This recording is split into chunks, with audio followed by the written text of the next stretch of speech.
எங்களுக்கெல்லாம் ஆக்கமும் ஊக்கமும் அளித்து தமிழக நலத்துறை அமைச்சர் இந்த தமிழக திருநாளுக்கெல்லாம் ஆக்கமும் ஊக்கமும் அளித்து கொண்டாட வேண்டும் என்று இந்த அயல மாதத்திற்கு முன்னரே தமிழக திருநாளை மிக சிறப்பாக அனைத்து துறைகளையும் ஒருங்கிணைத்து மாதத்திற்கு முன்னரே நிமிடம் வரை அழகாக ஒரு அனைத்து துறைகளையும் ஒருங்கிணைத்து அந்த பாடலுக்கு இன்றைய நிமிடம் என்னுடைய பெயரை போட அழகாக ஒரு எங்களுக்கெல்லாம் பாடலையும் ஏற்றி எங்களுக்கெல்லாம் ஒரு பாடலுக்கு என்னுடைய பெயரை போடக்கூடாது எங்களுக்கெல்லாம் எவ்வாறு நடந்து கொள்ள வேண்டும் என்று எங்களுக்கெல்லாம் ஒரு நடவடிக்கையின் மூலமாக அனைத்து நடத்தி காட்டிக் கொண்டிருக்கும் உயர் அதிகாரிகள் எவ்வாறு நடந்து கொள்ள வேண்டும் என்று தனது நடவடிக்கையின் மூலமாக தலைமைச் செயலாளர் கொண்டிருக்கும் மதிப்பிற்குரிய இந்த நிகழ்ச்சியில் கலந்து கொண்டு தமிழகத்திலே உரை நிகழ்த்த தலைமைச் செயலாளர் மதிப்பிற்குரிய மாண்புமிகு இந்த நிகழ்ச்சியில் கலந்து கொண்டு தொழில்நுட்பத்துறை அமைச்சர் அவர்களே முன்னிலை உரை நிகழ்த்த இருக்கும் மாண்புமிகு சட்டமன்ற உறுப்பினர் அவர்களே மாண்புமிகு தகவல் நிகழ்ச்சியை ஒருங்கிணை அமைச்சர் அவர்களே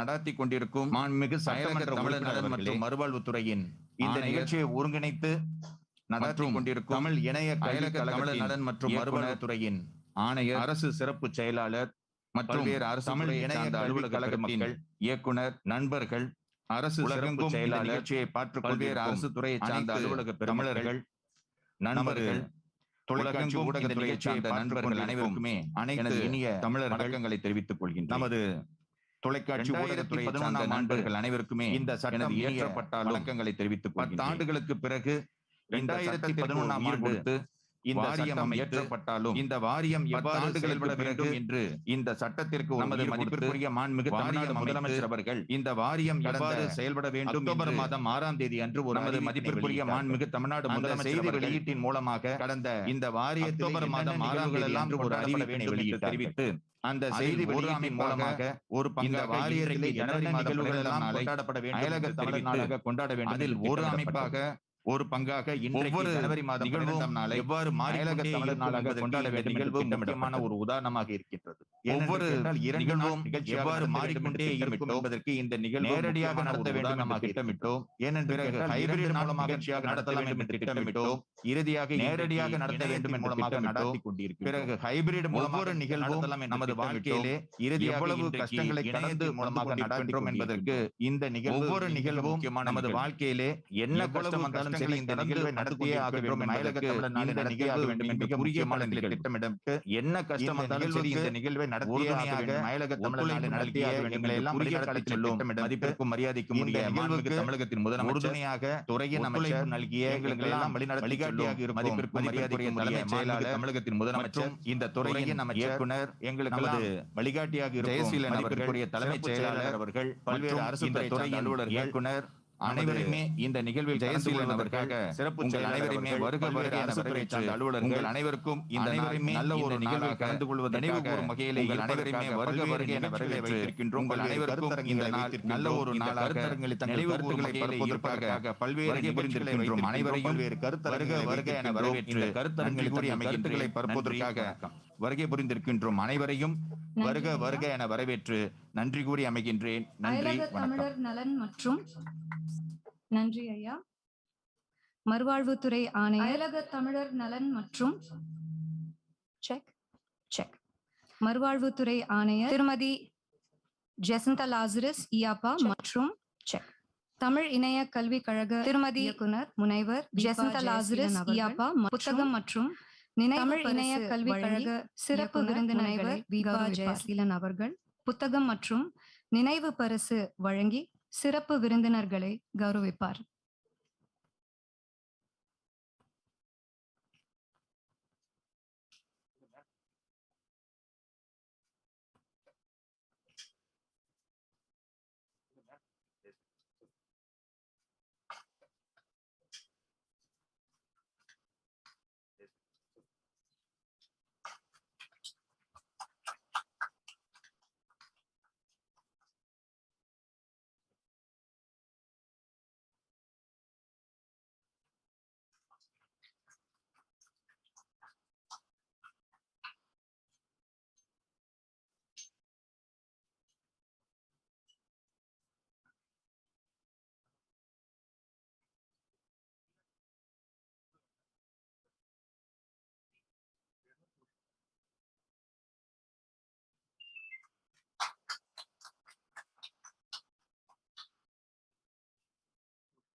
மலேசியா நாட்டின் முன்னாள் பாராளுமன்ற உறுப்பினர். 2013 தேர்தலுக்கு பிறகு கல்வித்துறையின் துணை அமைச்சராக பதவி வகித்தவர் இவர். மலேசியா காங்கிரஸ் உறுப்பினர். தாத்துக் பி. கமலநாதன் தலைவர், லாபுவான் துறைமுகம் மற்றும் முன்னாள் துணை அமைச்சர், Malaysia. And our request, Datuk P. Kamalanathan, Chairman, Labuan Port and former Deputy Minister, Malaysia, to deliver the felicitation address. அனைவருக்கும் வணக்கம். அகர முதல் எழுத்தெல்லாம் ஆதி பகவன் முதற்கே உலகு. நமச்சிவாய வாழ்க, நாதன் தாழ் வாழ்க, இமை பொழுதும் என் நெஞ்சில் அகர முதல் எழுத்தெல்லாம் வரையப்பட்டிருக்கும் அனைவருக்கும் அன்பான வணக்கத்தை வாழ்க, நாதன் தாழ் வாழ்க. முதலில் பொழுதும் என் நெஞ்சு தமிழகத்தின் எழுத்தெல்லாம் முதலமைச்சருக்கும் அனைவருக்கும் அன்பான மரியாதைக்கும் உரிய ஐயா திரு மு க ஸ்டாலின் அவர்கள், பொழுதும் என் நெஞ்சு தமிழகத்தின் மற்றும் எல்லாம் தமிழ்நாடு அரசு செயலாளர் முனைவர் தி ஜெகநாதன் அவர்களே, அமைச்சர் பெருமக்களே, சகோதர சகோதரிகளே, தமிழ்நாட்டு அரசின் நண்பர்களே, இன்று இந்த தொடக்க விழாவில் கலந்து கொண்டிருக்கும் நண்பர்களே, உங்கள் அனைவருக்கும் மீண்டும் அன்பான வணக்கத்தை தெரிவித்துக் கொள்ளுவார். ஸ்டாலின் அவர்களே, சரித்திரத்தில் இடம்பெற வேண்டிய நாள் இந்நாள். 12ஆம் தேதி ஜனவரி 2022ஆம் ஆண்டு அயலக தமிழர் நாள் என்று அறிவிக்கப்பட்டு செயலுக்கு உருவாக்கிய முதலமைச்சருக்கு பாராட்டுகள் மட்டுமில்லாமல் தமிழ் சமுதாயமே நன்றி தெரிவித்துக் கொள்கின்றேன். இந்த திட்டம் மிக சிறந்த திட்டம். தாமதமாக ஆரம்பித்தாலும் கூட இந்த திட்டம் தொடர்ந்து செயல்பட வேண்டும். அந்த ஒரு நோக்கத்தை உருவாக்குறதுனாலதான் இந்த ஒரு சிறப்பான அமைப்பு GO மூலியமா, கவர்மெண்ட் ஆர்டர் மூலியமாக வெளியிட்டு இன்று உலக அளவில் தமிழர்கள் அனைவரும் இயங்கலை மூலியமாக இணைந்து நாம் தமிழ்நாட்டில் இந்த அயலர் தமிழர் நாள் உருவாக்குவதை பார்க்குவதற்கு கண்கொள்ளா காட்சி. இந்த அயலர் திருநாள் என்பது, அயலர்கள் தமிழர்கள் திருநாள் என்பது தமிழ்நாட்டில் மட்டும் இல்லாமல் உலகம் இருக்கும் தமிழர்கள் அனைவருமே ஒன்று கூடி மகிழ்ச்சியோட இருக்கிறது, மகிழ்ச்சியாக இருக்கின்றது. ஒரே ஒரு குறை என்னவென்றால், இந்த காலகட்டத்தில் நடமாட கட்டுப்பாடு, நம் நாட்டில் விட்டு மற்ற நாட்டுக்கு செல்ல முடியாத ஒரு சூழ்நிலையும் கூட நம் உணர்வுகள் இயங்கலை மூலமாக தொடர்பு கொண்டு தமிழ்நாட்டில் இன்று இருக்கின்றதுதான் நான் கூற விரும்புகின்றேன். இந்த திட்டம் சிறந்த திட்டம். உலகத்தில் இருக்கும் தமிழர்கள் அனைவருமே ஒன்றாக கூடி நாம் அனைவரும் இணைந்து பல நல்ல திட்டங்கள் உருவாக்க வேண்டும். இது அயலர்கள் தமிழர் நாள் மற்றும் அல்லாமல் வருகின்ற காலத்தில் கூடிய விரைவில் இந்த தமிழ்நாட்டு அரசை எடுத்து செல்ல வேண்டும் என்று நான் கருதுகிறேன். அதாவது தமிழர்கள் நாடாளுமன்ற உறுப்பினர்கள் உலகமெங்கும் இருக்கின்றார்கள். அவர்கள் அனைவரும் இணைய வேண்டும். அது மட்டும் இல்லாமல் தமிழர்கள் அனைவரும் உலக அளவில் பல்கலைக்கழகமும் இருக்கின்றது. மலேசியா உதாரணம் எடுத்துக் கொண்டிருந்தால், மலேசியா நாட்டில் தான் இந்தியர்கள் இணைந்து, நாம் இந்தியர்கள் அனைவரும் இணைந்து அரசு உதவியுடன் மலேசிய இந்திய காங்கிரஸ் கட்சி மூலியமாக எய்ம்ஸ் பல்கலைக்கழகம் என்று இந்தியராக ஏற்பாடு செய்யப்பட்டது. இந்த பல்கலைக்கழகம் போல நாட்டில் உலகத்தில் பல பல்கலைக்கழகம் இருக்கின்றது. இந்த பல்கலைக்கழகம் அனைத்தும் இணைந்து நாம் இந்திய மாணவர்களிடம் எக்ஸ்சேஞ்ச் திட்டத்தை தெரிந்தால் சிறப்பாக இருக்கும் என்று நான் கருதுகிறேன். இன்று தமிழ்நாட்டில் இருந்து எங்கெங்கும் இருக்கின்றார்கள் தமிழர்கள். ஆரம்பம் தமிழகம் தான். மலேசியாலும் கூட 2-3 நாட்கள் 2016ஆம் ஆண்டு தமிழ் கல்வி ஆரம்பித்து 200 ஆண்டு காலம் சிறப்பாக வழி நடத்தும் தமிழ்நாட்டு அரசும் அதுக்கு வேண்டிய ஒத்துழைப்பு கொடுத்தார்கள்.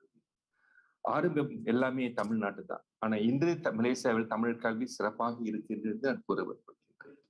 இது தமிழ் மொழி மற்றும் சார்ந்தது அல்ல. தமிழ்நாட்டில் இருக்கும் அனைவரும், உலகத்தில் இருக்கும் தமிழர்கள் அனைவருமே மொழி மற்றும் அல்ல.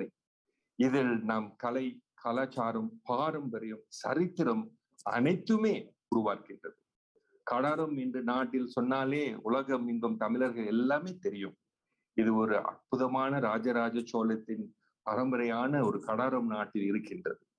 எத்தனை பேர் வருகை புரிந்திருக்கின்றார்கள். உங்கள் அனைவரும் நிச்சயமாக இந்த நடமாடு கட்டுப்பாடுகள் எல்லாம் முடிந்த பிறகு கடார மாநிலத்தில் இருக்கும் ஊஜாங் பள்ளத்தாக்கு என்று ஒரு சரித்திரம் வாய்ந்த ஒரு இடம் இருக்கின்றது. உங்கள் அனைவரும் வருக வருக என்று வரவேற்கின்றது. மீண்டும் முதலமைச்சர் மாண்புக்கும் மரியாதைக்கும் உரிய ஐயா திரு மு.க. ஸ்டாலின் அவர்களுக்கும் இவ்வேளையில் வாழ்த்துகளும் பாராட்டுகளும் கூறி, நிச்சயமாக உங்களுக்கும் உங்க அரசுக்கு வேண்டிய உதவியை செய்வதற்கு நாங்கள் தயாரா இருக்கும் என்று கூறி, எல்லா புகழும் இறைவனுக்கு என்று கூறி விடைபெறுகின்றேன். நன்றி, வணக்கம், வாழ்க வளம். நன்றி ஐயா. அரசு துணை செயலாளராக நியமிக்கப்பட்ட முதல் இந்தியர் இவர். தன்னிறைவான தொழிலதிபர், இந்திய அமெரிக்கா முதலீடுகளுக்கு கடந்த 15 ஆண்டுகளாக பங்களித்தவர். தலைநகர் மண்டலத்தில் வேகமாக வளர்ந்து வரும் தொழில்நுட்ப நிறுவனங்களில் ஒன்றான குளோபல் அலையன்ஸ் இன்கின் நிறுவன தலைவர். அவர் 4 ஆண்டுகள் மாநில துணை செயலாளராக நியமிக்கப்பட்டார். பின்னர் அவர் மேரிலாந்து மாநிலத்தில் போக்குவரத்து ஆணையராக பணியாற்றுகிறார். மேரிலாந்து சேம்பர்ஸ் ஆஃப் காமர்ஸ் வாரிய உறுப்பினர், மேரிலாந்து இந்தியா பிசினஸ் ரவுண்ட் டேபிளின் தலைவர் டாக்டர் நடராஜன் கடந்த 15 ஆண்டுகளாக அமெரிக்கா ஆசிய முதலீடு, வர்த்தகம் மற்றும் ராஜதந்திர வாய்ப்புகளை மேம்படுத்துவதில் முக்கிய பங்காற்றியுள்ளார். லீடர்ஷிப் மேரிலாந்து விருது, சிறந்த சாதனையாளர் விருது, சமூக குடிமை தலைமை விருது, 2018 ஆண்டுக்கான US இந்தியா சிறந்த தலைமைத்துவம் மற்றும் இந்திய இளைஞர்கள் உள்ளிட்ட பல விருதுகளை வென்றுள்ளார். I now request Dr. Rajan Natarajan, Commissioner, Maryland Transportation Commission and former Deputy Secretary of State, USA, to deliver the felicitation address. Thank you very much, Madam. பெரும் மதிப்பிற்கும் மரியாதைக்கும் உரிய மாண்புமிகு தமிழக முதல்வர் மு.க. ஸ்டாலின் அவர்களே மற்றும் இந்த நிகழ்ச்சியில் பங்கு பெறும் அனைத்து தமிழ் பெருமக்களே, உங்கள் அனைவர்களுக்கும் எனது அன்பு கலந்த பணிவான வணக்கத்தையும் நன்றியையும் வாஷிங்டன் நகரத்திலிருந்து முதலில் நான் தெரிவித்துக் கொள்ள விரும்புகின்றேன். அனைவருக்கும் இனிய பொங்கல் வாழ்த்துக்கள். Happy Pongal for everyone. இன்று தமிழகத்தில் மட்டுமில்லாமல் உலகமெல்லும் வாழும் தமிழர்களுக்கு ஒரு கோல்டன் டே என்று சொல்லக்கூடும்.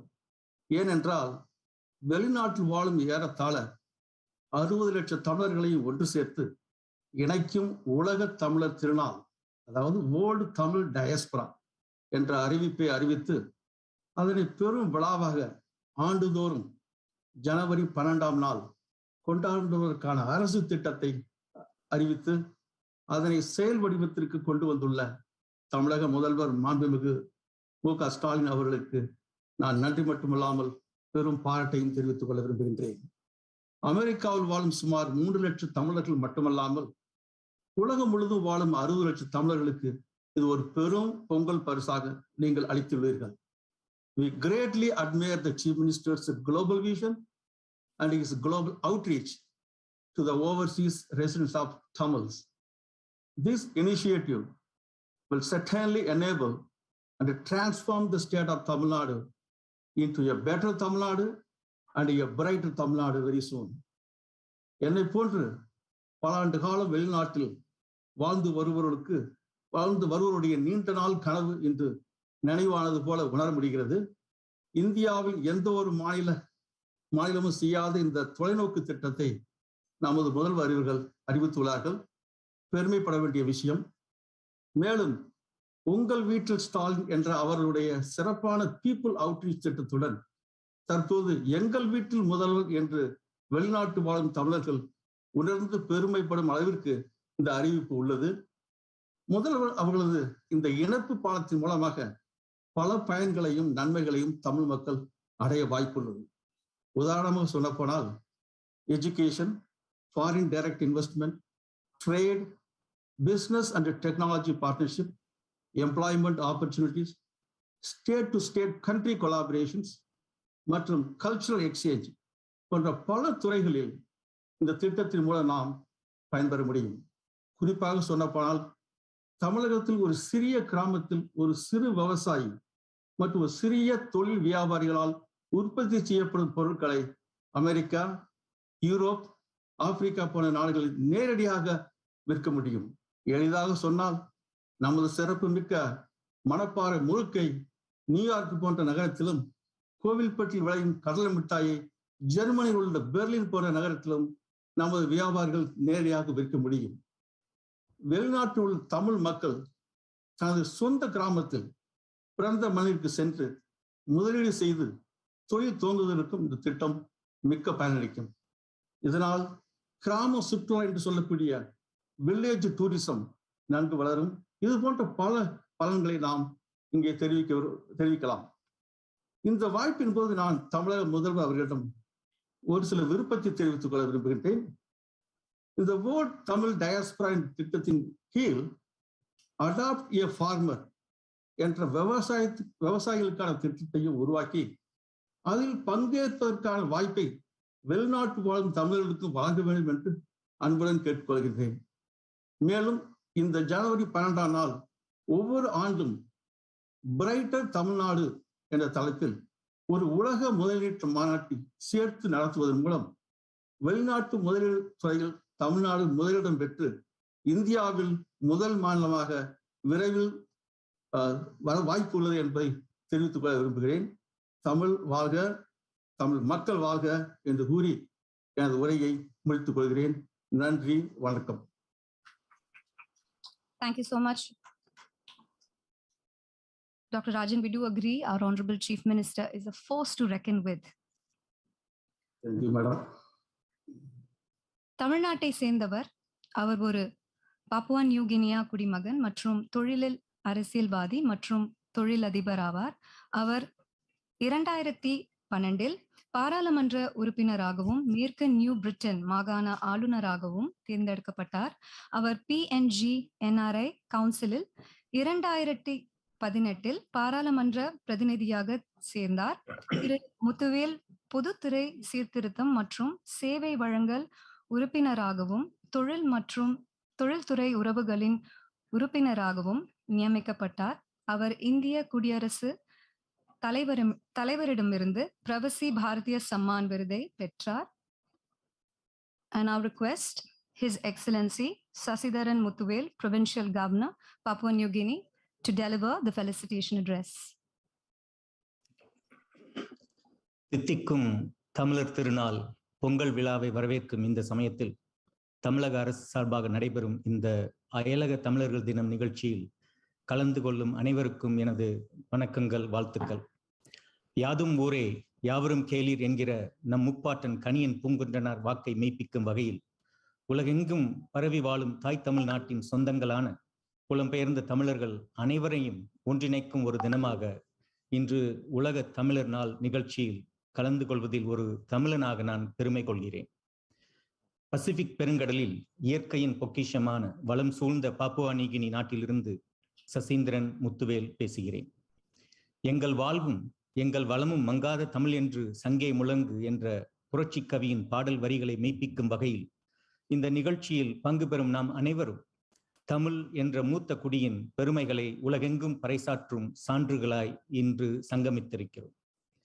நம் உலகமே இன்று ஒரு சவாலான சூழலில் போராடி கொண்டிருக்கும் இந்த காலகட்டத்தில் நம் தாய் தமிழகத்தில் ஆட்சி பொறுப்பு ஏற்று சிறப்பாக செயல்பட்டு கொண்டிருக்கும் தமிழக முதல்வர் திரு முத்துவேல் கருணாநிதி ஸ்டாலின் அவர்களின் ஆட்சி பணி மேலும் சிறக்க எனது வாழ்த்துக்களை பெருமையுடன் தெரிவித்துக் கொள்கிறேன்.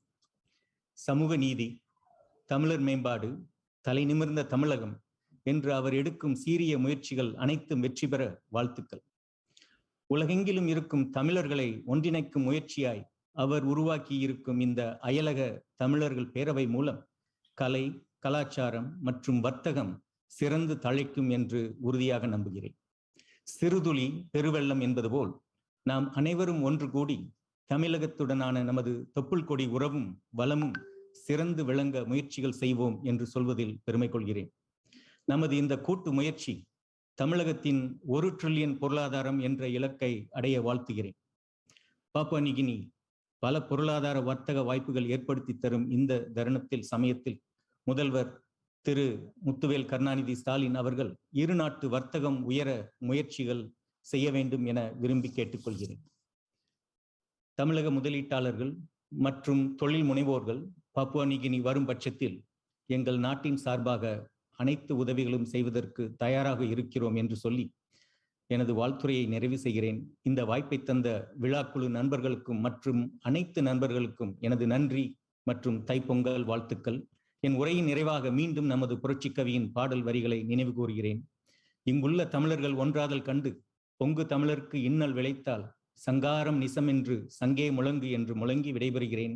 வாழ்க தமிழ்மொழி வாழ்க, நற்றமிழர் வாழ்க, தமிழ்நாடு வாழிய வாழியவே. நன்றி, வணக்கம். கடல் தாண்டி தமிழ் மொழி கேட்பது இனிமை. பரமசிவம் பிள்ளை என்கின்ற பார்லன் வையாபுரி மொரிஷியஸ் நாட்டின் 5வது துணை அதிபராக பணியாற்றியவர். தற்காலிக அதிபராகவும் பணியாற்றியுள்ளார். I now request Thiru பார்லன் Vaiyapuri, former Vice President, Republic of Mauritius, to deliver the felicitation address.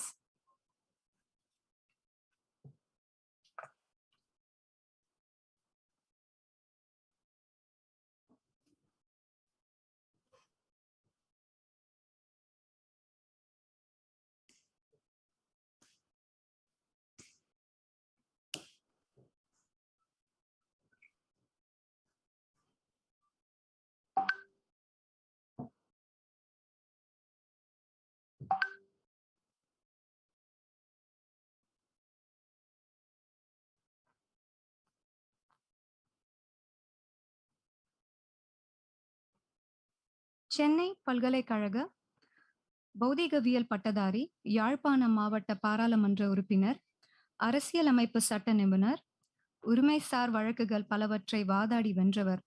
பாராளுமன்ற விவாதங்களிலும் சர்வதேச அரங்குகளிலும் தமிழ் மக்களின் உரிமை சம்பந்தப்பட்ட விடயங்களை தெளிவாக பேசுகிறார்.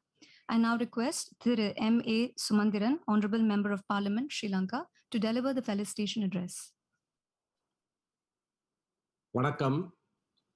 ஈழத்திருநாட்டிலே இருந்து இந்த வாழ்த்து செய்தியை கொண்டு வருவதிலே மிக்க மகிழ்ச்சி அடைகிறேன். தமிழக முதலமைச்சர் மாண்புமிகு முன்னாள் ஸ்டாலின் அவர்களே, விழா குழுவினரே, இங்கே கூடி வந்திருக்கின்ற அயலவர் தமிழர் என்கின்ற பதத்துக்கு உரிய முக்கிய விருந்தினர்களே, அனைவருக்கும் முதலே என்னுடைய வாழ்த்துக்கள். அயலவர் தமிழர்கள் என்று சொல்லுகிற போது ஈழத்திருநாட்டிலே வாழுகிற நாங்கள் அந்த பதத்துக்கு கூடுதலான உரித்துடையவர்கள் என்பதை முதலிலே நினைவுபடுத்த விரும்புகிறேன். தமிழ்நாட்டிலே இருந்து ஒரு சில கிலோமீட்டருக்கு அப்பால் இலங்கையிலே வாழுகிற தமிழ் மக்களாகிய நாங்கள் இலங்கையின் வடக்கிலேயும் கிழக்கிலேயும் செறிந்து வாழுகிறோம். இந்த 2 மாவட்டங்களிலேயும் தமிழ் மக்கள் தங்களுக்கு உரித்தான சுய நிர்ணய உரிமையோடு அதற்கு உகந்த ஒரு ஆட்சி முறை மாற்றத்தின்படி தங்களை தாங்களே ஆளுகிற ஒரு அரச கட்டமைப்பு உருவாக வேண்டும் என்கின்ற வேட்கையோடு நாங்கள் உங்கள் அயலவர்களாக தமிழர்களாக வாழ்ந்து வருகிறோம். முதலமைச்சர் அவர்களே, உங்களுடைய மாண்புமிகு தந்தையார் உலகத் தமிழர்களுக்கெல்லாம் தலைவராக விளங்கியவர். அவருடைய பெரும் பணியை, அவர் எம்மோடு வைத்திருந்த நட்பை இந்த வேளையிலே நாங்கள் மீட்டு பார்க்க வேண்டிய ஒரு கட்டாய தேவை இருக்கிறது. நன்றி உணர்வோடு அதனை நாங்கள் நினைவு கூறுகிறோம். அப்படியான ஒரு ஸ்தானத்துக்கு இந்த அயலவர் தமிழர் திருநாளை கொண்டாடுவதன் மூலமாகவும் பல்வேறு வேலை திட்டங்களை நீங்கள் தமிழ்நாட்டுக்கு வெளியே உலகெங்கும் வாழுகிற தமிழர்களை திரட்டி அணைத்து அவர்களுக்கு தலைமைத்துவம் கொடுக்கிற இந்த முயற்சியிலே உங்களுடைய தந்தையாருடைய பாதப்படிகளை தொடர்ந்து வருகிறீர்கள் என்பதை காண்பதிலே நாங்கள் மிக்க மகிழ்ச்சி அடைகிறோம். தமிழர்கள் எல்லாம் ஒன்றாக திரண்டு எங்கள் தாய்மொழியையும் தமிழ் கலாச்சாரத்தையும் நாங்கள் மென்மேலும் வளர்க்கத்தக்கதாகவும் நாங்கள் எங்களுக்கு ஒருவருக்கொருவர் உதவியாக, அது கலை கலாச்சாரத்திலாக இருக்கட்டும், தமிழ் மொழி வளர்ப்பிலாக இருக்கட்டும், நாங்கள் வாழுகிற நாடுகளிலே எங்களுக்கு தேவையான அரசியல் உரித்துகளாக இருக்கட்டும், இவை எல்லாவற்றிலேயும் நாங்கள் இணைந்தவர்கள், தமிழால் இணைவோம் என்கின்ற இந்த நிகழ்ச்சி மூலமாக கூட நாங்கள் அதை வலியுறுத்துகிறோம். விசேடமாக இந்த வேளையிலே மாண்புமிகு முதலமைச்சருக்கு ஈழத்தமிழர்கள் சார்பிலே பெரு நன்றியை தெரிவிக்க நான் கடமைப்பட்டிருக்கிறேன். எங்கள் தேசங்களிலே இருந்து ஏதிலிகளாக உங்களுடைய நாட்டிலே பல தசாப்தங்களாக வாழுகிற மக்களுக்கு நீங்கள் தொடர்ச்சியாக அறிவித்து வருகிற பல நன்மைகளை இந்த வேளையிலே நாங்கள் நினைவு கூறுகிறோம்.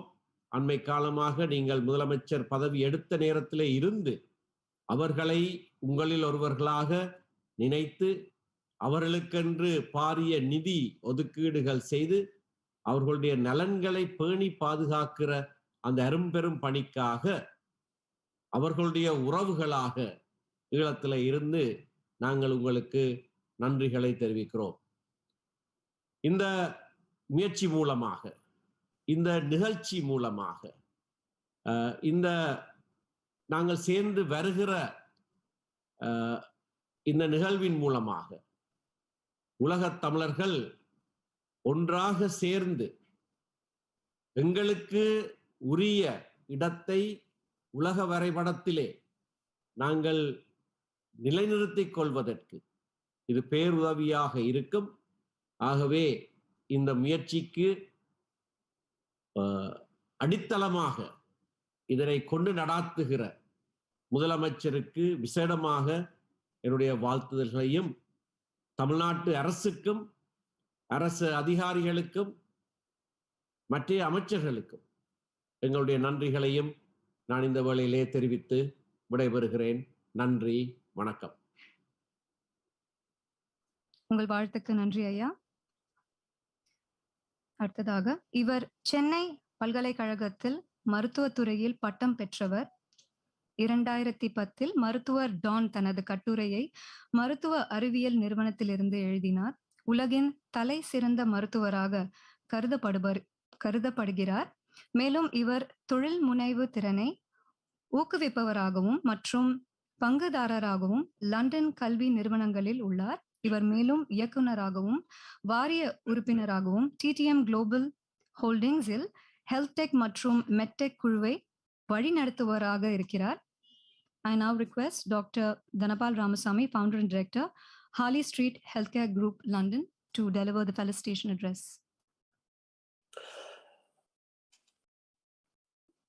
மாண்புமிகு திரு M.K. ஸ்டாலின் அவர்களே, முதலமைச்சர் அவர்களே, லண்டனில் இருந்தும் சிங்கப்பூரில் இருந்தும் காலை வணக்கம். Honorable Chief Minister, your creative thinking has created a department to cater for overseas Tamilians. Previously it was NRI, non-resident Indians, now it's non-resident Tamilians. You have embarked on a human task.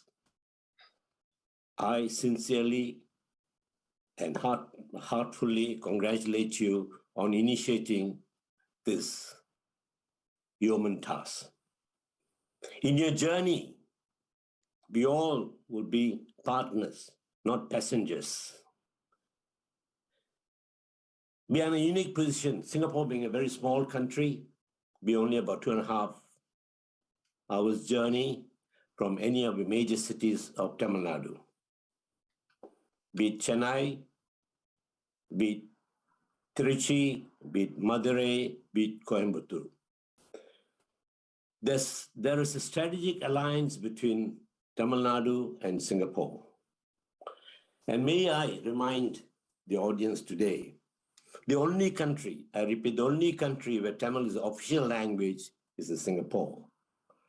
I have the privilege to say that my father was the first person to speak Tamil in Singapore Parliament, which was translated simultaneously in the 4 languages, Chinese, English, and Tamil. And also I must say with a lot of pride that the only currency in the world that Tamil language appears is in Singapore notes. Tamil is a currency in Singapore. What I would, this is not the forum, but my suggestion would be maybe there should be a strategic alliance between Singapore and Tamil Nadu, maybe a twin city arrangement, that the world Tamils can come into Singapore, use a hopping step to Chennai. What you started is going to be, it's only a molehill now, it's going to be a mountain soon. There are about 100 million Tamils worldwide. That's what I was told. 70 million in Tamil Nadu, or 30 million elsewhere. Even my neighbor, Dr. Kamal Nathan, his country is about 2 million. And in Singapore, we are almost about 600,000 Tamilians. This is a golden opportunity, sir, for us to join hands together. And in many countries, I think about 50 countries or so, that we have people speaking Tamil. Using Singapore as a strategic partner, we can enhance not only language, trade, culture between Tamilians worldwide itself. Sir, your creative thinking has created this department is amazing and awesome. I congratulate you, sir. Maybe at this Pongal period, I must say, the Tamil Thai Valga, Tamil Valga, Muka Stalin Valga. Sir, I congratulate you on your human task, and we all will be partners in your journey to achieve your dream and aim. May Tamil live forever. Also, let's remind Tamil is the oldest language and oldest civilization. It is time for us to rekindle the burning fire and keep it burning ever bright. Thank you, sir, for giving me the opportunity to participate in this. Pongalo Pongal, Pongal Valkal Ellarukum. Nandri Vanakkam. Thank you, sir. இப்பொழுது தமிழால் இணைவோம் மைய நோக்க பாடல் அயலக தமிழர் அனைவருக்காகவும் அர்ப்பணிக்கப்படுகிறது.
ARB ராஜா அவர்களை சிறப்புரையாற்றும்படி தாழ்மையுடன் கேட்டுக்கொள்கிறேன்.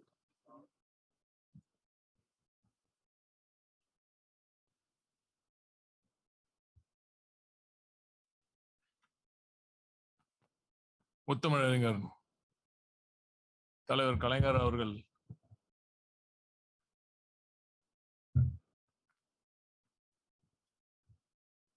சிந்தித்து செயல்பட்டு செதுக்கி எடுத்த இந்த தமிழ்நாட்டை இன்னும் அடுத்த கட்டத்துக்கு,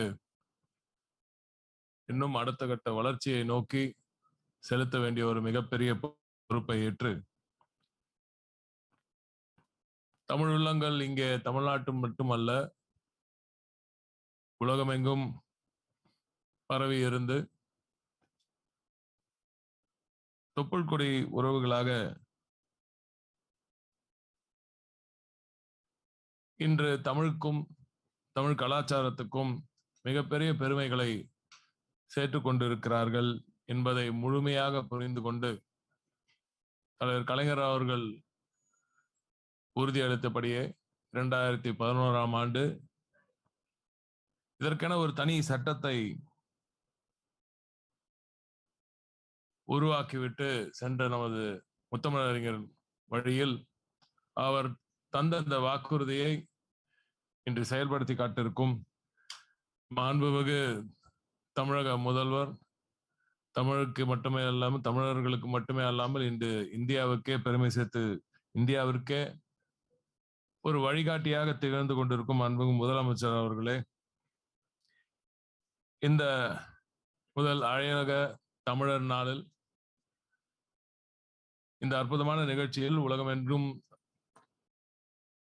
இருக்கும் தமிழர்களை இணைக்கும் இந்த முயற்சியில் இணைந்து இங்கே மேடையை அலங்கரித்துக் கொண்டிருக்கும் துறை அமைச்சர் எனது ஆரோயர் அண்ணன் அருமை அண்ணன் செஞ்சி மஸ்தான் அவர்களே, மாண்புமிகு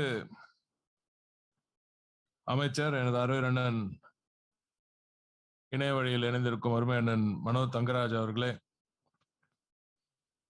தமிழால் இணைவோம், தமிழ்நாடுதான் நமக்கு ஆணிவேர் என்பதை மிக அற்புதமாக அவருக்கே உரிய பாணியில் ஒரு தமிழ் ஆசானாக இங்கே நமக்கு வழங்கி இங்கே மேடையை அலங்கரித்துக் கொண்டிருக்கும் நமது தலைமை செயலாளர் அவர்களே, வரவேற்புரை நல்கியிருக்கும் முனைவர் ஜெகநாதன் அவர்களே, உலகமெங்கும் இருந்து கலந்து கொண்டு இந்த நிகழ்ச்சியில் சிறப்பான முறையில் அவரவர் கருத்துக்களை பதிவு செய்திருக்கும் அயலக பிரமுகர்களே, அருமை சகோதரர் ஜெயசீலன் அவர்களே, இங்கே திமுக அயலக அணியில் இருந்து பங்கேற்றுக் கொண்டிருக்கும் இந்த நிகழ்ச்சியில் பங்கேற்றுக் கொண்டிருக்கும் நண்பர்களே, இறுதியாக நன்றியுரை நிகழ்த்தவிருக்கும் திருமதி ஜெசிந்தா அவர்களே, திரளாக கலந்திருக்கும் தமிழ் உள்ளங்களை உங்கள் அனைவருக்கும் வணக்கம். தமிழை பற்றியும் அதன் பெருமையை பற்றியும் தமிழர்களின் பல சாதனைகளை குறித்தும் இங்கே எடுத்து கூறுவதற்கு தமிழ் ஆசான்கள் எல்லாம் இங்கே இருக்கிறார்கள். அவர்களுக்கு அந்த ஒரு மக்கள் பிரதிநிதியாக மாண்புமிகு முதலமைச்சர் அவர்களின் இந்த பல சாதனைகளை இந்த 6 மாதத்தில் அவர் நிகழ்த்தி காட்டிருக்கும் பல சாதனைகளை நாம் எடுத்துக் கூற வேண்டும் என்றால் அதுவே இன்னும் பல மணி நேரம் சென்றுவிடும். ஆகவே குறிப்பான இந்த தமிழ் டயஸ்பரா திமுகவின் அயலக அணி செயலாளராக நான் இந்த ஒரு சில மாதங்களாக கண்டு அதன் மூலம் தெரிந்து கொண்டிருக்கும் பல விஷயங்கள், அதன் மூலம் நமது தமிழ் டயஸ்பராக்கு என்னென்ன தேவைகள் எல்லாம் இருப்பது என்பதெல்லாம் கண்டறிந்துள்ளோம். இந்த முதலமைச்சர் அவர்களின் இந்த நல்லாட்சியில் தமிழகம் உலகமெங்கும் இருக்கும் தமிழர்களின் ஒட்டுமொத்த தேவைகளை முழுமையாக புரிந்து கொண்டிருக்கிறது என்பதை நீங்கள் அனைவரும் நிச்சயமாக நம்புவீர்கள் என்று நான் நம்புகிறேன். ஆகவே தான் வந்து ஆட்சியேற்ற உடனே முதல் வேளையாக இந்த அயலக தமிழர் நல வாரியத்தை இங்கே மாண்புமிகு முதலமைச்சர் அவர்கள் அறிவித்து அதன் மூலம் பல திட்டங்களை அறிவித்திருக்கிறார். ஹெல்ப்லைன் சொல்லியிருக்கிறாங்க, ஆப்ஸ் சொல்லியிருக்காங்க. அங்கே வாழும் நமது தமிழர்களுக்கு நேரடியாக சட்ட உதவிகளை அறிவித்திருக்கிறார் முதலமைச்சர். அதை தாண்டி இங்கே அவர்களது ஊர்களில் சொந்த ஊர்களில் நீங்க கொண்டு வந்து உங்க ஊருக்கு நீங்க என்னென்ன செய்யணும்னு பாக்குறீங்களோ அதற்கு ஒரு தனி திட்டத்தை அறிவித்திருக்கிறார். இப்படி படிப்படியாக பல திட்டங்களை அறிவித்து உங்கள் எண்ண ஓட்டங்கள் என்ன என்று எனக்கு முழுமையாக புரிகின்றது என்பதை உணர்த்தியிருக்கிறார் மாண்புமிகு நமது தமிழக முதலமைச்சர் அவர்கள். அதனால தான் இப்ப நாங்களும் வந்து இந்த ஒரு 6 மாசத்துல அயலக அணியின் சார்பாக நாங்க பார்த்ததும் சரி, ஒரு சட்டமன்ற உறுப்பினராக நான் என் தொகுதி மக்களுக்கு இருக்கும் பிரச்சனைகள், ஏனால் மன்னார்குடி என்பது எங்களது ஊர் வளர்ந்ததற்கு மிகப்பெரிய ஒரு காரணம் சிங்கை என்று நாங்கள் கூறலாம். இது மாண்புமிகு நமது அமைச்சருக்கும் தலைமை செயலருக்கும் மாண்புமிகு முதலமைச்சர் அவர்களுக்கும் நன்கு தெரியும். எங்களது ஊரில் பல பேர், ஏன் ஒட்டுமொத்த ஊர்லயே பாத்தீங்கன்னா ஒரு வீட்டுக்கு ஒருத்தர் சிங்கையில் பணிபுரிந்தவர்களாக இருப்பார்கள். ஆகவே தான் ஐயா லீ குவான் யூ அவர்கள் மறைவின் பொழுது ஒவ்வொரு வீட்டிலும் ஒரு சொந்தக்காரர், ஒரு சொந்த சகோதரன் இருந்ததை போல் ஒவ்வொருத்தரும் உணர்ந்தார்கள் அங்கே. ஆக அந்த ஒரு இணைப்பு இருப்பதனால் தான் இங்கே அயலகத்தில் வாழும் தமிழர்களின் பிரச்சனைகள் குறித்து எங்களுக்கு முழுமையாக புரியும். இன்று நான் சொன்னது போல நிறைய ஹெல்ப்லைன் அறிவிச்சிருக்காங்க, ஆப்ஸ் அறிவிச்சிருக்காங்க. நேரடியா உங்க பிரச்சனைகள் என்னன்னு நாங்க தீர்க்கிறதுக்கு தயாராக இருக்கிறோம்.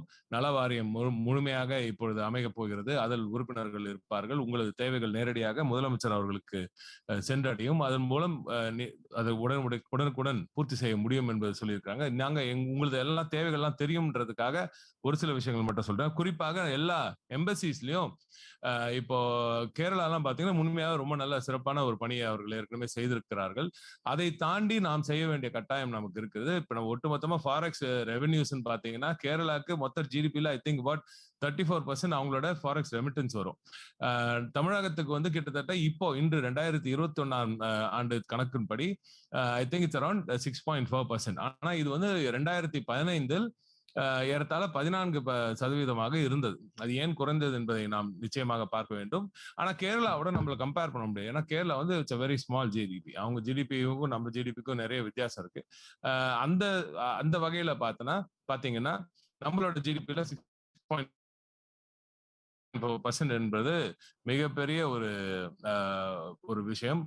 நான் எதுக்கு சுத்தி வளைச்சு எங்க வரேன்னு நீங்க கேட்கலாம். எங்க வரேன்னா நம்ம ஜிடிபில 6.4% கொடுக்குற நம்ம தமிழ் டயஸ்பராக்கு இந்த அரசாங்கம் என்ன செய்தது என்பது அவர்கள் கேட்பதற்கு முன்பே மாண்புமிகு முதலமைச்சர் அவர்கள் சிறப்பான திட்டங்களை இங்கு அறிவித்திருக்கிறார். ஆகவே நிச்சயமாக நல்ல ஒரு நிதியை இந்த துறைக்கென நல்ல நிதி ஒதுக்கீடும் இன்று சற்று அதிகரிக்கப்பட வேண்டும் என்பது எனது தாழ்மையான ஒரு கோரிக்கை. ஏன் அப்படின்றதையும் நான் சொல்றேன். ஏன்னா எல்லா எம்பசிஸ்லயும் நம்ம ஆளுங்களை போடணும். நம்ம உலகத்துல இருக்க தமிழ் டயஸ்பரா இருக்கிற அனைத்து நாடுகளிலும் நமது ஆட்கள் அங்கே பணியில் இருக்க வேண்டும். அவர்களுக்கு நம்ம ஆளுங்களுக்கு ஒரு பிரச்சனை, ஒரு தேவை என்றால் நேரடியாக போய் நம்ம ஆளுங்க நேரா போய் நிக்கணும். இந்த ஒரு பிரச்சனை இருக்கு, அது ஹிந்தி, அது மொழி பிரச்சனை, கோவிட் பிரச்சனை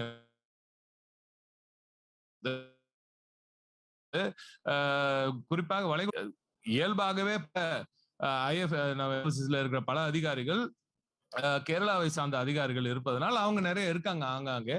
ஆக அவர்களும் போய் அங்க நின்று அவங்க மக்களிடம் பேசி அவர்களுக்கு ஆறுதல் கூறி பல பிரச்சனைகள் தீர்த்து கொடுத்து அவர்களுக்கு தேவையானதை எடுத்து கூறி கொடுக்க வேண்டிய உடனடியாக கொடுத்தார்கள். அப்பொழுது ஆட்சியும் இங்கே வேறு விதமான ஒரு ஆட்சியாக இருந்ததனால் அது சரியவர அங்கே செயல்படாத ஒரு சூழ்நிலையும் இருக்கலாம். இருந்தாலும் நமது ஆட்கள், நமது தமிழக அரசாங்கத்தின் நேரடி கட்டுப்பாட்டில் உள்ள நமது மக்கள் அங்க, நமது அதிகாரிகள் அங்கு இருந்தால் இது நிச்சயமாக மிக சிறப்பாக அமையும் என்பது எனது கோரிக்கை. மிக ஏறத்தாழ 60 லட்சம் பேர் இருக்காங்க.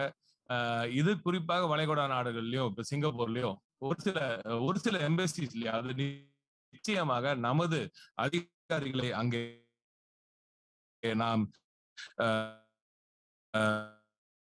வேண்டும். சார் இன்வெஸ்ட் நம்ம தமிழ் கேட்கிறோம் சொல்றோம். அப்படி அவர்கள் வர வேண்டும் என்றால் யூ கேன் ஹேவ் இண்டஸ்ட்ரீஸ்ல கூட இண்டஸ்ட்ரி நல்ல ஒரு நிதி ஒதுக்கீடு ஒரு டிபார்ட்மெண்ட் அவருக்கு துறையில இருந்தாவது அவர்களாவது நிச்சயமாக ஐரோப்பியாலும் சரி அமெரிக்காலும் சரி எங்கிருந்தெல்லாம் வெளிநாட்டு முதலீடு எளிதாக வரக்கூடுமோ எங்கிருந்தெல்லாம் நம்ம ஊருக்கு திருப்பி வரணும், திருப்பி கொடுக்கணும் அப்படின்னு நினைக்கிறவங்க நிறைய அதிகம் இருக்கும் இடங்களிலும் ஏன் தொழில் முதலீட்டாளர்கள் அயல்நாட்டு தொழில் முதலீட்டாளர்கள் வரவிருக்கும் எங்க இதெல்லாம் நம்மளுக்கு இன்வெஸ்ட்மெண்ட்ஸ் வருதோ அங்கேயே நம்மளோட டைரக்டா நம்மளோட கைடன்ஸ் செல்ல இருந்தே கூட அங்க ஒரு சில அலுவலகங்களை அமர்த்துவது, அங்கே நம்ம அதிகாரிகளை அங்க அமர்த்தி தொடர்ந்து தொழில் முதலீடுகளை ஈர்ப்பதற்கான முயற்சிகளை ஏற்படுத்தும் பொழுது நம்ம தமிழர்களுக்கும் அது உதவும், நம்ம முதலீட்டை இங்கே கொண்டு வந்து சேர்ப்பதற்கும் நிச்சயமாக உதவும் என்று நான் நம்புகிறேன். நம்ம சிங்கப்பூர்ல கூட இப்ப நிறைய பிரச்சனைகள் இருக்கு. ஒரு சில பிரச்சனை மட்டும் சொல்லி முடிச்சிடுறேன். சிங்கப்பூர் எம்பசில கூட பாத்தீங்கன்னா பாஸ்போர்ட்ஸுக்கும் ஒரு ரினியூவல்ஸுக்கும் எல்லாத்துக்கும் நம்ம ஆளுங்க அங்க எம்பசிக்கும் இந்தியன் எம்பசிக்கு போக வேண்டியது இருக்கு. அங்க போகும்போது நேரா போயிட்டு வந்து ஒரு $2-3 $5 மேக்சிமம் செலவாகும். ஆனால் இப்போது புதிதாக என்ன சொல்லியிருக்காங்க என்றா, அங்க நீங்க வந்து கொரியர்ல தான் அனுப்பணும். அந்த கொரியர் கூட நீங்க அனுப்பிச்சீங்கன்னா $10 செலவாகும். ஆனா $15 அங்க சார்ஜ் பண்றாங்க. இப்படி சின்ன சின்ன பிரச்சனை நம்ம இங்க இருக்கிறவங்களுக்கு சின்ன பிரச்சனையாக தோன்றும். ஆனா இங்க வீட்டுல இருக்க எல்லாரையும் விட்டுட்டு, இங்க நாட்டை விட்டுட்டு, அங்க எதுவுமே இல்லாம சோறு தண்ணி இல்லாம சில நேரத்துல ரொம்ப கஷ்டப்பட்டு அங்க வேலை செய்து கொண்டிருக்கும் நமது தமிழ் நண்பர்கள், நம்ம தோழர்கள், நம்ம சகோதரர்களை நாம் பாதுகாக்க வேண்டும் என்றால் அவர்களது உழைப்பினால், அவர் கஷ்டப்பட்டு உழைத்த அந்த நிதியை அவர்கள் முழுமையாக நமது தமிழ்நாட்டில் வாழும் அவர்களது குடும்பங்களுக்கு கொண்டு வந்து சேர்க்கும் அந்த வேலையை அவர்கள் சரியாக செய்ய வேண்டும். அவர்களுக்கும் நாம் இந்த தமிழக அரசு மாண்புமிகு முதலமைச்சர் அவர்களின் அரசு முழுமையாக துணை நிற்க வேண்டும் என்பது எனது கோரிக்கை. இந்த நிகழ்ச்சியில பேசின ஒரு சில பேர் நம்ம ரொம்ப சிறப்பாக நம்ம யுஎஸ்ஏல இருந்து பேசின மாண்புமிகு முனைவர் ராஜன் அவர்கள் சிறப்பான ஒரு பதிவை செய்தார். ஃபார்ம் ப்ரொடியூஸ், நம்ம விவசாயிகளின் விளைச்சல், நம்ம இப்ப நீங்க பாத்தீங்கன்னா நம்ம பூமியில இங்க விளையிற அரிசி கிட்டத்தட்ட அமேசான்ல வந்து நம்ம விவசாயிங்க கஷ்டப்பட்டு 30-40 ரூபாய்க்கு விற்கிறதுக்கு அவ்வளோ 30 ரூபாய் கஷ்டப்படுறோம். நம்ம 2000 ரூபாய் எம்எஸ்பி கொடுக்குறோம். இவ்வளோ கஷ்டப்படுறோம் நம்மளும், நம்ம விவசாயிகளுக்கு அந்த உரிய தொகையை கொடுக்கறதுக்கு. ஆனா அமேசான்ல யாரோ தரகர் ஒருத்தர் வாங்கி அதை அங்க வந்து 400 ரூபாய் 500 ரூபாய்க்கு விற்கிறாங்க ஒரு கிலோ. இதை அரசாங்கமே செய்வதுதான் சரியாக இருக்கும் என்று நான் முழுமையாக நம்புகிறேன். ஒட்டுமொத்தமாக இதை வாங்கி we should create an e-platform. நம்ம மக்கள் நம்ம ப்ராடக்ட்ஸ் வாங்குறதுக்கு கிரியேட் பண்ணணும். அந்த பிளாட்ஃபார்ம் மூலமா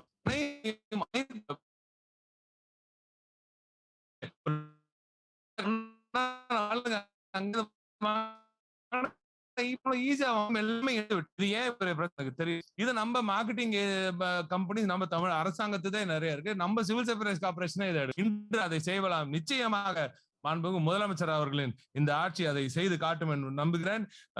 அவர் சொன்னார் நம்ம ப்ராடக்ட்ஸ்க்காக எவ்வளவு நம்ம தேடி அங்க ட்ரை பண்றோம், ஆனா கிடைக்கல அப்படின்னு முனைவர் ராஜன் அவர்கள் சொன்னார். அது நிச்சயமாக விரைவில் கிடைக்கும். நமது சசிதரன் முத்துவேல் அவர்கள் பிஎன்ஜில சொல்லும் போது அங்க பிஎன்ஜிக்கு இங்க வாங்கன்றாங்க.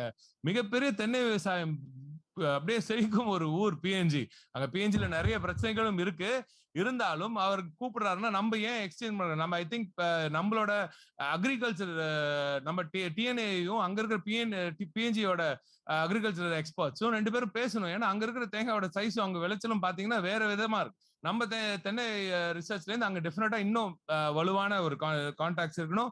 அங்க இருக்கிற தென்னையில இருந்து காயர் ஃபைபர் எக்ஸ்ட்ராக்ட் பண்றதுக்கான வாய்ப்புகள் இருக்கான்னு நம்ம பார்க்கலாம். ஆக இது நிறைய தொழில் முதலீடுக்கான வாய்ப்புகளை ஏற்படுத்தும். மாண்புமிகு சுமந்திரன் அவர்கள் நம்ம ஒரு தமிழர்களுக்கான அரணாக திகழ்கிறார் நமது முதலமைச்சர் என்று சொல்வது மிக நெஞ்சுக்கு ரொம்ப ஆறுதலா, ரொம்ப சந்தோஷமா இருக்குது கேட்கறதுக்கு. ஏன்னா ஒவ்வொரு நாளும் சிந்தித்து செயல்படுகிறார் நமது முதலமைச்சர். நமது தனபால் ராமசாமி அவர்கள் கூறும் பொழுது we are not just partners, we are not just passengers, we are partners in the journey என்று கூறுகிறார். அதுதான் நம்ம ரொம்ப அற்புதமான வார்த்தைகள். அயலக டயஸ்பரால இருக்கும் நாம அங்க போய் அங்க நல்லா வாழ்ந்து கொண்டிருக்கும் நமது மக்கள் இங்கே இருக்கும் நம் தமிழர்களுக்கு ஏதோ செய்ய வேண்டும் என்ற துடிப்போடு இருக்கிறார்கள். they are willing to become partners. We just have to we just have to give them the atmosphere which is easier for them to access the government. அப்படியாப்பட்ட ஒரு கவர்மெண்ட் தான் இப்போ நமக்கு இருக்கு. அவர் சொல்றது போல சிங்கப்பூருக்கும் சென்னைக்கும் ஒரு ட்வின் சிட்டி அக்ரிமெண்ட், சென்னைக்கும் ஒரு ட்வின் சிட்டி அக்ரிமெண்ட் ஒன்று போடணும் அப்படின்னு சொல்லி அதை ஏன் இன்னும் செயல்படுத்தவில்லை சரியாக அப்படின்னு கேட்டார். அதை பிளானிங் கமிஷன் ஏற்கனவே அதை பத்தி பேசியிருக்கோம். சிங்கப்பூருக்கு ஒரு நோக்கம் இருக்கு, 30/30 சொல்லுவாங்க. 30% of the produce has to be produce inside Singapore within 2030 அப்படின்றது அவர்களது நோக்கம். ஆனா அப்படின்னா என்ன அர்த்தம்னா இன்னும் 70% அவங்க இம்போர்ட் பண்ணணும்னு அர்த்தம். அந்த இம்போர்ட் ஏன் நாம கொடுக்க கூடாது? வேர்ல்ட்ஸ் பெஸ்ட் லெட்யூஸ் க்ரோஸ் இன் ஆர் கோத்தகிரி கோத்தகிரி நம்ம கோத்தகிரியில இருக்கிறதா வேர்ல்ட்ஸ் பெஸ்ட் பிளேட்டிஸ். இங்க இருந்து மெக்டானல்ட்ஸ் KFC அவன் வாங்கிட்டு போறாங்க. அங்க இருக்கிற சாலட் பவுல்ஸ் ஏன் why can't the salad bowls in Singapore be filled with produce from the delta or from the Nilgiris or from Kodai or any of the hill stations என்று நான் ஏங்கிக் கொண்டிருக்கிறேன். நிச்சயமாக இதை அனைத்தும் ஒரு ஸ்ட்ராட்டஜிக் பார்ட்னர்ஷிப் உருவாக்கி நமது முதலமைச்சர் செய்து காட்டுவார். இறுதியாக ரிசர்ச் எக்ஸ்சேஞ்ச் ரொம்ப முக்கியம் என்று நான் கருதுகிறேன். நமது பசங்க இங்கே இந்த பிரெயின் ட்ரெயின் எவ்வளவு பிரெயின் ட்ரெயின் ஆகுது. இங்க இருக்கிற பிள்ளைகள் எல்லாம் நாம கஷ்டப்பட்டு உழைத்த இந்த திராவிடியன் ஐடியாலஜி கொடுத்த அந்த கல்வியில் படித்து பெரிய ஆளாக ஆகி அங்கே போய் ரிசர்ச்ல ஈடுபடுறாங்க. அந்த ரிசர்ச் மூலம் கிடைக்கும் அந்த அந்த அந்த அந்த வளங்கள் அதெல்லாம் நமக்கு வரணும். மீண்டும் தமிழகத்துக்கு வர வேண்டும் என்றால் அந்த ரிசர்ச்லயும் நாம அவர்களுக்கு இன்னும் உறுதுணையாக இருக்க வேண்டும். அப்படி ரிசர்ச்ல இருக்கிற நம்ம பிள்ளைகளை மீண்டும் இந்த தமிழகத்தோடு இணைக்க வேண்டிய அந்த ஒரு மிகப்பெரிய வேலையை நாம் நிச்சயமாக செய்ய வேண்டும். பல நாடுகளில் ரிசர்ச் ஸ்காலர்ஸ் நம்ம ஆளுங்க இருக்காங்க. அவர்களோட இணைக்கும் அந்த பாலத்தை நீங்கள் வெகு விரைவில் உருவாக்கி தர வேண்டும். இறுதியாக எங்கள் ஊருக்கும் சரி தமிழகத்துக்கும் சரி அருமையான அவர்கள் சொல்வதை போல only land to have Tamil as the official language. Singapore என் தந்தை நமது ஐயா லீ குவான் யூ அவர்களின் சிலை இங்கே இந்த தமிழ் மண்ணில் இருக்க வேண்டும் என்பது மிக பல தமிழர்களின் ஒரு ஏக்கமாகவே இருக்கிறது. குறிப்பாக எங்கள் மன்னார்குடியிலும் அது அமைய வேண்டும் என்ற ஒரு ஏக்கமும் எனக்கும் இருக்கிறது. ஆனால் சென்னையில் ஒரு அற்புதமான இடத்தில் அவருக்கு சிலை எழுப்புவது இல்ல அவர் சிலை இருக்கக்கூடாதுன்னு சொல்லுவாங்க. அப்படி என்றால் நமது மன்னார்குடியிலோ அல்லது சென்னையிலோ உருவாக்கப்படும் ஒரு நூலகத்துக்கு ஐயா லீ குவான் யூ அவர்களின் பெயர் நிச்சயமாக சூட்டப்பட வேண்டும். அதை மாண்புமிகு முதலமைச்சர் அவர்கள் செய்து தருவார் என்று நம்பி விடைபெறுகிறேன். நன்றி, வணக்கம். நன்றி. தலைமை செயலாளர் தமிழ்நாடு அரசு முனைவர் வே. இறையன்பு இஆப்பா அவர்களை சிறப்புரை ஆற்றும்படி தாழ்மையுடன் கேட்டுக்கொள்கிறேன்.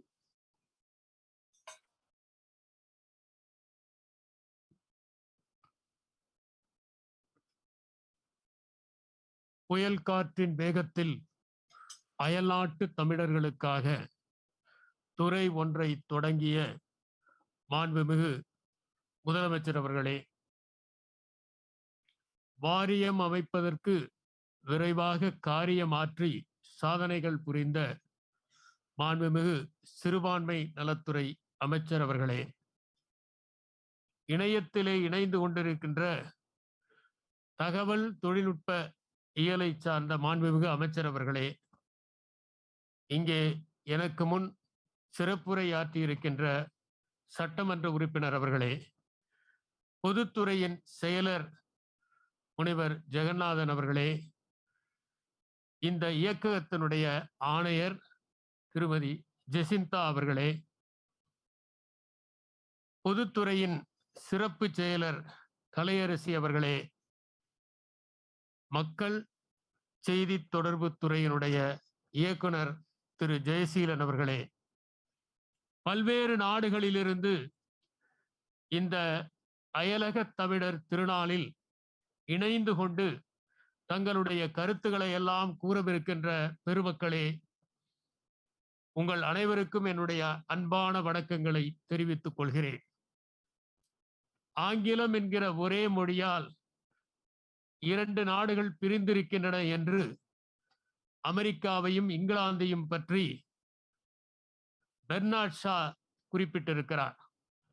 ஆனால் உலகத்தில் இருக்கிற மூளை முடுக்குகளிலெல்லாம் வாழுகிற தமிழர்களை எல்லாம் இணைக்கிற மொழியாக, பல மலர்களை இணைக்கிற ஒற்றை சரடாக தமிழ் இன சரடு இருக்கிறது என்பது உண்மை. இந்த துறையை தொடங்கி இந்த துறையின் மூலம் உலகத்தில் இருக்கிற எல்லா தமிழ்நாட்டை சார்ந்தவர்களும் ஒன்று சேர்ந்து தங்கள் வாழ்க்கையை மட்டுமல்ல தமிழ்நாட்டினுடைய எதிர்காலத்தையும் எவ்வாறு மேம்படுத்திக் கொள்வது என்பதற்கு கருத்துக்களை முன்வைப்பதற்கும் செயல் திட்டங்களை உருவாக்குவதற்கும் ஒரு தகுந்த சூழலை உருவாக்குவதற்காகத்தான் இந்த அயலக தமிழர் திருநாள். பல தடைகள் இருந்த போதும் அறிவித்தபடி நிகழ வேண்டும். உலகில் இருக்கிற பல நாடுகளில் இருக்கின்ற அறிஞர்கள் எல்லாரும் தங்களுடைய கருத்துக்களை கூற வேண்டும் என்பதற்காக இந்த ஜனவரி மாதம் 12ஆம் நாள் இந்த அயலக தமிழர் திருநாள் நடந்து கொண்டிருக்கிறது. நம்மை தமிழ் மொழி இணைக்கிறது என்பது உண்மை. அதனால்தான் தன்னுடைய கருவிலே இருக்கிற போது தாயிடமிருந்தே குழந்தை கற்றுக்கொள்வதால் தாய்மொழியினுடைய கூறுகளோடு தான் அந்த குழந்தை பிறக்கிறது என்று நோம் சாம்ஸ்கி என்கிற அறிஞர் குறிப்பிடுகிறார்.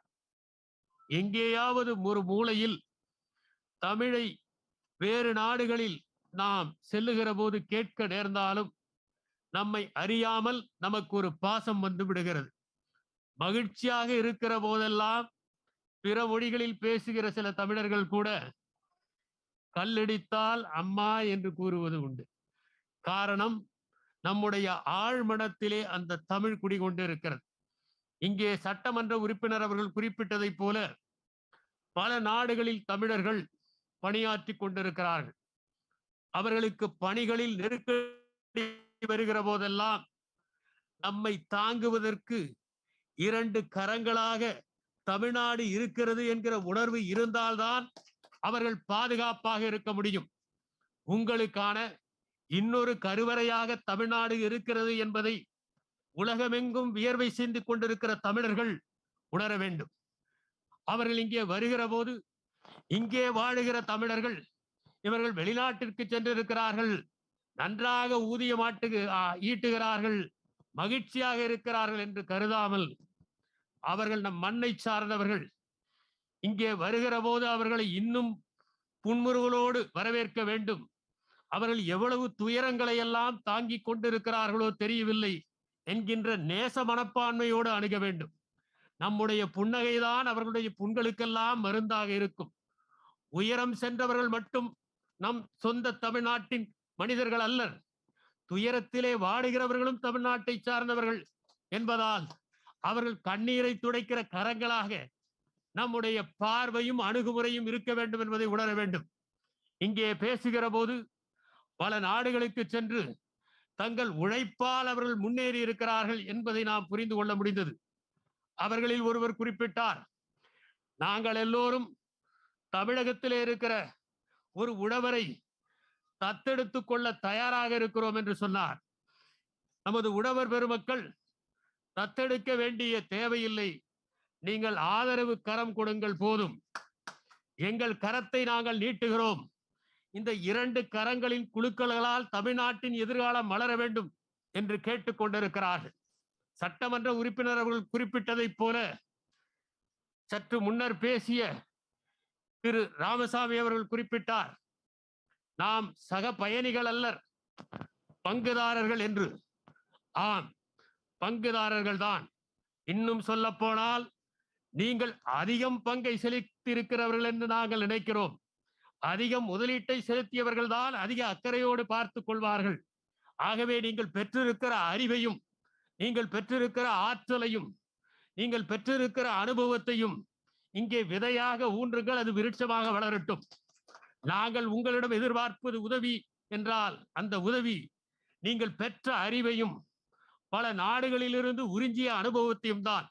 அதுதான் மிகப்பெரிய முதலீடாக இருக்க முடியும். மாண்புமிகு தமிழக முதலமைச்சர் அவர்கள் எப்படியேனும் $1,00,000 கோடி இங்கே முதலீடு செய்ய வேண்டும், தொழில்துறை முன்னேற வேண்டும், தமிழ்நாட்டிலே அனைத்து தொழில்களும் ஆரோக்கியமாக வளர வேண்டும், அதன் காரணமாக வறுமை இல்லாத நிலை உருவாக வேண்டும், வெறுமை இல்லாத மனம் உருவாக வேண்டும் என்கிற பெருமையை அடைய வேண்டும் என்று விரும்புகிறார்கள். அத்தகைய ஒரு சூழலை நாம் உருவாக்க வேண்டும் என்றால் நாம் அனைவரும் ஒன்று சேர வேண்டும். ஒன்று சேர்ந்தால் நம்முடைய அனைவருடைய உழைப்பும் ஈடுபாடும் இங்கே இந்த மண்ணிலே விழும். அதன் காரணமாக பல்வேறு சோலைகளை நாம் உருவாக்க முடியும், தொழிற்சாலைகளை உருவாக்க முடியும், அழகான நகரங்களை உருவாக்க முடியும். அதன் மூலம் இங்கே இருக்கிற தமிழர்கள் நல்வாழ்வை பெறுவதற்கு தேவையான அனைத்து வசதிகளும் செய்து தரப்படும். நாம் மற்ற மாநிலங்களில் செல்கிற போது பார்க்கிறோம், வெளிநாடுகளிலிருந்து வருகிற தமிழர்கள் அந்த ஊருக்கு என்ன செய்ய முடியும் என்று யோசிப்பது இல்லை. தமிழ்நாட்டில் என்ன செய்ய முடியும் என்றுதான் யோசிக்கிறார்கள். பல மாநிலங்களில் அந்த மாநிலத்தை சார்ந்தவர்கள் சின்ன சின்ன கிராமங்களை எல்லாம் தங்களுடைய கட்டுப்பாட்டிலே கொண்டு வந்து அங்கே என்னென்ன வளர்ச்சி பணிகள் தேவையோ அவற்றை எல்லாம் செய்து தருகிறார்கள். அதை போன்ற ஒரு சூழல் உருவாவதற்கும், ஏழை எளிய மக்கள் வெளிநாடுகளுக்கு செல்லுகிற போது திடீரென ஒரு ஆபத்து ஏற்பட்டால் பேருதவியை செய்து அவர்களை மீட்டு கொண்டு வருவதற்கான மற்ற பணிகளை செய்வதற்காகவும் நம்முடைய மாண்புமிகு சிறுபான்மை நலத்துறை அமைச்சர் அவர்கள் முனைப்போடு செயல்பட்டுக் கொண்டிருக்கிறார்கள். அதை போலவே பொது துறையாக இருந்தாலும் சரி, தமிழகம் அனைத்தும் உழைத்து ஒரு நாளில் இரு நாளில் அவர்களை அழைத்து கொண்டு வந்து அவர்களுக்கு தேவையான மருத்துவ வசதியோ அல்லது அவர்களுக்கு தேவையான மற்ற வசதிகளையோ செய்து தருகிறார்கள். இது தொடர வேண்டும்.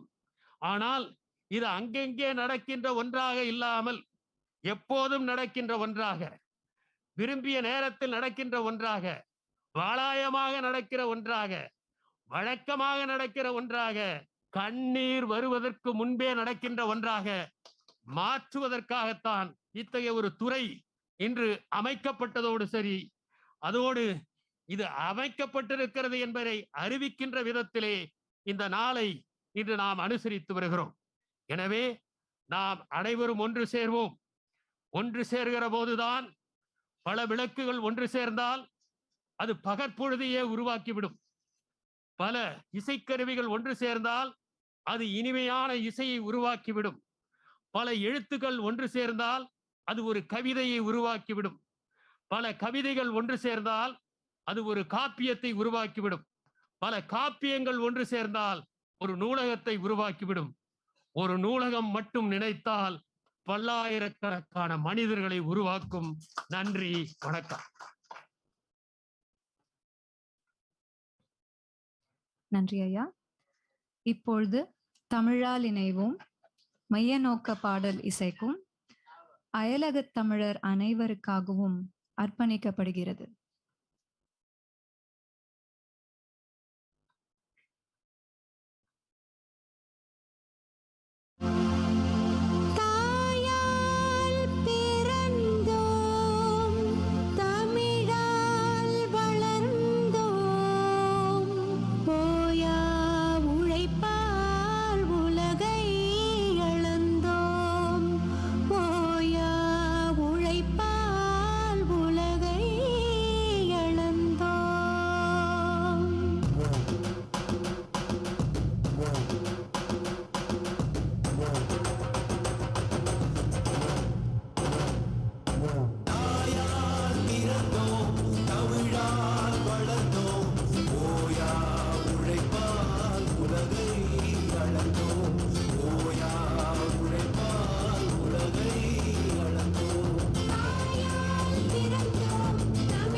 உழைப்பால் உலகை அளந்தோம்.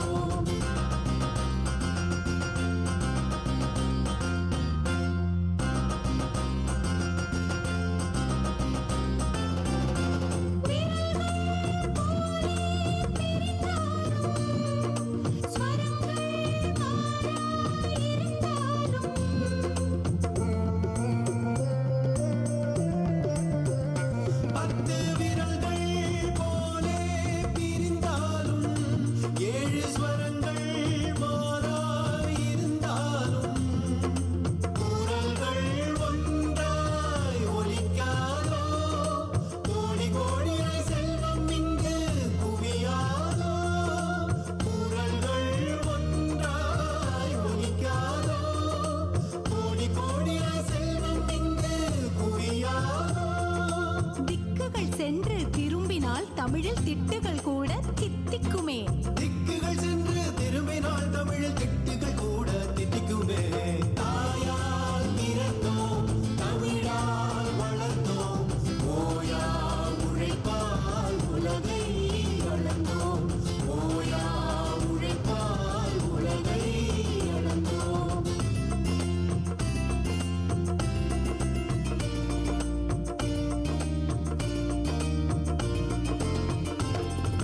கிளைகள் வேராய் விரிந்தாலும், இலைகள் நூறாய் தழைத்தாலும்,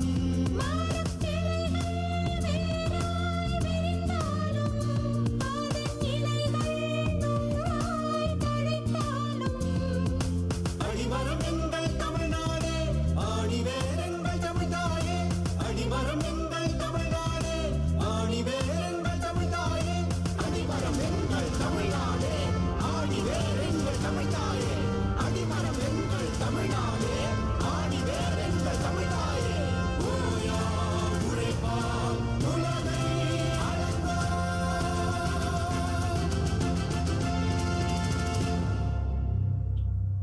அடுத்ததாக இந்த நிகழ்ச்சியில் முன்னிலை வகிக்கும் மாண்புமிகு தகவல் தொழில்நுட்பத்துறை அமைச்சர் திரு மனோ தங்கராஜ் அவர்களை உரையாற்றும்படி தாழ்மையுடன் கேட்டுக்கொள்கிறேன்.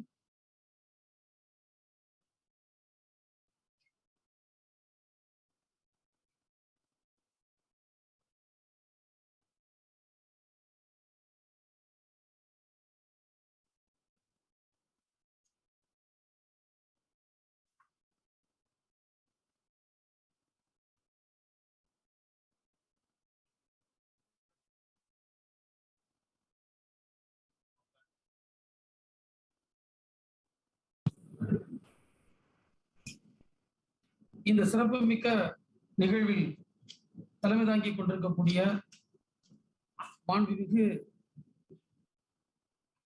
சிறுபான்மை நலன் மற்றும் வெளிநாட்டு வாழ் தமிழர்கள் நலன் துறையினுடைய அமைச்சர் அன்புக்குரிய அண்ணன் செஞ்சி மஸ்தான் அவர்களே, இங்கு சிறந்ததொரு உரையாற்றி அமர்ந்திருக்கக்கூடிய நம்முடைய அன்பிற்கும் மரியாதைக்கும் உரிய தலைமை செயலாளர் டாக்டர் இறையன்பு அவர்களே, சிறந்ததொரு உரையாற்றி அமர்ந்திருக்கக்கூடிய என்னுடைய இனிய நண்பர் சகோதரர் மாண்புமிகு சட்டமன்ற உறுப்பினர் TRB ராஜா அவர்களே, இங்கு அனைவரையும் வரவேற்று அமர்ந்திருக்கக்கூடிய நம்முடைய அரசு செயலாளர் டாக்டர் ஜெகநாதன் அவர்களே, இந்த நிகழ்விலே கலந்து கொண்டிருக்கக்கூடிய அன்புக்குரிய ஜெயசீலன் IAS அவர்களே, ஜசிந்தா லாசரஸ் IAS அவர்களே, இன்னும் பல்வேறு நாடுகளிலிருந்து பங்கு பெற்று அரிய கருத்துக்களை ஆற்றி அமர்ந்திருக்கக்கூடிய இந்த நிகழ்வில் வாழ்த்துரை வழங்கியிருக்கக்கூடிய நண்பர்கள், கலந்து கொள்ளக்கூடிய ஒவ்வொருவருக்கும் என்னுடைய மனமார்ந்த வணக்கத்தினை நான் தெரிவித்துக் கொள்ளுகின்றேன். எல்லோரும் இங்கு கூடியது போன்று இது ஒரு மிக சிறப்பான ஒரு நாள், ஒரு மகிழ்ச்சியான நாள். ஏனென்றால் நீண்ட நாளைய ஒரு கனவு இன்றைக்கு நம்முடைய மாண்புமிகு முதல்வர் அவர்களால் நிறைவேறி இருக்கிறது என்று என்னால் ஆணித்தரமாக கூற முடியும். காரணம், நான் கூட பல நாடுகளுக்கு சென்று அங்கு இருக்கக்கூடிய நம்முடைய மக்களோடு பேசுகின்ற நேரத்தில் இது போன்ற ஒரு அமைப்பு தமிழகத்திற்கு தேவை என்பதை அவர்கள் பல்வேறு சந்தர்ப்பங்களில் வலியுறுத்தினார்கள். சென்ற முறை நான் சட்டமன்ற உறுப்பினராக இருந்த போது இது குறித்து இப்படி ஒரு துறை அமைக்க வேண்டும் என்று ஒரு கவன ஈர்ப்பு தீர்மானம் கூட சட்டமன்ற சபாநாயகருக்கு அளித்தார். ஆனால் அது விவாதத்துக்கு எடுத்துக் கொள்ளப்படவில்லை. அதுபோன்று கேள்வியும் கொடுத்திருந்தேன். இன்றைக்கு நம்முடைய தலைவர் அவர்கள் ஒரு தொலைநோக்கு பார்வையோடு நீண்ட நாள் கோரிக்கையான அந்த கோரிக்கையை நிறைவேற்றும்படி அவரது துறைவை அமைத்திருப்பது ஒரு சால சிறந்த ஒன்றாக, தமிழர்களை எல்லாம் இணைக்கக்கூடிய ஒன்றாக இந்த நிகழ்வு அமைந்திருப்பது ஒரு மட்டற்ற மகிழ்ச்சியை, பெருமையை நமக்கு தருகிறது. இங்கு நல்ல கருத்துக்களை நம்முடைய தலைமைச் செயலாளர் அவர்களும் அதுபோன்று நம்முடைய சட்டமன்ற உறுப்பினர் சகோதரர் ராஜா அவர்களும் மற்ற பிற பேச்சாளர்களும் அவர்கள் கருத்துக்களை கூறினார்கள். அன்புக்குரிய கமலதானந்தன் அவர்கள் பேசுகின்ற போது தமிழர்கள் பல்வேறு நாடுகளில் பல்வேறு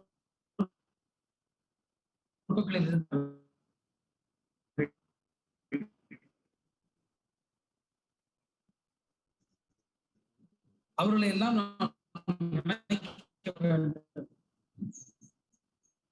அதேபோல் பல பல்கலைக்கழகங்கள் இதுபோன்று நம்முடைய மாண்புமிகு முதல்வர்களுடைய இலக்கான அந்த $1 trillion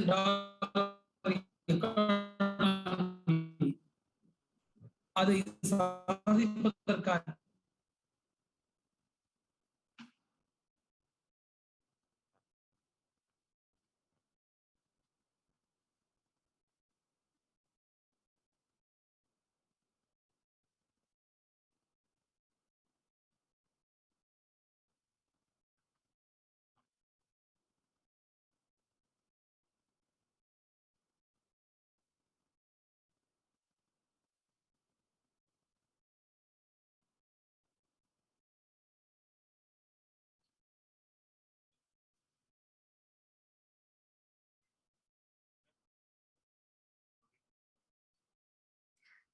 அடுத்ததாக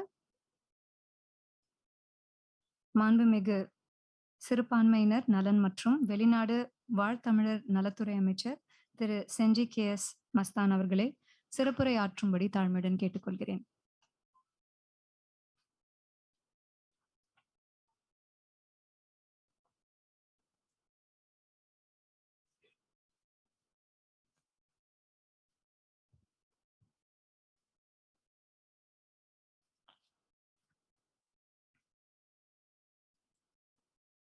அன்பார்ந்த சகோதர சகோதரிகளே, அயலக தமிழர் திருநாளை ஜனவரி 12ஆம் நாள் உலகமெங்கும் வசிக்கின்ற தமிழர்களை இணைத்து நடைபெறுகின்ற இந்த நல்ல நிகழ்வில் கலந்து கொள்ளுகின்ற வாய்ப்பினை உருவாக்கி கொடுத்து எல்லா வல்ல இறைவனுக்கும் என்னை மாண்புமிகு அமைச்சர் என்ற நிலையை உயர்த்தி கொடுத்து முத்துவேல் கருணாநிதி ஸ்டாலின் என்னும் மக்கள் முதல்வர் தளபதியார் அவர்களுக்கு இந்த நேரத்தில் நன்றி கலந்த வணக்கத்தினை தெரிவிக்க கடமைப்பட்டிருக்கின்றேன். இந்த நிகழ்ச்சியில் கலந்து கொண்டு பெருமை சேர்த்து தன்னுடைய கருத்தை பதிவு வைத்திருக்கின்ற தகவல் தொழில்நுட்ப அணியினுடைய அமைச்சர், துறையினுடைய அமைச்சர் அருமை சகோதரர் மனோ தங்கராஜ் அவர்களே, நம்முடைய தலைமை செயலர் தமிழுக்கே தன்னுடைய சிறப்பை ஏற்று தமிழ் மொழியில் தமிழுடைய பண்பாடு கலாச்சாரம் வெளிநாட்டில் இருக்கின்ற தமிழர்களையும் தமிழகத்தையும் இணைக்கின்ற தொலைநோக்கு சிந்தனையோடு அவருடைய பாடலையும் உலகம் எங்கும் கேட்கின்ற நிலையையும் மேடையில் அவர் தோன்றி தமிழ் மொழிக்கு பெருமை சேர்க்கின்ற அந்த இணைப்பை, அந்த செய்திகளை பதிவு செய்திருக்கின்ற தலைமை செயலர் மாண்புமிகு டாக்டர் இறையன் அவர்களே, பொதுத்துறையினுடைய செயலாளர் எங்கள் துறைக்கு மெருகூட்டுகின்ற வகையில் தொடர்ந்து துறை சிறக்க தன்னுடைய கருத்தை பதிவு வைத்து மாண்புமிகு முதலமைச்சரிடத்திலும் தலைமை செயலரிடத்திலும் உரிய நேரத்தில் அதை பதிவு செய்து அரசு ஆணைகளை பெற்றுக் கொடுக்கின்ற அருமை சகோதரர் டாக்டர் ஜெகநாதன் அவர்களே, இந்த நிகழ்ச்சியில் கலந்து கொண்டு தனக்கே உரிய பாணியில், தன்னுடைய தந்தைக்குரிய பாணியில் என்னுடைய ஆருயிர் அண்ணன் டிஆர் பாலுடைய புதல்வர் அருமை தம்பி டிஆர் ராஜா அவர்கள் தங்களுடைய கருத்தை பதிய வைத்தது மட்டுமல்ல, சட்டமன்றத்தில் எதிர்கட்சியாக இருக்கின்ற நேரத்தில் பதிவு செய்கின்ற செய்திகளையும், ஆளுங்கட்சியாக இருக்கின்ற நேரத்தில் பதிவு செய்கிற செய்திகளையும் உலக மக்களுக்கு தெரிவிக்கின்ற வகையில் பல்வேறு செய்திகளை இங்கே பதிவு வைத்து இருக்கிறார். ராஜா அவர்களுக்கும், இங்கே சிங்கப்பூர் திராவிட முன்னேற்ற கழகத்தினுடைய செயலாளர் பெருமை சேர்த்திருக்கின்ற அருமை சகோதரர் புகழ் காந்தி அவர்களுக்கும், பொதுத்துறை சிறப்பு செயலாளர் அருமை சகோதரி திருமதி கலையரசி அவர்களுக்கும், எங்கள் துறையை சார்ந்து எங்கள் துறையில் முழு நேரமும் தன்னுடைய பணியை பதிய வைத்து துறை சிறக்க பணியாற்றுகின்ற அருமை சகோதரி ஜெசிந்தா லாசரஸ் அவர்களுக்கும், அவருக்கு துணையாக இருக்கின்ற துணை இயக்குனர் ரமேஷ் அவர்களுக்கும், செய்தித்துறை இயக்குனர் அருமை சகோதரர் விபி ஜெயசீலன் அவர்களுக்கும் இந்த நிகழ்ச்சியில் கலந்து கொண்டு பல்வேறு கருத்துக்களை சொல்லி அமர்ந்திருக்கின்ற மற்றுமுள்ள அனைத்து நிலையில் உள்ள உதவி இயக்குநர்களுக்கும் மற்றும் பேராசிரியர் பொன் கதிரேசன் அவர்களுக்கும் மற்றும் இங்கே நிகழ்ச்சிக்கு பெருமை சேர்த்து கலந்து கொண்டிருக்கின்ற இசை பாடகர் புகழ் இறையன்பு குத்தூஸ் அவர்களுக்கும், லண்டன் ஃபைசல் அவர்களுக்கும், அருமை சகோதரர் ரமணன் அவர்களுக்கும், ரவிக்குமார் அவர்களுக்கும், தம்பி கேஎஸ்எம் முக்தார் அலி அவர்களுக்கும், இந்த நிகழ்ச்சியில் கலந்து கொண்டு என்னோடு வருகை தந்திருக்கின்ற எங்களுடைய துணைவியார் சேதாநிதி மஸ்தான் அவர்களுக்கும் மற்றும் என்னுடைய துறையை சார்ந்த உதவியாளர்களுக்கும், இந்த நிகழ்ச்சியை தொகுத்து அளிக்கின்ற அனைவருக்கும், நம்மளுடைய இந்த நிகழ்ச்சியில் பெருமை சேர்க்கின்ற வகையில் இங்கே கலந்து கொள்ள இருக்கின்ற கவியரசு அவர்களுக்கும் மற்றும் இந்த நிகழ்ச்சியில் கலந்து கொண்டு இருக்கின்ற நம்மளுடைய கவியரசு வைரமுத்து அவர்களுக்கும், நம்மோடு நிகழ்ச்சியில் இணைந்து நமக்கெல்லாம் வாழ்த்துரை வழங்க இருக்கின்ற தமிழகத்தினுடைய முதலமைச்சர், நம்முடைய முத்தமிழறிஞர் கலைஞரின் அந்த அடிச்சோடாக இன்றைக்கு முழுமையாக மறு கலைஞராக நமக்காக வாழ்ந்து காட்டி கொண்டு இருக்கின்ற மாண்புமிகு தமிழக முதல்வர் அவர்களுக்கும் நன்றி கலந்த வணக்கத்தினை தெரிவிக்க கடமைப்பட்டு இருக்கிறேன். இனிய தமிழ் புத்தாண்டு பொங்கல் செய்தியும் இந்த நிகழ்வில் பதிவு செய்ய அன்போடு கடமைப்பட்டு இருக்கிறேன். இந்த நிகழ்வில் நம்ம எல்லாம் ஒருங்கிணைக்கின்ற ஒரு மாபெரும் நிகழ்ச்சி, வரலாற்று சிறப்பு மிக்க நிகழ்ச்சி.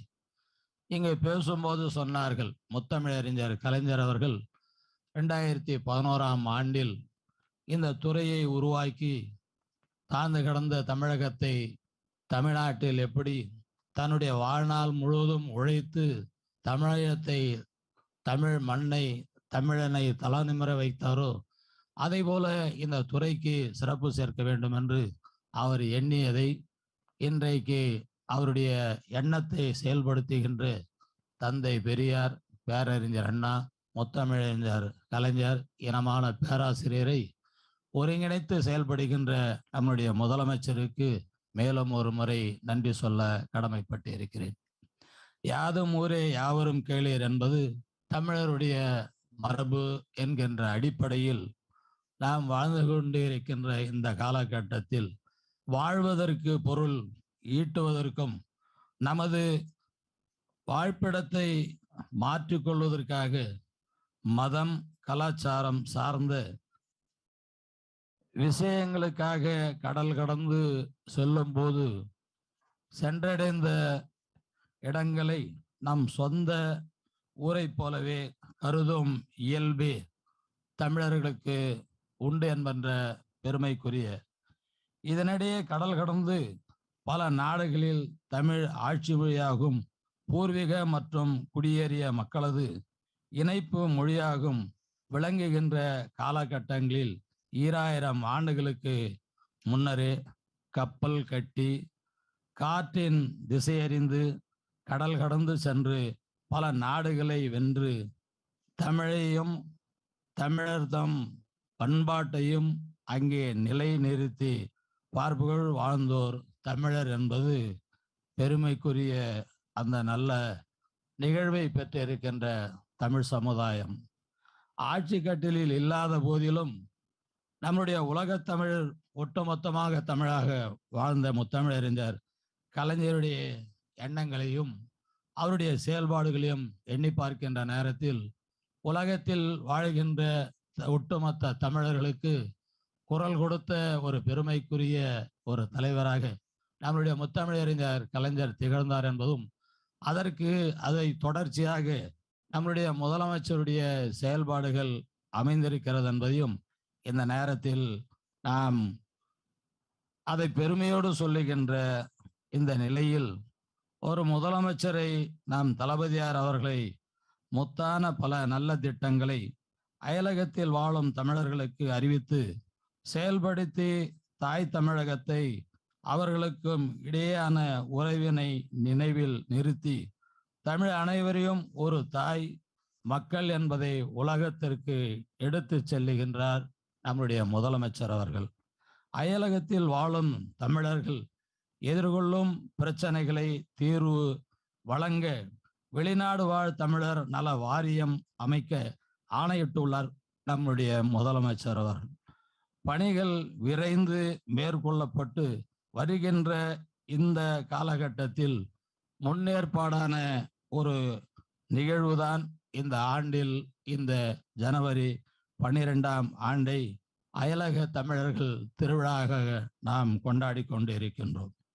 நம்மளுடைய தொடர்புகளுக்கு மேற்கொள்வதற்காக நம்மளுடைய கட்டணமில்லா தொலைபேசி உதவி மையங்கள் துவக்குகின்ற அந்த நிலையும் அயலக தமிழர்கள் அந்த பயன்படுத்துகின்ற நிலையும் இங்கே உறுதிப்படுத்துகின்ற தமிழக அரசு மூலமாக அந்த செய்திகளையும் பதிவு செய்திருக்கிறது. அயலக தமிழர்களது நிதியை பாதுகாப்பான முறையில் முதலீடு செய்ய ஆலோசனைகள் வழங்குகின்ற ஒரு நல்ல நிகழ்வை முதலமைச்சர் அவர்கள் செயல்படுத்தி கொண்டே இருக்கார். தமிழர்தம் குழந்தைகளுக்கு தாய்மொழியாய் தமிழை இணைய வழியில் கற்பிக்க வழிவகை செய்தல் போன்ற பல்வேறு திட்டங்களை அறிவித்து இருக்கிறார். நிகழ்ந்த கதையை உயிரித்து பாதுகாத்து தமிழகத்தின் தமது சொந்த ஊரில் கல்வி, மருத்துவம் உள்ளிட்ட வசதி வாய்ப்புகளை பெருக்கும் இடமாக அதை செயல்படுத்துவதற்காக உலகத்தில் வாழுகின்ற தமிழர்கள் தானா முன்வந்து செய்கின்ற ஒரு சிறப்பு திட்டமாக தாய்மண் திட்டத்தை அறிமுகம் செய்திருக்கிறார். மற்றும் பல்வேறு காலகட்டங்களில் இன்றைக்கு அயலக தமிழர்களை கொண்டிருக்கின்ற அந்த நல்ல நிலையை உருவாக்கி கொண்டிருக்கின்ற மாண்புமிகு முதலமைச்சருடைய செயல்களை இன்றைக்கு உலகம் எங்கும் வாழுகின்ற தமிழர்களெல்லாம் தினந்தோறும் தொலைபேசி மூலமாக தொடர்பு கொண்டு நம் துறை சார்ந்த அந்த பணிகளுக்கு ஆக்கம் ஊக்கம் அளித்து வருகின்ற இந்த நல்ல நிலையை நாம் காண முடிகிறது.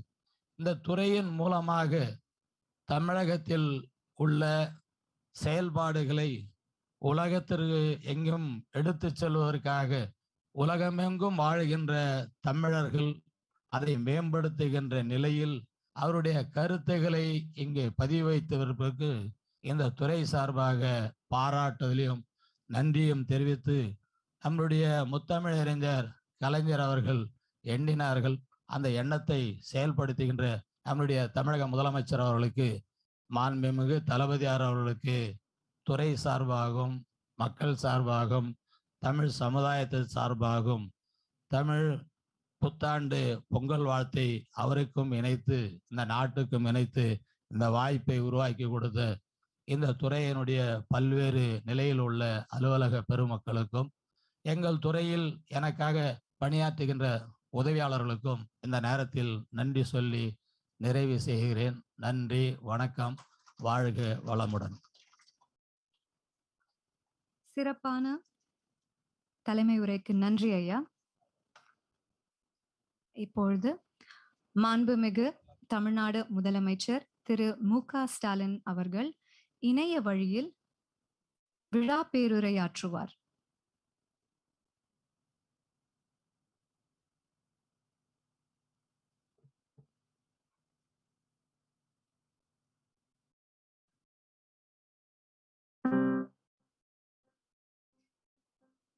உலகமெங்கும் வாழும் தமிழ் உடன்பிறப்புக்கு அனைவருக்கும் தமிழ் வணக்கம்.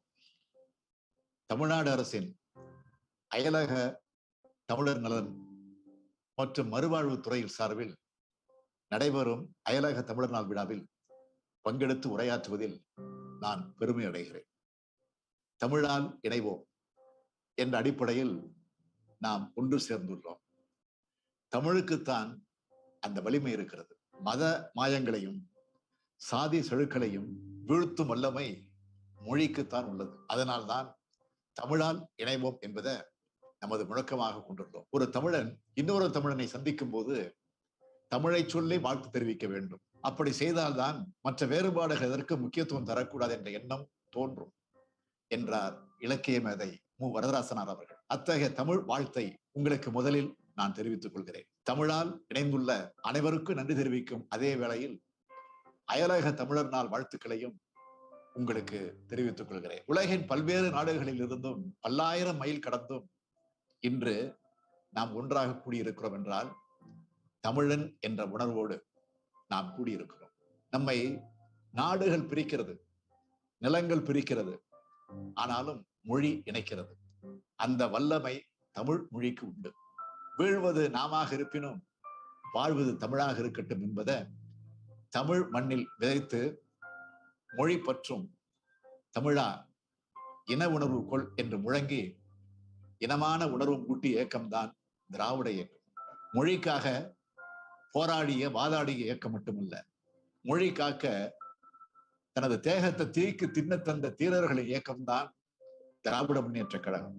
கழக ஆட்சி அமையும் போதெல்லாம் அது இங்குள்ள தமிழர்களின் ஆட்சியாக மட்டுமில்லாமல் உலகம் முழுவதும் பறந்து விரிந்து வாழும் அனைத்து மக்களின் அரசாக கழக அரசு செயல்பட்டு வருகிறது.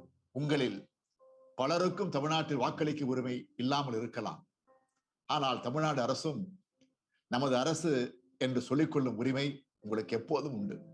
அதனால்தான் கழக அரசு அமைந்ததும் கடந்த செப்டம்பர் மாதம் அயலகம் வாழ் தமிழர்கள் நலன் காக்கக்கூடிய ஏராளமான அறிவிப்புகளை வெளியிட்டேன்.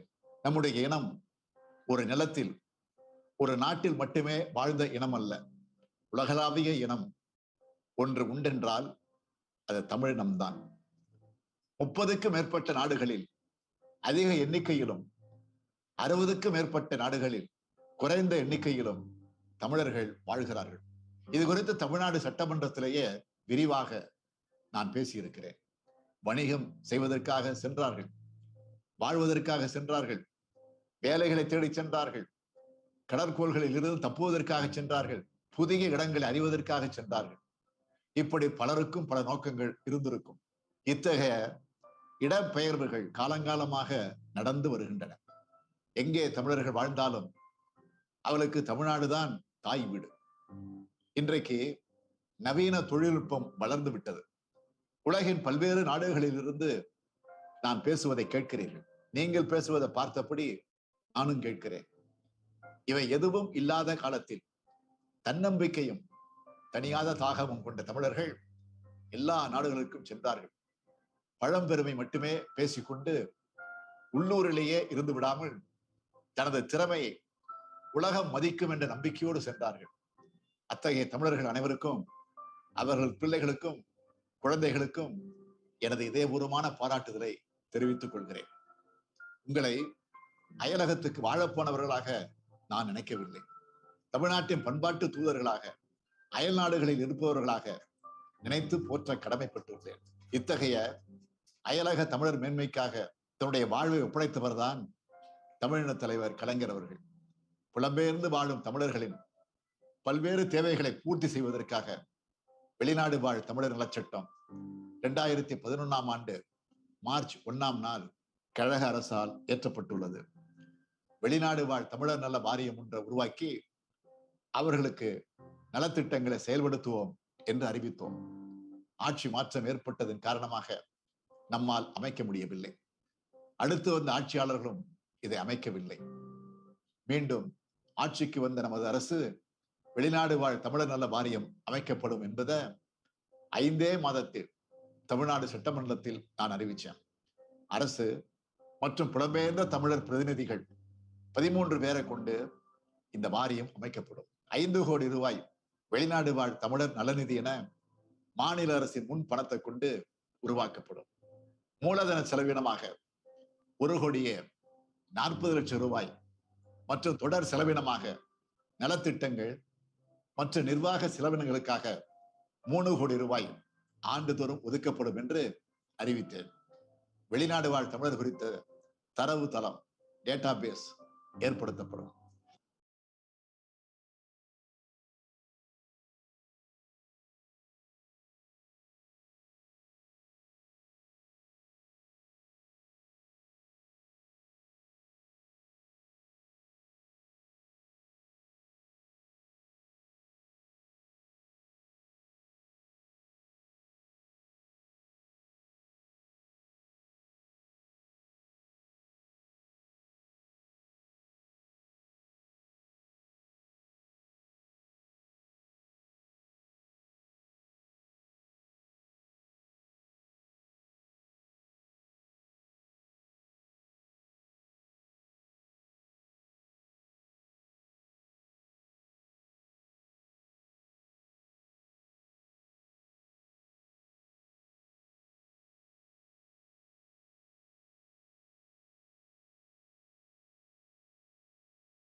ஈஸ்வரன், டாக்டர் விஜய் ஜானகிராமன், திரு ஹாரி கிருஷ்ண நடேசன் பழையாச்சி, திருமதி ரஷ்மி ஜவஹர், திரு ஜெயபால் ராமசாமி, திரு சிசில் சுந்தர் மற்றும் சாதனை புரிந்த பல்வேறு அயலக தமிழர்கள் தங்களுடைய கருத்துக்களையும் பதிவு செய்கின்றனர்.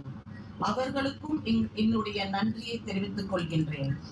அயல் நாடுகளில் இருந்து பங்கேற்றுக் கொண்டிருக்கும் தமிழ் சங்க தலைவர்களுக்கும் தனிசால் தமிழ் பெரியோர் மக்கள் பிரதிநிதிகளுக்கும் அதே நேரத்தில் இணைய வழியில் இந்த வரலாற்று சிறப்புமிக்க விழாவில் பங்கு கொண்டிருக்கக்கூடிய அனைவருக்கும் அயலக தமிழர் நாள் வாழ்த்துகளையும் நெஞ்சார நன்றியும் தெரிவித்துக் கொள்கின்றேன். இந்த நிகழ்வுக்கு சாதனை புரிந்த உலக தமிழர்களை இணைத்து உதவிய திரு புகழ் காந்தி அவர்கள், திருமதி சுபாஷினி அவர்கள், ஃபெட்னா நிர்வாகிகள் மற்றும் முனைவர் பொன் கதிரேசன் அவர்களுக்கும் பல்வேறு நிகழ்ச்சிகளை ஏற்பாடு செய்திருக்கும் கலை பண்பாட்டுத்துறை, தமிழ் பரப்புரை கழகம், தொழில்துறை சார்ந்த அதிகாரிகளும் என்னுடைய நன்றியை தெரிவித்துக் கொள்கின்றேன். இத்தொடக்க விழாவை தொடர்ந்து இன்று நாள் முழுவதும் கவி பேரரசு வைரமுத்து அவர்கள் தலைமையில் கவி அரங்கமும், மாண்புமிகு பாராளுமன்ற உறுப்பினர்கள் திரு திருச்சி சிவா அவர்கள், திரு MM அப்துல்லா அவர்கள், திருமதி தமிழச்சி தங்கபாண்டியன் அவர்கள் தலைமையில் பல்வேறு அமர்வுகள் மற்றும் கலை நிகழ்ச்சிகள் நடைபெற உள்ளன. அயலக தமிழர்களின் உளப்பூர்வமான பிரச்சனைகளை மற்றும் பல்வேறு தேவைகளை பூர்த்தி செய்வதற்கும் முத்தமிழ் அறிஞர் டாக்டர் கலைஞர் அவர்களால் 2011ஆம் ஆண்டு வெளிநாடு வாழ் தமிழர் நல சட்டம் உருவாக்கப்பட்டது.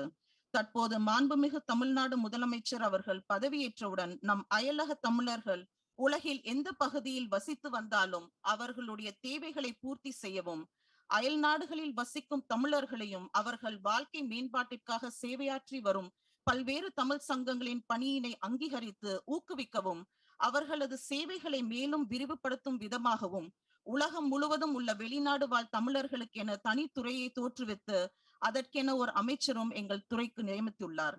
அதை தவிர அயலக தமிழர்களின் உடனடி தேவைகளை பூர்த்தி செய்ய அயலக தமிழர் நல வாரியம் மற்றும் தமிழ் இணைய வழி கல்வி கழகத்தின் மூலமாக அயல் நாடுகளில் வசிக்கும் தமிழர்களுக்கு இணைய வழி கல்வி, தமிழனத்தின் பாரம்பரியம், தொன்மை, கலாச்சாரம், கலை, இலக்கியம் மற்றும் பண்பாடு ஆகியவற்றை அடுத்த தலைமுறைக்கு கொண்டு சேர்க்கும் நோக்கத்தோடு தமிழ் மொழி பயிற்றுவிக்கப்படும்.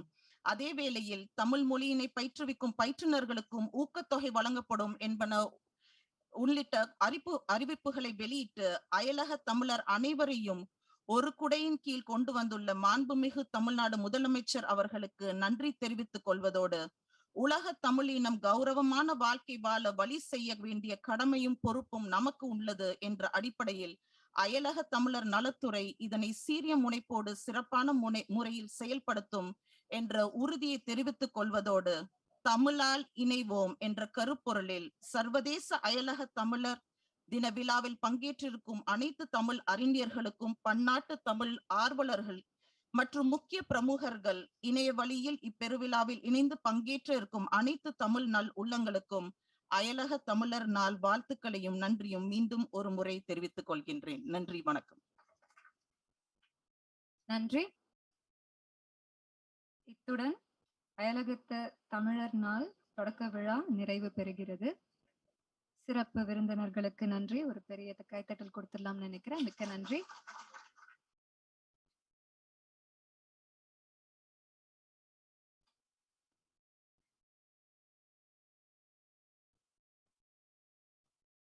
அயலக தமிழர் நாள் விழா நிகழ்ச்சிகள் இனி தொடரும். இப்பொழுது அயலகத்து தமிழர்களின் வாழ்த்து செய்தி வழங்க இணையம் வழி இணைகிறார் திரு கேரி ஆனந்த சர்நகரி, மாண்புமிகு பாராளுமன்ற உறுப்பினர் கனடா, மற்றும் திரு ஆறுமுகம் பரசுராமன், முன்னாள் அமைச்சர் மொரிஷியஸ் மற்றும் இயக்குனர் UNESCO. Elorukum Vanakkam. Good day, everyone. I am so pleased to join you today on World Tamil Diaspora Day, organized by many Tamil community organizations and initiated by the Honorable Chief Minister of Tamil Nadu, Mr. Stalin. Tamil Makkal Ulagam Mulakkalam இருக்கிறார்கள். குறிப்பாக கனடால கிட்டத்தட்ட 3 லட்சத்துக்கு மேற்பட்ட தமிழ் மக்கள் இருக்கிறார்கள். இங்க வந்து 2 ப்ராவின்சஸ் ஒன்டாரியோ பிரிட்டிஷ் கொலம்பியா வந்து தமிழ் ஹெரிட்டேஜ் மந்த் ஜனவரியை வந்து தமிழ் ஹெரிட்டேஜ் மந்தாக குறிப்பிட்டிருக்கிறார்கள். அதே மாதிரி கெனடிய அரசாங்கம் வந்து 2016 ஆண்டு தமிழ் ஹெரிட்டேஜ் மந்த் என்பதை டிக்ளேர் பண்ணியிருந்தார்கள். அந்த நிலையில் வந்து கனடாவின் தமிழ் மக்களின் பலத்தை வந்து நாங்கள் பார்க்கக்கூடியதாக இருக்கும். இந்த கடந்த வருடம் 2021 ஆண்டு ஸ்காப்ரோவில் தமிழ் கம்யூனிட்டி சென்டருக்கு பில்ட் பண்றதுக்கு ஒரு 3 levels of government, குறிப்பாக City of Toronto, Province of Ontario, மற்றது Canadian federal government சேர்ந்து $42 million ப்ராஜெக்ட் வந்து அனௌன்ஸ் பண்ணியிருந்தார்கள். அதுக்கு குறிப்பாக தமிழ் மக்கள் கிட்டத்தட்ட $10 million அவர்களுடைய பங்களிப்பாக அதில் இருக்கும். இது வந்து தமிழ் மக்களின் ஒரு அத்திவாரமாக இருக்கும் என்று நான் நம்புகிறேன். தமிழ் மக்கள் டொரண்டோல வாழ் தமிழ் மக்கள் மட்டுமில்லை, நார்த் அமெரிக்காவில் வாழ் தமிழ் மக்கள் முழு பேருக்கும் இது ஒரு மிகவும் ஒரு முக்கியமான ஒரு அத்திவாரமாக இருக்கும் என்று நான் நம்புகிறேன். அதே நேரத்தில் எங்களுக்கு தெரியும் பல பல்கலைக்கழகத்தில் தமிழ் சேர் வந்து என்டா பண்ணியிருக்கிறார்கள். குறிப்பாக ஹார்வர்ட், மற்றது கிட்டடியில் யூனிவர்சிட்டி ஆஃப் டொரண்டோ ஸ்கார்பரோ கேம்பஸிலும் தமிழ் சேர் வந்து என்டா பண்ணியிருக்கிறார்கள். இப்படி பல முயற்சிகள் புலம்பெயர்ந்த தமிழ் மக்களால் வந்த பல முயற்சிகள் வந்து எங்கள் மொழி, எங்கள் கலாச்சாரம், எங்கள் பண்பு அதில் இன்னும் எங்கள் அடுத்த ஜெனரேஷனுக்கு நாங்கள் அது பாஸ் பண்ணுவோம் என்ற ஒரு நம்பிக்கை உங்களுக்கு பேருக்கும் வந்திருக்குது. எங்களுக்கு தெரியும் மொழி வந்து மிகவும் ஒரு முக்கியமான ஒரு விடயம். இந்த வருடம் யுனைடெட் நேஷன்ஸின் டெக்கேட், இந்த வருஷம் தொடங்குது UN decade for indigenous languages and அதில் எங்களுக்கு தெரியும் பல இண்டிஜினஸ் லாங்குவேஜஸ் யூஸ் பண்ணியிருக்கிறார்கள். தமிழ் வந்து ஒரு ஏன்ஷியன்ட் லாங்குவேஜ். அந்த நிலையில் வந்து நாங்கள் முழு பேரும் சேர்ந்து எங்கள் மொழியை எங்கள் மக்களையும் வளர்க்கறதுக்கு தேவையான முயற்சி நாங்கள் ஒன்று சேர்ந்து நாங்கள் செய்ய வேணும் என்று நான் உங்கள் முழு பேரையும் இந்த விடயத்தில் நான் கேட்டுக்கொள்கிறேன். தமிழ் மக்களின் முக்கியமான பலம் வந்து எங்கள் மக்கள் தான். அவர்கள் ஒவ்வொரு துறையிலும் ஒவ்வொரு கனடாவில் இருக்கிற ஒவ்வொரு நகரிலும் அவர்கள் இருக்கிறார்கள். அதே மாதிரி உலகம் முழுக்களும் தமிழ் மக்கள் இருக்கிறார்கள். அந்த பலம் எங்கள் முழு பேருக்கும் இருக்குது. அந்த ஸ்ட்ரென்த் வந்து எங்களுக்கு இருக்குது, எங்களுக்கு அந்த நம்பிக்கை இருக்குது. நாங்கள் எங்க போனாலும் எங்களுக்கு ஒரு நண்பர்களோ எங்களுக்கு ஒரு உறவுகள் இருக்கிறாருன்னு எங்களுக்கு அந்த நம்பிக்கை இருக்குது. அதே மாதிரி நீங்கள் முழு பேரும் நாங்கள் நம்புவோம். கனடால வந்து மிக முக்கியமான உங்கள் சகோதரங்கள் இங்கே இருக்கிறார்கள். நாங்கள் உங்களோட ஒன்று சேர்ந்து நாங்கள் வேலை செஞ்சு எங்கள் முயற்சிகளுக்கு எங்கள் முன்னேற்றத்துக்கு நாங்கள் ஒன்று சேர்ந்து நாங்கள் வேலை செய்வோம். அந்த கமிட்மெண்ட் நான் உங்களுக்கு இன்றைக்கு தரேன். On a closing, I want to thank everyone for this opportunity, and I want to congratulate the Chief Minister on this very important milestone in establishing World Tamil Diaspora Day. It is very timely, and I look forward to meeting all of you in person in the years to come. Iniya Thaipongal Valthukal. Nandri Vanakkam.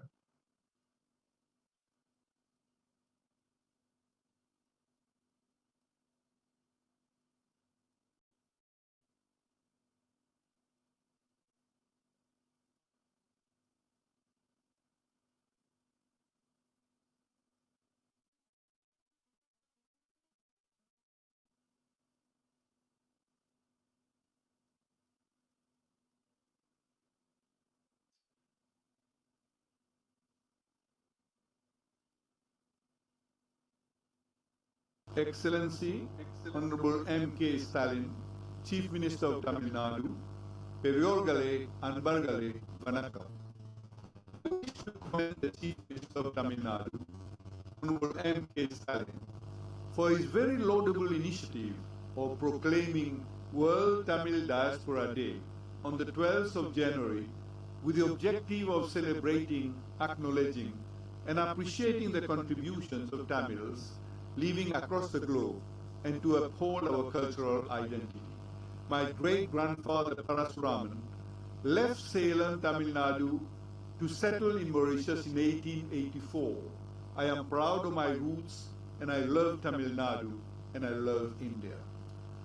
The World Tamil Diaspora Celebration will be a very useful forum where the Tamil Nadu government will connect and network with the Tamil diaspora in some 30 countries.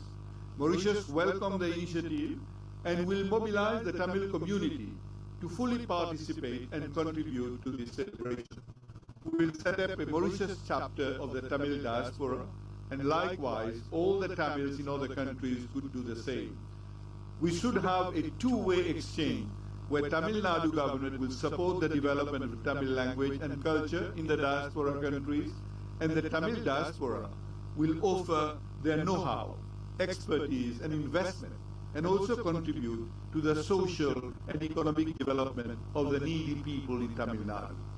I wish to commend our Chief Minister for his leadership, his vision and determination to serve the Tamil Nadu people and honor the trust the people placed in him in the last state elections.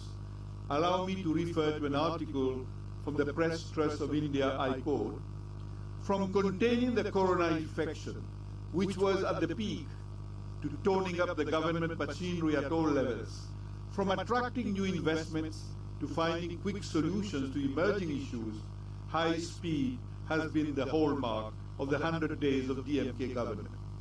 Led by Chief Minister M.K. Stalin, the single motto of the government has been delivering services to the people at the earliest. In a nutshell, Stalin has proved his mettle, and of course, as a Tamilian and as a former Minister of Education and Director of UNESCO, I feel proud of your leadership, Chief Minister, and your selfless service to the people of Tamil Nadu. You are practicing the teachings of Tirukkural in your leadership style. May I dedicate Kural verse 390 to you. I quote, "The ruler who is endowed with the qualities of charity, compassion, justice, and protection of the subjects is the noblest." Talaivar Kalaignar, your late father and late Chief Minister M. Karunanidhi, is the only Chief Minister in Tamil Nadu who wisely uplifted and honored our saint poet Tiruvalluvar, whom Mahakavi Subramanya Bharadiyar stated, I quote, "Tiruvalluvar is a gift of Tamil Nadu to the world and of course. His legacies of the Valluvar Kotam, a monument in Chennai dedicated to the classical Tamil poet philosopher Valluvar, and the unique 133 feet statue of Valluvar in Kanyakumari are symbols of the profound Tamil culture. We must underline that Tirukkural is a unifying factor between Tamil Nadu and the Tamil diaspora across the world. Following the noble mission of late Kalaignar to promote Tirukkural and to honor Saint Tiruvalluvar, and knowing your own dedication and commitment to promote Tirukkural globally, we appeal to you, Chief Minister, to take a lead role with Central Government of India to assist the mission of the International Tirukkural Foundation and various Tirukkural organizations in the diaspora to take Tirukkural to the world through UNESCO, and to get UNESCO to adopt a resolution to declare Tirukkural as a book of universal literature, and also to install a statue of Tiruvalluvar at UNESCO headquarters in Paris, France. This, Mr. Chief Minister, will be your legacy and will do justice to the statement by Sane Guruji on Tiruvalluvar, I quote, "Great thinkers belong to the world. Tiruvalluvar belongs not only to Tamil Nadu, but also to the whole of India, nay, to the whole world. He wrote for the benefit of the whole of mankind, and of course. Excellency, ladies and gentlemen, I thank you for your kind attention and wish the World Tamil Diaspora Day a great success this year and in the years to come. Nandri, Vanakkam. Thank you, sir. செம்மொழி தமிழை கொண்டாடும் வகையில் இப்பொழுது கவியரங்கம். தலைமை தாங்குபவர் கவி பேரரசு வைரமுத்து அவர்கள். உங்களை அன்போடு மேடைக்கு அழைக்கிறேன். ஒருங்கிணைப்பாளர் திரு கி ரமேஷ், துணை இயக்குனர் அயலக தமிழர் நலன் மற்றும் மறுவாழ்வுத்துறை, உங்களை அன்போடு மேடைக்கு அழைக்கிறேன். பங்கேற்பவர்கள் திரு ஆரூர் புதியவன். தமிழ்துறை தலைவர், கைதே மில்லத் கல்லூரி கவிஞர், புத்தக ஆசிரியர், திரைப்பட பாடலாசிரியர், ஹார்வர்ட் பல்கலைக்கழக தமிழ் இருக்கை வெற்றி விழாவிற்கான பாடல் எழுதியவர், பல்வேறு விருதுகளை பெற்றுள்ளவர். உங்களை அன்போடு மேடைக்கு அழைக்கிறேன். திரு ரா நிரஞ்சன் பாரதி, மகாகவி சுப்பிரமணிய பாரதியாரின் எள்ளு பேரன், கவிஞர், திரைப்பட பாடலாசிரியர், மேடை பேச்சாளர் மற்றும் இணைய வழி தமிழாசிரியர். முனைவர் நா கண்ணன், ஜெர்மனியிலிருந்து. மதுரையை பிறப்பிடமாக கொண்டவர், எழுத்தாளர், கவிஞர், இருமுறை முனைவர் பட்டம் பெற்றுள்ள சூழல் நச்சுவியல் விஞ்ஞானி ஆவார். இவர் ஹெச் இண்டெக்ஸ் எனும் அறிவியல் தரமானி. இவரது துறைசார் பங்களிப்பு நோபல் நாயகர்களுக்கு ஈடு என்று உலகின் தலை சிறந்த முதல் 10 பேராசிரியர்களில் ஒருவர் என்று தீர்மானிக்கிறது. திரு மணிகவிஞர் பாதாசன், மலேசியா.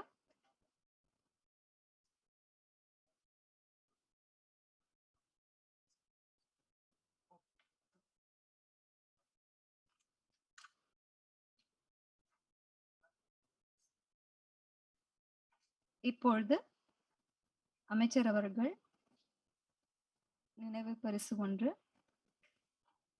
முத்தமிழ் அறிஞர் கவிஞர் அவர்களுக்கு வழங்குவார்.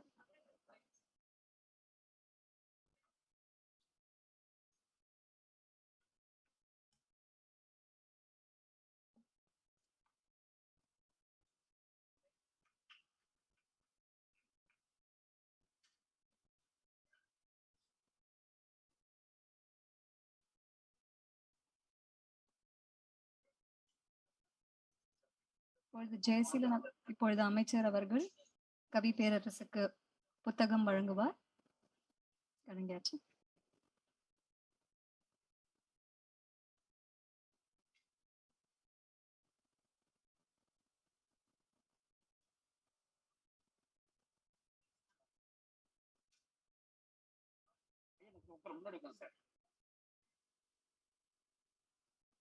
முனைவர் நா கண்ணன், ஜெர்மனி. திரு மணிகவிஞர் பாதாசன், மலேசியா.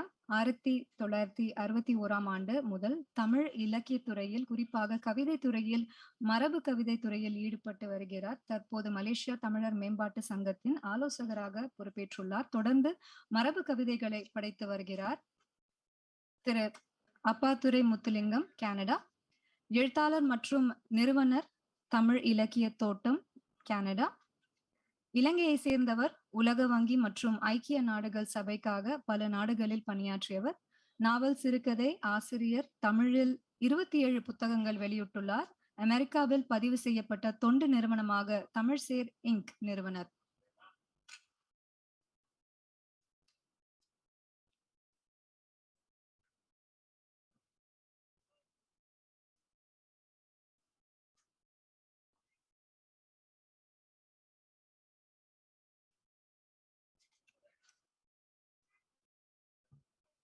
இங்க மைக் தேவைப்படுகிறது.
வணக்கம். காலம் வானத்தை ஒரு குலுக்கு குலுக்கியது. குவலயமெங்கும் கொட்டி தெரித்தன கோடி நட்சத்திரங்கள். அந்த நட்சத்திரங்களுக்கு தமிழர்கள் என்று பெயர். விழுந்த நட்சத்திரங்கள் விதைகளாயின. சுடர்விட்ட விதைகள் சூரியன்களாய் முளைத்தன. ஓ உலகத் தமிழர்களே, தரணியெங்கும் உழைத்து கிடக்கும் தரைச்சூரியன்களே, ஓ உலகத் தமிழர்களே, தரணியெங்கும் உழைத்து கிடக்கும் தரைச்சூரியன்களே, உங்களையெல்லாம் கைக்கவசத்தோடு கைகுலுக்குகிறேன், முகக்கவசத்தோடு முத்தமிடுகிறேன். உங்களையெல்லாம் கைக்கவசத்தோடு கைகுலுக்குகிறேன், முகக்கவசத்தோடு முத்தமிடுகிறேன். தாய்ப்பால் மணக்கும் ஒரு தாயின் முந்தானை காற்றிலே தவழ்ந்து வந்து பாசமிகு பிள்ளையின் நாசி ஏறுவது போல் தமிழ்நாட்டு காற்று அகில தமிழர்களுக்கு மகிழத் தருகிறது நுரைகட்டிய பொங்கல் வாழ்த்து. மாண்புமிகு முதலமைச்சர் தளபதிக்கு உழைப்பு என்ற சொல்லுக்கு என்ன பொருள்? உழைப்பு என்ற சொல்லுக்கு என்ன பொருள்? தமிழ் அகராதி தடவினேன். புதிதாக ஒரு பொருள் போட்டிருந்தது ஸ்டாலின். தளபதியே, உழைப்பின் திடப்பொருளே, சோம்பல் என்னும் சொல்லை சாம்பல் செய்த நெருப்பே, முத்துவேல் கருணாநிதி பெற்றெடுத்த குத்துவேலே, ஆசியாவில் தமிழகத்தை முன்னெடுத்து செல்லும் முதலமைச்சே, நீ ஓர் ஆச்சரியம்.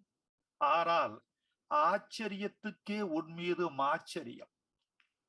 நீ ஆச்சரியம், ஆனால் ஆச்சரியத்துக்கே உன் மீது மாச்சரியம். உன் செயலுக்கு முன்னால் கேள்விகள் மடிகின்றன. ஆனால் இந்த கொரோனா கொடுங்காலத்தில் இரண்டு கேள்விகள் நிலவுகின்றன. ஒன்று, இந்த கொரோனா நீங்குவது எப்போது? 2, எங்கள் முதலமைச்சர் தூங்குவது எப்போது? இந்த கொரோனா கொடுங்காலத்தில் 2 கேள்விகள் நிலவுகின்றன. 1, இந்த கொரோனா நீங்குவது எப்போது? 2, எங்கள் முதலமைச்சர் தூங்குவது எப்போது? போர்க்களத்தில் புறவியில் தூங்குவானாம் நெப்போலியன். பறத்தலின் போதே கண்ணயர்ந்து கொள்ளுமாம் கடற்பறவைகள். இமைகளை திறந்து கொண்டே அரிதுயில் கொள்ளுமாம் முதலைகள். நீ எந்த விதம் தூங்குகிறாய்? ஆற்றல் மிகு அமைச்சர்கள் அறியார். சாருக்கும் தெரியாது. ஆற்றல் மிகு அமைச்சர்கள் அறியார், அறிவார்ந்த அதிகாரிகளும் தெரியார். ஒரே ஒருவருக்குத்தான் தெரியும், அது அந்த துர்க்கைக்கே வெளிச்சம். சுற்றுவதை நிறுத்தாதவை 2. ஒன்று பூமி, இன்னொன்று நீ. பூமி சுற்ற சுற்ற இரவு பகல் மாறுகிறது. நீ சுற்ற சுற்ற ஏழையின் இரவு பகலாய் மாறுகிறது. உன்னை உள்ளூர் தமிழர் வாழ்த்துகின்றனர், உலகத் தமிழர் போற்றுகின்றனர். நீடுநீ வாழ்க நிலைத்து. வடவெங்கடம் தென்குமரி ஆயிடை தமிழ்கூறு நல்லுலகத்துள் ஒருதாய் மக்களாய் ஒட்டி கிடந்தோம். வடவெங்கடம் தென்குமரி ஆயிடை தமிழ்கூறு நல்லுலகத்துள் ஒருதாய் மக்களாய் ஒட்டி கிடந்தோம். குறிஞ்சி, முல்லை, மருதம், நெய்தல், பாலை என்று நெடிது வாழ்ந்தோம். சின்ன சின்ன பகை இருந்தாலும் அண்ணன் தம்பி உறவில் இருந்தோம். தருணம் பார்த்து வருணம் விரித்தது. தருணம் பார்த்து வருணம் விரித்தது. வருணம் வளர்ந்து ஜாதி பிரித்தது. ஜாதி விரிந்து வீதி பிரித்தது. பஞ்சம் பிரித்தது, பல தேசம் போனோம். ஆட்சி பிரித்தது, அந்நியமானோம். வணிகம் பிரித்தது, வாசல் தொலைத்தோம். கல்வி பிரித்தது, கண்டம் கடந்தோம். சிதறிப்போன பாசிமணிகளை எந்த சரடு கொண்டு சேர்ப்பது? வாரி இறைத்த வைரங்களை எந்த நூல் கொண்டு கோப்பது? தமிழே, எங்கள் தங்கச்சரணே, நீ நீதான், நீ மட்டும்தான் எங்களை ஒற்றுமை செய்யும் ஒற்றை நூல் நீ மட்டும்தான். இனவழி ஒற்றுமை ஜாதிக்கு சாயாது. இனவழி ஒற்றுமை ஜாதிக்கு சாயாது, மதத்துக்கு மசியாது, கடவுளுக்கு கட்டுப்படாது, கல்விக்கு செவிசாய்க்காது. தமிழென்னும் தங்க செங்கோலுக்கே சத்தியமாய் அது சாத்தியம். ஏனெனில் ஏனைய சக்திகளுக்கு சுயநலம் உண்டு, தமிழுக்கு மட்டும்தான் சுயநலம் இல்லை. ஏனைய சக்திகளுக்கு எல்லாம் சுயநலம் உண்டு, தமிழுக்கு மட்டும்தான் சுயநலம் இல்லை. தமிழே, எங்கள் ஆதித்தாயின் தாயே, பொதிகையின் முகட்டில் இறங்கி முத்தடித்து வந்த நதியே, பொதிகையின் முகட்டில் இறங்கி முத்தடித்து வந்த நதியே, தமிழ் முனிவர்களின் மோனத்தில் பிறந்த ஞான பெரும்பொருளே, வைகை புலவர்களின் வைரமடித்த களமே,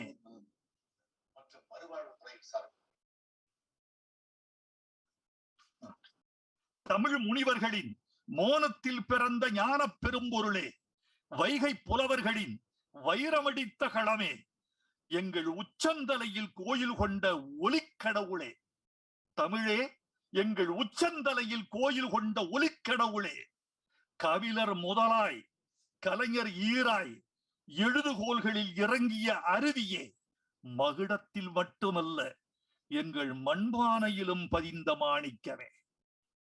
உழுத கலப்பையின் கொழுவிலும் முட்டிய குலப்புதையலே, சிந்து சமவெளிக்கு முந்து சமவெளியாய் மூத்து செழித்த முதல் தங்கமே.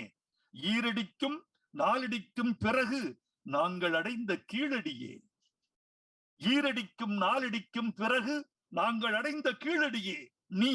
நீதான், நீ மட்டும்தான் உலகத் தமிழர்களை இணைக்கும் ஒற்றை செங்கிலி. எங்கள் உலக உருண்டைக்கு ஒரே பகல் கொடுக்கும் ஒளி உருண்டை நீதான் தமிழே. தமிழே, உன் பிள்ளைகள் நிலம் இழந்தோம், நீட்சி இழந்தோம், ஆட்சி இழந்தோம், மாட்சி இழந்தோம், வாழ் இழந்தோம், வாழ்விழந்தோம். பொன்னை மண்ணை இழந்த பொழுதும் உன்னை மட்டுமே இழவாதிருந்தோம். உன்னை இழக்காமல் இருப்பதால் தான் இன்னும் நாங்கள் இறக்காமல் இருக்கிறோம். உன்னை இழக்காமல் இருப்பதால் தான் இன்னும் நாங்கள் இறக்காமல் இருக்கிறோம். மொழியும் ஓர் உயிரி, அதற்கு வளர்ச்சி உண்டு, வளர்ச்சிதை மாற்றம் உண்டு, முதுமை உண்டு, நோய் கண்டு முடிவதுண்டு. சாக்ரட்டிஸ் தத்துவ முத்துக்கள் விதைத்த கிரேக்க மொழி 16ஆம் நூற்றாண்டில் பேச்சிழந்து போனது. சாக்ரட்டிஸ் தத்துவ முத்துக்கள் விதைத்த கிரேக்க மொழி 16ஆம் நூற்றாண்டில் பேச்சிழந்து போனது. இயேசுபரான் மலைப்பிரசங்கம் செய்த ஹீப்ரு மொழி 2000 இற்றழிந்தது. சீசர் கத்தியோடு பேசிய லத்தீன் மொழி பூவிழந்த கொடி போல் நாவிழந்து போனது. காளிதாசன் கவிதை புனைந்ததும் வேத மந்திரம் விளைய நின்றதும் சாத்திரங்கள் சமைத்ததுமான சமஸ்கிருதம் இலக்கற்ற அம்பை போல் வழக்கற்று போனது. உலகத் தமிழா, இன்னும் உயிர்ப்போடு உள்ளது உன் தமிழ்தான். உலகத் தமிழா, இன்னும் உயிர்ப்போடு உள்ளது உன் தமிழ்தான். உனக்கும் திருவள்ளுவனுக்கும் ஒரே தாய்தான், கம்பனுக்கும் உனக்கும் ஒரே கட்டில்தான். கலையாத கலையாக, கல் நின்ற மலையாக, முதிராத உயிராக, முதிர்கின்ற அறிவாக, சங்கத்து பொருளாக, தங்கத்து குரலாக, மின்னஞ்சல் மொழியாக நிலைப்பதும் தமிழ்தான். நாளை விண்ணஞ்சல் மொழியாக நிலைப்பதும் தமிழ்தான். கலையாத கலையாக, கல் நின்ற மலையாக, முதிராத உயிராக, முதிர்கின்ற அறிவாக, சங்கத்து பொருளாக, தங்கத்து குரலாக, மின்னஞ்சல் மொழியாக திளைப்பதும் தமிழ்தான். நாளை விண்ணஞ்சல் மொழியாக நிலைப்பதும் தமிழ்தான். தமிழா, தமிழா, இணைவோம். தமிழால் தமிழால் இணைவோம். அயலகத் தமிழர் இலக்கியமெல்லாம் தமிழக பள்ளியில் பாடமாகட்டும். புலம்பெயர் தமிழர் தாயகம் போந்தால் வளம்படு தமிழகம் வரவேற்கட்டும். அயலக தமிழக மாணவர் இருவரும் பயிலகம் ஒன்றாய் பயிற்சி பெறட்டும். கொரோனா மட்டும் பரிமாறாமல் கொள்கை கலைகள் பரிமாறட்டும். கடலோ சிகாகோ நகரின் திருக்குறள் ஓசை சின்னாளபட்டியில் செவிமடுக்கட்டும். மன்னார்குடியின் நாதசுரத்தில் மாஸ்கோ நகரம் நடம்புரியட்டும். கடலோ நிலமோ காலமோ தூரமோ உலகத் தமிழரை ஒரு நாளும் பிரிக்காது. தண்ணீரில் விழுந்தாலும் நிழல் நனைந்து போவதில்லை. தண்ணீரே பிரித்தாலும் தமிழ் பிரிந்து போவதில்லை. தண்ணீரில் விழுந்தாலும் நிழல் நனைந்து போவதில்லை. தண்ணீரே பிரித்தாலும் தமிழ் பிரிந்து போவதில்லை. வாழ்க தமிழினம், வளர்க தமிழ் மொழி, வாழிய வையகம். உலகத் தமிழர்க்கெல்லாம் மீண்டும் வணக்கம்.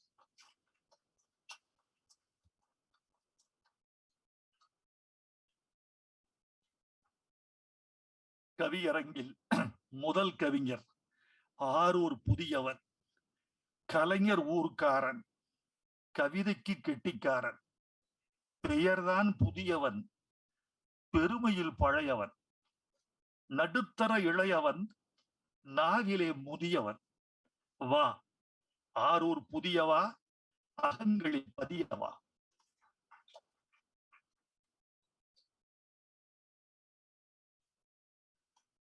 அன்பின் பெருமழையை தொடர்ந்து ஒரு சிறு தூறலாய் வந்து நிற்கிறேன். இகமெங்கும் வாழ்கிற இனிதான தமிழர்க்கு சுகமெங்கும் சேர்க்கின்ற சுடர் தமிழின் நல்வாழ்த்து. கங்குள் கிழித்து உதய கதிர் ஆளும் காலம் இது. கங்குள் கிழித்து உதய கதிர் ஆளும் காலம் இது. சங்க தமிழ் நெறியால் சங்கமிக்கும் வேளை இது. பொங்கலாய் தமிழ் உணர்வை பொங்க வைக்கும் நல்லோர்க்கும் தமிழ் குலபதியாம் கலைஞரின் கொள்கை வழி அரசாலும், தமிழர் குலபதியாம் கலைஞரின் கொள்கை வழி அரசாலும் தளபதிக்கும் இவ்வரங்கில் தமிழ் பதிக்கும் தமிழ் பதிக்கும் இவ்வரங்கில் தமிழ் பதிக்கும் எங்கள் தமிழ் பதிக்கும் ஆரூர் புதியவனின் அன்பு நிறை வாழ்த்துகள். வயலகத்து உழவர்களின் வாழ்வு ஏற்றம் பெறுவதற்கும், வயலகத்து உழவர்களின் வாழ்வு ஏற்றம் பெறுவதற்கும், கயலகமாம் கடலாடும் மீனவர்கள் உயர்வதற்கும், புயல் அகத்தை பெற்ற தமிழ் மாணவர்கள் உய்வதற்கும், புயல் அகத்தை பெற்ற தமிழ் மாணவர்கள் உய்வதற்கும், அயலக தமிழர்களின் அல்லல்கள் அகல்வதற்கும், தமிழகத்தின் தலைமை செயலகத்தில் முதல்வராற்றும் சேவைகள் செழிக்கட்டும், செந்தமிழர் விழிக்கட்டும், பொங்கலோ பொங்கல் என்று நன்மையெல்லாம் பொங்கட்டும். தலைமையேற்றிருக்கின்ற எங்கள் தாய் கவி. கடலினில் மூழ்கினால் முத்துகள் கிடைக்கும், கடலினில் மூழ்கினால் முத்துகள் கிடைக்கும். இந்த ஒரு முத்தினுள் மூழ்கினாலோ பல கடல்களே கிடைக்கும். எந்த முத்து அந்த முத்து, எந்த முத்து அந்த முத்து, அந்தமில்லா அந்த முத்து, அணிதமிழின் சொந்த முத்து, காந்த விசை கவி கொண்ட எங்கள் கவி பேரரசு வைரமுத்து. அமைச்சர் செஞ்சி மஸ்தான் பார்க்கின்றார். செஞ்சி கோட்டையை தன்னுடைய கவிதையிலே கொண்டு வருகின்ற கவி பேரரசின் உரை கேட்டு நெகிழ்ந்து அமர்ந்திருக்கின்றார். படம் போடும் வார்த்தைகளை பகுத்தெடுத்து படைப்பதனால் தமிழ் வானம் அளப்பவன் நீ. வடம் போட்டு இழுக்கின்ற வசிய சொல்லால் வளம் சேர்த்து தமிழ் நெஞ்சில் வசிப்பவன் நீ. இடம் போட்டு வாழ்வதற்கு தமிழ்நாட்டாரின், தவறா நினைச்சுக்காதீங்க, இடம் போட்டு வாழ்வதற்கு தமிழ்நாட்டாரின் இதயத்தை களவாடும் திருடனும் நீ. வேத எதையும் களவாடல, இதயத்தை திருடுபவர். இதயத்தை களவாடும் திருடனும் நீ. நடமாடும் நள்ளிரவாய் நிறம் கொண்டாலும், நடமாடும் நள்ளிரவாய் நிறம் கொண்டாலும், நடைபோடும் கவிதைக்கு ஒளி தந்தோன் நீ, பகல் தந்தோன் நீ. நிலத்தால் பிரிந்தாலும் நெஞ்சத்தால் பிரியாமல் உளத்தால் ஒன்றாகி உன்னதமாய் கொண்டாடும் அயலக தமிழர் நாள் அணிமிகுந்த கவியரங்கில் தமிழால் இணைந்திடுவோம், தமிழ் மழையில் நனைந்திடுவோம். தமிழகத்து கவிநதிகள், தமிழகத்து கவிநதிகள் தரணி எங்கும் பரவியுள்ள தமிழ் அகத்தை கொண்டோரை, தமிழகத்து கவிநதிகள் தரணி எங்கும் பரவியுள்ள தமிழ் அகத்தை கொண்டோரை தாகமுடன் தழுவுகிறோம். அயலக தமிழர் நலன் பேணும் இந்த அரசுக்கு, அயலக தமிழர் நலன் பேணுகின்ற நம்முடைய ஆரூரார் அரசுக்கு, யாரூருக்கும் சொந்தமானவர் அரசுக்கு நயன் மிகுந்த கவிமலரால் நன்றி மாலை சூட்டுகிறோம். ஒரு நோய் உலகையெல்லாம் ஒன்றாக முடக்கி இருக்கின்றது. நம் தமிழ் தாய் உலகம் முழுவதையும் ஒன்றாக முடுக்கி விட்டிருக்கிறார். மதமாக, இனமாக, நிலமாக, மொழியாக. கவி பேரரசு சொன்னார் அல்லவா, வர்ணம் சாதி கொண்டு வந்தது, சாதி வீதியை பிரித்தது என்று.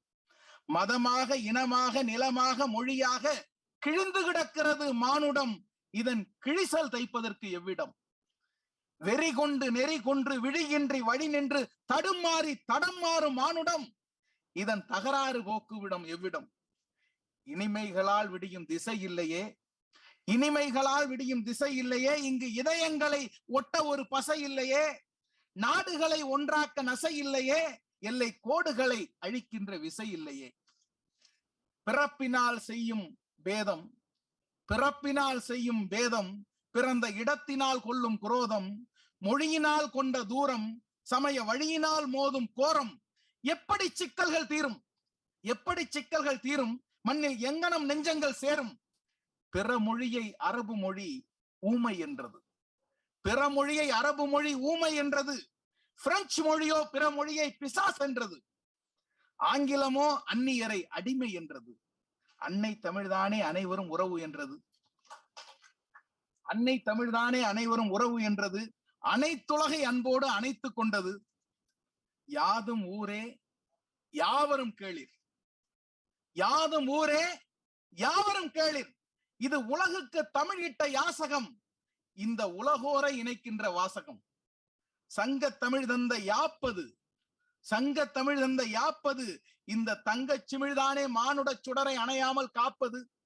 ஆதம் ஹவ்வா பிள்ளைகளே அகிலத்து மக்கள் என குர்ஆன் கூறுகிறது, பைபிளும் பகர்கிறது. ஆதம் ஹவ்வா பிள்ளைகளே அகிலத்து மக்கள் என குர்ஆன் கூறுகிறது, பைபிளும் பகர்கிறது. முந்து தமிழ்தானே காலத்தால் முந்தி இந்த முழக்கத்தை முரசறைந்தது. ஆதம் என்ற பெயரை சங்கத்தமிழ் சாட்டும். பிசிர் ஆந்தையார், ஆதம் தந்தையார். ஆதம் என்ற பெயரை சங்கத்தமிழ் சாற்றும். ஹவ்வாவை அவ்வை என பூந்தமிழும் போற்றும். பிறப்பொக்கும் எல்லா உயிர்க்கும் என்ற வள்ளுவத்தின் முரசொலியில், பிறப்பொக்கும் எல்லா உயிர்க்கும் என்ற வள்ளுவத்தின் முரசொலியால் பேதங்கள் வளர்க்கின்ற வேதங்கள் சேதமுறும்.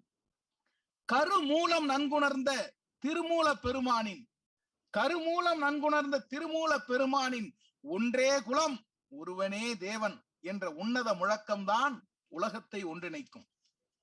நற்றமிழில் காணலாம் மானுடத்தின் நதி மூலம், நற்றமிழில் காணலாம் மானுடத்தின் நதி மூலம், இணையலாம் நனையலாம் இனிய தமிழ் நதி மூலம். மேல் வர்ணம் கீழ்வர்ணம் நால் வர்ணம் இல்லை என நூல் உரைத்த தமிழ் பெரியார் நுட்பமுடன் எடுத்துரைத்தார். மேல் வர்ணம் கீழ்வர்ணம் நால் வர்ணம் இல்லை என நூல் உணர்ந்த தமிழ் பெரியார் நுட்பமுடன் எடுத்துரைத்தார். சமத்துவம் சகோதரத்துவம் சமநீதி என்பதெல்லாம் சகத்துக்கு தமிழ் தந்த சத்தான தத்துவங்கள். சமத்துவம் சகோதரத்துவம் சமநீதி என்பதெல்லாம் சகத்துக்கு தமிழ் தந்த சத்தான தத்துவங்கள். தமிழ் தமிழ் என்றால், தமிழ் தமிழ் என்றால் அது அமிழ்து அமிழ்து என்றாகும். புராணத்து அமிழ்தத்தை ஒரு தரப்பே உய்த்தது, கடைந்த அசுரருக்கு கடலமிழ்தம் பொய்த்தது. திராவிடத்தின் தமிழிலோ சமூக நீதி முரசொலிக்கும், திராவிடத்தின் தமிழிலோ சமூக நீதி முரசு ஒலிக்கும். இது தமிழமுதை அத்தனை தரப்பார்க்கும் தரப்பார்க்கும், இது தமிழமுதை அத்தனை தரப்பார்க்கும் தரப்பார்க்கும். பேதத்தை மூழ்கடிக்கும் பெருங்கடலே தமிழாகும். இதமான தமிழினிலே மதவாதம் நுழைவதில்லை, இதமான தமிழிலே மதவாதம் நுழைவதில்லை. இசங்கள் பல இருந்தாலும் துவேஷம் இதில் இழைவதில்லை. சமணமும் பௌத்தமும் சைவமும் வைணவமும் சன்மார்க்க இஸ்லாமும் சாத்வீக கிறிஸ்தவமும் நாத்திக கருத்தியலும் மார்க்சியத்தின் இயங்கியலும் சித்தர் நெறியியலும் சீர்திருத்த அறிவியலும் ஆறுகளாய் வந்து தமிழ் ஆழியிலே கலந்ததுண்டு. சமணமும் பௌத்தமும் சைவமும் வைணவமும் சன்மார்க்க இஸ்லாமும் சாத்வீக கிறிஸ்தவமும் நாத்திக கருத்தியலும் மார்க்சியத்தின் இயங்கியலும் சீர்திருத்த அறிவியலும் சித்தர் நெறியியலும் ஆறுகளாய் வந்து தமிழ் ஆழியிலே கலந்ததுண்டு. தீராத காதலுடன் தீந்தமிழில் கழித்ததுண்டு. வேறுபட்ட தத்துவங்கள் வேற்றுமையில் ஒற்றுமையாய் ஒன்றுபட்டு ஓங்கி நிற்க ஒண்டமிழே வழியாகும். வேறுபட்ட தத்துவங்கள் வேற்றுமையில் ஒற்றுமையாய் ஒன்றுபட்டு ஓங்கி நிற்க ஒண்டமிழே வழியாகும். வெறி நெருப்பை வளர்ப்பதற்கு அறியாமை நெய்யாகும். இதை உணர்ந்த திராவிடமோ கல்விதனை மழையாக்கும். எல்லோருக்கும் கல்வி என்றது சமூக நீதி, எல்லோருக்குமே கல்வி என்றது சமூக நீதி, எல்லோருக்கும் ஏன் கல்வி என்றது மனுநீதி. சத்தான தத்துவங்கள் சகலரையும் அரவணைக்கும் முத்தமிழை ஆரியமோ முள் என்றது. அது மொழி வாழ்த்தை கேட்டாலும் சுல் என்றது. தமிழ்த்தாய்க்கு இளமறுக்கும் கால் என்ன முடமா, நெஞ்சில் என்ன மடமா. தமிழின தலைவர் பெற்ற தளபதியின் அரசோ தமிழ்த்தாய் வாழ்த்துக்கும் நில்லென்றது. அரசாணை தமிழ்த்தாய் வாழ்த்துக்கும் நில்லென்றது. அந்த அரசாணை தமிழருக்கு சில்லென்றது. பழந்தமிழ் இலக்கியத்தை, பண்பாட்டின் சுவடுகளை இளந்தமிழர் அறிந்து கொள்ள, இனமானம் உணர்ந்து கொள்ள கலை இலக்கிய கதவை கலைஞர் திறந்து வைத்தார். பாட்டுருவாக்கம் நாட்டுருவாக்கமுடன் மொழியில் அவர் செய்த மீட்டுருவாக்கம் இன மீட்சிக்கு வித்திட்டது. குமரி கடல் முனையில் குன்றன வள்ளுவரை நிறுவிய தொலைநோக்கை நினைத்தாலே மனம் நெகிழும். கீழடியும் பொருணை நதி நாகரிக சுவடுகளும் கீழடியும் பொருணை நதி நாகரிக சுவடுகளும் உலக தமிழர்களை உணர்வாலே ஒன்றிணைக்கும். தமிழ் என்பது எரி நெருப்பை அணைக்கின்ற ஈரம், இதில் இதயத்தை இணைக்கின்ற சாரம், அன்பின் தறி அமைத்து துணி நெய்யும், வெறி அழிக்கும் பணி செய்யும், தத்துவத்தின் வித்தகங்கள் ஊறும். எங்கள் தமிழ் உயரம் வானத்தை மீறும், எங்கள் தமிழ் உயரம் வானத்தை மீறும். உலகத்தை இணைக்கின்ற பாட்டு, தமிழ் ஒலியோடு ஒளி சேரும் கூட்டு. உலகத்தை இணைக்கின்ற பாட்டு, தமிழ் ஒலியோடு ஒளி சேரும் கூட்டு. கலகத்தை தடுக்கின்ற கனிவன்பை கொடுக்கின்ற தமிழ் போல எது உண்டு காட்டு. இந்த தரணிக்கு இது எடுத்துக்காட்டு. முகக்கவசம் போட்டுளவும் முன்னறியா இந்நாளில் அகக்கவசமாம் தமிழை ஆருயிர் போல் நேசிப்போம். முகக்கவசம் போட்டுளவும் முன்னறியா இந்நாளில் அகக்கவசமாம் தமிழை ஆருயிர் போல் நேசிப்போம். கடல் கடந்த தமிழர் முன் கவிப்பேர் அரசர் முன், கடல் கடந்த தமிழர் முன் கவிப்பேர் அரசர் முன் திடமாய் ஒரு உறுதிமொழி தெரிவித்து முடிக்கின்றேன். நாவினில் ஆடிடும் பூந்தமிழே, நாவினில் ஆடிடும் பூந்தமிழே, என் நாடி நரம்பினை மீட்டுகிறாய். பூவினில் தேங்கிடும் தேனெனவே என் புத்தியில் தித்திப்பை ஊட்டுகிறாய். ஆவியில் உன்னை ஒளித்து வைத்தால் நீ ஆன்றோர் அரங்கினில் ஒளிர வைப்பாய். சாவியை போல் உன்னை ஆக்கி வைத்தால் நீ சாவை ஜெயிக்கிற வழி திறப்பாய். சாவியை போல் உன்னை ஆக்கி வைத்தால் நீ சாவை ஜெயிக்கிற வழி திறப்பாய். காற்றிருக்கும் வரை நேசிப்பேன், காற்றிருக்கும் வரை நேசிப்பேன், உன்னை கடல் இருக்கும் வரை காதலிப்பேன். ஊற்றெடுக்கும் தமிழ் உணர்வுகளை எந்த ஊழியை தாண்டியும் ஓங்க வைப்பேன்.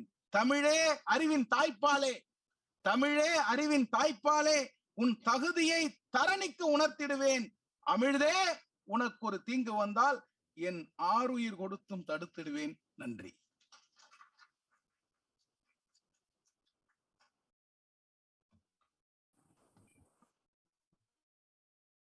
இனி நிரஞ்சன் பாரதி, இவன் கொள்கை கவி பாரதியின் கொள்ளுப்பேரன். தனது மரபணுவில் தமிழ் ரத்தம் ஓடும் வீரன். பொங்கு தமிழ் படைப்பதிலே புலமை தீரன்.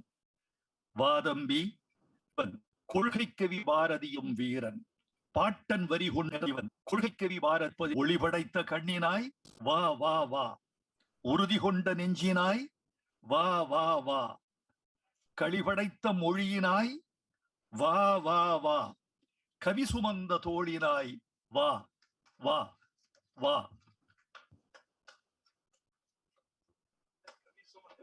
மதிப்புக்குரிய மாண்புக்குரிய தமிழக முதலமைச்சர் தளபதியார் மு க ஸ்டாலின் ஐயா அவர்களே, ஏற்றுதலுக்கும் போற்றுதலுக்கும் உரிய அமைச்சர் பெருமக்களே, நாடாளுமன்ற உறுப்பினர்களே, சட்டமன்ற உறுப்பினர்களே, மதிப்புக்குரிய தலைமைச் செயலாளர் அவர்களே, உலகெங்கும் ஆட்சி பொறுப்பில் இருக்கின்ற முக்கிய பதவிகளில் இருக்கின்ற தமிழ் பெருந்தகைகளே, தமிழ் பேர் ஆளுமைகளே, அயலக தமிழர் நலன் மற்றும் மறுவாழ்வுத்துறையைச் சேர்ந்த அதிகாரிகளே, உங்கள் அனைவருக்கும் என்னுடைய அன்பான வணக்கம். ஜனவரி 12ஆம் நாள் இனி அயலக தமிழர் நாளாக கொண்டாடப்படும் என்கின்ற தமிழக அரசினுடைய இந்த முன்னெடுப்பு, இந்த அறிவிப்பு பொங்கல் பண்டிகையை இன்னும் தித்திப்பாக்கி இருக்கிறது. உலகத் தமிழர்கள் அனைவரையும் ஒரு குடையின் கீழ் ஒரு குடும்பமாக ஒன்று சேர்த்து அழகு பார்க்கும் ஒரு சீரிய முயற்சியாக இந்த முயற்சி விளங்குகின்றது. இந்த சிறப்பான தருணத்தில் வரலாற்று சிறப்புமிக்க ஒரு மின்னவையில் கவிதை பாடுவதற்கு வாய்ப்பளித்தமைக்காக முதற்கண் என்னுடைய மனமார்ந்த நன்றியை நான் தெரிவித்துக் கொள்கிறேன். இப்பொழுது என்னுடைய கவிதைக்குள் நான் செல்லுகிறேன். மண்ணில் மலர்ந்த சொல் பிரபஞ்சமே, பிரபஞ்சங்களிலெல்லாம் தொல் பிரபஞ்சமே, விண்ணினும் விரிந்த பெருந்தெய்வமே, அன்னைக்கு நிகரான அருந்தெய்வமே, என் விழியே வழியே தாய் மொழியே தமிழே உன்னை தாழ்பணிந்தேன். என் விழியே வழியே தாய் மொழியே தமிழே உன்னை தாழ்பணிந்தேன். தாழ்வைக்கும் சொல்லை கவியாக்கு, அகுதை நீயே உனக்கு அவியாக்கு. தாழ்வைக்கும் சொல்லை கவியாக்கு, அகுதை நீயே உனக்கு அவியாக்கு. பொன்மாலை பொழுதில் உதித்த கவிச்சூரியனே, பொன்மாலை பொழுதில் உதித்த கவிச்சூரியனே, கனலான கரம் நீட்டி சுகமான சூடு தந்து என் போன்ற கவிஞர்க்கெல்லாம் தமிழ் பயிற்றும் ஆச்சாரியனே. திரையை கேட்டால் அவர் புவிப்பேரரசு. திரை வல்லினரகரம் கப்பம் என்று பொருள். திரையை கேட்டால் அவர் புவிப்பேரரசு. வெள்ளி திரையே ஒருவரை கேட்கும், அவர் கவிப்பேரரசு. வெள்ளி திரையே ஒருவரை கேட்கும், அவர் கவிப்பேரரசு. உங்கள் முன்னே கவி பாடும் முன்னே என் நெஞ்சம் வெறும் நெஞ்சம். உங்கள் முன்னே கவி பாடும் காலை என் நெஞ்சம் வைரம் பாய்ந்த நெஞ்சம். உங்கள் முன்னே கவி பாடும் முன்னே என் நெஞ்சம் வெறும் நெஞ்சம். உங்கள் முன்னே கவி பாடும் காலை என் நெஞ்சம் வைரம் பாய்ந்த நெஞ்சம். ஜிப்பா அணிந்த வெண்பாவே, ஜிப்பா அணிந்த வெண்பாவே, எங்களை தலை நிமிர வைக்கும் தமிழ்கோவே. உங்களிடம் ஒரு செல்ல கோரிக்கை. அரசுக்கெல்லாம் வரி பிடிக்கும், பேரரசுக்கும் அது பிடிக்கும் தானே. ஆதலின் அரசே, உங்களுக்கு நான் வாரி வாரி கவிதை வரி வழங்குவேன், பெற்றுக்கொள்ளுங்கள். ஆதலின் அரசே, உங்களுக்கு நான் வாரி வாரி கவிதை வரி வழங்குவேன், பெற்றுக்கொள்ளுங்கள். சில வரிகள் பிடித்தன என்று கூட சொல்லுங்கள். சில வரிகளை பிடித்தம் செய்தேன் என்று சொல்லாதீர்கள். சில வரிகள் பிடித்தன என்று கூட சொல்லுங்கள். சில வரிகளை பிடித்தம் செய்தேன் என்று சொல்லாதீர்கள். வரியை அழிப்பதே என் இலக்கு, இதற்கு விதிக்காதீர் விலக்கு. தமிழால் இணைவோம் என்று தமிழில் பாடுக தம்பி, தமிழே இணையச் சொன்னது, தட்ட முடியுமா என்னால்? தமிழால் இணைவோம் என்று தமிழில் பாடுக தம்பி, தமிழே இணையச் சொன்னது இப்படி, தட்ட முடியுமா என்னால்? உங்களை வணங்கி ஆன்றமைந்த புலவரை ஆவியுற வணங்கி, மாண்பமைந்த மக்களை மனதார வணங்கி, படிக்கிறேன் என் கவியை, மெல்ல விடுக்கிறேன் என் மனதை. தமிழால் இணைய புணர்ச்சி விதி வேண்டுமா? தமிழால் இணைய புணர்ச்சி விதி வேண்டுமா? இல்லை, உணர்ச்சி விதிதான் வேண்டும். தமிழினமே, தரணியின் தனி இனமே, சந்திக்கும் பொழுது தமிழில் பேசாவிட்டால் இவ்வினம் ஆகாதோ தனி இனமே? சந்திக்கும் பொழுது தமிழில் பேசாவிட்டால் இவ்வினம் ஆகாதோ தனி இனமே? ஆங்கிலேயனை நாடாள வைத்து அனைத்தையும் இழந்தோம், அவனை நாவாளவும் வைத்து அருந்தமிழையும் இழக்கலாமா? அன்னை மொழி இருக்க அயல் மொழி எதற்கு? அன்னை மொழி இருக்க அயல் மொழி எதற்கு? வாசப்பூவிருக்க நெகிழி பூ எதற்கு? வாசப்பூவிருக்க நெகிழி பூ எதற்கு? தமிழர் தமிழால் இணைந்தால் வலி மிகாது. தமிழர் தமிழால் இணைந்தால் வலி மிகாது. தமிழர் தமிழால் இணையாவிடில் வலி மிகும். தமிழர் தமிழால் இணையாவிடில் வலி மிகும். வார்த்தையின் இலக்கணம் வேறு, வாழ்க்கையின் இலக்கணம் வேறு. பெற்றோர் மக்களுடன் தமிழால் இணைக. பெற்றோர் மக்களுடன் தமிழால் இணைக. வீட்டில் முதலில் தமிழோடு இணைந்தால் நாட்டில் மக்கள் தமிழோடு இணைவர். மூச்சு மொழியாய் முத்தமிழ் இருந்தால் பேச்சு மொழியாய் அது பெருக்கெடுக்காதோ, கோல் ஓற்று மொழியாய் அது ஓங்கி நிற்காதோ. மூச்சு மொழியாய் முத்தமிழ் இருந்தால் பேச்சு மொழியாய் அது பெருக்கெடுக்காதோ, கோல் ஓற்று மொழியாய் அது ஓங்கி நிற்காதோ. வான்வெளிக்கு முற்றுண்டு வான் தமிழுக்கு முற்றுண்டா? தமிழினும் பெரிய மந்திரம் உண்டா? தமிழினும் இனிய சுந்தரம் உண்டா? அகரத்துக்கு நிகர் அந்த ஆண்டவன் என்றாரே, உலகே மொழியின் உயிர்ப்பென்றாரே. வள்ளுவரை மிஞ்சிய வரம் நமக்குண்டா? வள்ளுவரை மிஞ்சிய வரம் நமக்குண்டா? அகரம் என்பது ஆண்டவன் என்றால் மெய்யெழுத்தெல்லாம் ஜடப்பொருளாகும். உயிர்மை எழுத்து உயிர்ப்பொருளாகும். உயிரெழுத்தெல்லாம் தேவர்களாவர். வடலூர் பெருந்தகை வாய் மலர்ந்தாரே, தமிழால் மண்ணில் தான் உளிர்ந்தாரே. வள்ளலார் போல் ஒரு வளம் நமக்குண்டா? வள்ளலார் போல் ஒரு வளம் நமக்குண்டா? 3000 ஆண்டு நூதனம் தமிழ். சாதனைக்கு உதவும் சாதனம் தமிழ். உள்ளம் தமிழானால் உலகும் தமிழாகும். உலகம் தமிழானால் உயரம் இயல்பாகும். உள்ளம் தமிழானால் உள்ளம் தமிழானால் உலகும் தமிழாகும். உலகம் தமிழானால் உயரம் இயல்பாகும். தமிழினமே உள்ளூராயினும் அயலூராயினும் தமிழ் நமக்கு அயலாதல் வேண்டாம். தமிழ் நமக்கு இயலாதல் வேண்டும். தமிழ் நமக்கு அயலாதல் வேண்டா. தமிழ் நமக்கு இயலாதல் வேண்டும். தமிழ் நமக்கு செயலாதலும் வேண்டும். மதுரையில் இருந்தும் தமிழ் தெரிய வேண்டும். மன்ஹாட்டனில் இருந்தும் தமிழ் தெரிய வேண்டும். மதுரையில் இருந்தும் தமிழ் தெரிய வேண்டும். மன்ஹாட்டனில் இருந்தும் தமிழ் தெரிய வேண்டும். இடங்கள் வெவ்வேறு ஆயினும் தடங்கள் ஒன்றாக வேண்டும். அறிவுசார் உலகத்தினை தமிழினம் வென்றாக வேண்டும். இடங்கள் வெவ்வேறாயினும் தடங்கள் ஒன்றாக வேண்டும். அறிவுசார் உலகத்தினை தமிழினம் வென்றாக வேண்டும். மதங்கள் கடந்து மனிதம் தழைக்க தமிழால் இணைவோம். ஜாதிகள் மறந்து சமத்துவம் செழிக்க தமிழால் இணைவோம். இயற்கை உடனும் தமிழால் இணைவோம். இறைவனுடனும் தமிழால் இணைவோம். நன்றி.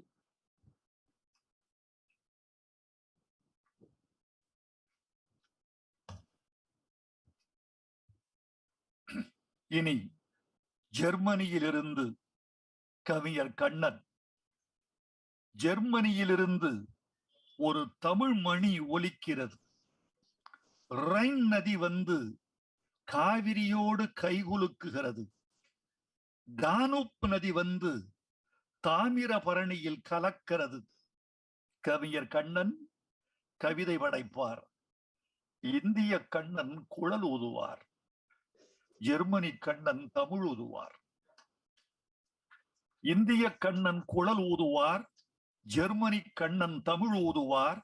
குழல் இனிதா தமிழ் இனிதா? செவிகளே நீங்களே தீர்ப்பு சொல்லுங்கள்.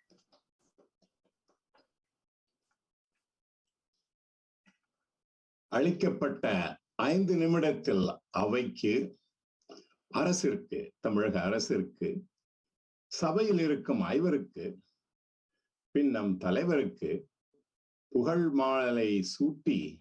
மாலை சூட்டி வாழ்த்தத்தான் ஆசை. ஆனால் நேரமில்லை.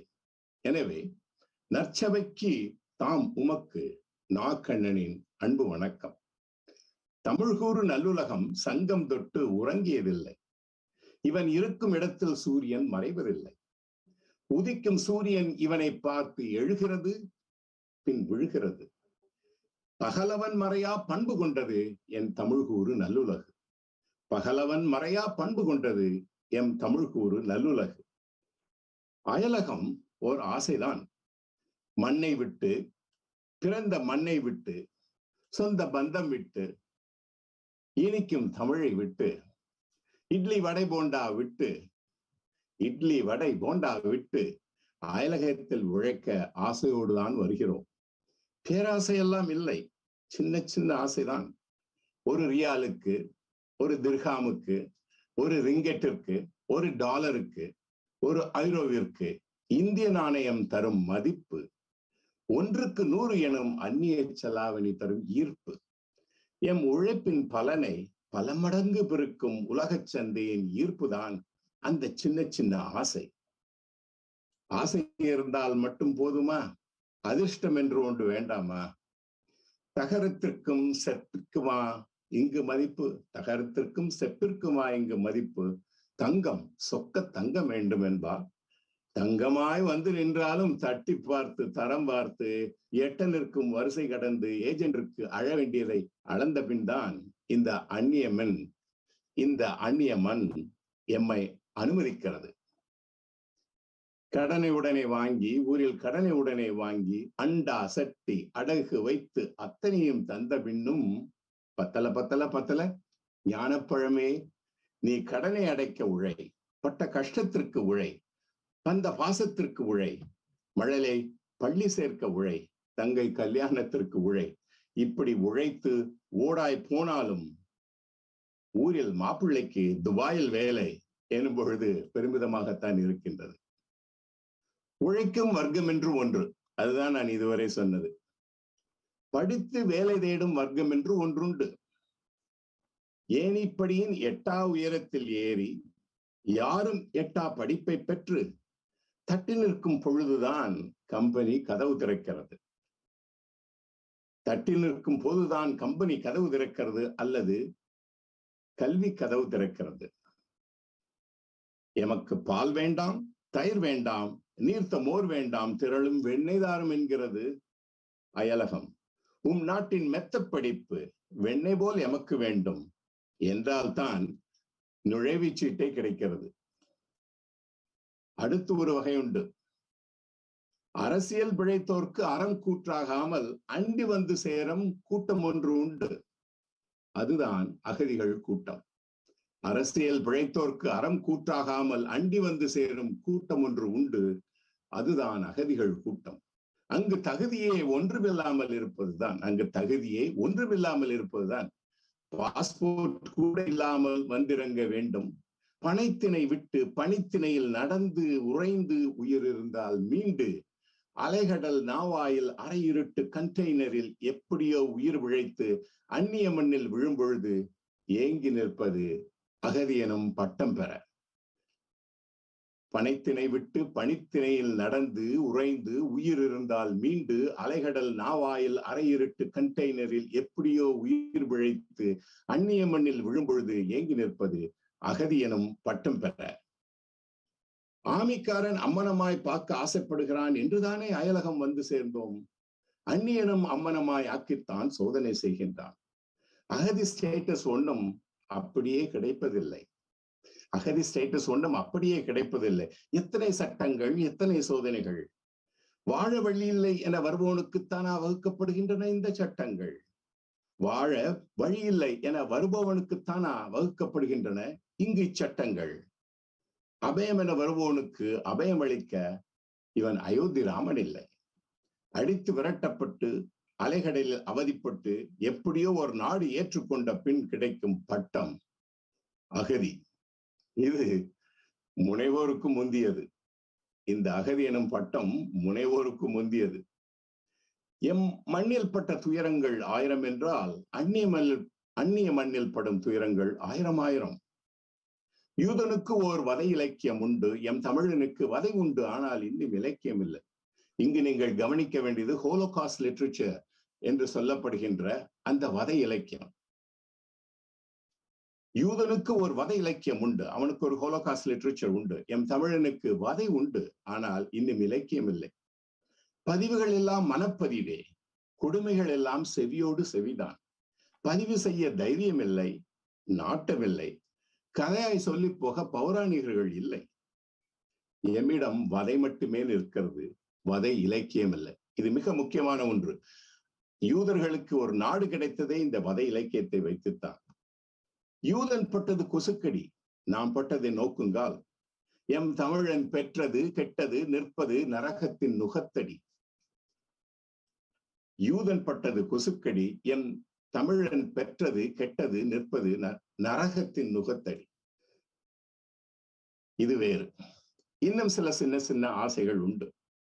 எம்மை ஊரை விட்டு விரட்டுவதற்கு மாசற்ற காற்று, குப்பையற்ற தெருக்கள், தூசற்ற சூழல், சுகமான பூங்கா, நடைபயில நல்ல சிறு காடுகள், கூட்டமற்ற போக்குவரத்து, பள்ளி செல்ல சாதி சான்றிதழ் தேவையில்லை, பட்டம் பெற சாதி சங்கங்கள் தேவையில்லை, பெண்ணாய் பிறந்து விட்டால் பெரும் பீழை எனும் கதி இல்லை, சேர்ந்தும் வாழலாம் சேராமலும் வாழலாம், செய்யும் தொழிலுக்கு மதிப்பு. இவை ஏன் எம் மண்ணில் இல்லை, இவை ஏன் எம் மண்ணில் இல்லை என்பதுதான் இங்கு கேள்வி. மின்வெளி எனும் 6ஆம் திணை இன்று மண் வாசனையோடு எம்மை இணைக்கிறது. புகலிட வாழ்வில் 7ஆம் திணையாகலாம், புகலிட வாழ்வியல் 7ஆம் திணையாகலாம். அயலக வாழ்வோர் இணைப்பு ஓர் உறவு பிணைப்பு. கொரியாவிற்கும் தமிழுக்கும் ஓர் பண்டைய உறவு. ஜப்பான் மொழியில் 4000 தமிழ் வார்த்தைகள். தென்னாசிய மொழிகள் எல்லாம் கொண்ட உறவை மீட்க காத்திருக்கின்றன. தமிழா நீ ஓர் உலகக்குடி, தமிழா நீ ஓர் உலகக்குடி, யாதும் ஊரே யாவரும் கேளீர் என்று சொன்ன சொல் உண்மை என அயலகத் தமிழர் ஆமோதிப்பர். தமிழா நீ ஓர் உலகக்குடி, யாதும் ஊரே யாவரும் கேளீர் என்று சொன்ன சொல் உண்மை என அயலகத் தமிழர் ஆமோதிப்பர். நிறைவுடன் வாழும் அயலகத் தமிழன் தமிழ் மண் மேல் சிறக்க வர்த்தக முதலீடு செய்ய தயார்தான். தாய்மண் அதற்கேற்ற திட்டங்களை தந்து உதவினார். நிறைவுடன் வாழும் அயலகத் தமிழன் தமிழ் மண் மேலும் சிறக்க வர்த்தக முதலீடு செய்ய தயார்தான். தாய்மண் அதற்கேற்ற திட்டங்களை தந்தால். ஈழர் தமிழருக்கென முதலீட்டு திட்டங்கள் புதிதாக இங்கு உருவாக வேண்டும். ஈழத் தமிழர்களுக்கென்ற முதலீட்டு திட்டங்கள் தமிழகத்தில் இங்கு புதிதாக உருவாக வேண்டும். மலேசியா, சிங்கப்பூர், ஐரோப்பா, அமெரிக்கா, ஆப்பிரிக்கா, ஆஸ்திரேலியா கைகோர்க்க தயார் நிலையில். அயலகத் தமிழர் வாரியம் எமக்கு அயலகத் தமிழர் வாரியம் எமக்கு ஒன்று என்றால் உடுக்க இழந்தவன் கைபோலே ஆங்கன் இடுக்கை தவிர்க்க வந்தால் மகிழ்ச்சி. அயலகத் தமிழர் வாரியம் எமக்கு ஒன்று என்றால் உடுக்கை இழந்தவன் போல் இடுக்கை தவிர்க்க வந்தால் மகிழ்ச்சி. அதுவே இன்றைய எம் எதிர்பார்ப்பும். எம் பிள்ளைக்கு கல்வி தர அயலகம் உண்டு, எம் பிள்ளைக்கு கல்வி தர அயலகம் உண்டு, ஆனால் தமிழ் தர நீதான் உண்டு. தமிழகமே நீ வாழ்க. கவிதை இங்கு முடிகின்றது. ஆயினும் ஒரு அரை நிமிட பின்குறி. இணையம் எனும் தொழில்நுட்பம் தோன்றியவுடன் அதை 5 கோட்பாடோடு பொருத்தி அதை 6ஆம் திணை எனச் சொல்லி வரைவிலக்கணம் எழுதியவன் நான். 7ஆம் திணையனும் புகலிட இலக்கிய திணையிலும் பங்கேற்றவன் நான். இலக்க வடிவில் ஆவணங்களை பாதுகாக்கும் மிகப்பெரிய அரசு சாரா அமைப்பான தமிழ் மரபு அறக்கட்டளையை உருவாக்கியவள் நானும் ஒருவன். தமிழ் கொரிய தொடர்பாய்வை தொடங்கியவனும் நானே. கணினியில் தமிழை காண வைத்த மூத்த முன்முயற்சியில் என் பங்கும் உண்டு. நன்றி, வணக்கம், வாழ்க வளர்க.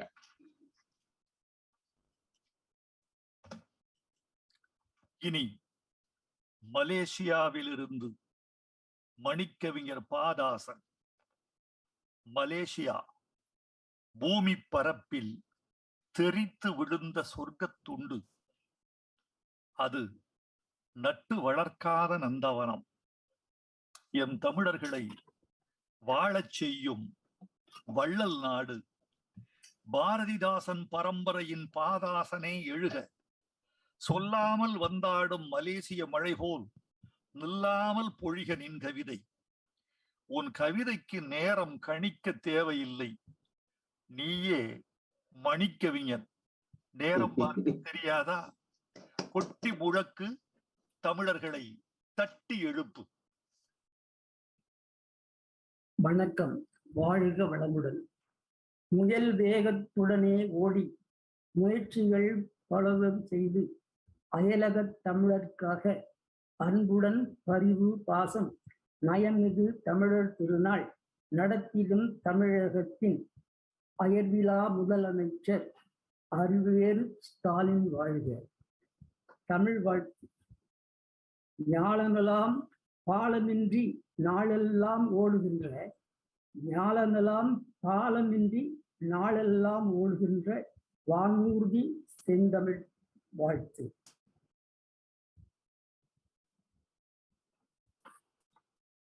அரங்க தலைவருக்கு கைரம்பம் போல் அறுக்கும் கால் கைரம்பம் போல் அறுக்கும் கால் தமிழ் கூற்றை வைரமுத்து பாட்டின் வரி. அரங்க தலைவருக்கு கைரம்பம் போல் அறுக்கும் கால் தமிழ் கூற்றை வைரமுத்து பாட்டின் வரி. பாடுபொருள். சென்று தேய்ந்திருதல் எனும் நன்னூல் கூறும் சென்று தேய்ந்து இருதல் எனும் நன்னூல் கூறும் தேராத இலக்கியத்தின் குற்றம் போல அன்று பாய்ந்து இந்நாட்டில் சம்பாதித்தேன் அன்று பாய்ந்து இந்நாட்டில் சம்பாதித்தேன் அரசனை போல் வாழ்ந்திடவே கனவு கண்டோர் அரசனை போல் வாழ்ந்திடவே கனவு கண்டோர் இன்று தேய்ந்திருக்கின்றார் ஆண்டியாக இன்று தேய்ந்திருக்கின்றார் ஆண்டியாக என்றவருக்கு விடிவு வரும் யாரோ சொல்வார். கன்று பாய்ந்தே பசுவின் பால் குடிக்க கன்று பாய்ந்தே பசுவின் பால் குடிக்க கழித்தவர்க்கோ பால் குடிக்க வசதி இல்லை. 1041ஆம் ஆண்டில்தான் அரசன் இரா ராசேந்திரன் வந்தாராம். 1041ஆம் ஆண்டில்தான் அரசன் இரா ராசேந்திரன் வந்தாராம். பாயிரமாய் மட்டும இன்றும் உண்டாம் பாயிரமாய் அவ்வின்றும் உண்டாம். பாவி அந்த மன்னன் இங்கு வந்தான் சென்றான் பாவி அந்த மன்னன் இங்கு வந்தான் சென்றான் கோயில் செய்தான் சொல்கின்றார். ஆனால் இங்கே தன்னுடைய புலிக்கொடியை நாட்டிடாமல் பாய்மரத்து கப்பலிலே பறந்ததாலே பாவத்தை சுமந்திங்கே வாழ்கின்றோரே. பாய்மரத்து கப்பலிலே பறந்ததாலே பாவத்தை சுமந்திங்கே வாழ்கின்றோரே. அன்று மட்டும் கடாரத்தில் ஆழமாக அவன் தன் புலிக்கொடியை நாட்டிச் செல்லில் இன்றுள்ள தமிழருக்கே உரிமையான இடமாக கடாரம்தான் இருக்கும். இங்கே ஒன்று மட்டும் உரைக்கின்றேன். புலம்பெயர்ந்தோர்க்கு ஓர் உருவம் ஒரு நாமம் ஒன்றுமிலார்க்கே உருவம் திருநாமம் என்றாற் போல ஓர் உருவம் ஒரு நாமம் ஒன்றுமிலார்க்கே உருவம் திருநாமம் பலவென்றாற் போல் ஒரு நாடில்லை எனினும் பல நாடு உண்டே. யாரங்கே வாருங்கள், பூங்குன்றன் வாய்க்கு 2 கிலோ சீனிதனை கொட்டி போங்கள். யாரங்கே வாருங்கள், பூங்குன்றன் வாய்க்கு 2 கிலோ சீனிதனை கொட்டி போங்கள். போரங்கே என்றறியின் குகை கிடந்த புலி போல போர் அங்கே என்றறியின் குகை கிடந்த புலி போல புறப்பற்ற புறநானூற்றின் வீரனங்கே அவன் வித்தும் அழிந்தா போச்சு. வீடு நிலம் வருமானம் செழிப்புக்காக வீடு நிலம் வருமானம் செழிப்புக்காக சூரனை போல் புலம்பெயர்ந்த தமிழர் இன்று சோகத்தின் கல்வெட்டாய் வாழ்கின்றோமே. சோகத்தின் கல்வெட்டாய் வாழ்கின்றோமே. ஒரு காலம் நான்கு நகர் வந்து அங்கே ஓஹோ என்று உயர்ந்திருந்தார் தமிழர் உண்மை. ஒரு காலம் நான்கு நகர் வந்தே அங்கே ஓஹோ என்று உயர்ந்திருந்தார் தமிழர் உண்மை. பெருங்காராம் மெச்சடீஸும் வைத்திருந்த பெருமையதும் அவர்களுக்கே உண்டாம்.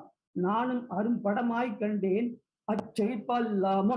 அச்செழிப்பெல்லாமும் அருகியதேன் சந்ததியார் என்ன ஆனார் பெருகி வரும் கண்ணீரை தவிர வேறு பேச்சின்றி சிந்தனையில் உழல்கின்றோம். பெருகி வரும் கண்ணீரை தவிர வேறு பேச்சின்றி சிந்தனையில் உழல்கின்றோம்.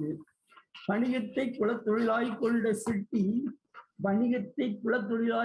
சிட்டி மக்கள் உள்ளே மலாக்காவில் தமிழ் மறந்தே தனித்துள்ளார். இன்று வரை மலாயில் பேசி தமிழ் முருகன் தன்னை வேண்டி கிடக்கின்றார்கள்.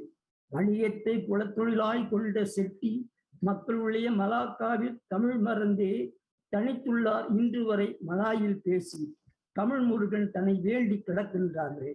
குனிந்தவர்கள் பால்மரத்தை சீவுவதற்காய் குனிந்தவர்கள் பால்மரத்தை சீவுவதற்காய் நிமிரவில்லை என்பதுதான் தோட்ட மக்கள் பணித்திருக்கும் கண்கள் என்றும் சொல்லும் செய்தி. குனிந்தவர்கள் பால்மரத்தை சீவுவதற்காய் நிமிரவில்லை என்பதுதான் தோட்ட மக்கள் படித்திருக்கும் கண்கள் என்றும் சொல்லும் செய்தி. பால்மரத்தார் கதையில் உண்டே இன்னும் மீறி பால்மரத்தார் கதையில் உண்டே இன்னும் மீறி புலம்பெயர்ந்தோர் அன்றோடு தங்கள் வாழ்வில் நலமிழந்தார். மலமிழந்தார் பொருளை சேர்க்கும் களமிழந்தார். புலம்பெயர்ந்தோர் அன்றோடு தங்கள் வாழ்வில் நலமிழந்தார் வளமிழந்தார் பொருளை சேரும் களமிழந்தார். கண்டபருவாய் இகழ்ந்து பேச காரணமாய் ஆகிவிட்டார். ஒற்றுமையின் பலமிழந்தார் தமிழ் குறைத்தார். ஏதோ கொஞ்சம் பக்குவமாய் நாணல் போல் வாழுகின்றார். பலமிழந்தார் ஒற்றுமையின் பலமிழந்தார் தமிழ் குறைத்தார். ஏதோ கொஞ்சம் பக்குவமாய் நாணல் போல் வாழுகின்றார். பல வகையில் புலம்பெயர்ந்தோர் படும் துன்பத்தை பல்குத்தி நுகர்வோவா சீச்சி. பல வகையில் புலம்பெயர்ந்தோர் படும் துன்பத்தை பல்குத்தி நுகர்வதுவா சீச்சி. போங்கயா. நன்றி, வணக்கம்.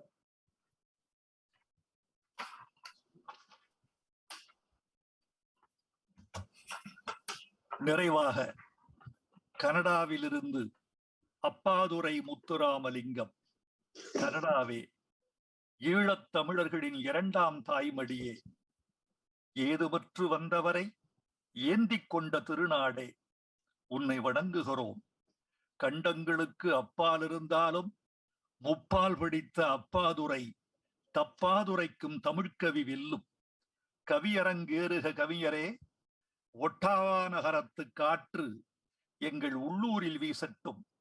டொரண்டோ தமிழ் டோக்கியோவிலும் கேட்கட்டும்.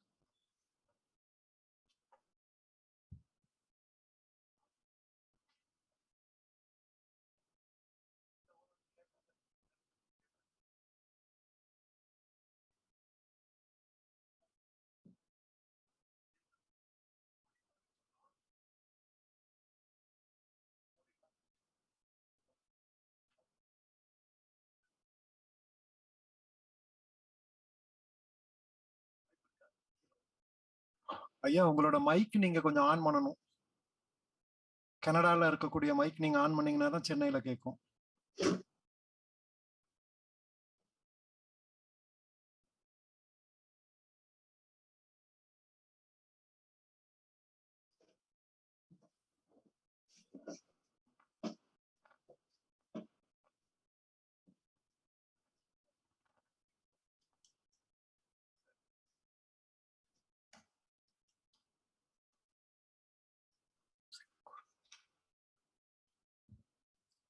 உருண்டு சுழலும் பூமி பந்தில் திரண்டு வாழும் தீந்தமிழ் மக்கள் 4 கவிஞர்கள் நற்றமிழ் படைத்தனர். பரிமாறியவர்க்கும் பசியாறியவர்க்கும் என் வாழ்த்தும் வணக்கமும். வெவ்வேறு நாடுகள், வெவ்வேறு வானிலை, வெவ்வேறு உடைகள், வெவ்வேறு உணவுகள், நெஞ்சில் மட்டும் தமிழ் என்ற தணல் இருக்கட்டும். தொப்புள் கொடி வழியே கருவின் சிசுவுக்கு உணவுத் தரவம் ஓடுவது போல் தாய் தமிழகத்திலிருந்து தமிழ் உணர்வு பாயட்டும். வாய்மொழி மாறினாலும் நம் தாய்மொழி மறக்க வேண்டாம். உங்கள் பிள்ளைகள் தாய்மொழி மறந்தால் உங்கள் தலைமுறை உங்களது இல்லை. தாய்மொழி மட்டும் விடுபட்டு போனால் அடுத்த தலைமுறை அடிபட்டு போகும். தமிழோடு இருங்கள், தமிழாயிருங்கள். கடல் கடந்த தமிழர்களே, கலைஞர் செல்வன் ஆட்சி புரிகிறார். உங்கள் தேவை அறிந்து சேவை புரிவார். தட்டுங்கள், திறப்பார், கேளுங்கள், கொடுப்பார்.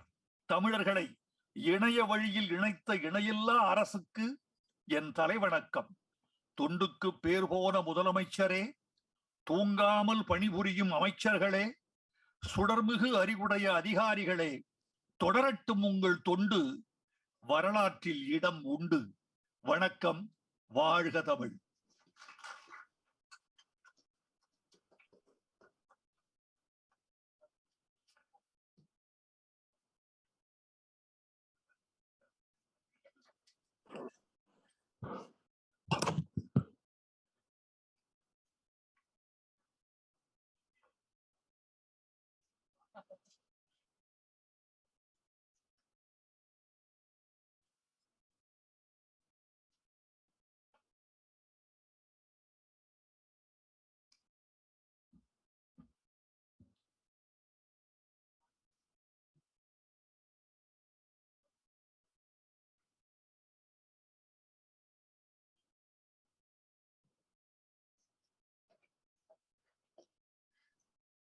அடுத்த நிகழ்வு வெளிநாட்டில் தமிழர்களின் வரலாறு என்ற தலைப்பில் அமர்வு.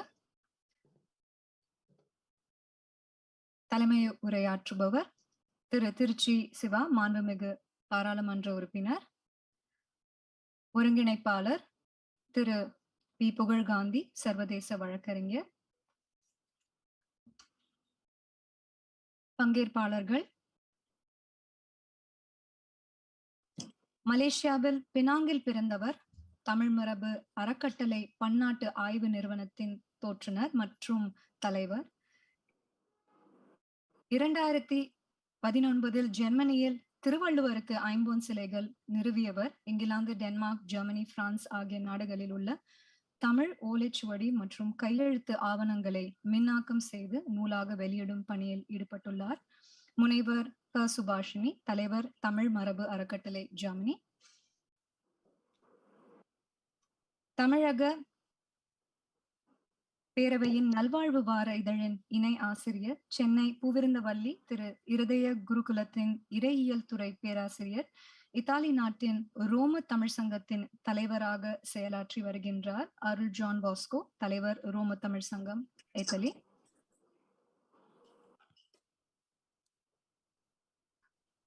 பர்மாவில் 4வது தலைமுறையாக கல்வி கற்று வளர்ந்த தமிழர், பர்மாவில் தமிழர்களின் வரலாற்று சுவடுகளை ஆவணப்படுத்தும் முயற்சியில் தீவிரமாக ஈடுபட்டு வருபவர். பர்மா தமிழர் வரலாற்று ஆவணங்களை தொகுத்து வருகின்றார். வர்த்தக துறையில் சுய தொழில் செய்து வருகின்றார் திரு தனசேகரன், மியான்மர் தமிழ் சங்கம்.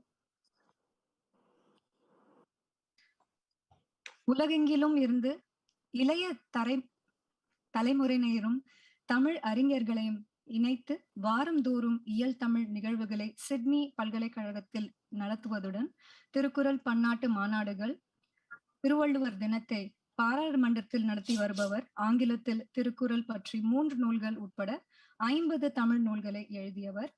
முனைவர் சந்திரிகா சுப்பிரமணியம், தலைவர், தமிழ் வளர்ச்சி மன்றம், ஆஸ்திரேலியா.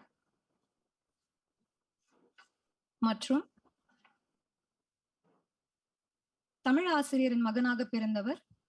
2016ஆம் ஆண்டு மெட்ரோப்ளெக்ஸ் தமிழ் சங்க தலைவராக பொறுப்பேற்ற உறுப்பினர் எண்ணிக்கையை அதிகரித்தார்.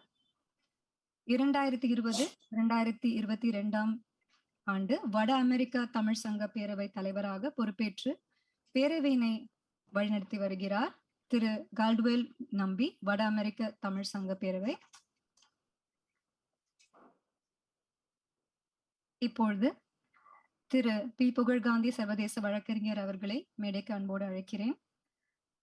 திரு கால்வெல் நம்பி, தலைவர், வட அமெரிக்க தமிழ் சங்க பேரவை அவர்களை அன்போடு மேடைக்கு அழைக்கிறேன்.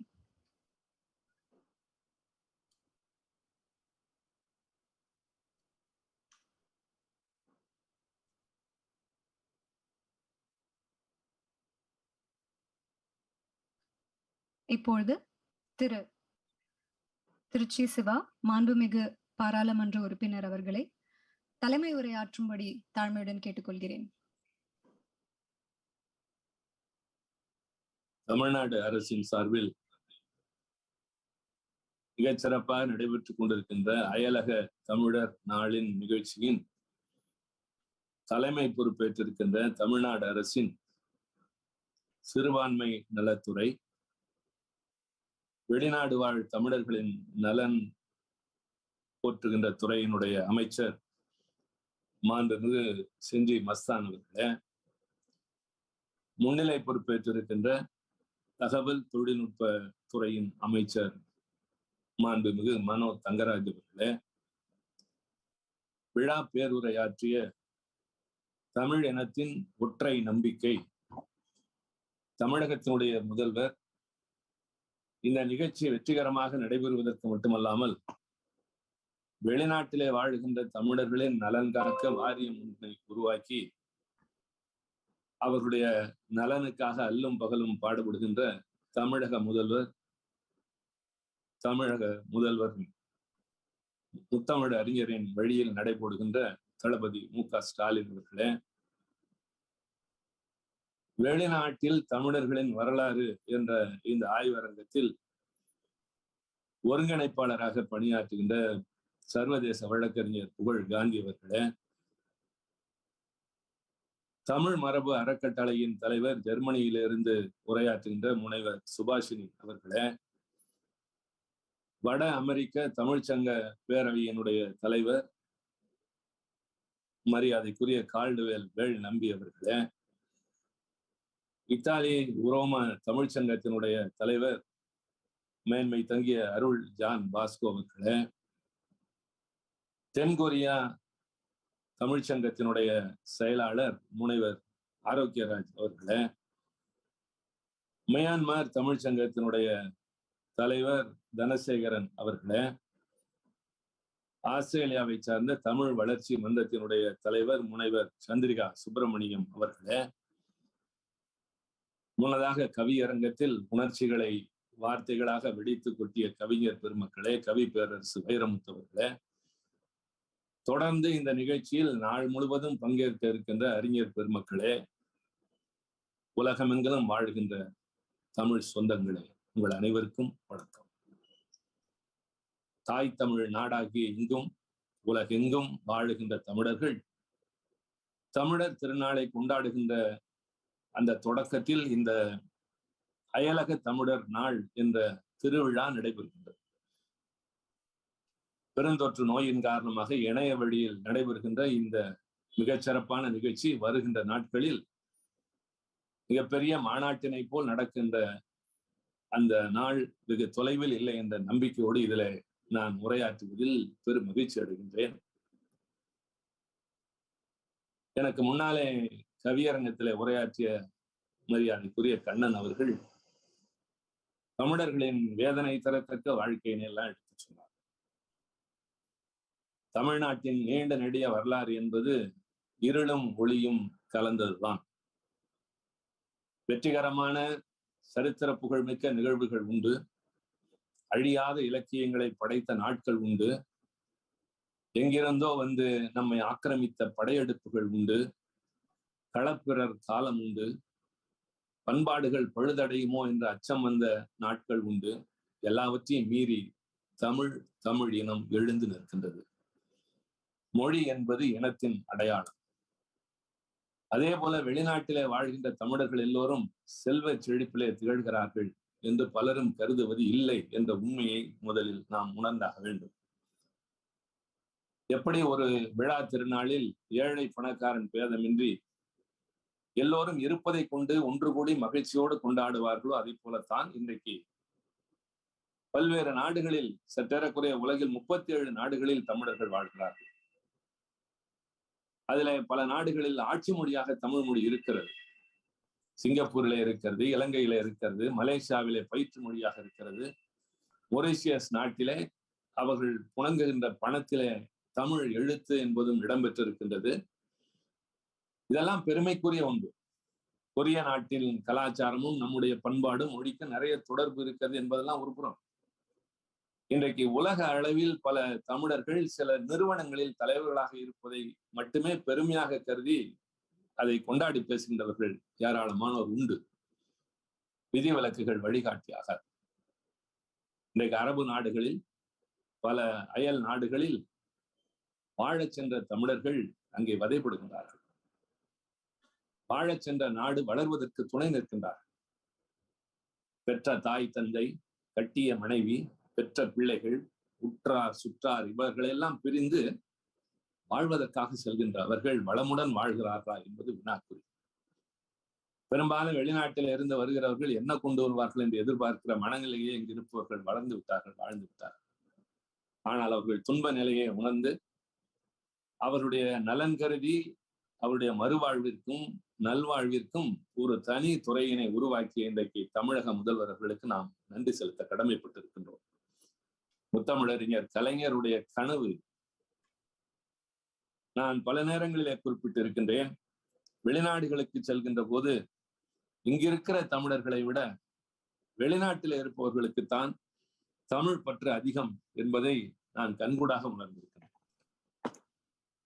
இந்த பெருந்தொற்று நோய் நிகழ்ச்சிகள் நடக்க முடியாத காலகட்டத்தில் அதிகமான அளவிற்கு இணைய வழியில் பல தமிழ் நிகழ்ச்சிகளை நடத்திய பெருமை வெளிநாடுகளில் வாழ்கிற தமிழர்களுக்கு உண்டு என்ற பாராட்டினை நான் இப்போது தெரிவித்தாக வேண்டும். இங்கே முடங்கி கிடந்தோம், முடங்கி கொண்டிருந்தோம், பல தேவைகளுக்கு போராடி கொண்டிருந்தோம். ஆனால் அந்த சூழ்நிலைகளை கூட அதே நிலையில் இருந்த வெளிநாடு வாழ் தமிழர்கள் தமிழ் வளர்த்துக் கொண்டிருந்தார்கள். திராவிட இயக்கம் காப்பதற்கு பல்வேறு நிகழ்ச்சிகளை நடத்தி கொண்டிருந்தார்கள். இந்த திராவிட இயக்கம் என்பது தமிழுக்கும் தமிழ் இனத்திற்கும் புத்துயிர் கொடுத்த ஒரு மாபெரும் இயக்கம். இது இல்லாமல் போயிருக்குமெனால் இன்றைக்கு இருக்கிற தமிழ் இனம் இல்லை. இன்றைக்கு தமிழ் இருக்க வேண்டிய இடத்தில் இருந்திருக்காது.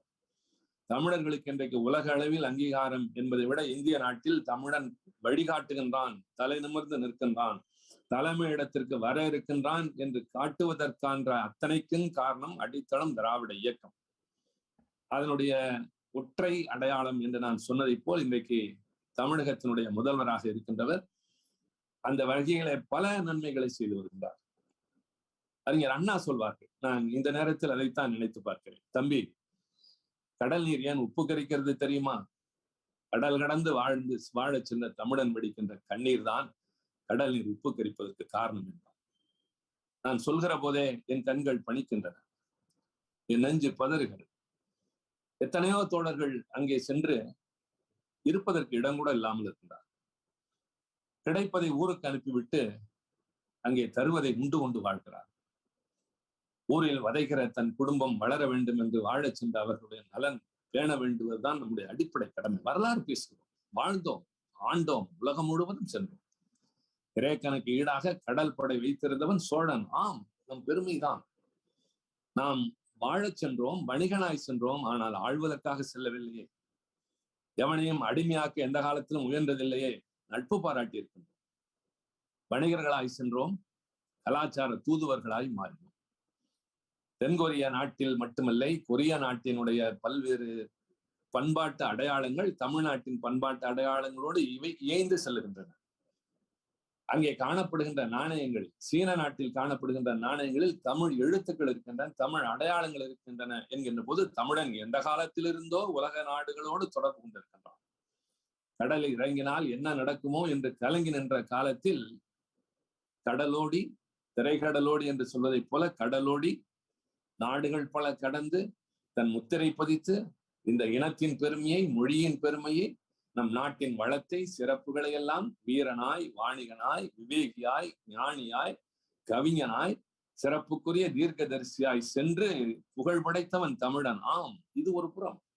ஆனால் அதே நேரத்தில் இலங்கையின் தேயிலை தோட்டங்களில், பர்மாவின் ரப்பர் காடுகளில், ஆப்பிரிக்க நாட்டின் பல இடங்களில் கூலி தொழிலாளர்களாக, இன்றைக்கும் அரபு நாடுகளில் எத்தனையோ பேர் அந்த வறண்ட பாலைவனத்தில் வாழ்கிறார்களே, அவர்களும் தமிழர்கள் தான். இந்த நேரத்தில், இந்த சிறப்பான நாளில் நான் கீர்த்திகளை மட்டுமே பேச விரும்பவில்லை. அது என் பெருமை, என் அடையாளம், என் வரலாறு, என் பண்பாடு. ஆனால் அதே நேரத்தில் என் மண்ணின் இந்த மைந்தனாக இருக்கின்ற பல பேர் அங்கே எப்படி வாழ்கிறார்கள், இது குறித்து கவலை கொள்கிறவர்கள் தான் ஆட்சியாளர்களாக. மக்களுடைய மனவேதனையை புரிந்து நடந்து கொள்கின்றவர் ஆட்சிக்கு வந்தால் அவர்களின் கண்ணீர் துடைக்கப்படும் என்பதற்கு அடையாளம் இன்றைக்கு நடைபெறுகின்ற தமிழக அரசு. நான் அதை குறிப்பாக சொல்வதற்கு காரணம், வெளிநாடுகளில் இதை கேட்டுக்கொண்டிருக்கிற தமிழர்களின் மனதிற்கு இதம் தருகின்ற சொற்களாக அமைய வேண்டும் என்பதற்காக. உங்கள் கண்ணீர் நாட்கள் கடந்த காலம், இனி வருங்காலம் வளமான எதிர்காலம். அந்த நம்பிக்கையினை நாங்கள் தர முடியும். அங்கே வாழச் சென்ற சில பேர் எதிர்பாராமல் மறைந்து போகிற போது இங்கே அவர்களுடைய குடும்பம் கடைசி நேரத்தில் முகம் காண முடியாமல் துடிப்பது மட்டுமில்லை, உயிர் பெறுகிற நேரத்தில் அவன் தவித்திருப்பானே. இந்த நேரத்தில் என் அருகே இருக்க வேண்டியவர்கள் இல்லையே என்று எத்தனை பேர் போய் சேர்ந்தார். சில நேரங்களில் என்னிடம் சில பேர் சொல்லியிருக்கிறார்கள், பிரசவ வைராக்கியம் என்பதை போல மயான வைராக்கியம் என்று ஒன்று உண்டு வெளிநாட்டில். உடன் இருக்கிற தோழன் இறந்து போய் இங்கே அனுப்புவதற்கு வசதி இல்லாமல், சூழ்நிலை சரியில்லாமல் அங்கேயே அடக்கம் செய்கிற போது, உடன் வாழ்கின்ற தமிழர்களை அடக்கம் செய்கிற போது சொல்லிவிட்டு வருவார்களாம், போதும் ஐயா இந்த வாழ்க்கை, சம்பாதித்தது போதும், இழந்தது போதும், ஊருக்கு போய் சொந்த பந்தத்தோடு இருப்போம் என்று சொல்லி திரும்புகிறவர்கள் மறுநாளே இயல்பு வாழ்க்கைக்கு திரும்பி விடுவார்கள். இது மாதிரி எத்தனையோ பேர். எங்களை போல நாடாளுமன்ற உறுப்பினரிடம் சில பேர் உதவி கேட்டு வருவார்கள். எங்கள் குடும்பத்தை சார்ந்த ஒருவர் இறந்து போனார். உடனடியாக முனைந்து ஒன்றிய அரசோடு, வெளியுறவு துறையோடு தொடர்பு கொண்டு அவர்களுடைய உடலை கொண்டு வந்து தருகிறோம். அவ்வளவுதான், உடலைத்தான் தரும். போனவன் இந்த குடும்பத்தை வாழ வைக்க போனான், ஆனால் வருகிற போது ஒன்றுமில்லாமல் வந்தான். அந்த குடும்பம் என்ன ஆனது என்கிற போது வெளிநாட்டில் வாழ்கிற அத்தனை பேரும் செல்வ சீமான்களாக இல்லை தோழர்களே. நல்லவர்கள் இருக்கிறார்கள், நாவன்மை படைத்தவர்கள் இருக்கிறார்கள், செல்வ செழிப்பில் நல்ல தொழிலதிபர்கள் இருக்கின்றார்கள். அதே அளவிலே நம்முடைய நாட்டிலே இருந்து அங்கே உழைப்பதற்காக சென்று உழந்து கொண்டிருப்பவர்கள் இருக்கிறார்கள். கவிஞர் சொன்னதை போல் அகதிகளாக, பல நாடுகளில் குடியுரிமை பெற முடியாதவர்களாக, பெற்றும் அங்கே வாழ முடியாதவர்களாக இருக்கின்றவர்களுக்கு ஆதரவு கரம் நீட்ட வேண்டியது ஒன்றிய அரசோ இல்லையோ, ஒன்றிய அரசை வலியுறுத்த வேண்டிய தாய் தமிழகம். இந்த தமிழர் திருநாள் என்பது இன்றைக்கு நம்முடைய வாழ்க்கையில மிக முக்கியமான நாளாக அமைந்திருக்கின்றது. இந்த வாழ்வு, இன்றைக்கு கிடைத்திருக்கிற இந்த நலன், இந்த முயற்சி, இதன் அறிகுறி, அடையாளம் எல்லாம் நடைபெறுகின்ற தமிழ் இனத்தின் அடையாளம் என்று நான் சொல்லுகின்ற தளபதி மு.க. ஸ்டாலின் அவர்கள் ஆட்சியில் இனி அயல் நாட்டில் வாழ்கிற தமிழர்களின் கண்ணீர் காயும், புதிய கண்ணீர் வராது, முகத்தில் மலர்ச்சி இருக்கும். அவர்களை நம்பி இருக்கிறவர்களும் இங்கே இருப்பார்கள். இதுதான் வரலாறு. நான் சென்றதும் வென்றதும், கீர்த்தி படைத்ததும், கொடி அங்கே ஏற்றியதும், ரோம் நாட்டிலே கிமு என்று சொல்லக்கூடிய காலத்தில் வாழ்ந்த ஜூலியஸ் சீசரின் அன்பு காதலியாக இருந்த கிளியோபாட்ராவிற்கு முத்துக்களை கொண்டு போய் கொடுத்தவனும் பாண்டிய நாட்டில் இருந்த வாணிகன் தான். இன்றைக்கும் முத்து குளிக்கிறவர்கள் இங்கும் இருக்கிறார்கள், பெருமை உண்டு. அது என் வரலாறு, அதை யாராலும் அழிக்க முடியாது. அந்த புகழோடு நிமிர்ந்து நிற்கின்ற அதே நேரத்தில் இன்றைக்கு உழைக்கிறவனுக்கு உதவிக்கரம் நீட்ட வேண்டிய, உற்ற துணையாக நிற்க வேண்டிய கடமை நம் அத்தனை பேருக்கும் இருக்கு. அதைத்தான் இந்த அயலக தமிழர் நாளில் நாம் அத்தனை பேரும் ஒரு சூளுரையாக ஏற்றுக்கொள்ள வேண்டும். இது விழாதான், நம் வரலாறு புகழ்மிக்கதுதான். அதே நேரத்தில் அந்த வரலாறு தொடர்ந்திட வேண்டும் என்றால் இன்று இருக்கிற தமிழன் நிமிர்ந்து வாழ வேண்டும், தன்னிறைவு பெற்று வாழ வேண்டும், பெருமையுடன் வாழ வேண்டும். வெளிநாட்டில் அவன் கம்பீரமாக உலா வர வேண்டும் என்று சொன்னால் அதற்கு ஆதரவாக இருக்க வேண்டிய கடமை தாய் தமிழகத்தில் இருக்கிற மக்களெல்லாம் இருக்கிறது.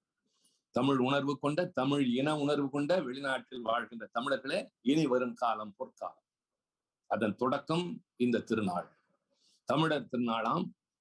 தமிழ் புத்தாண்டின் தொடக்கமாம் தை முதல் நாளுக்கு முன்னால் இந்த 12ஆம் தேதியினை தமிழக அரசு அயலக தமிழர் திருநாள் என்று அறிவித்து பல்வேறு நிகழ்ச்சிகளை நாள் முழுவதும் நடத்துகிறது. இது வெறும் ஒரு தொடக்கம்தான். இந்த அடையாளம், இந்த நிகழ்ச்சி, இந்த தொடக்கம் தொடரும். உங்கள் வாழ்வு மலரும்.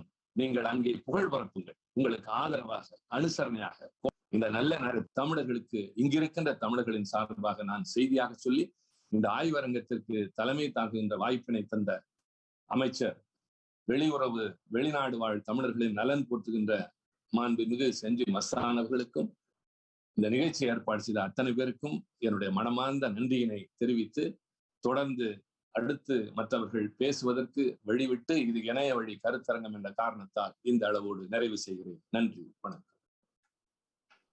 நன்றி ஐயா. இந்த அமர்வுக்கு இணைய வழியாக வருகை தந்திருக்கிறார் முனைவர் ஆரோக்கியராஜ், செயலாளர், கொரிய தமிழ் சங்கம், தென்கொரியா. இப்பொழுது முனைவர் க. சுபாஷினி, தலைவர், தமிழ் மரபு அறக்கட்டளை, ஜெர்மனியிலிருந்து இணையம் மூலம் உரையாற்றும்படி தாழ்மையுடன் கேட்டுக்கொள்கிறேன். தமிழக முதல்வர் மாண்புமிகு மு.க. ஸ்டாலின் அவர்களுக்கும், வெளிநாடு வாழ்த்துறை அமைச்சர் மாண்புமிகு செஞ்சி கே. மஸ்தான் அவர்களுக்கும், அமைச்சர் பெருமக்களுக்கும், இந்த அமர்வுக்கு தலைமையேற்றிருக்கும் நாடாளுமன்ற உறுப்பினர் மாண்புமிகு திருச்சி சிவா அவர்களுக்கும், அரசு அதிகாரிகளுக்கும், உலகத் தமிழர்களுக்கும் தமிழ் மரபு அறக்கட்டளை பன்னாட்டு அமைப்பின் சார்பில் எனது இனிய வணக்கம். இது உண்மையிலேயே ஒரு வரலாற்று சிறப்புமிக்க ஒரு நிகழ்ச்சி தான். பொங்கல் தமிழர் திருநாள் வாரத்தில் அயலக தமிழர்கள் நலனை கருத்தில் கொண்டு அயலக தமிழர் நாளாக ஜனவரி 12ஆம் தேதியை பிரகடனப்படுத்தி தமிழ்நாட்டு முதல்வர் மாண்புமிகு முதல்வர் மு.க.ஸ்டாலின் அவர்களுக்கு எங்களது நெஞ்சார்ந்த நன்றியை நாங்கள் தெரிவித்துக் கொள்கின்றோம்.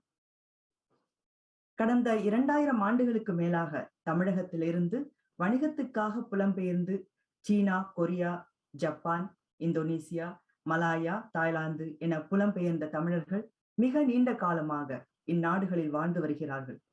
அதே காலகட்டத்திலும் பிறகும் ஐரோப்பாவிற்கு பயணமானோர் அங்கேயே தங்கிவிட்டனர். தொடர்ச்சியாக வணிகத்திற்காக சென்றவர்கள் என்ற நிலை மாறி கடந்த 300 ஆண்டுகளுக்கு முன் தமிழ்நாட்டிலும் கடுமையான பஞ்சம் ஏற்பட்ட போது நாட்டை விட்டு வெளியேறி Mauritius, Fiji, Martinique, Suriname, Guadeloupe, Malaya, Ilankai Malaiyagam என புலம்பெயர்ந்தோரின் எண்ணிக்கையும் மிக அதிகமாகத்தான் இருக்கின்றது. அடுத்து கடந்த நூற்றாண்டில் உயர்கல்விக்காகவும் புதிய வாழ்வுக்காகவும் ஆஸ்திரேலியா, கனடா, இங்கிலாந்து, அமெரிக்கா என புலம்பெயர்ந்தோர் இன்று கணிசமான அளவில் உலகத் தமிழ் மக்களாக, ஆனால் தமிழ்நாட்டை எங்களது பண்பாட்டு வேராக கொண்டு நாங்கள் வாழ்கின்றோம். எங்களது தமிழ் மரபு அறக்கட்டளை 2001ஆம் ஆண்டு தொடங்கி உலகளாவிய தமிழர்களின் வரலாற்றை ஆவணப்படுத்தும் முயற்சியில் ஈடுபட்டு வருகின்றோம். தமிழகத்துக்கு வெளியே உதாரணமாக England, Germany, France, Denmark, Norway, Netherlands போன்ற நாடுகளில் பாதுகாக்கப்படும் வரலாற்று ஆவணங்களை ஆய்வு செய்து பதிவாக்கி அவை பற்றிய செய்திகளை ஆய்வறிக்கைகளாக வெளியிட்டு வருகின்றோம். 4/12/2019 ஜெர்மனியில் திருவள்ளுவருக்கு 2 ஐம்பொன் திருவுருவச் சிலைகளை நிறுவினோம். இதுவே ஐரோப்பாவில் திருவள்ளுவருக்கு நிறுவப்பட்ட முதல் உருவச் சிலைகள் என்பதும் உலகளாவிய வகையில் திருவள்ளுவருக்கு வைக்கப்பட்ட முதல் ஐம்பொன் சிலைகள் என்ற சிறப்பையும் பெறுகின்றது. இதே நாளை ஐரோப்பிய தமிழர் நாளாகவும் பிரகடனப்படுத்தி ஐரோப்பிய தமிழர்களை ஒன்றிணைத்து செயல்பட்டு வருகின்றது எங்கள் தமிழ் மரபு அறக்கட்டளை. அந்த வகையில் எங்களை தாய் நிலத்தோடு ஒன்றிணைக்கும் தமிழக அரசின் இந்த முயற்சியை நாங்கள் மனதார வரவேற்கின்றோம். தமிழக அரசை பாராட்டுகின்றோம். முதலமைச்சர் அவர்கள் இன்று தமது உரையில் அறிவித்த வெளிநாடு வாழ் தமிழர் அவசர கால உதவிக்கான தளம், உலக தமிழர்களுக்கான தமிழர் களஞ்சியம் ஆகிய திட்டங்களை நாங்கள் நெஞ்சார வரவேற்கின்றோம். இவை எங்களது நீண்ட கால தேவையாக இருக்கின்றது. இவ்வேளையில் எங்களது கோரிக்கையாக சிலவற்றையும் நாங்கள் முன்வைக்க விரும்புகின்றோம். புலம்பெயர்ந்த தமிழர்களின் நீண்ட கால வரலாறு, எத்தகைய பயணம், புதிய நாடுகளில் ஆரம்ப கால துன்பகரமான சூழல், அதை பற்றிய ஆவணங்கள், படிப்படியான வாழ்வியல் மாற்றங்கள், தமிழர் புதிய நிலத்தில் உள்நாட்டு மக்களுடனான ஒன்றிணைந்த வாழ்க்கை, தமிழ் கல்வி, பண்பாடு போன்ற ஆய்வுகளை தமிழக கல்வி நிறுவனங்களும் பல்கலைக்கழகங்களும் முக்கியத்துவம் அளித்து செயல்படுத்த வேண்டும். புலம்பெயர்ந்த தமிழர் ஆய்வுத்துறையை கல்வி நிறுவனங்கள் உருவாக்க வேண்டும் எனவும் நாங்கள் கேட்டுக்கொள்கின்றோம். அடுத்து ஐரோப்பிய, அமெரிக்க, கிழக்காசிய, தூர கிழக்காசிய நாடுகளில் உள்ள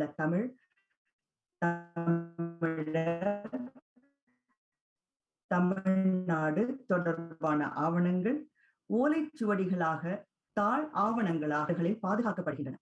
கடந்த சில ஆண்டுகளில் இவற்றை மின்னாக்கம் செய்து பாதுகாக்க வேண்டிய அவசியத்தையும் அது தொடர்பான தகவல்களையும் தொடர்ந்து எமது தமிழ் மரபு அறக்கட்டளை செயல்படுத்தி வருகின்றோம். தனி நபர்களாகவும் அமைப்பாகவும் எங்களால் முடிந்த வரையில் இப்பணிகளை செய்து வருகின்றோம். தமிழக அரசின் உதவி கிடைத்தால் இவ்வாவணங்களை விரைவாக மின்னாக்கம் செய்து நாம் ஆய்வு செய்து வெளியிட பேருதவியாக அமையும். அடுத்து அயல் நாடுகளில் வாழ்கின்ற தமிழ் மக்களுக்கு தமிழ் வாசிப்பை வளர்க்கும் வகையில் தமிழ் புத்தக கண்காட்சிகளை, அதாவது சென்னை புத்தக கண்காட்சி போல சில சிறிய அளவிலான தமிழ் புத்தக கண்காட்சிகளை ஏற்படுத்துவது அவசிய தேவையாகின்றது. இப்புத்தக கண்காட்சிகளை ஐரோப்பாவிலும் மலேசியா, சிங்கை போன்ற நாடுகளிலும் ஏற்பாடு செய்து தமிழ் நூல்கள் அயலக தமிழ் மக்கள் வாழும் நாடுகளிலும் பரவும் வகை செய்ய தமிழக அரசு உதவ வேண்டும் என்றும் கேட்டுக்கொள்கின்றோம். ஐரோப்பாவில் இருக்கும் தமிழ் பள்ளிக்கூடங்கள் முறைசாரா பள்ளிக்கூடங்களாக இயங்கி வருகின்றன. அதற்கான ஒருங்கிணைந்த பாடத்திட்டங்களையும் பாடநூல்களையும் தமிழக அரசு உருவாக்கி தர வேண்டும். அது மட்டுமன்றி ஜெர்மானியர், ஆங்கிலேயர், பிரெஞ்சு மக்கள் என வேற்றுமொழி பேசும் மக்களும் பேச்சு தமிழ் கற்கும் வகையில் இணைய வழி பேச்சு தமிழ் கற்கும் வாய்ப்புகளை தமிழக அரசு உருவாக்கி தர வேண்டும் என்றும் கேட்டுக்கொள்கின்றோம். இந்த வாய்ப்பிற்கு எங்களது நெஞ்சார்ந்த நன்றி. ஏற்பாட்டாளர்களுக்கும் தமிழக அரசிற்கும் எமது வாழ்த்துகளும் பாராட்டுகளும். தமிழால் இணைவோம்.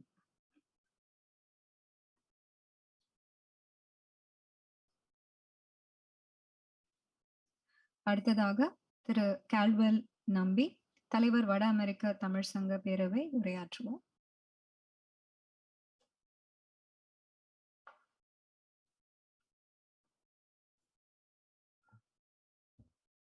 தமிழே, என்னை ஈன்ற தாயே, என் வாழ்வே, அமிழ்தே அடி போற்றினேன்.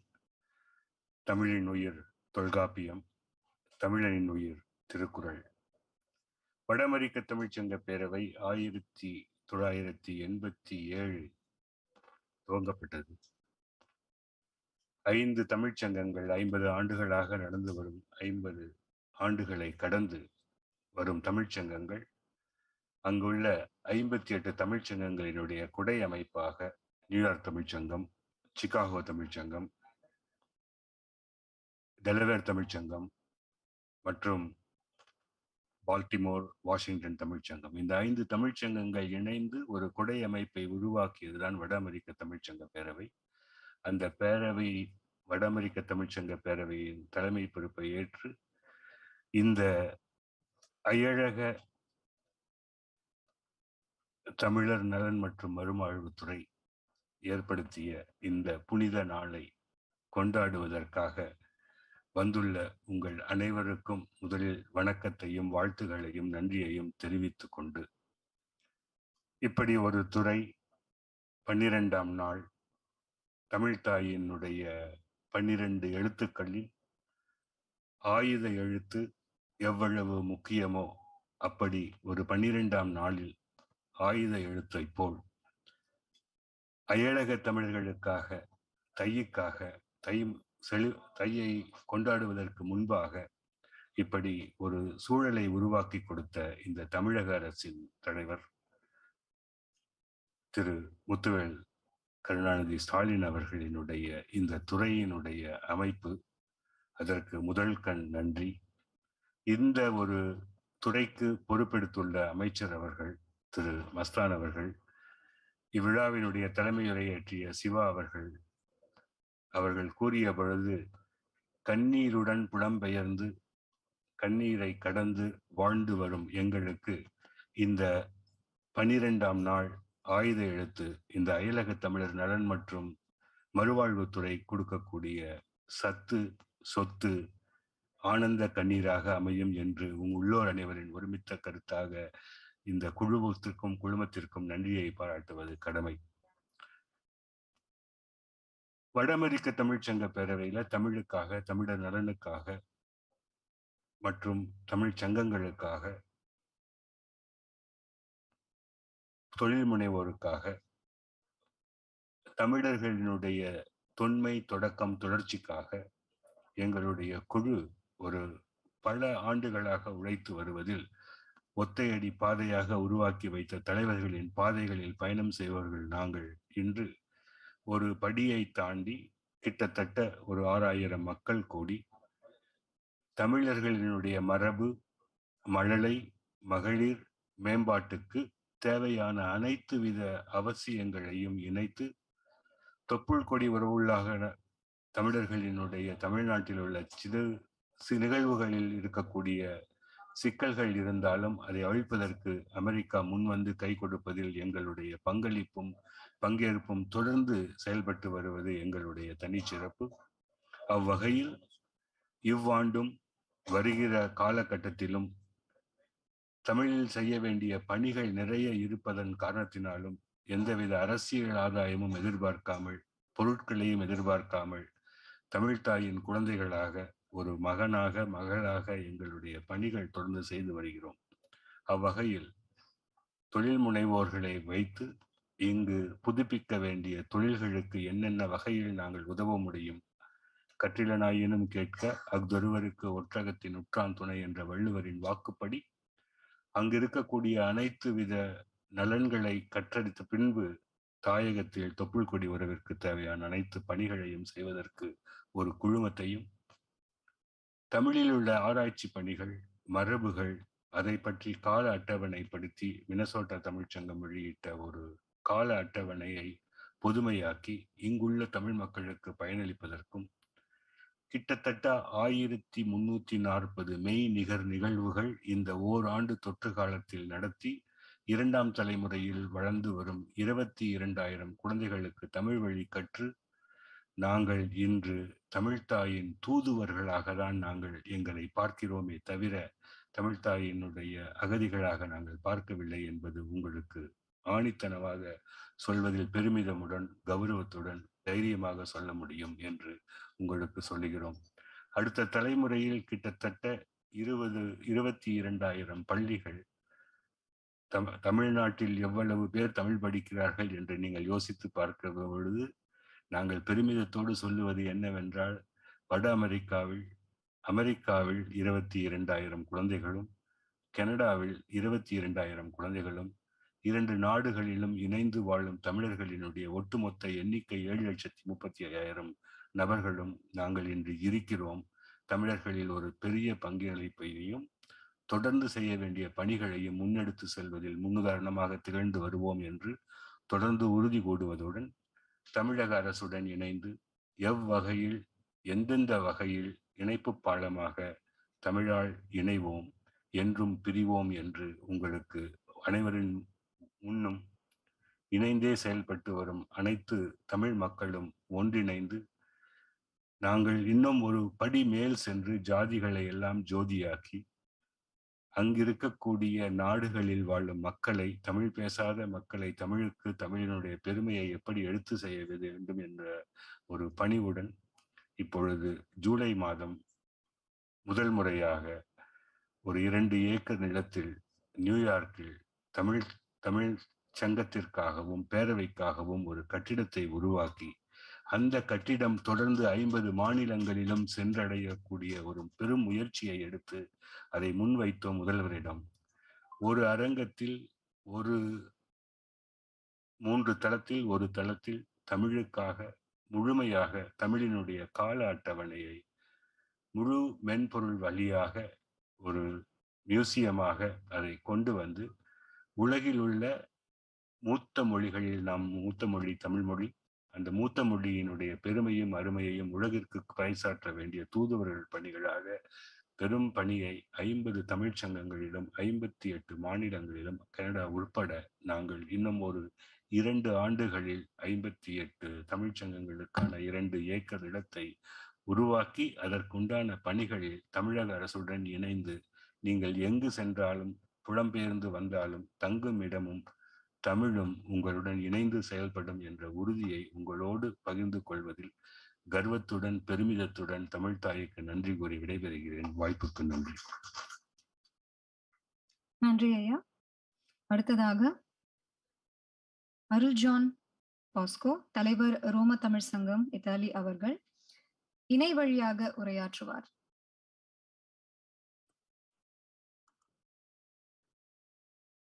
தமிழக அரசின் அயலக தமிழர் நலன் மற்றும் மறுவாழ்வுத்துறையினுடைய ஊடாக முன்னெடுக்கப்படுகிற அயலக தமிழர் நாளில் விழா பேருரை ஆற்றியிருக்கின்ற மாண்புமிகு தமிழக முதலமைச்சர் திரு மு.க. ஸ்டாலின் அவர்களே, மாண்புமிகு சிறுபான்மையினர் நலன் மற்றும் வெளிநாடு வாழ் நலத்துறை அமைச்சர் மாண்புமிகு திரு செஞ்சி கே மஸ்தான் அவர்களே, வெளிநாட்டில் தமிழர்களின் வரலாறு என்னும் கருப்பொருளில் அமைந்துள்ள இந்த அமர்விற்கு தலைமையேற்றுள்ள மாண்புமிகு பாராளுமன்ற உறுப்பினர் உயர்திரு திருச்சி சிவா உள்ளிட்ட அனைத்து ஆன்றோர்களுக்கும் சான்றோர்களுக்கும் அகிலமெங்கும் இணைய வழியில் இந்நிகழ்வில் இணைந்துள்ள இனிய தமிழ் சொந்தங்களுக்கும் என் இனிமையான வணக்கங்களையும் வாழ்த்துக்களையும் ரோமை தமிழ்ச்சங்கத்தினூடாக தெரிவித்து மகிழ்கின்றேன். இத்தாலி நாட்டில் வாழும் தமிழர்களின் சார்பாக உங்களோடு உரையாடுவதில் மிகுந்த ஆனந்தம் அடைகின்றேன். இத்தாலி நாட்டில் தமிழகத்திலிருந்து வந்துள்ள தமிழர்கள் மற்றும் இலங்கை தமிழர்களும் வாழ்கின்றனர். தமிழகத்திலிருந்து வந்துள்ள தமிழர்களின் எண்ணிக்கை மிக குறைவாக இருந்தாலும் ஏராளமான கத்தோலிக்க கிறிஸ்தவ குருக்களும் அருட்சகோதரிகளும் தங்களின் மேற்படிப்புக்காக சில ஆண்டுகள் இங்கு வந்து படித்து செல்கின்றனர்.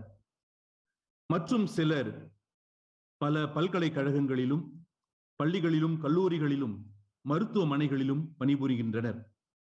இன்னும் சிலர் பல்வேறு பணித்தளங்களில் பல ஆண்டுகளாக சமய பணி செய்து கொண்டிருக்கின்றனர். தமிழகத்திலிருந்து வந்திருக்கின்ற பொதுமக்களை காட்டிலும் இலங்கை தமிழர்களின் எண்ணிக்கை மிக அதிகமாக இத்தாலி நாட்டிலே இருக்கின்றது. இங்கே நாங்கள் அமைத்திருக்கிற ரோமை தமிழ் சங்கத்தை குறித்த ஒரு சில செய்திகள். ரோமை தமிழ் சங்கமானது மறைந்த மேதகு கர்தினால் சைமன் லூர்துசாமி அவர்களால் நிறுவப்பட்ட ஓர் அமைப்பு. இதில் சாதி மதம் கடந்து தமிழர்கள் என்கிற முறையில் அனைவரும் ஒன்றாக இணைகின்றோம். இந்த அமைப்பிலே குருக்கள், அருட்சகோதரிகள், பொதுமக்கள், இலங்கை தமிழர்கள் என அனைவரும் உறுப்பினர்களாக இருக்கின்றனர். இச்சங்கத்தில் தமிழகத்திலிருந்து வந்துள்ளவர்களும் இலங்கை தமிழர்களும் எப்பொழுதும் இணைந்தே செயல்படுகின்றோம். ஆண்டிற்கு 4 கூட்டங்கள் ரோம் தமிழ் சங்கத்தின் சார்பாக நடத்தப்படுகின்றது. இக்கூட்டங்களின் போது உறுப்பினர்கள் இணைந்து தமிழர்களின் பெருமைகளை நினைவு கூர்வதும் பறைசாற்றுவதும், தமிழனின் கலாச்சார கலைகளை வெளிப்படுத்துவதும், தமிழர் பாரம்பரிய உணவு வகைகளை உண்டு மகிழ்வதும் இயல்பான செயல்பாடுகளாகும். ரோமை தமிழ் சங்கத்தின் மூலமாக தமிழரின் பண்பாட்டு திருவிழாவான பொங்கல் விழாவினை வெகு விமரிசையாக இங்கே நாங்கள் இணைந்து கொண்டாடுவோம். கடந்த 2 ஆண்டுகளாக இணைய வழியிலே கொண்டாடுகின்ற சூழல் இந்த கொரோனா தொற்றின் காரணமாக. இத்தாலி நாட்டிற்கும் தமிழகத்திற்கும் இருக்கிற உறவை குறித்து ஏற்கனவே நம்முடைய உயர்திரு திருச்சி சிவா அவர்கள் பேசுகிற பொழுது சொன்னார். தமிழகத்திற்கும் இத்தாலிக்கும் இடையே பண்டைய காலத்திலிருந்தே வாணிப தொடர்பு இருந்துள்ளது என்று பல வரலாற்று ஆசிரியர்கள் கூறுகின்றார்கள். அதற்கான சான்றுகளும் இங்கே உள்ளதாக சில ஆய்வுகள் நமக்கு சொல்கின்றன. எல்லாவற்றுக்கும் மேலாக இத்தாலியிலிருந்து தமிழகம் வந்து தமிழுக்கு தொண்டாற்றியவர் தான் கான்ஸ்டன்டின் ஜோசப்பெஸ்கி எனப்படும் வீரமாமுனிவர். இப்படி பல்வேறு நிலைகளில் தமிழர்களோடும் தமிழ் மொழியோடும் உறவில் இருப்பதுதான் இத்தாலி நாடு. அயலக தமிழர் தினத்தின் நோக்கம் அகிலமெங்கும் இருக்கும் தமிழர்களை ஒருங்கிணைப்பதும், தமிழ் மொழியின் தொன்மை, பண்பாடு, கலை, இலக்கியம் மற்றும் கலாச்சாரம் ஆகிய நற்பண்புகளை பகிர்ந்து கொள்வதும் அடுத்த தலைமுறையிடம் எடுத்துச் செல்வதுமாகும் என்பதை நாம் அறிந்திருக்கிறோம். அதன் அடிப்படையில் தமிழக அரசிடம் சில கோரிக்கைகளை ரோமை தமிழ்ச் சங்கத்தின் ஊடாக முன்வைக்க ஆசைப்படுகிறேன். ரோமை வாழ் தமிழர்களின் பிள்ளைகள் தமிழ் மொழியை முறையாக கற்றுக்கொள்ள அரசு ஆவண செய்ய வேண்டும் என்று விரும்புகின்றோம். அதற்காக அரசின் பல்கலைக்கழகங்களின் தமிழ் துறையின் வழியாக இணைய வழியில் தமிழ் மொழி கற்க வகுப்புகள் தொடங்கப்பட்டால் மிகவும் பயனுள்ளதாக இருக்கும். இத்தகைய வகுப்புகள் தமிழர்கள் மட்டுமல்ல, தமிழ் மொழி மீது ஆர்வம் உள்ள மற்றவர்களும் தமிழ் கற்றுக்கொள்ள உதவியாக இருக்கும் என்று எண்ணுகின்றோம். இத்தாலியில் உள்ள இந்திய தூதரகத்தின் உதவியுடன் உரோமையில் தமிழ் இத்தாலிய கலாச்சார உரையாடல் மையம் தொடங்கி அதன் வழியாக சில கருத்தரங்குகள் ஆங்கிலத்திலும் இத்தாலிய மொழியிலும் நடத்தி நம் மொழியின் தொன்மையை மற்றவர்களும் அறிந்திட ஆவண செய்யவும் விரும்புகின்றோம். ஜெருசலேம் செல்லும் திருப்பயணிகளுக்கு தமிழக அரசு மானியம் வழங்குவதைப் போல ரோமை கத்தோலிக்க கிறிஸ்தவர்களின் தலைமையிடமான இந்த வத்திக்கான் மற்றும் ரோம் நகருக்கு வருவதற்கும் அரசின் ஊடாக மானியம் வழங்கினால் மிகவும் பயனுள்ளதாக இருக்கும். இத்தாலியில் வாழும் அயலகம் வாழும் தமிழர்கள் தொலைதூர கல்வி முறை வழியாக தமிழ் மொழியில் முதுகலை மற்றும் முனைவர் பட்ட ஆய்வுகளை மேற்கொள்ளவும் அனுமதிக்க ஆவண செய்யவும் வேண்டுகின்றோம். தமிழ் மொழியின் வளர்ச்சியில் பங்களித்துள்ள வீரமாமுனிவர் போன்ற இத்தாலிய அறிஞர்களின் படைப்புகளில் ஆய்வுகளை மேற்கொள்வதை ஊக்கப்படுத்த வேண்டுகின்றோம். அவரின் தமிழ் படைப்புகளை இத்தாலிய மொழியிலும் மொழியாக்கம் செய்யவும் ஆவண செய்ய கோருகின்றோம். இத்தாலிய பல்கலைக்கழகங்களின் மொழி மற்றும் கலாச்சார ஆய்வுத்துறைகளோடு தொடர்பினை ஏற்படுத்தி கொண்டு தமிழ் மொழியை வளர்த்தெடுக்க தமிழ் ஆராய்ச்சி மையம் தொடங்கவும் ஆவண செய்ய கோருகின்றோம். நிறைவாக, தமிழ் மொழி மற்றும் தமிழர்களின் பண்பாடுகளை அடுத்த தலைமுறைக்கு எடுத்துச் செல்லும் பணியில் ரோமை தமிழ்ச்சங்கம் எப்போதும் முனைப்போடு செயல்படும் என்றும் இப்பணிகளை ஆற்றிட தமிழக அரசு எடுக்கும் முயற்சிகளுக்கு ரோமை தமிழ்ச்சங்கம் தன் முழு ஒத்துழைப்பை தமிழக அரசுக்கு அளிக்கும் என சொல்லி இந்த அரிய வாய்ப்பினை எனக்கு நல்கியமைக்கு மனமார்ந்த நன்றிகளை உரித்தாக்கி நிறைவு செய்கின்றேன். நன்றி, வணக்கம். நன்றி ஐயா. அடுத்ததாக முனைவர் ஆரோக்கியராஜ், செயலாளர் கொரிய தமிழ் சங்கம் தென்கொரியா உரையாற்றுவார்.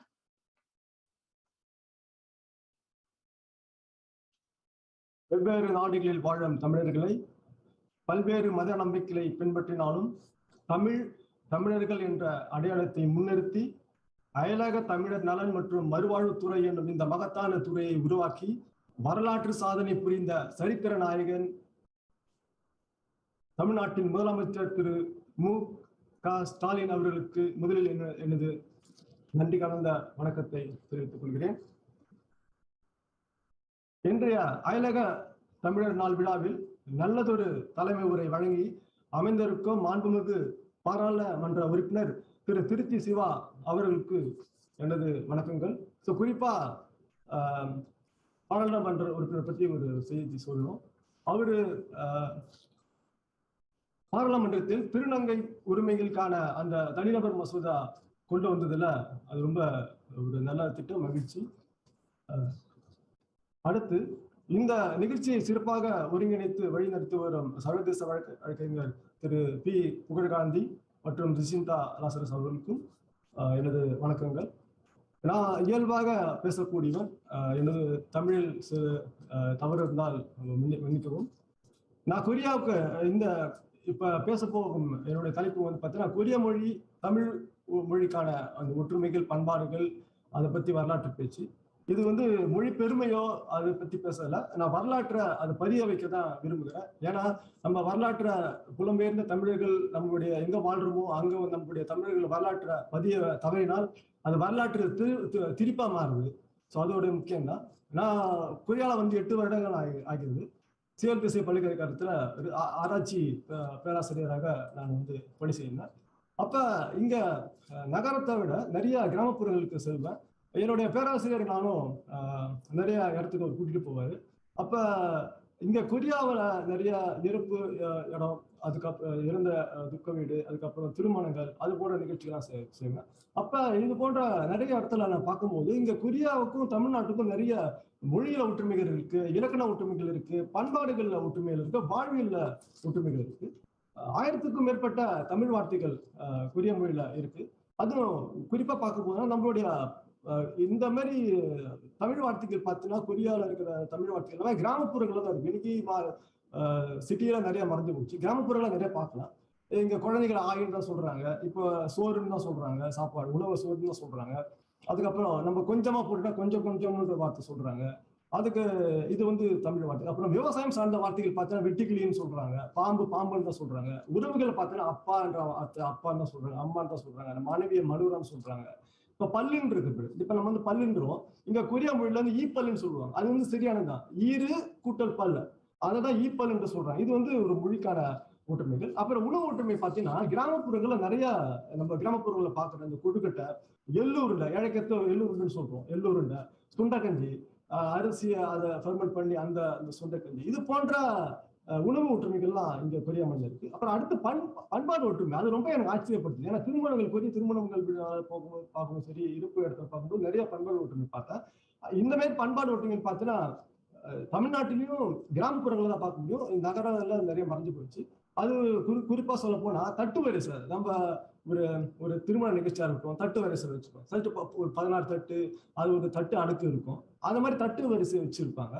அடுத்தது கார்த்திகை மாதத்துல நம்ம மாவடி சுற்றுவோம் குழந்தைகள்லாம், அது போன்ற ஒரு பண்பாடு நிகழ்ச்சி இருக்கு. கிராமப்புறங்கள் இந்த முன்னோர்களுக்கு இந்த படையல் வைப்போம் பாருங்க, நம்ம இறந்த படையல் வச்சு அந்த கறி இருக்கும். அடுத்தது பார்த்தீங்கன்னா மது இருக்கும். அது போன்ற பண்பாடு இங்க நான் கவனிச்சிருக்கேன். இப்ப நம்ம வந்து தமிழ் புத்தாண்டு தைப்பொங்கலை நம்ம கொண்டாடுறோம். இன்னும் ஒரு 15 நாள் கழிச்சு கொரியாவிலையும் தமிழ் புத்தாண்டு இங்க வருது. இங்க நம்மளுக்கும் 4 நாள் தொடர்ந்து விடுமுறை, கொரியாவிலையும் 4 நாள் விடுமுறை. குறிப்பா சொல்ல போனா நம்ம பொங்கலுக்கு அடுத்து 3ஆம் நாள் வந்து காணும் பொங்கல். இங்க கொரியாவிலையும் அந்த காணும் பொங்கல் இருக்கு. காணும் பொங்கல் பேர்ல இருக்கு பாருங்க, உறவினர்களை காணுவது, உற்றார் உணர்வுகளை காணுவது. அப்ப இங்க கொரியாவில் கண்டிப்பா அது மஸ்ட். என்ன வேலையா இருந்தாலும் சரி, எல்லாமே கொரியா மக்களும் அன்னைக்கு லீவ் போட்டுட்டு அவங்களுடைய அப்பா அம்மாவை பார்க்க போவாங்க. போகும்போது அவங்களுடைய உணவு அதெல்லாம் கொடுத்துட்டு போயிட்டு அதை மாற்றுவாங்க. அப்புறம் விளையாட்டை பார்த்தோன்னா கிராமப்புறங்கள்ல நம்ம பெண்கள் விளையாடும் சொட்டங்கள் ஆட்டம், ஆடுபுலி ஆட்டம், இது போன்ற ஒரு பண்பாடும் அவங்களுக்கு இருக்கு. இது தொடர்பா நான் 2019 ஒரு யூடியூப் வந்து கொரிய மொழியில நான் வந்து வெளியிட்டேன். அந்த யூடியூப் காணொலி பார்த்தா கிட்டத்தட்ட ஒரு 60 லட்சம் பார்வையாளர்களை கொரிய மக்கள் பார்த்துருக்குறாங்க. ஒரு 20,000 டிஸ்கஷன்ஸ், அதாவது உரையாடல் வச்சு அது பார்த்தா எல்லாமே கொரிய மொழியில தான் இருக்கு. அவங்க கொரிய மக்களே வந்து இப்படி தமிழ்நாடு எங்க இருக்கு, கொரியா எங்க இருக்கு, ஆனா இதுக்கு இவ்வளோ தொலைவர் நாடுக்குள்ள இவ்வளவு பண்பாடு இருக்குன்னா கண்டிப்பா ஒற்றுமைகள் இருக்குன்னா கண்டிப்பா அது ஆய்வு வைக்கணும்னு ஒரு டிஸ்கஷன் வந்தது. இது அடுத்தது ஒரு பெரிய தாக்கத்தை ஏற்படுத்துது. இங்க நாங்க வர்றதுக்கு முன்னாடி இந்தியான்னு சொன்னாலே பெரும்பாலும் இந்திய மக்கள் வந்து அவங்க வந்து நமஸ்தேன்னு சொல்லுவாங்க. பெரும்பாலும் நம்ம தென்னிந்தியர்களுக்கு வந்து ஹிந்தி தெரியாது, வீடோட ஹிந்தி நம்ம சொன்னோம்னா அவங்க வந்து தமிழ்நாடுன்னு சொல்லிட்டு அந்த வீடியோ வந்து என்கிட்டே காட்டுவாங்க. ஸோ இது வந்து நான் இந்தியா வந்து நான் குறைச்சி மதிப்பிடல. இந்தியா ஒரு பன்முக நாடு, பல மொழிகள் கொண்ட நாடு என்ற அந்த ஒரு பதிவை ஏற்படுத்துது. இப்ப இதுக்கான காரணங்கள்ல இதெல்லாம் மேற்கொண்ட காரணங்களை வைத்துட்டு நான் வந்து ஒரு ஆய்வு கட்டுரை, சர்வதேச ஆய்வு கட்டுரை வெளியிட்டேன். அது வந்து கொரியன் விக்கிபீடியாவில் அது சைட் ஆயிருக்கு. ஸோ இதுக்கான காரணங்கள் என்னென்ன நாங்கள் ஆய்வு செய்யும்போது பார்த்தீங்கன்னா ஒரு குறிப்பான 3 சுருக்கமாக சொல்லிடுறேன். பண்டைய தமிழர்கள் வந்து இரும்ப காலகட்டத்தில் வந்து தமிழகம் கொரியாவுக்கு சென்றிருக்கலாம். அதுக்கு நம்ம நற்றிணையில ஒரு பாடல் இருக்கு, வேறு பன்னாட்டில் கால் தர வந்த நாவாய் தோன்றும் பெருந்துரை. அப்ப வேறு பண்பாடு சேர்ந்த மக்கள் வந்து தமிழகத்துக்கு வந்திருக்கான சான்று இருக்கு. இதுக்கான அடுத்த கட்டம் பார்த்தீங்கன்னா ஆர்காலஜிக்கல் எவிடன்ஸ். எது அகழ்வாராய்ச்சியில வந்து என்னென்ன சான்று இருக்குன்னு பார்த்தீங்கன்னா ராகவன் என்ற ஆஸ்திரேலிய ஆராய்ச்சியாளர் வந்து ஆதிச்சநல்லூர்ல வந்து ஆய்வு பண்றாரு.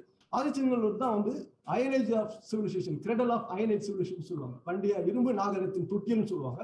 அங்க அகழ்வாராய்ச்சி செய்யும்போது நிறைய மண்டை ஓடுகள் பார்க்குறாரு.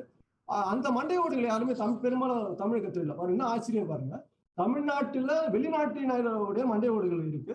அதுல குறிப்பா மங்கோலைட்ஸ்க்கான மண்டை ஓடுகள் இருக்கு. அப்ப எனக்கு கொரியாவுக்கும் தமிழ் மொழிக்கும் ஆய்வு செய்யும் போது அப்ப அந்த மங்கோலைட்ஸ் வந்து எனக்கு வந்து அது ஒரு சான்றா அமையுது. இதுல இன்னொரு வார்த்தையும் இதுவும் நாங்க பதிவு பண்ணோம். இப்ப மங்கோலைட்ஸ் மட்டும் இல்ல, ஆஸ்திரேலியன்ஸோட மங்கோலைட்ஸ், ஆஸ்திரேலியாவுடைய எலும்புக்கூடல் இருக்கு, ஐரோப்பியர்களுடைய எலும்புக்கூடல் இருக்கு, நீக்ராய்ட்ஸோட எலும்புக்கூடல் இருக்கு. இதுல ஒரு முக்கியமான விஷயம், தமிழகம் வந்து எப்படி சேர்ந்திருக்குன்னு பாருங்களேன்.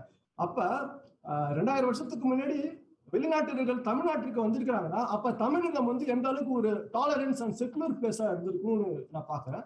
இதுல பல அறிஞர்கள் வந்து ஒரு வார்த்தையை நம்ம வந்து கணின் பூக்கூட்ட வார்த்தையை வந்து யாதம் ஒரே யாதம் கேளுங்கிற ஒரு வார்த்தை வந்து பல பேர் நம்ம சொல்லியிருக்கோம். அதை இங்க நான் வந்து பயன்படுத்த விரும்புகிறேன். ஏன்னா பல வெளிநாட்டினர்கள் இங்க வந்து தமிழகத்துல வந்திருக்காங்கன்னா ஒரு பாதுகாப்பா இருக்கும். அதே போல 2000 வருஷத்துக்கு முன்னாடி மொழி அடிப்படையில, இன அடிப்படையில கண்டிப்பா பேசக்கூடிய ஆள் இருந்திருக்கணும். ஸோ அவங்களுக்கான பதில தான் வந்து கணின் பூண்டினார் வந்து யாதும் ஊரே யாவரும் கேளு என்று சொல்லிட்டு இருக்கோம். இது வந்து ஒரு தரவுகள். அடுத்த தரவு பார்த்தீங்கன்னா கொரியா, இது தமிழகத்தின் ஒரு தரவு. அடுத்தது வந்து கொரியாவுடைய தரவுகள் பார்த்தீங்கன்னா கொரியாவில் வந்து மிகப்பெரிய ஒரு அரசாட்சி வந்து பார்த்தீங்கன்னா காயா அரசாட்சின்னு சொல்லுவாங்க. அந்த அரசாட்சியுடைய மன்னர் யாருன்னு பார்த்தீங்கன்னா கிங் சூரோன்னு சொல்லுவாங்க. அவருடைய உண்மையான பெயர் பார்த்தீங்கன்னா சூரங். அதே நீங்க தமிழ்ல பார்த்தீங்கன்னா சூரன் சொல்லுவோம். இவருக்கு இன்னொரு புனப்பெயர் இருக்கு, அதாவது ஒரு பெயர் இருக்கு. அவர் வந்து அயன்மேன் ஆஃப் கொரியான்னு சொல்லுவாங்க. எதுக்குன்னா அவர் இரும்பு தொழில்நுட்பத்தில் வந்து சிறந்த வல்லவர். அப்புறம் he's active in sea trade, கடல் வணிகத்துல பயங்கரமான ஒரு ஸ்ட்ராங்கான ஆளு. பாருங்க, இப்ப சூரன்னா யாரை வீழ்த்த முடியாதோ அவங்க நம்ம சூரன் சொல்லுவோம். அதுக்கப்புறம் இவர் இரும்பு தொழில்நுட்பத்தின் மிகவும் தலை சிறந்த ஒரு தலைவராக இருந்திருக்கிறாரு. இவர் அப்புறம் சீனா, ஜப்பான் போன்ற நாடுகள்ல வந்து அந்த வணிகத்தை வந்து கட்டுப்படுத்திருக்கிறாரு. இவர் யாருன்னா இவர் தான் வந்து இந்திய அரசியை வந்து திருமணம் செஞ்சிருக்கிறாரு. அப்ப கிபி 48 அந்த இதுல. அப்ப என்னுடைய கருத்து என்னன்னா, ஒரு ராணிய, இந்திய ராணிய வந்து ஒரு பெரிய மன்னர் திருமணம் செஞ்சிருக்காங்கன்னா அதற்கு முன்பே வந்து ஒரு கொடுக்கல் வாங்கல் இருந்திருக்கணும், முன்பு தொடர்பு இருக்கணும். சும்மா திடீர்னு போயிட்டு யாரும் பொண்ணு கொடுக்க மாட்டோம், பொண்ணு எடுக்க மாட்டோம். அப்ப இதுக்கு இன்னும் கொஞ்சம் ஆய்வு செஞ்சு பார்க்கும்போது பார்த்தீங்கன்னா அந்த காயா ஆட்சி முறையில கிபி 1ஆம் நூற்றாண்டுல இரும்பே வருது, இரும்பு பயன்பாட்டுக்கு வருது. அதே நம்ம தமிழ்நாட்டில் பார்த்தோம் கிட்டத்தட்ட 10ஆம் நூற்றாண்டு, கிமு 10ஆம் நூற்றாண்டு, 6ஆம் நூற்றாண்டு, 3ஆம் நூற்றாண்டு. அப்ப கிமு 3ஆம் நூற்றாண்டுல குறிப்பா சொல்ல போனா கொடுமணல்ல அந்த இரும்பு உருக்கும் தொழில்நுட்பம், அதாவது அயன் ஸ்மெல்டிங் டெக்னாலஜி, அந்த ஃபர்னேஸ் வந்து கிடைச்சிருக்கு கொடுமணல்ல. இதுல குறிப்பா பாத்தீங்கன்னா அந்த கொடுமண்ணில இருந்து அது சேர இடத்துக்கு வருது. அவங்க வந்து ரோமர்கள் வந்து வணிகம் செஞ்சிருக்கான ஒரு சான்று இருக்கு. இது ஒரு இது. அடுத்தது முக்கியமான சான்று பார்க்கும்போது பௌத்தம். தமிழக பௌத்தர்கள் வந்து கொரியா வந்திருக்காங்க, சான்றுகள் நிறைய இருக்கு. அதுல குறிப்பா பார்த்தீங்கன்னா முக்கியமா அவங்க அந்த டார்க் காம்ப்ளெக்ஸ் பாருங்க இருக்கு. ஸோ இறுதியாக என்னோட தமிழக அரசுக்கு நான் வைக்கும் கோரிக்கை பார்க்கும்போது தமிழக அரசு வந்து both linguistic and anthropological research அதை பத்தி சொல்லணும். அதுக்கப்புறம் தமிழ் கொரியா அந்த கொரியாவில் வந்து இருக்கை வைக்கணும். அப்புறம் முக்கியமான கோரிக்கை வந்து கொரியாவில் வந்து டீச்சர்ஸ் ரிக்ரூட்மெண்ட் போர்டு வந்து நாங்கள் தமிழ்நாட்டில் இருந்து நாங்கள் அப்ளை பண்ணும்போது, கொரியாவில் இருந்து நாங்கள் அப்ளை பண்ணும்போது அது ரொம்ப சிரமமா இருக்கு. ஸோ இங்க பல்கலைக்கழகத்துல நாங்க யாரா ஒருத்தவங்க எது டைரக்டர் ரெக்கமெண்டேஷன் பண்ணா அது. ஸோ வாய்ப்பு அளித்ததற்கு நன்றி. வணக்கம். வணக்கம். நேரத்தின் அவசியம் கருதி ஒரு அன்பான வேண்டுகோள். பேச்சாளர் அவர்கள் கொடுக்கப்பட்ட உரிய நேரத்திற்குள் உரையை முடித்துக் கொள்ளும்படி கேட்டுக்கொள்கிறோம். அடுத்ததாக திரு தனசேகரன், மியான்மர் தமிழ் சங்கம், மியான்மர் இணைய வழியாக உரையாற்றுவார். அனைவருக்கும் வணக்கம். நான் மியான்மரில் இருந்து தனசேகரன். பர்மாவுக்கும் தாய் தமிழகத்துக்கும் தொடர்புகளை பார்த்தா 2000 வருடங்களுக்கு முன்பு, கிறிஸ்துவ தோன்றுவதற்கு முன்பே வணிகத்தை நோக்கி தொடர்புகள் இருந்து வந்தாக சங்க இலக்கியங்களில் குறிப்பிட்டிருக்காங்க. பட்டினம்பாளையம் என்கிற சங்க இலக்கியத்துல பர்மாவை காளகம் என்று குறிப்பிட்டிருக்காங்க. அத்தொடர்பு சேர, சோழ, பாண்டியன், பல்லவர்கள் காலம் வரை தொடர்ந்து இருந்ததாக ஆராய்ச்சியாளர்களும் உறுதிப்படுத்தியிருக்காங்க. இவை தொடர்பான தமிழ் கல்வெட்டுகள், சான்றுகள், ஆவணங்கள் எல்லாமே மியான்மரிலும் அதிகம் அளவில் கிடைத்துள்ளது. 18ஆம் நூற்றாண்டில் பர்மா பிரிட்டிஷுகளால் கைப்பற்றி தமிழர்கள் பிரிட்டிஷ் இந்திய துருப்புகளாகவும் விவசாயம் செய்யும் தொழிலாளர்களாகவும் செட்டியார்களால் அழைத்து தனிந்தாய் என்கிற இடத்துல குடியேறினாங்க. 18ஆம் நூற்றாண்டுல தொடக்கத்துல 45 லட்சம் இந்தியர்கள் பர்மாவுக்கு சென்றனர். இவர்களில் 60 விழுக்காட்டிற்கு மேல் தமிழர்கள் இருந்தனர். அதுவே அந்த காலமே தமிழர்களுக்கு பொன்னான காலமாக இருந்தது. தமிழ் சமுதாயத்திற்கும் பெரும் வளர்ச்சியாக அமைந்துள்ளது. தமிழர்களின் முயற்சியால் பர்மாவில் பல பகுதிகளில் நில உடைமை அதிகரித்துள்ளது. 45 தமிழ் பள்ளிக்கூடங்கள் வரை இருந்துள்ளனர். அக்காலத்தில் தமிழ் மொழியில் வெளியிட்டுள்ள 3 நாளிதழ்கள், ஒரு மாலை இதழ், 4 மாத இதழ் வரை பத்திரிகைகள் வெளியிட்டுள்ளது. 200க்கும் மேற்பட்ட கோயில்கள், 46 தமிழ் மடங்கள் வரை கட்டப்பட்டன. அந்த காலத்தில் பர்மாவில் தமிழகம் சார்ந்த அரசியல் சமூக அமைப்புகளும் உருவாக்கினார்கள். முத்துராமலிங்கம் தேவர், தந்தை பெரியார் போன்ற அரசியல்வாதிகள் மற்றும் பிரபலமான நண்பர்களும் பர்மாவுக்கு விஜயம் செய்தார்கள். பர்மாவில் பிறந்து வளர்ந்த ஜோதி வெங்கடாச்சலம், மீனாம்பாள் போன்ற பெண் வீரர்களும் உருவாக்கினார்கள். 1938ஆம் ஆண்டு பர்மாவில் இந்தியர்களுக்கு எதிரான கலகம் தோன்றியது. 1941இல் ஜப்பானியர் படையெடுப்பின் போது 5 லட்சம் இந்தியர்கள், முக்கியமான தமிழர்கள் நாட்டை விட்டு நடைபாதையிலே இந்தியாவுக்கு வெளியேறினார்கள். 1962இல் அரசியல் சமூக பிரச்சனைகளால் இராணுவ ஆட்சி கைப்பற்றினார். அப்புறம் அவர்கள் போடுகின்ற புதிய அதிரடி சட்டங்கள் இங்கு வாழ்கின்ற தமிழர்கள் வாழ்க்கையை தலைகீழாக மாறிவிட்டது. முக்கியமாக பர்மிய அல்லாதவர்களின் வர்த்தக நிலையங்கள், கடைகள், நிலங்கள் யாவற்றையும் தேசியமயமாகி விட்டன. ஒரே நாளில் தமிழர்கள் எல்லாவற்றையும் இழந்து அகதிகளாக ஆகிவிட்டனர். பர்மிய மொழி அல்லாத பள்ளிகள், பத்திரிகைகள், இயக்கங்கள் தடை விதிக்கப்பட்டன. இதனால் 6 லட்சத்துக்கு மேற்பட்ட தமிழர்கள் கஷ்ட நஷ்டங்களை அனுபவித்து தாயகத்தை நோக்கி கிளம்பி விட்டார்கள். வெளியேற முடியாத மீதி தமிழர்கள் பல துன்பங்களை அனுபவித்து வேறு வழியின்றி எங்கேயே தங்கி இருக்கிறார்கள். 1962 ஏற்பட்ட இந்த இராணுவ புரட்சியா 2010 வரை 46 வருடங்கள் தமிழ் கல்வியே இல்லாத ஒரு தலைமுறை பர்மாவில் ஏற்பட்டது. இதுதான் முக்கியமான செய்தி. இன்று மியான்மரில் 10 லட்சத்துக்கு மேற்பட்ட தமிழர்கள் வாழ்கிறார்கள். ஆனால் உலகத்துக்கு அது தெரியவில்லை. இப்பொழுது மியான்மரில் சில தமிழ் சமூக அமைப்புகளும் தமிழ் கல்வி மறுமலர்ச்சிக்காக கல்வி அமைப்புகளும் உருவாக்கியுள்ளது. இப்பொழுது பர்மாவில் தமிழ் சமுதாயம் தங்கள் சமுதாயம் வளர்ச்சி பெற பல முயற்சிகளை அதிகமாக செய்து வருகிறார்கள். தமிழ் இளைஞர்களும் மத்தியிலும் தமிழ் கற்கவும் தங்களின் அடையாளங்களை திரும்பி பெறுவதற்காகவும் பெரும் ஆர்வம் காட்டி வருகிறார்கள். அதனால் மியான்மரில் தமிழ் மறுமலர்ச்சி பெற சில வேண்டுகோள்களை நான் இங்கு கூற விரும்புகிறேன். முதலாவதாக, மியான்மரில் உள்ள தமிழ் ஆசிரியர்களுக்கு பயிற்சி அளிப்பதற்காக தமிழகத்திலிருந்து தமிழ் முனைவர்கள், பேராசிரியர்கள் ஆண்டுக்கு ஒரு முறையாவது வருகை தந்து மியான்மரில் தரமான ஆசிரியர்களை உருவாக்கும் பெரும் சேவையை செய்திட வேண்டும் என்று பணிவோன்றும் கேட்டுக்கொள்கிறேன். இரண்டாவதாக, மியான்மரில் உள்ள தமிழ் சார்ந்த தொல்பொருள்களை ஆய்வு செய்வதற்கு தமிழ்நாடு தொல்பொருள் ஆய்வுத்துறையில் உள்ள செயற்குழுவினர்கள் வருகை மிகுந்த பயனை அளிக்கும் என்று முன்வைக்கிறேன்.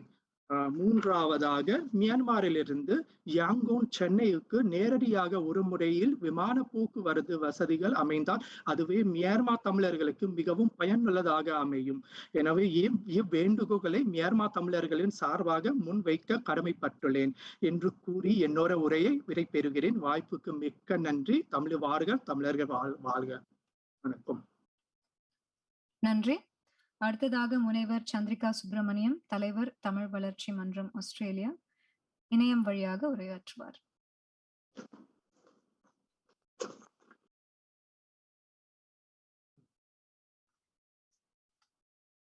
தமிழ்தாயின் பாதம் பணிந்து தொப்புள் கொடி உறவுகளை எல்லாம் தன் உறவாக இங்கு இணைத்து அயலகத் தமிழர் தினத்தை இன்று கொண்டாடி மகிழ்ந்து கொண்டிருக்கும் வேளையில் மாண்புமிகு தமிழக முதலமைச்சர் திரு முத்துவேல் கருணாநிதி ஸ்டாலின் அவர்களுக்கும் மாண்புமிகு அமைச்சர் பெருமக்களுக்கும் என் வணக்கத்தையும் நன்றியையும் தமிழ் கூறும் நல்லுலகின் சார்பில் தெரிவித்துக் கொள்கின்றேன்.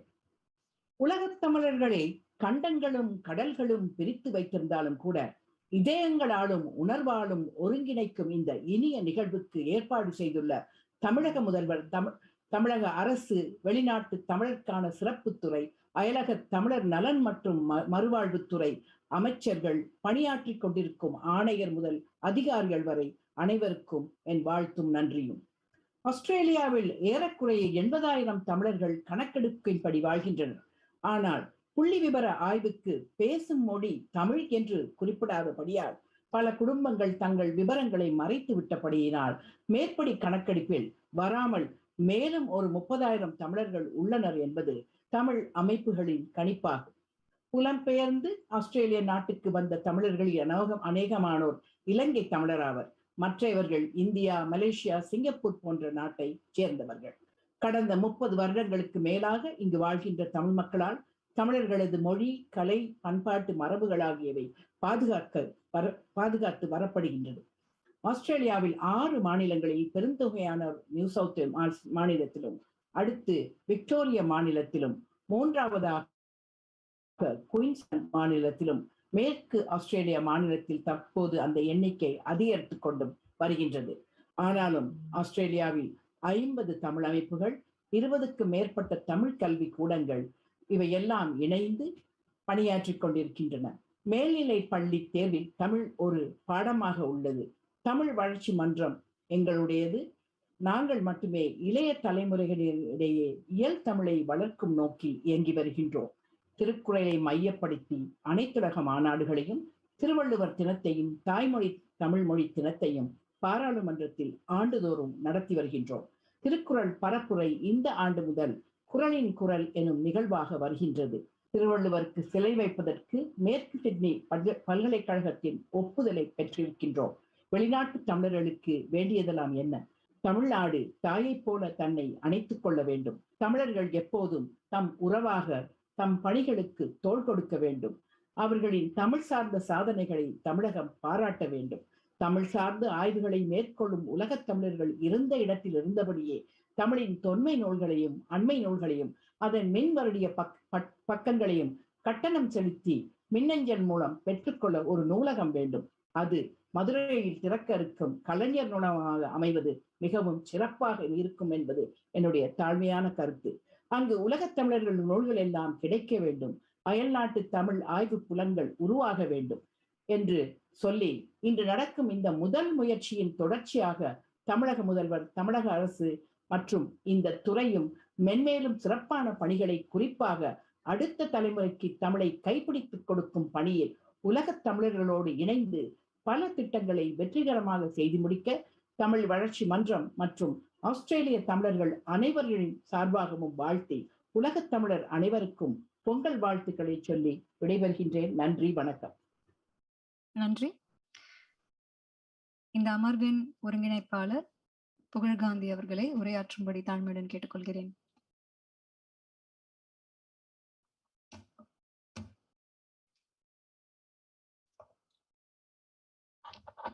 இந்த அயலகத்து தமிழர் திருநாள் விழாவினுடைய நாயகன், உலக தமிழர்களுக்கு நாம் தலைவர், தமிழக முதல்வர், திராவிட முன்னேற்ற கழகத்தினுடைய தலைவர் மாண்புமிகு திரு மு.க. ஸ்டாலின் அவர்களுக்கு எனது வணக்கத்தினையும் நன்றியினையும் தெரிவித்துக் கொண்டு, இந்த விழாவினை மிக சிறப்பாக தலைமையேற்று நடத்தி கொண்டிருக்கின்ற மாண்புமிகு சிறுபான்மையினர் நலம் மற்றும் வெளிநாடு வாழ் தமிழர் நலத்துறை அமைச்சர் திரு செஞ்சி கே ஸ்மஸ்தான் அவர்களே, மற்றும் எனக்கு முன்னால் இந்த அமர்வுக்கு தலைமையேற்று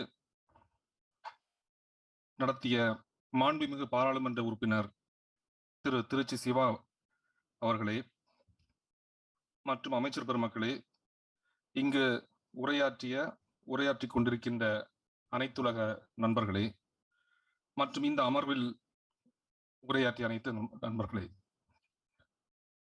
ஒரு சில வார்த்தைகளை மட்டும் நான் கூற கடமைப்பட்டிருக்கின்றேன். எதனால் இந்த முயற்சி, அதாவது இந்த ஓவர்சீஸ் தமிழ் வெல்ஃபேர் போர்டு அப்படிங்கிறது மாண்புமிகு தமிழக முதலமைச்சர் இந்த முயற்சி எதனால, why this is an unique proposition, ஏன் இதை ஒரு ஒரு தனித்துவமாக நாம் பார்க்கின்றோம். வேற எந்த ஒரு மாநில முதல்வரோ அல்லது ஒரு பிரதமரோ செய்ய முடியாத ஒரு விஷயத்தை தமிழக முதல்வர் மாண்புமிகு தலைவர் மு.க. ஸ்டாலின் அவர்கள் செய்திருக்கின்றார்கள். ஏன் பாத்தீங்கன்னா, இன்னைக்கு நான் ரெசிடென்ட் இந்தியன்ஸ், அதாவது வெளிநாடு வாழ் இந்தியர்கள் அப்படின்னு சொன்னா நாம எல்லாரும் என்ன நினைப்போம்னு சொல்லியாச்சுன்னா, இந்தியால 28 மாகாணங்கள், அதாவது 28 ஸ்டேட்ஸ் இருக்குது, 23 அபிஷியல் மொழிகள் இருக்குது. சோ வெளிநாட்டுல இந்த 28 மாகாணத்தில இருந்து எல்லாரும் இருக்காங்க, அல்லது 23 மொழிகளும் பேசக்கூடிய மனிதர்கள் வாழ்ந்து வருகின்றார்கள் என்பது பலருடைய கருத்தாக இருக்கும். ஆனால் உண்மையிலேயே இந்தியாவிலிருந்து மெஜாரிட்டியாக இருக்கக்கூடிய வெளிநாடு வாழ் இந்தியர்கள் என்று சொன்னால் நாம் 5 மொழியினரை கூறலாம். ஒன்று தமிழ், இன்னொன்று மலையாளம் கேரளால இருந்து, அப்புறம் பாத்தீங்கன்னு சொல்லி கர்நாடகா, ஆந்திரா, அதுக்கப்புறம் குஜராத்திஸ் பிளஸ் பஞ்சாபிஸ். இதுல கேரளால இருந்து சர்வீஸ் செக்டர்ல இருப்பாங்க, service sector staff nurses, construction workers இருப்பாங்க பர்டிகுலர்லி கல்ஃப் கண்ட்ரீஸ்ல. கர்நாடகால இருந்தும் ஆந்திரால இருந்தும் ஐடி கம்பெனிஸ்ல இருப்பாங்க, ஐடி செக்டர்ஸ். அது அதோட ஹிஸ்டரி பாத்தீங்கன்னு சொல்லி ஒரு 30 வருஷம் அல்லது 40 வருஷம் தான் இருக்கும். குஜராத்திஸ் பிசினஸ் பீப்புள், பல நாடுகள்ல பிசினஸ் பண்ணிட்டு இருப்பாங்க, பட் அதுவும் ஒரு லிமிட்டடா தான் இருக்கும். Punjabis R basically farmers and taxi drivers. நீங்க கனடா அல்லது இங்க போறீங்கன்னா, ஆஸ்திரேலியால போனீங்கன்னா இருப்பாங்க. ஆனால் உலகம் முழுவதும் ஹிஸ்டாரிக்கலி எல்லா வகையான மக்களும் இருக்கின்ற ஒரே சமுதாயம் தமிழ் சமுதாயம் மட்டுமே. அது ஒர்க்கர்ஸாவும் இருப்பாங்க, லேபர்ஸாவும் இருப்பாங்க. நீங்க எந்த கண்ட்ரில போனா அங்க ஒரு எம்பி இருப்பாரு, ஒரு மினிஸ்டர் இருப்பாரு, ஒரு ஜட்ஜ் இருப்பாரு. இந்த தமிழ் டயஸ்பரா பிசினஸ் பீப்புள் இருப்பாங்க. தமிழ் டயஸ்பராங்கிறது அது மட்டும் அல்ல. நீங்க இந்த பக்கம் ஆஸ்திரேலியால எடுத்து சிங்கப்பூர், மலேசியா, கம்போடியா அல்லது வியட்நாம், இந்த பக்கம் அப் டு பசிபிக் பெருங்கடல்ல Trinidad Tobago, United States, Canada, எந்த நாட்டுல போனாலும் தமிழர்கள் ஹிஸ்டாரிக்கலி இருப்பாங்க. ஏன் இந்த ஹிஸ்டாரிக்கல் சொல்லி, பிகாஸ் ஆஃப் த தமிழ் கலாச்சாரமும் தமிழ் ஹிஸ்டரியும். இப்ப நம்ம சொல்றோம், ஃபார் எக்ஸாம்பிள் ராஜேந்திர சோழன் மலேசியாவை கான்கோர் பண்ணது 1000 வருடங்களுக்கு முன்னால். இப்ப 1000 வருடங்களுக்கு முன்னாலே தமிழன் மலேசியாவுக்கு போயாச்சு. இன்னைக்கு எங்களை மாதிரிப்பட்ட நிறைய பேர் ராமாயணத்துல நம்ப மாட்டோம்.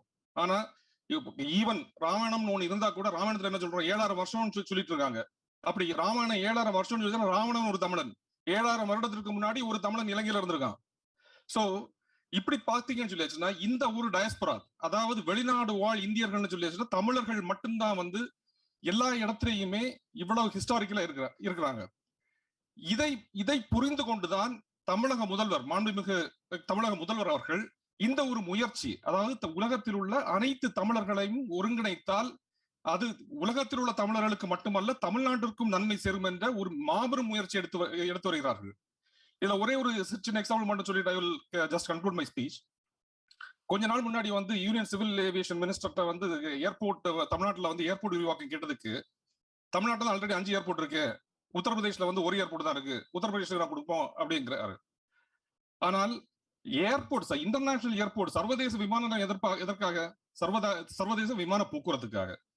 சர்வதேச விமான போக்குவரத்து எப்ப நடக்கும்? Only if there is international traveller, சர்வதேச பேசஞ்சர்ஸ் இருந்தாச்சுன்னா. உத்தரப்பிரதேஷ்ல இருந்து டயஸ்போராவே கிடையாது. உத்தரப்பிரதேஷ்ல இருந்து people are coming to work for Tamil Nadu and Kerala. அங்க வந்து we have to create more railway stations, whereas the ஏர்போர்ட்டை மட்டும் வைக்கிறதுனால வந்து விமானங்கள் வராது ஆள் இல்லாம. சோ இதையெல்லாம் கருத்தில் கொண்டுதான் இந்த ஒரு மாபெரும் முயற்சியை மாண்புமிகு தமிழக முதல்வர்கள் எடுத்துள்ளார்கள்.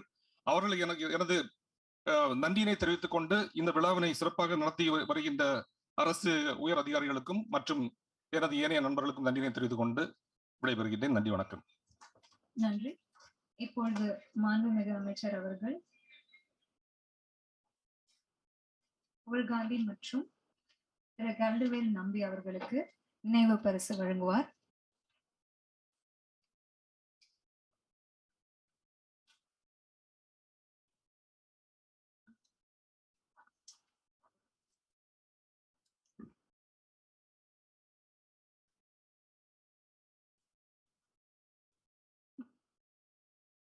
மாண்புமிகு சிறுபான்மையினர் நலன் மற்றும் வெளிநாடு வாழ்வு தமிழ் நலத்துறை அமைச்சர் திரு செஞ்சி KS மஸ்தான் அவர்கள் இந்த அமர்வுக்கு நிறைவுரையாற்றுவார். அனைவருக்கும் வணக்கம். காலையிலிருந்து நடைபெறுகின்ற இந்த நல்ல நிகழ்வில் கலந்து கொண்டு அனைத்து நல்லுள்ளங்கள் சார்பாக உலகமெங்கும் வாழுகின்ற தமிழர்களுடைய உள்ளங்களை இணைக்கின்ற இந்த நல்ல நிகழ்வில் வட அமெரிக்கா தமிழ் சங்க பேரவை சார்பாக உலகத்தமிழ் பீட விருது வழங்குகின்ற ஒரு நல்ல நிகழ்வு தொடர்ந்து நடைபெறுகின்ற இன்றைய காலகட்டத்தில் 15,000 வெள்ளி டாலர் ஞானபீட விருதுகளை விட அதிகமான தொகைக்கு 2020 தமிழ்கோ திரு இளங்குமரனார் அவர்களுக்கும் 2021 மகாகவி ஈரோடு தமிழன்பன் அவர்களுக்கும் நியூயார்க்கில் 2022 அளிக்கப்பட உள்ள நல்ல செய்தியை வட அமெரிக்கா தமிழ் சங்க பேரவையின் தலைவர் அருமை சகோதரர்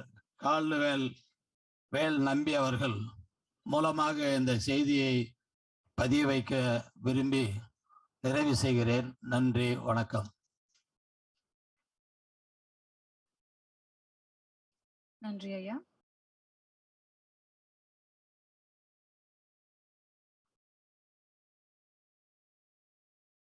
அடுத்ததாக அயலக தமிழர்களின் வாழ்த்து செய்தி தெரிவிக்க காத்திருப்பவர் திரு லக்ஷ்மணன் சோமசுந்தரம், இயக்குனர் டெக்கான் இன்ஜினியரிங் மற்றும் கன்ஸ்ட்ரக்ஷன் அபுதாபி, மற்றும் திரு குற்றாலீஸ்வரன் நீச்சல் வீரர் மற்றும் தொழிலதிபர் Canada.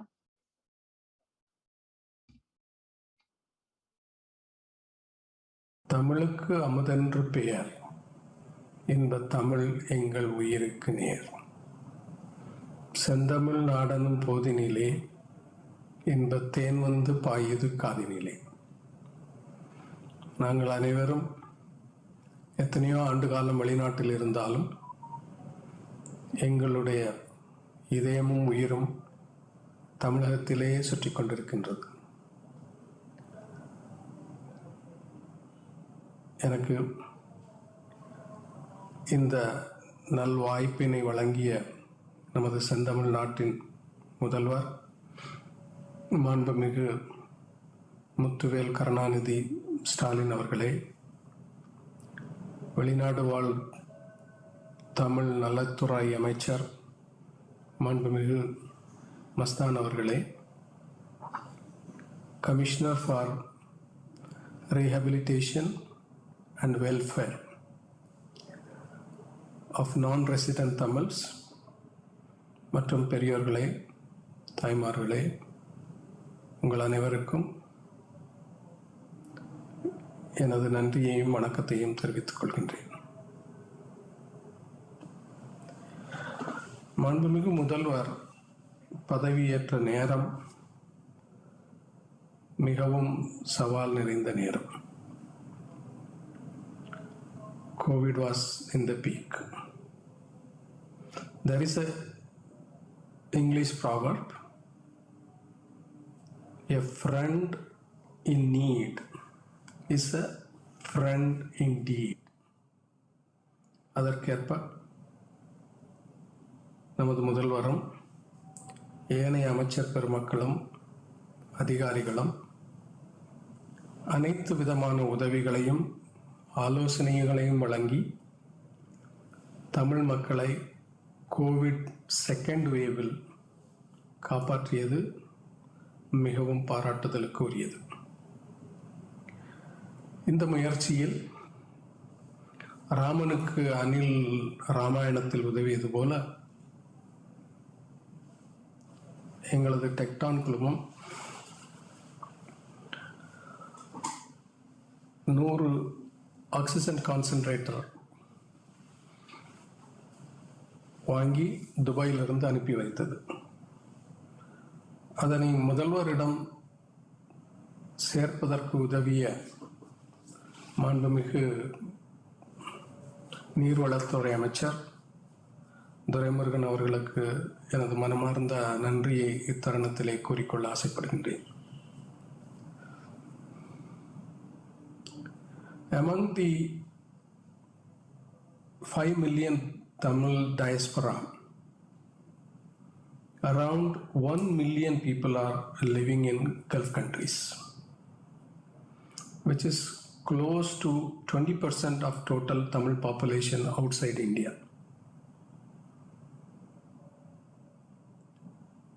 And therefore, Gulf region is becoming a significant area as far as global Tamilians are concerned.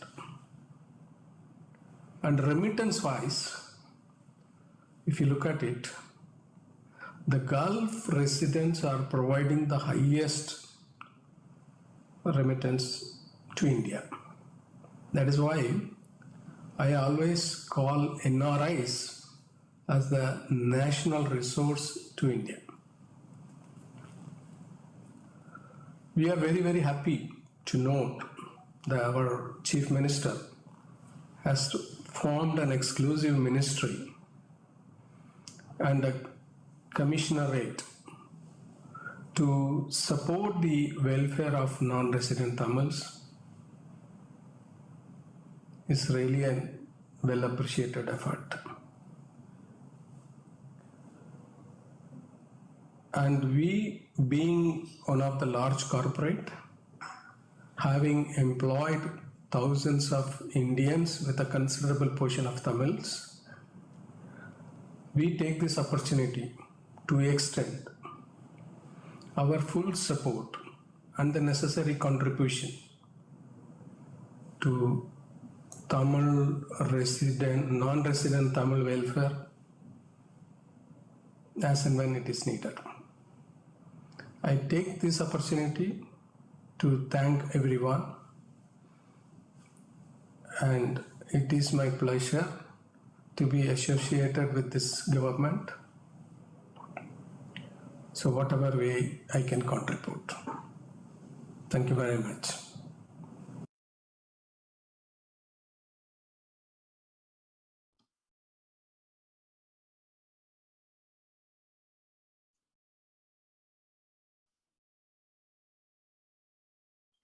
அடுத்ததாக அயலக தமிழர் நாள் விழாவில் உலக தமிழ் சங்கங்களுடன் உலகெங்கும் வாழும் தமிழர்களுக்கு என்னோட வணக்கம். நான் நீச்சல் வீரன் குற்றாலீஸ்வரன் பேசுகிறேன். இந்த வேர்ல்ட் தமிழ் டயஸ்பரா டே அப்படிங்கிற ஒரு இனிஷியேட்டிவ் நம்ம தமிழ்நாடு கவர்மெண்ட் இந்த வருஷத்துலேருந்து எடுத்திருக்காங்க. அது ரொம்ப மகிழ்ச்சியான ஒரு விஷயம். அதுக்கு ஃபர்ஸ்ட் ஆஃப் தமிழ்நாடு கவர்மெண்ட்டுக்கும் குறிப்பாக நம்ம முதல்வர் திரு ஸ்டாலின் அவர்களுக்கும் என்னோட நன்றி. இப்போ கடல் தாண்டி நம்மலாம் வாழ்ந்துட்டு இருக்கோம். இருந்தாலும் இந்த தமிழ் பற்று அப்படிங்கிறது நம்ம எங்கேயும் பார்க்க முடியும். ஃபார் இன்ஸ்டன்ஸ் நான் வந்து இந்தியா விட்டு வந்து கிட்டத்தட்ட 18-19 வருஷம் ஆகுது. ஒரு 5-6 நாட்டில் வாழ்ந்துருப்பேன். ஸோ யூஎஸ் ஆகட்டும், கனடா ஆகட்டும், இல்லை ஹாங்காங் ஆகட்டும், இல்லை நம்ம லண்டன் ஆகட்டும், எல்லா இடத்துலையும் நம்ம தமிழர்கள் இருக்காங்க. ரொம்ப இன்ட்ரெஸ்டிங்கான விஷயம் என்னென்னா, இப்போ வந்து நான் டொரண்டோ கனடாவில் இருக்கேன்.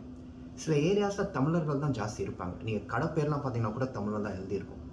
ஸோ நம்ம கடல் தாண்டி வாழ்ந்தாலும் அந்த தமிழ் பற்று அப்படிங்கிறது நம்மக்கிட்ட எல்லாத்துக்குமே ரொம்ப நிறையாவே இருக்குது.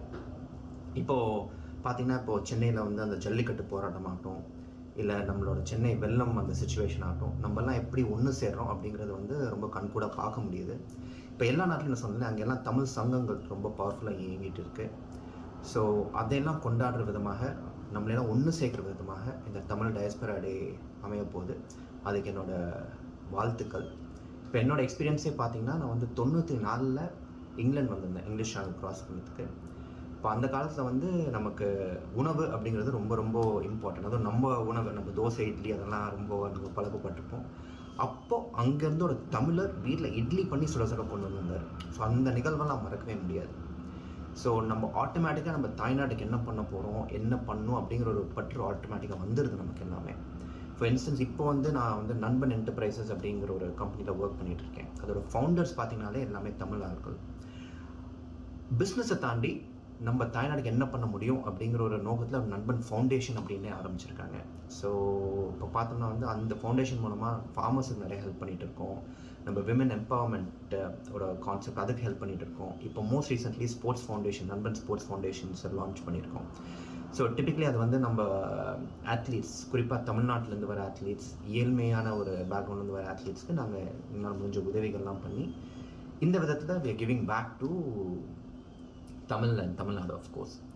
ஸோ ரொம்ப ஒரு சந்தோஷமான விஷயம் அது. வருஷம் வருஷம் நம்மளெல்லாம் ஒன்று சேர்த்து அந்த தமிழ் பற்ற இன்னும் அதிகமாக்க போகிற ஒரு நிகழ்வு இது. So thank you so much.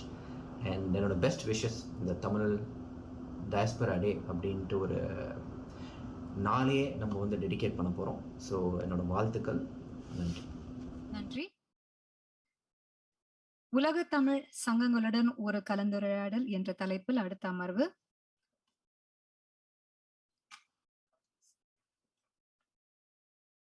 திருமதி கலையரசி ஆபா அரசு சிறப்பு செயலாளர், தமிழ்நாடு அரசு அவர்களை அன்போடு மேடையில் அழைக்கிறேன். திருமதி ஜெசந்தா லாசரஸ் அவர்களை அன்போடு மேடையில் அழைக்கிறேன்.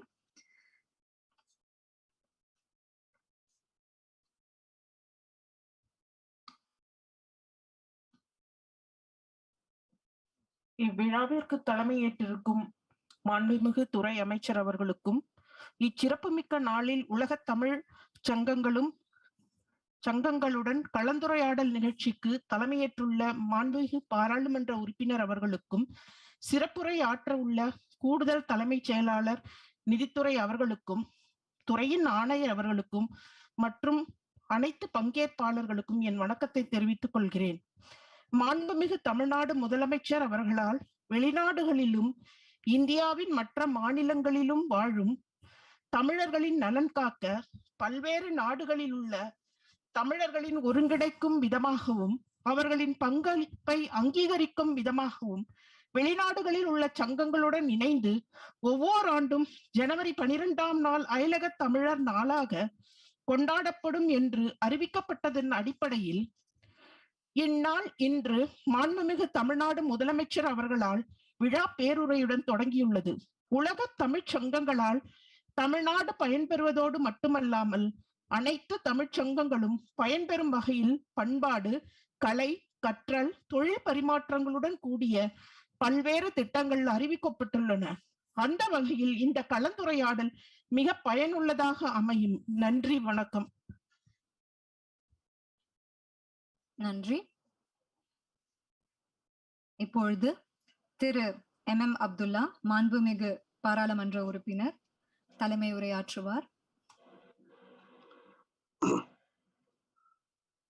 அயலக தமிழர் நாள் நிகழ்ச்சிக்கு தலைமை பொறுப்பை ஏற்றுக்கொண்டிருக்கக்கூடிய மாண்புமிகு அமைச்சர் செஞ்சி மஸ்தான் அவர்களே, விழா பேருரையாற்றிய தமிழர்களின் ஒற்றை நம்பிக்கையாய் இருக்கக்கூடிய திராவிட முன்னேற்ற கழகத்தினுடைய தலைவராக மாத்திரமல்லாமல் கட்சிகள் கடந்து உலகெங்கிலும் இருக்கக்கூடிய தமிழர்கள் தங்களுடைய தலைவராக மனதார ஏற்றுக்கொண்ட ஒரே தலைவராக இருக்கக்கூடிய மாண்புமிகு முதலமைச்சர் ஐயா அவர்களே,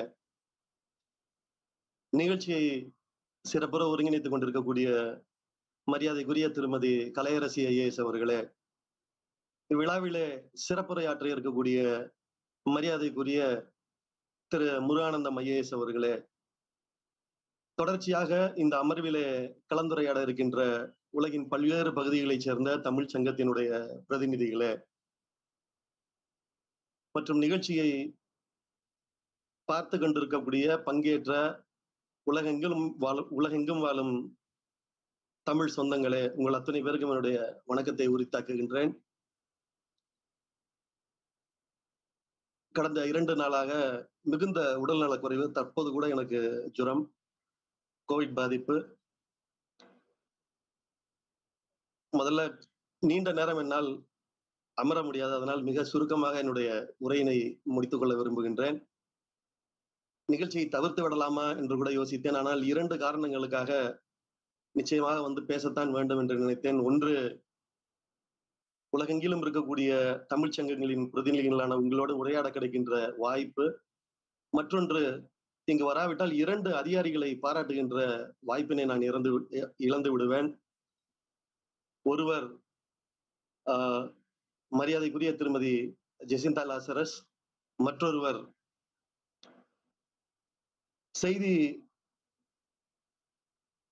செய்தித்துறையினுடைய இயக்குநராக இருக்கக்கூடிய டாக்டர் ஜெயசீலன் அவர்கள். இப்படி ஒரு நிகழ்ச்சி நடத்த வேண்டும் என்று முடிவு செய்யப்பட்ட போது முதல்வர் அலுவலகத்திலிருந்து எங்கள் மூவரையும் தான் முதலில் கூடி பேச சொன்னார்கள். அன்றிலிருந்து பார்த்து வருகின்றேன்.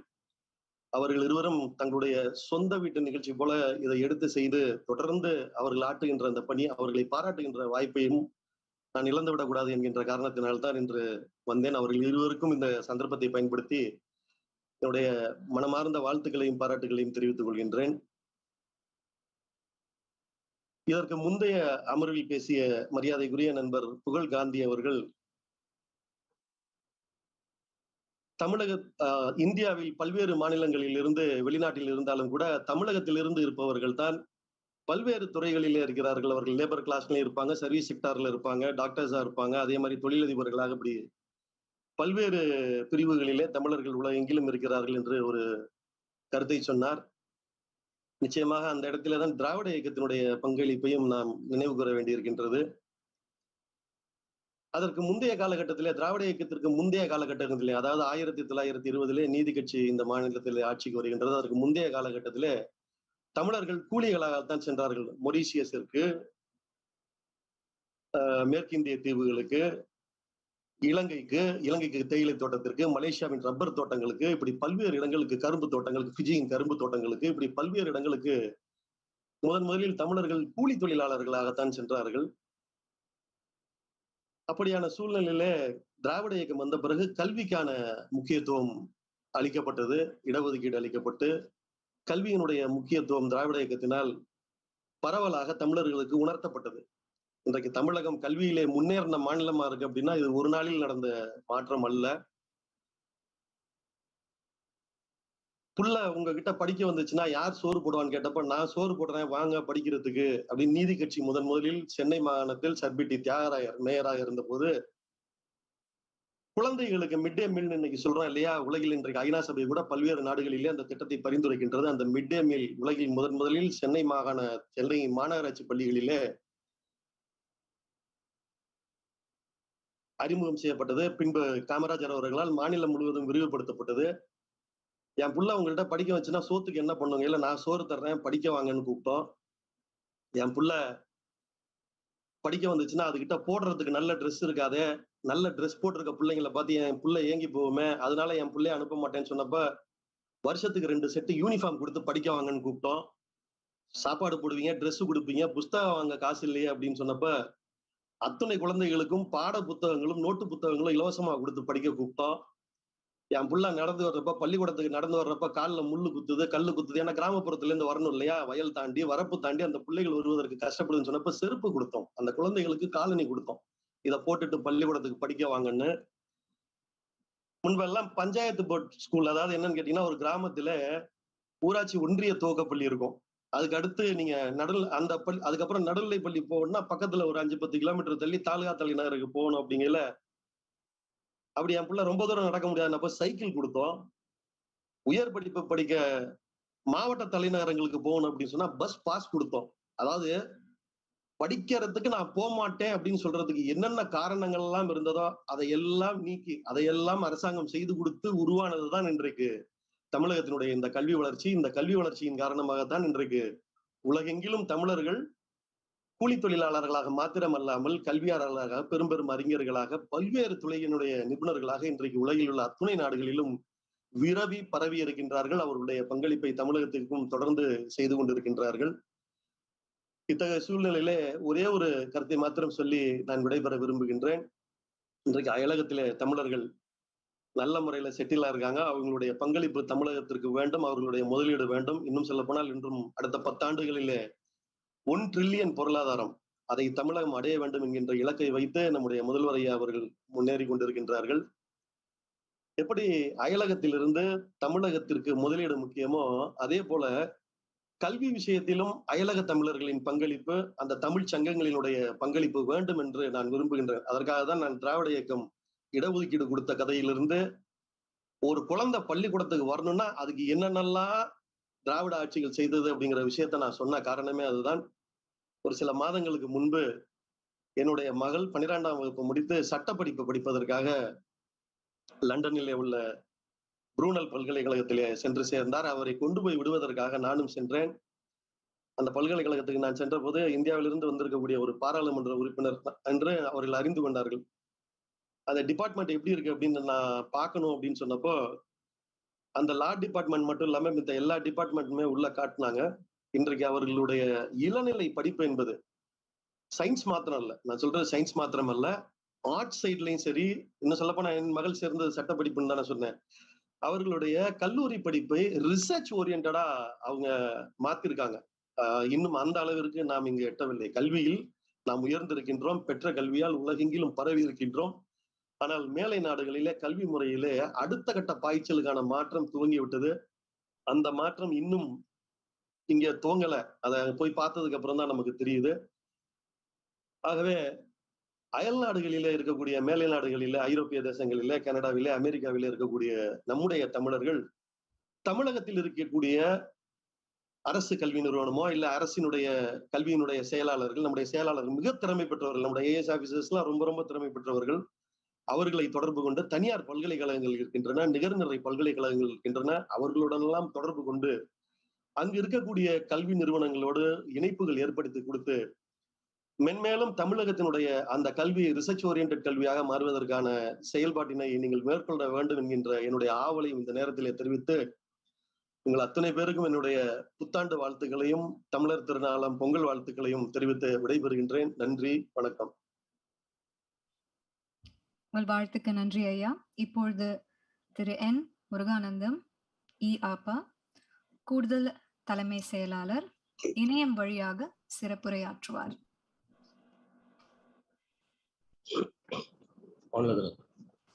அனைவருக்கும் வணக்கம். இன்று நாம் அனைவரும் முதல் அயலக தமிழர் நாளை கொண்டாடி வருகிறோம்.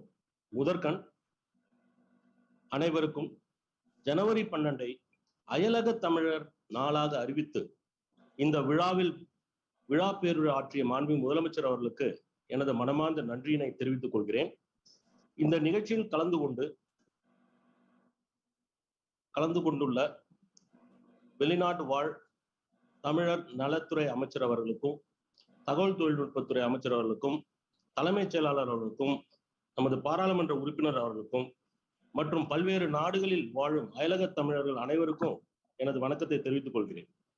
ஒவ்வொரு ஆண்டும் ஜனவரி 12ஆம் தேதியில் அயலக தமிழர் நாளை மிக சிறப்பாக சீரோடும் சிறப்போடும் கொண்டாட வேண்டும் என்பதுதான் மாண்புமிகு முதலமைச்சர் அவர்களின் எண்ணமாகும்.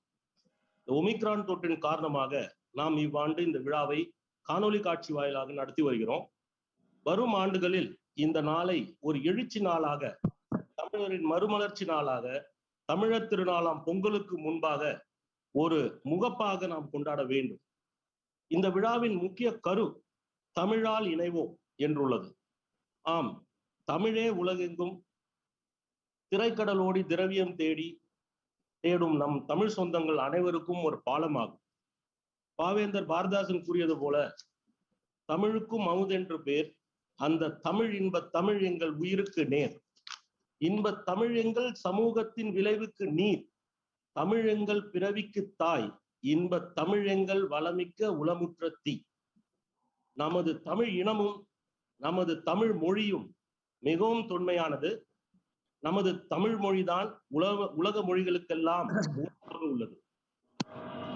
தம் வாழ்நாள் முழுவதையும் தமிழ் ஆராய்ச்சிக்காகவே அர்ப்பணித்த பாவாணர் அவர்கள் தமிழ் திராவிட தாய், ஆரியத்திற்கு மூலம், உலக முதல் மொழியும் ஆகும் என்று கூறியிருக்கிறார்கள்.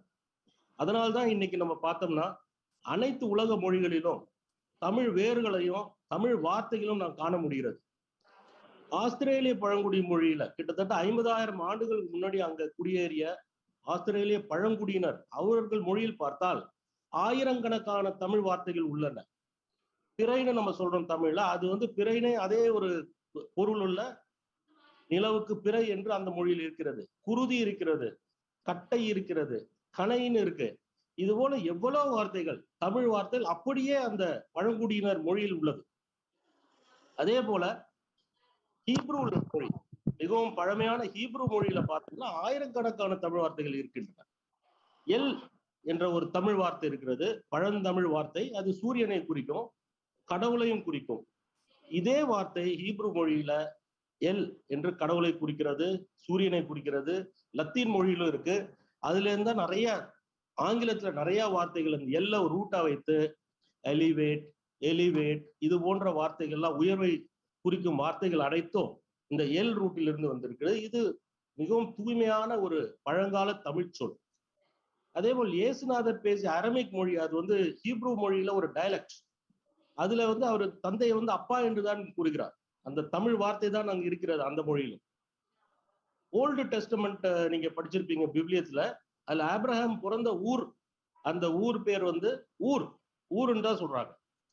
அந்த ஊர் இன்று ஈராக்கில் உள்ளது. அன்றைய பாபிலோன்னு சொல்ற இடத்திற்கு அருகாமையில் இன்று ஈராக்கில், தெற்கு ஈராக்கில் இந்த ஊர் என்ற இடம் இருக்கிறது. நசீரியா என்ற பகுதி பக்கத்துல அந்த ஊரின் அழிவுகள் கண்டறியப்பட்டுள்ளன. இந்த ஊர் என்ற இந்த சஃபிக்ஸ் நம்ம பார்க்கலாம். இந்தியா முழுக்க பாத்தீங்கன்னா பல்வேறு ஊர்கள், நாக்பூர் இருக்கு, சந்திராபூர் இருக்கு, சிங்கப்பூர் இருக்கு. இந்த ஊர் இந்த இணைந்து வருகிறது. இந்தியா முழுக்க இருக்கு, ஆப்கானிஸ்தான்ல இருக்கு, பாகிஸ்தான்ல இருக்கு, ஈரான்ல இருக்கு, ஈராக்ல இருக்கு. இந்த ஊர் தமிழ் வார்த்தை. அது மேக்சிமம் நம்ம ஊர்ல தான் பாத்தீங்கன்னா எல்லா ஊருக்குமே ஊர் இணைந்து வரும். இந்த வார்த்தை உலகெங்கும் பரவி இருக்கிறது. இது எதை காட்டுகிறது என்றால், நமது மொழியும் நமது நாகரிகமும் ஒரு காலத்தில் உலகெங்கும் பரவி இருந்திருக்கிறது, கோலோச்சு இருக்கிறது. அதனாலதான் நம்ம சங்க புலவர் கணியன் பூங்குன்றனார் யாதும் ஊரே யாவரும் கேளீர் அப்படின்னு பாடுறார் என்றால், கிட்டத்தட்ட 2500 ஆண்டுகளுக்கு முன்னாடி ஒரு புலவன் அப்படி பாடுகின்றான் என்றால் அது எப்படிப்பட்ட ஒரு சமுதாயத்திலிருந்து அந்த பாடல் வர முடியும்?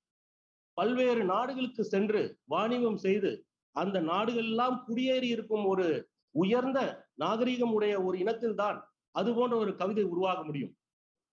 அவர்கள் பவுண்டரிகளை தாண்டி வெளிநாடுகளுக்கே செல்லாத ஒரு இனத்தில், ஒரு மொழியில் அப்படி ஒரு கவிதை உருவாகியிருக்க முடியாது. தமிழர்களை பொறுத்தவரை அலை அலையாக, காலம் காலமாக தொன்று தொட்டு பல நாடுகளுக்கு சென்று குடியேறி அந்த நாடுகள் எல்லாம் வளம் செய்திருக்கிறார். இது இன்று நேற்று அல்ல, சங்க காலத்திற்கு முன்னாடியே இருந்தே வாணிபத்திற்காகவும் பல்வேறு காரணங்களுக்காகவும் எகிப்து போன்ற நாடுகள், ரோம், மேற்காசிய நாடுகள், இதற்கெல்லாம் தமிழர்கள் அங்கு சென்றிருக்கிறார்கள், அங்கு வாழ்ந்திருக்கிறார்கள். தென்கொரியா போகும்போது அங்க பார்த்தேன், தென்கொரியாவில் அவங்க கொரியன் மொழியில பல தமிழ் வார்த்தைகள் இருக்கிறது. அங்க வந்து அவங்க எல்லாம் என்ன நம்புகிறார்கள் என்றால், தமிழ்நாட்டிலிருந்து ஒரு இளவரசி அங்கு வந்து அங்க திருமணம் செய்து கொண்டதாக, அவர் மூலமாக அவர்கள் தந்தை தாயை அம்மா அப்பா என்றுதான் அழைக்க வேண்டும் என்று ஒரு கோட்பாடு உள்ளதாக கொரியர்கள் இன்று கூட கூறுகிறார்கள். இது ஒரு அலை. அதன் பின்னர் சோழர் காலத்தில் தெற்காசிய முழுக்க தமிழர் ஆட்சியின் கீழ் இருந்தபோது தமிழர்கள் பல்வேறு தெற்காசிய நாடுகளுக்கு சென்று அங்கு குடியேறி இருக்கிறார்கள். நான் சைனா சென்ற போது பார்த்தேன். தென் சைனாவில் நம்மளுடைய தமிழர் குடியிருப்பு இருந்திருக்கிறது. அங்கு ஒரு சிவன் கோயில் இருந்திருக்கிறது. அதற்கான அனைத்து சான்றுகளும் இன்றும் இருக்கிறது. அடுத்ததாக ஆங்கிலேயர் காலத்தில் தொழிலாளர்களாக ஆங்கிலேயர்கள் தமிழர்களை தொழிலாளர்களாக மொரீஷியஸ், மலேசியா, தென்னாப்பிரிக்கா போன்ற பல்வேறு நாடுகளுக்கு எடுத்து சென்றார்கள். அங்கு அந்த நாடுகள் எல்லாம் உழைத்து நமது தமிழர்கள் அந்த நாடுகளை வளம் பெற செய்துள்ளனர். 20ஆம் நூற்றாண்டு எடுத்து பார்த்தோம்னா ஒரு பகுதி தொழிலாளர்களாக மேற்காசிய நாடுகள், துபாய், குவைத், இது போன்ற எமிரேட்ஸ், இது போன்ற நாடுகளுக்கு தொழிலாளர்களாக தமிழர்கள் சென்றிருக்கிறார்கள். இன்று மேலை நாடுகளுக்கு யுஎஸ் இருந்தாலும் சரி, யூரோப் இருந்தாலும் சரி, அங்கெல்லாம் இன்ஜினியர்கள பொறியாளர்களாக, மருத்துவர்களாக உயர்ந்த பதவிகளுக்கு படிப்பின் மூலமாக சென்று அந்த நாடுகள் எல்லாம் அழியாத முத்திரையை நமது தமிழர்கள் பதித்து வருகிறார். பின்னர் ஈழ பிரச்சனை காரணமாக பல்வேறு நாடுகளில் ஈழத் தமிழர்கள் உலகெங்கும் அவர்கள் பரவி வாழ்கிறார். இப்படி வேறு எந்த இனத்துக்கும் இல்லாத ஒரு சிறப்பு நமது தமிழ் இனத்துக்கு இருக்கிறது. உலகெங்கும் நமது தமிழர்கள் கிட்டத்தட்ட 125 நாடுகளில் வாழ்கிறார்கள் என்று சொல்கிறார். இப்படி வாழும் தமிழர்கள் எல்லாம் நாம் ஒருங்கிணைக்காவிட்டால் அவர்கள் தங்கள் அடையாளத்தை இழந்து விடுவார்கள். காலப்போக்கில் அவர்களுக்கு தமிழில் பேசவோ படிக்கவோ வாய்ப்புகள் இல்லாமல் போய்விடும். இப்பொழுது கூட தென்னாப்பிரிக்கா, மொரீஷியஸ் போன்ற நாடுகள், ரீயூனியன் போன்ற நாடுகளில் தமிழர்கள் இருந்தாலும், தமிழர்களாக வாழ்ந்து வந்தாலும் அவர்களுக்கு தமிழ் மொழியை பயில்வதற்கு வாய்ப்புகள் இல்லை. ஆனால் இன்றைய காலகட்டத்தில் இப்பொழுது இணையம் இருக்கிறது, தொழில்நுட்ப வசதிகள் இருக்கிறது. ஆனால் இந்த நாடுகளில் வாழும் அனைத்து தமிழர்களும் இணைக்கும் வாய்ப்பு நமக்கு உருவாகி இருக்கிறது. அனைத்து தமிழர்களும் இணைத்து தாய் தமிழகத்துடன் அவர்கள் உறவுகளை மேம்படுத்த தமிழ்நாடு அரசு இன்று பல்வேறு திட்டங்களை செயல்படுத்தி வருகிறது. குறிப்பாக சொல்ல வேண்டும் என்றால் தமிழ் பரப்புரை கழகம், இது மிக முக்கியமான ஒரு திட்டம். நமது மாண்பு முதலமைச்சர் அவர்கள் கொண்டு வந்திருக்கிறார்கள். இந்த திட்டத்தின் மூலமாக எந்த நாட்டில் இருக்க தமிழர்களும் அவங்க தமிழை கத்துக்கலாம். தமிழ் குழந்தைகள் படிப்பதற்கு மிக சுலபமாக இந்த பரப்புரை கழகத்தின் மூலமாக தமிழை அவர்கள் கற்றுக் கொடுக்கலாம். அயலக தமிழர் தினம், இதுவே ஒரு மிக சிறப்பான ஒரு அறிவிப்பு. இதன் மூலமாக பல நாடுகளில் வாழும் தமிழர்கள் ஒன்றாக சேர்ந்து இந்த தினத்தை ஆண்டுக்கு ஆண்டு கொண்டாட வேண்டும். உலகெங்கும் வாழும் தமிழர்களை பற்றி ஒரு ரெஜிஸ்ட்ரி, ஒரு கையேடு ஒன்று உருவாக்க வேண்டும். ஏன்னா அந்த தகவல் இல்லை. இப்ப நம்ம குழந்தைகள் பள்ளியில் படிக்கிறார்கள் என்றால் யாருக்குமே இந்த தகவல் தெரியல. எவ்வளவு நாட்டுல தமிழர்கள் இருக்காங்க. நான் மயன்மார் போயிருந்தேன். மயன்மார்ல போனா 10 லட்சம் தமிழர்கள் மயன்மாரில் வாழ்கிறார்கள். ஆனா அந்த தகவல் தமிழகத்தில் யாருக்குமே தெரியவில்லை. அது மாதிரி ஒவ்வொரு நாட்டிலும் எவ்வளவு தமிழர்கள் இருக்காங்க, எப்ப போனாங்க, அவங்களோட கலாச்சாரம் என்ன, அவங்க எப்படி சிறப்பாக இருக்கிறார்களா, அவர்களை பற்றி எந்த தகவலுமே யாருக்குமே தெரியவில்லை. அதனால ஒரு ரெஜிஸ்ட்ரி ஒண்ணு நம்ம நிச்சயமாக உருவாக்க வேண்டும். அது ஒரு திட்டம் இருக்கிறது. அதே போல அயலகத்தில் வாழும் தமிழர்கள் அவங்க சொந்த ஊர்களுக்கு அந்த வளர்ச்சியில பங்கேற்க வேண்டும் என்றால் தமிழ் மண் என்ற திட்டத்தை அரசு கொண்டு வந்துள்ளது. பொருளாதார வளர்ச்சி அயலகத்தில் வாழும் தமிழர்களுக்கும் சரி, தமிழ்நாட்டுக்கும் சரி, பொருளாதார வளர்ச்சியை கொண்டு வருவதற்கு கைடன்ஸ் நிறுவனத்தின் மூலமாக தொடர் நடவடிக்கைகள் அரசு எடுத்து வருகிறது. இந்த முயற்சி எல்லாம் வெற்றி பெற வேண்டும் என்றால் ஒவ்வொரு நாட்டிலும் செயல்படும் தமிழ்ச் சங்கங்கள் இந்த திட்டங்களை முழுமையாக பயன்படுத்தி கொள்ள வேண்டும். நீங்கள் அனைவரும் இந்த திட்டத்தில் பங்கேற்க வேண்டும். ஏன்னா ஒவ்வொரு பகுதியிலும் உங்க பகுதியில் உள்ள, உங்க நாட்டில் உள்ள எவ்வளவு தமிழ் மக்கள் இருக்கிறாங்க, எவ்வளவு தமிழ் குடும்பங்கள் இருக்கு, எப்ப அவங்க வந்தாங்க, அவங்களுடைய சோசியோ எக்கனாமிக் கண்டிஷன் என்ன, அவங்களுக்கு என்ன வசதிகள் இருக்கிறது, தமிழ் படிக்க வசதிகள் இருக்கிறதா, தமிழ் இசையை பயில்வதற்கு வசதிகள் இருக்கிறதா, இதை பற்றியெல்லாம் இந்த தகவல்களை நீங்கள் சேகரித்து கொடுத்தீர்கள் என்றால் அயலக தமிழர் துறை மூலமாக இந்த ஒரு ரெஜிஸ்ட்ரியை நம்ம உருவாக்கணும். இந்த ரெஜிஸ்ட்ரி உருவாக்குனாதான் இந்த தகவலை அனைவருக்கும், அனைத்து தமிழ் குழந்தைகளுக்கும் நாம் சொல்ல வேண்டும். அவர்கள் பெருமைப்படுவார்கள். உலகத்தில் 125 நாடுகளில் நம் மக்கள் இருக்கிறார்கள் என்ற அந்த தகவல் அவர்களுக்கு தெரிய வேண்டும். அப்போதான் ஒரு அடையாளம் நமக்கு கிடைக்கும். இன்னொன்னு, ஒவ்வொரு ஆண்டும் நம்ம இந்த அயலக தமிழர் தினத்தை மிக சிறப்பாக கொண்டாட வேண்டும். இது மிக மிக முக்கியம். ஏன்னா இது போன்று திட்டங்கள் மூலம் தமிழ்நாட்டு வாழும் தமிழர்களுக்கு மட்டுமல்ல, உலகெங்கும் வாழும் தமிழர்கள் வாழ்வில் மறுமலர்ச்சியை ஏற்படுத்த வேண்டும் என்பதுதான் மாண்புமிகு முதலமைச்சர் அவர்களின் எண்ணம். அதனால் தான் அவர் இவ்வளவு சிறப்பான திட்டங்களை அவர்கள் அறிவித்திருக்கிறார். பாவேந்தர் பாரதிதாசனின் வைர வரிகளுடன் எனது இந்த உரையை முடிவு செய்கிறேன். எங்கள் வாழ்வும் எங்கள் வளமும் மங்காத தமிழ் என்று சங்கே முழங்கு. எங்கள் பகைவர் எங்கோ மறைந்தார், இங்குள்ள தமிழர்கள் ஒன்றாதல் கண்டே. உங்கள் அனைவருக்கும் எனது இனிய பொங்கல் நல்வாழ்த்துக்கள். முதல் அயலக தமிழர் நாள் வாழ்த்துக்கள். நன்றி, வணக்கம். உங்கள் பொன் வார்த்தைகளுக்கு நன்றி ஐயா. இந்த அமர்வின் அடுத்த பேச்சாளர் நியூயார்க் நகரில் நிதித்துறை மேலாண்மை அதிகாரியாக பணிபுரிந்து வரும் பாலா அவர்கள். தமிழ் கல்விக்காக நியூயார்க் தமிழ் கல்வி கழகத்தினை நியூயார்க் தமிழ் சங்க நண்பர்களுடன் துவக்கினார். 2017ஆம் ஆண்டு முதல் நியூயார்க் ஸ்டோனி புரூக் பல்கலைக்கழகத்தில் தனது பெற்றோர்களின் பெயரால் தனி ஒருவராக தமிழ் இருக்கை ஏற்படுத்தி உலக தமிழ் கல்வி மற்றும் தமிழ்நாட்டில் உள்ள ஏழை குழந்தைகளின் கல்விக்காக பல்வேறு முன்னெடுப்புகளை திறம்பட நடத்தி வருகிறார். 2020ஆம் ஆண்டு முதல் வட அமெரிக்க தமிழ் சங்க பேரவை செயலாளராக இருந்து பெரும் பணியாற்றி வருகிறார். முனைவர் பாலசுவாமிநாதன், செயலாளர், வட அமெரிக்க தமிழ் சங்க பேரவை, இப்பொழுது இணையம் வழியாக உரையாற்றுவார். வணக்கம். அமுதே தமிழே, அழகிய மொழியே, எனதுயிரே. அனைவருக்கும் வட அமெரிக்க தமிழ்ச்சங்க பேரவையின் தமிழர் திருநாள் நல்வாழ்த்துகள். உலக தமிழர்களுக்காக nrtchennai@gmail.com என்று ஒரு மின்னஞ்சலை மட்டும் அறிவித்து உங்களது குறைகளையும் தேவைகளையும் அனுப்புங்கள் என்று கடந்து விடாமல், புலம்பெயர் தமிழர்களுக்கு ஒரு வாரியம், அயல்நாடு தமிழர் நாள், அதற்கும் மேலாக வெளிநாடு வாழ் தமிழர் நல்வாழ்வு அமைச்சகம் என்று நிறுவி வெளிநாடுகளில் வாழும் 60 லட்சம் தமிழர்களையும் பரிவுடன் காணும் தாயுள்ளம் மாண்புமிகு தமிழ்நாட்டு முதலமைச்சர் திரு மு க ஸ்டாலின் அவர்களுக்கு வணக்கமும் நன்றியும். அயலக தமிழர் நல்வாழ்வு அமைச்சகம் மாண்புமிகு திரு செஞ்சி மஸ்தான் அவர்களின் வழிகாட்டுதலில் தெரிந்து செல்வோம், அக்கறை பச்சை முதலான குறும்படங்களின் மூலம் ஏற்கனவே விழிப்புணர்வு உண்டாக்கி வருகிறது.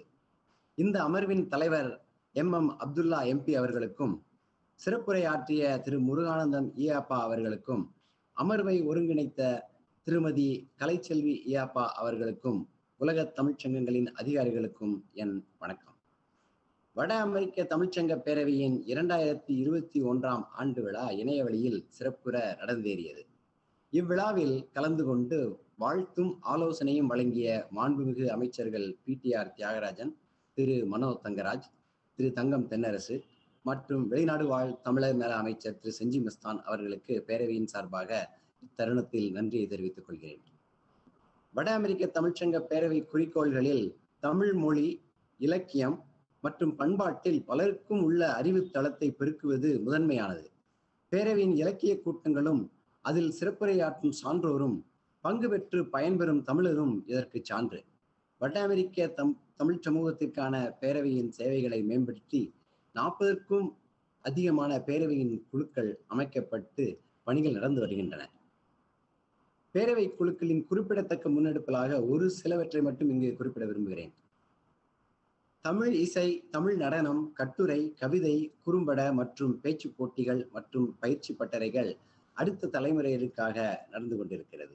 இல்லந்தோறும் திருக்குறள், தமிழர் கையேடு நூல் திட்டம், சங்கந்தோறும் திருவள்ளுவர் சிலை திட்டம், சங்கங்களின் இணைப்பை மேம்படுத்தும் தமிழ்ச்சங்கங்களின் சங்கமம் பணிகள், தாய் தமிழ் பள்ளிகளுக்கு நிதி திரட்டும் பணி, பேரவையின் சேர்ந்திசை எழுச்சி, வட அமெரிக்க அளவிலான குரல் தேனி தமிழ் தேனி போட்டிகள், வட அமெரிக்க அளவிலான திருக்குறள் ஒப்புவித்தல் போட்டிகள், தமிழ் அறிவியல் கட்டுரைகள், இளைய தலைமுறையினரின் தமிழ் அறிவியல் செயலிகள், எதிர்பாராமல் ஏற்படும் இறப்பு மற்றும் பிற நேரங்களில் மக்களுக்கு உதவி செய்யும் பேரவையின் உதவும் உள்ளங்கள் குழு. கடந்த 8 ஆண்டுகளாக சென்னை தமிழிசை விழாவை பேரவை தொடர்ந்து ஆதரித்து வருகின்றது. கடந்த டிசம்பர் மாதம் 9ஆம் தமிழிசை விழா சென்னையில் மிகச்சிறப்பாக நடைபெற்றது. அங்கு மாண்புமிகு திரு செஞ்சி மஸ்தான் வந்ததும் மிகச்சிறப்பு. சிறந்த தமிழ் இலக்கியத்துக்கு கொடுக்கப்படும் விளக்கு மற்றும் இலக்கிய தோட்ட விருதுகளுக்கும் பேரவை தன் ஆதரவை தொடர்ந்து நல்கி வருகிறது. உலகெங்கிலும் வாழும் தமிழ் சமூகத்தின் நலன் நிமித்தம் ஒப்புரவு ஒழுகும் தொண்டு செய்யும் ஆற்றலும் எண்ணமும் உடைய கொடையுள்ள உடையோருக்கு வாய்ப்பளிக்கும் வகையில் நேரடியாக தொண்டு செயல்களில் ஈடுபடுவதிலும் பேரவை பெரும் வெற்றி கண்டிருக்கிறது. கொரோனா தொற்றினால் சென்ற ஆண்டு விழா நடத்த இயலாவிட்டாலும் பல தன்னார்வலர்களின் துணையுடன் தொல்காப்பியர் நாள் விழா சித்திரையில் நடத்தினோம். ஹியூஸ்டன் மற்றும் டொராண்டோ தமிழ் இருக்கைகளுக்கான நிதி திரட்டல் நிகழ்ச்சி நடத்தி வட அமெரிக்க தமிழர்களின் ஒவ்வொரு தமிழ் இருக்கைக்கும் 50,000 அமெரிக்க டாலர்கள் கொடையளித்து பெருமைப்படுத்தினோம். கொரோனா தொற்றால் பாதிக்கப்பட்டோருக்கு உதவி செய்ய வட அமெரிக்காவில் உள்ள பிற தமிழ் அமைப்புகளுடன் இணைந்து 2 வாரங்கள் தொடர்ந்து நிதி திரட்டப்பட்டது. இதில் தமிழ்நாடு அறக்கட்டளை, அமெரிக்க தொழில் முனைவோர் குழு, எழுமின் அமைப்பு, தளம் மற்றும் சென்னை IITயில் பயின்ற மாணவர்கள் குழு உள்ளிட்ட பல தமிழ் அமைப்புகளுடன் சேர்ந்து இந்த முக்கிய பணியை மேற்கொண்டது வட அமெரிக்க தமிழ்ச்சங்க பேரவை. சென்ற ஆண்டு தாய் தமிழ் பள்ளிகளுக்காக $17,950 பேரவையின் செயற்குழு தாங்களாகவே முன்வந்து கொடுத்து தாய் தமிழ் பள்ளிகளுக்கென நிதி திரட்டலை தொடங்கி வைத்து $1,00,000 மேல் தாய் தமிழ் பள்ளிகளுக்கென நிதியை ஏற்கனவே திரட்டியுள்ளோம். தமிழ்நாடு முதல்வர் கொரோனா நிவாரண நிதிக்காக பிற கொடை செயல்பாடுகளுக்காகவும் மிக பெருமளவில் நிதி திரட்டி பேரவையின் வரலாற்றில் ஒரு புதிய அடி எடுத்து வைத்திருக்கிறோம். இத்தருணத்தில் தமிழக அரசுக்கு தாழ்மையுடன் சில வேண்டுகோள்களை முன்வைக்க விளைகிறேன். தாய் தமிழ் பள்ளியின் ஆசிரியர் மற்றும் பணியாளர் சம்பளம் மற்றும் கட்டிட சீரமைப்புக்கான தேவைகளை அரசு முன்னெடுத்து பூர்த்தி செய்ய வேண்டும் என்று தாழ்மையுடன் கேட்டுக்கொள்கிறோம். தமிழ்நாட்டில் உள்ள அனைத்து தனியார் அரசு பள்ளிகளிலும் 1 முதல் 12ஆம் வகுப்பு வரை தமிழை பாடமாக வைப்பதை உறுதியாக்க வேண்டும். மாணவர்கள் எந்த பள்ளியிலும் படிக்கட்டும், ஏன் பிரெஞ்சு மொழி வழியாக கூட படிக்கலாம். ஆனால் தமிழ்நாட்டில் படிக்கும்போது தமிழை ஒரு பாடமாகவாவது பயில வேண்டும் அல்லவா? தமிழை பாடமாக பயின்றவர்களுக்கே அரசு பணிகளில் முன்னுரிமை அளிக்க வேண்டும். இது தமிழை ஒரு வேலைவாய்ப்பு மொழியாக மேலும் வளம் பெறச் செய்யும். திறன்மிக்க நலிந்த கலைஞர்களை அமெரிக்காவுக்கு அழைத்து பேரவை விழா மேடைகளில் கௌரவிக்கும் வாய்ப்புகளை அதிகப்படுத்த வேண்டும். அவர்களை கொண்டு வட அமெரிக்க தமிழ்ச்சங்கங்களில் பயிற்சி பட்டறைகளை நடத்தி அவர்களுக்கு வருமானம் உருவாக்கி தருவதற்கு வட அமெரிக்க தமிழ்ச்சங்க பேரவை ஏற்பாடு செய்யும். இதற்கென ஆண்டுதோறும் 25 கலைஞர்களின் பயணம் மற்றும் இதர செலவுகளை தமிழக அரசு ஏற்றுக்கொண்டால் மிக நன்றாக இருக்கும். நம் தமிழ்நாட்டு கல்லூரி பேராசிரியர்கள் தமிழ் இருக்கை அமைந்துள்ள ஆர்வர்டு, பெர்க்லி, டொராண்டோ மற்றும் சோனி குரூப் பல்கலைக்கழகங்களில் ஓராண்டு அல்லது கோடை மாதங்கள் வந்து இணைந்து செயலாற்றலாம். இதன் மூலம் சீரிய ஆய்வு முறைகளை நேரில் கைப்பட வேலை பார்த்து அதன் விதைகளை தமிழ்நாட்டுக்கு கொண்டு செல்ல தோதாக இருக்கும்.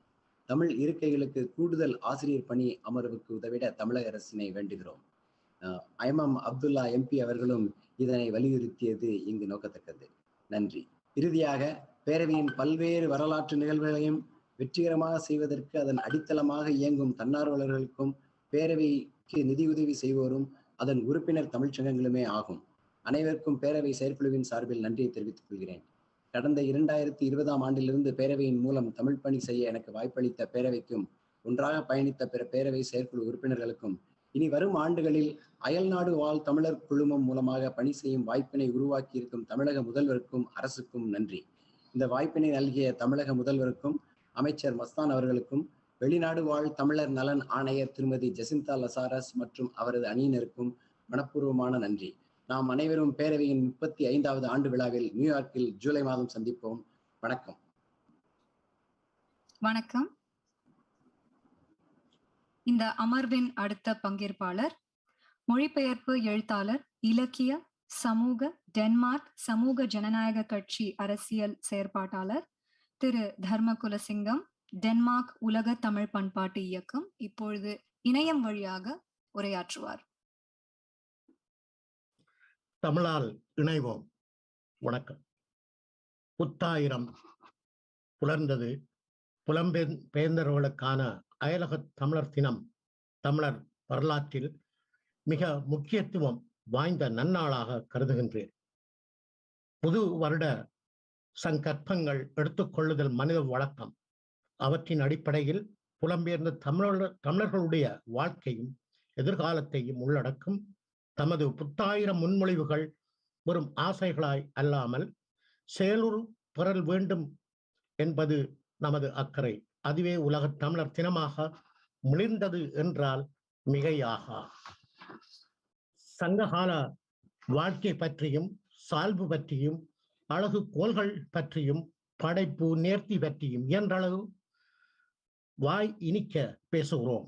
அவை அனைத்தையும் இலகுபடுத்தி செழுமையாக்கி தமிழ் மொழிக்கு செம்மொழி அங்கீகாரத்தை தந்த முத்தமிழ் அறிஞர் கலைஞர் முனா கருணாநிதி ஐயா அவர்களின் வாரிசு மாண்புமிகு முதல்வர் தமிழ் திரு மு.க. ஸ்டாலின் அவர்களுக்கும் வெளிநாட்டு வாழ் தமிழர் நலத்துறை மாண்புமிகு அமைச்சர் செஞ்சி எஸ்.கே. மஸ்தான் அவர்களுக்கும் ஏனைய இயக்குநர்களுக்கும் சிரம் தாழ்த்தி நன்றி கூறுகின்றேன். 1979 முதல் ஐரோப்பாவிற்கு புலம்பெயர்ந்து 84ஆம் ஆண்டு தொடக்கம் டென்மார்க்கில் வாழ்ந்து வருகின்ற நாம் அரச அங்கீகாரத்துடன் இங்கே எங்களுடைய பணிகளை செய்து கொண்டிருக்கின்றோம். எனது பணி மொழிபெயர்ப்பு இலக்கியம். டெனிஷ் இலக்கிய மேதை ஹான்ஸ் கிறிஸ்டியன் ஆண்டர்சனின் அமர கதைகள் அதை தமிழுக்கு கொண்டு வந்திருக்கின்றேன். இங்கு வாழ்கின்ற தமிழர்கள் எமது அடுத்த தலைமுறையினர் டெனிஷ் நாட்டவர்களுக்கு அடுத்ததாக 2ஆம் நிலையில் உயர்கல்வியில் உச்சம் பெற்று இருக்கிறார்கள். ஏதிலிகளாக வந்த நாம் இன்று கல்வியில், தொழிலில், அனைத்திலும் நாம் ஒரு நாகரிகமான பண்புசார் சமூகமாக இனமாக இங்கு வாழ்கிறோம் என்றதை பதிந்து கொள்ளுதல் அவசியம். டென்மார்க்குக்கும் தமிழ்நாட்டுக்குமான உறவு மயிலாடுதுறை மாவட்டத்தில் அமைந்துள்ள தரங்கம்பாடி 1620ஆம் ஆண்டு முதல் டென்மார்க்கின் வியாபார துறைமுக நகரமாக இருந்தது. சீக்கன் பால்க் என்ற பாதிரியார் அங்கு வந்து சமய பணிபுரிய வந்தவர் தமிழை கற்று தமிழ் விவிலிய நூலை உருவாக்கினார். அன்றிலிருந்து தமிழுக்கும் டென்மார்க்குக்குமான அந்த உறவு ஒரு வியாபார உறவாக போய் இன்று நாம் இங்கு வந்தப்போ எங்களிடம் சில கேள்விகள் கூட இந்த டெனிஷ் சமூகத்தினர் கேட்டார்கள். ஏன் இங்கு வருகிறீர்கள், அருகில் உள்ள தமிழ்நாட்டிற்கு செல்லலாமே என்று. அப்போது நாங்கள் அவரிடம் முன்வைத்த கேள்வி, நீங்கள் எங்கள் தமிழ்நாட்டிற்கு வரலாம் என்ற 1620 நாங்களே இங்கு வரக்கூடாது. எங்களுடைய மண்ணிலிருந்து எங்களுடைய மண்ணின் மகத்துவங்களை எல்லாம் இங்கு கொண்டு வந்தார்கள். அதே போல இப்ப நாங்கள் இங்கு வந்திருக்கின்றோம். எங்களுடைய சக்திகளை, எங்களுடைய கெட்டித்தனங்களை இந்த நாடு பயன்படுத்துகின்றது. அது உச்சத்தில் எங்களுடைய அடுத்த தலைமுறையினர் வாழ முன்பட்டு விட்டார்கள். ஆகவே இந்த உறவினுடைய மிளிர்வாக நாங்கள் பார்க்கலாம். கடந்த ஆண்டு செப்டம்பர் மாதம் டென்மார்க்கினுடைய காலநிலை மாற்றம் மீன்வள அமைச்சர் டான் ஜொஹான்சன் தமிழ்நாட்டிற்கு வந்து எங்களுடைய மாண்புமிகு அமைச்சர் தங்கம் தென்னரசு அவர்களை சந்தித்து ஒப்பந்தங்கள் எல்லாம் போடப்பட்டு இருக்கின்றன. அதே போன்று நடுவண் அரசினுடைய வெளிநாட்டு அமைச்சர் டென்மார்க் வந்து எங்களுடைய பிரதமர் சந்தித்து அவர்களோடு உறவாடி ஒப்பந்தங்களும் செய்து கொண்டு சென்றுள்ளார். டென்மார்க் வந்து உலக பந்தில் ஒரு செழுமை மிக்க அதி உச்சமான ஜனநாயக பண்பை கொண்ட நாடு என்றால் மிகையாக. ஆகவே டென்மார்க்கினுடைய வளங்களை தமிழ்நாடு அரசு பயன்படுத்துதல் வேண்டும். தரங்கம்பாடியில் டென்மார்க்குக்குமான உறவை ஒரு கலாசார பண்பாட்டு மையமாக உருவாக்குதல் வேண்டும் என இந்த வேண்டுகோளை மாண்புமிகு தமிழக முதலமைச்சரிடம் நான் இதை வைக்கின்றேன். இந்த மையத்தினோடு கல்வி, கலாசார, பொருளாதார அபிவிருத்திகளை நாம் செய்யக்கூடியதாக இருக்கும். ஏனென்றால் இங்கு வாழுகிற தமிழர்கள் நிலையில் வாழுகிறார்கள். அதே போல தாயக தமிழகத்துக்கும் இவற்றுக்குமான ஒரு உறவு நிலையை நாம் ஏற்படுத்த முடியும் என்ற நம்பிக்கையும் உண்டு. அத்தோடு தமிழகத்தில் வாழும் இலங்கை ஏதிலிகளுக்கு ஒரு நிதியம் ஒன்றை உருவாக்கினால் உலகம் பூராக இருக்கும் இலங்கை தமிழர்கள் அவர்களுக்கான அந்த நிதியை கொடுத்து அவர்களுக்கு ஒரு நல்வாழ்வு திட்டத்தை உருவாக்க முடியும் என்ற வேண்டுகோளையும் வைத்து விடைபெறுகின்றேன். நன்றி, வணக்கம். நன்றி ஐயா. இந்த அமர்வின் அடுத்த பேச்சாளர், தவறான முகவர்களிடம் மாட்டிக்கொண்டு சிக்கி தவித்த 1000க்கும் மேலானவர்களுக்கு இலவசமாக வேலை வாய்ப்பு வாங்கி கொடுத்து முடிந்த உதவிகளை செய்து உறுதுணையாக இருந்துள்ளார். ஈரா மதியழகன், தலைவர் அமீரக தமிழர்கள் மன்றம் அஜ்மான் UAE, இப்பொழுது இணையம் வழியாக உரையாற்றுவார்.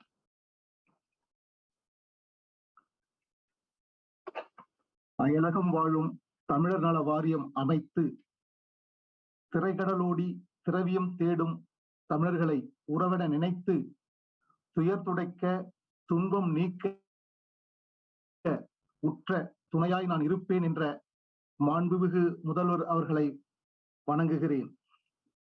மற்றும் வெளிநாடு வாழ் தமிழர் நலத்துறை அமைச்சர் அண்ணன் மாண்புமிகு செஞ்சி மஸ்தான் அவர்களையும், எங்கள் பாசமிகு அண்ணன் திருச்சி சிவா அவர்களையும் நான் வணங்கி என்னுடைய சிற்றுரையை ஆரம்பிக்கிறேன்.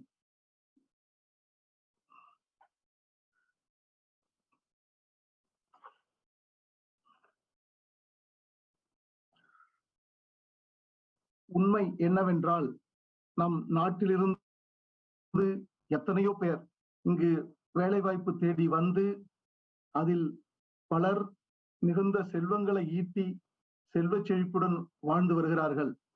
அதே சமயத்தில் சில லேபர் கிளாஸ் என்று சொல்லக்கூடிய அடிமட்ட தொழிலாளர்கள் எத்தனையோ வறுமைகளில் பணம் ஈட்டியும் அவர்களால் ஒன்றும் செய்யாத நிலை, எத்தனையோ துன்பத்தில் மாட்டிக்கொள்கிறார்கள். பணத்தை அப்படி திக்கற்ற நிலையில் அவர்கள் இங்கு நட்டாற்றில் விடும் பொழுது தமிழ் சங்கங்கள் அவர்களால் முடிந்த உதவிகளை அவர்களுக்கு செய்து அவர்களை கரையேற்ற முற்படுகிறார்கள்.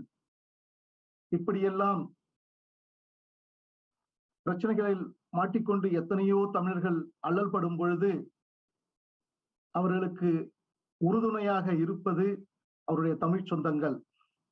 இங்கு முப்பெரும் விழா என்று 6-7 ஆண்டுகளுக்கு முன்பு நம்மளுடைய தளபதி அவர்கள், இன்றைய முதல்வர், மரியாதைக்குரிய நமக்கெல்லாம் ஒரே நம்பிக்கை நட்சத்திரமாக இருக்கக்கூடிய தமிழக முதல்வர் வந்திருந்த பொழுது வாக்குறுதி கொடுத்தார்கள். உங்கள் நலன் பாதுகாக்கப்படும் என்று அவர்கள் கொடுத்த உறுதிமொழி எல்லோரையும் மகிழ்ச்சியடை செய்தது. அதன் தொடர்ச்சியாக இன்று நல்ல விஷயங்கள் நடந்து கொண்டிருக்கிறது. இதனால் இவன் முடிக்கும் என்றாய்ந்து அதனை அவன்கண் விடல் என்று சொல்லுவார்கள்.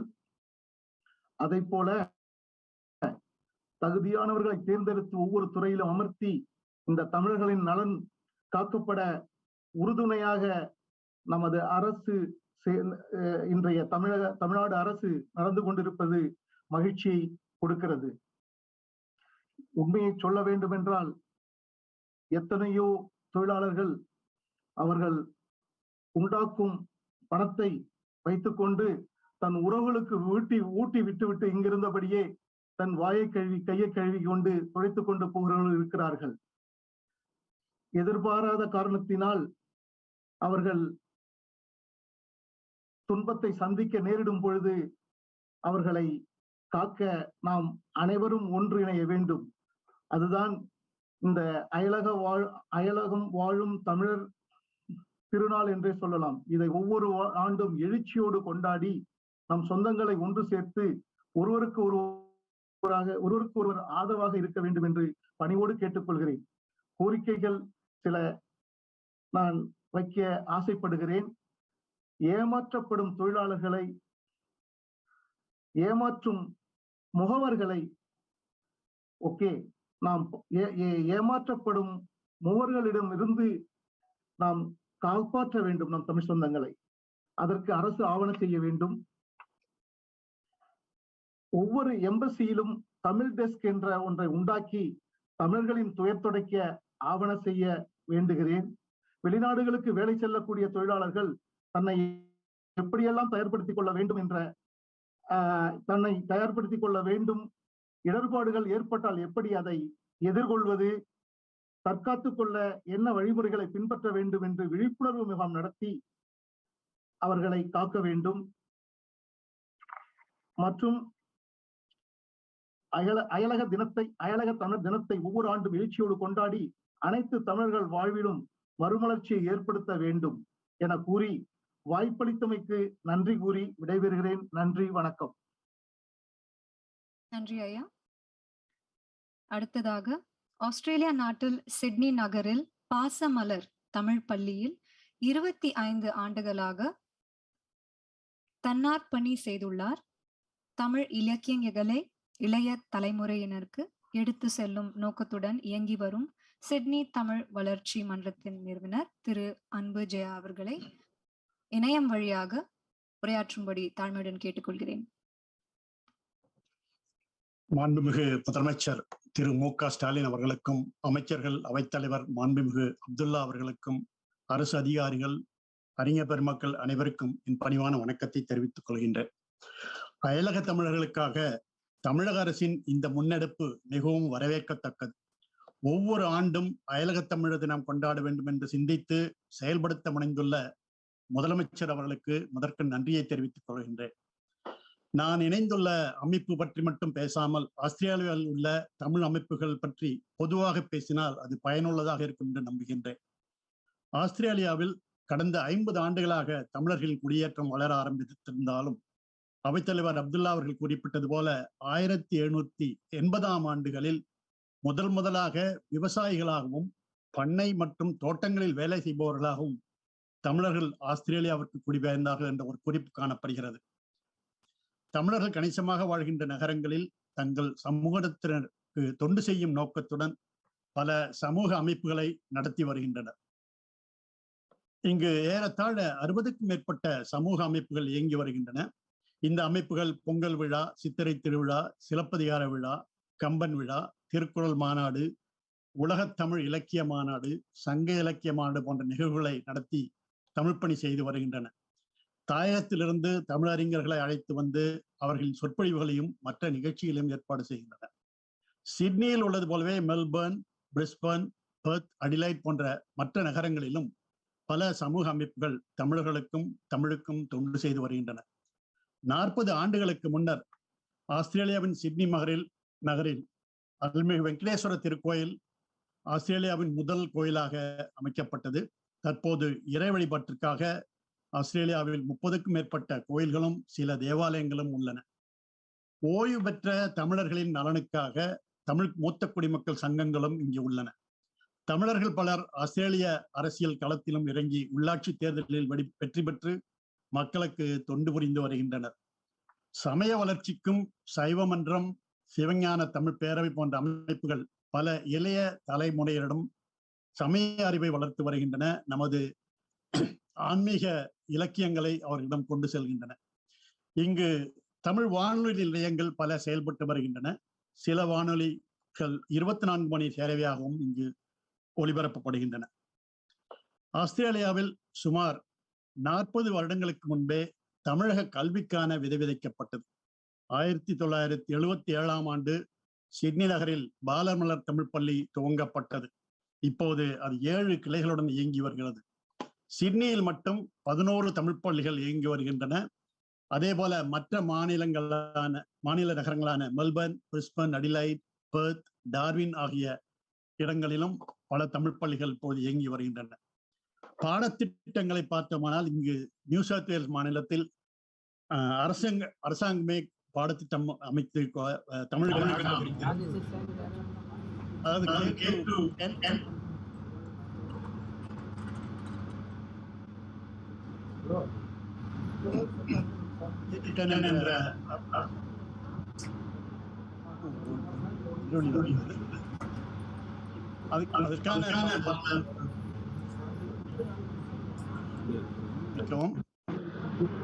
ஒரு மைக்கு திருப்பி எதிரொலி வருகிறது.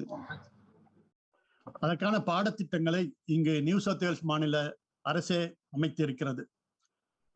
பாட புத்தகங்களை இங்குள்ள தமிழ் அமைப்புகள், தமிழ் பள்ளி அமைப்புகள் ஒன்று சேர்ந்து பாட புத்தகங்களை எழுதியிருக்கிறார்கள். இதுவரை 8ஆம் வகுப்பு வரையான தமிழ் பாடப்புத்தகங்கள் இருக்கின்றன. இங்கு தமிழ் படிக்கும் மாணவர்கள் பயன்பாட்டுக்கு ஹோம் ரீடர்ஸ் என்று அழைக்கப்படுகின்ற சிறாருக்கான நன்னெறி கதைகள் அடங்கிய எளிய தமிழ் நூல்களை தமிழக அரசு தயாரித்து வெளியிட்டு உதவினால் மிகவும் பயனுள்ளதாக இருக்கும். அது இணைய வழியாகவும் கிடைப்பது போல செய்யலாம். பல ஆண்டுகளாக புலம்பெயர்ந்து நாங்கள் வாழ்ந்தாலும் தமிழகத்தில் வாழ்கின்ற மக்களுக்கு நல்லது நடக்கும் போது நாங்களும் மகிழ்ச்சி அடைகின்றோம். அதே நேரம் துன்பங்கள் வந்து சேரும் போது அவர்களுக்காக கவலைப்படுகின்றோம். அது தமிழ் மண்ணில் பிறந்து வளர்ந்த எங்கள் ரத்தத்தில் ஊற்றியுள்ள உணர்வு என்பது மிகையாகாது. நிறைவாக வெளிநாடு வாழ் தமிழர் நல திட்டத்தை துவக்கி வைத்த முதலமைச்சர் அவர்களுக்கு பாராட்டினையும் நன்றினையும் தெரிவித்துக் கொள்கின்றேன். இந்த திட்டத்தின் மூலம் வெளிநாடு வாழ் தமிழர்கள் பலனடைவார்கள் என்பதில் ஐயமில்லை. இந்த வாய்ப்புக்கும் சிற்றுரை கேட்ட அனைவருக்கும் நன்றியை தெரிவித்துக் கொண்டு அமைகிறேன். நன்றி, வணக்கம். நன்றி, வணக்கம் ஐயா. பேச்சாளர் மலேசியா தமிழ் எழுத்தாளர் சங்கத்திற்கு தமிழ் அறிஞர் கலைஞர் அவர்கள் உலக தமிழ் செம்மொழி மாநாடு 87 தமிழ்நாடு அரசாங்கத்தின் உலக தமிழ் சங்கத்தின் இலக்கிய விருது பெற்றவர் 40 ஆண்டு கால பத்திரிகையாளர் திரு ராஜேந்திரன் பெருமாள், தமிழ் எழுத்தாளர் இணையம் வழியாக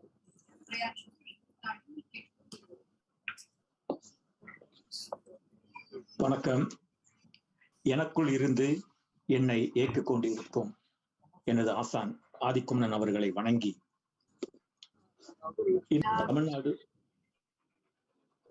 தமிழ்நாடு முதலமைச்சர் மாண்புமிகு ஸ்டாலின் அவர்களுக்கும் அயல்நாட்டு தமிழர் நலத்துறை அமைச்சர் மாண்புமிகு செஞ்சி KS மஸ்தான் அவர்களுக்கும் இந்த அரங்கத்திற்கு தலைமை ஏற்றிருக்கின்ற தமிழகத்தின் கூடுதல் தலைமைச் செயலாளர் என் முருகானந்தம் அவர்களுக்கும் அரசு சிறப்பு செயலாளர் திருமதி கலையரசி அவர்களுக்கும் இந்த இணைப்பில் இணைந்திருக்கின்ற பெருமக்களுக்கும்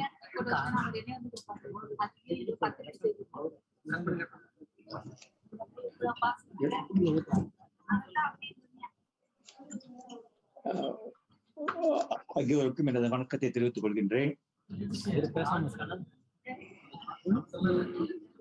இடையூறா இருக்குங்க, பேச முடியுதா, பேசலாமா என்னன்னு தெரியல. இல்ல யாரோ இடையில பேசிட்டு இருக்காங்க. வேற யாரும் ஆன் பண்ணிருக்காங்க.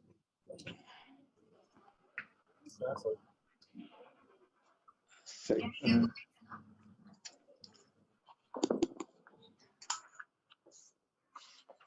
உலகம் முழுவதும் தமிழர்கள் இருக்கின்றார்கள், மலேசியாவில் மட்டும்தான் தமிழர்கள் வாழ்கின்றார்கள் என பேரறிஞர் நான் பேசுகின்றேன். ஏறக்குறைய 60 ஆண்டுகள் மலேசியா மண்ணில் தமிழ் இலக்கியம் வளர்க்கும் ஒரு பேரியக்கமாக இயங்கிக் கொண்டிருக்கின்ற மலேசிய தமிழ் எழுத்தாளர் சங்கத்தின் சார்பாக உங்களோடு நான் பேசிக் கொண்டிருக்கின்றேன். இந்த நாட்டில் ஏறக்குறைய, அதாவது தமிழ்நாட்டிற்கு அடுத்து இலங்கைக்கு அடுத்து மலேசியாவில் தான் தமிழர்கள் அதிகமாக வாழ்ந்து கொண்டிருக்கின்றார்கள் என்று சொல்லத்தக்க இந்த நாட்டில் இருந்து நான் பேசிக் கொண்டிருக்கின்றேன்.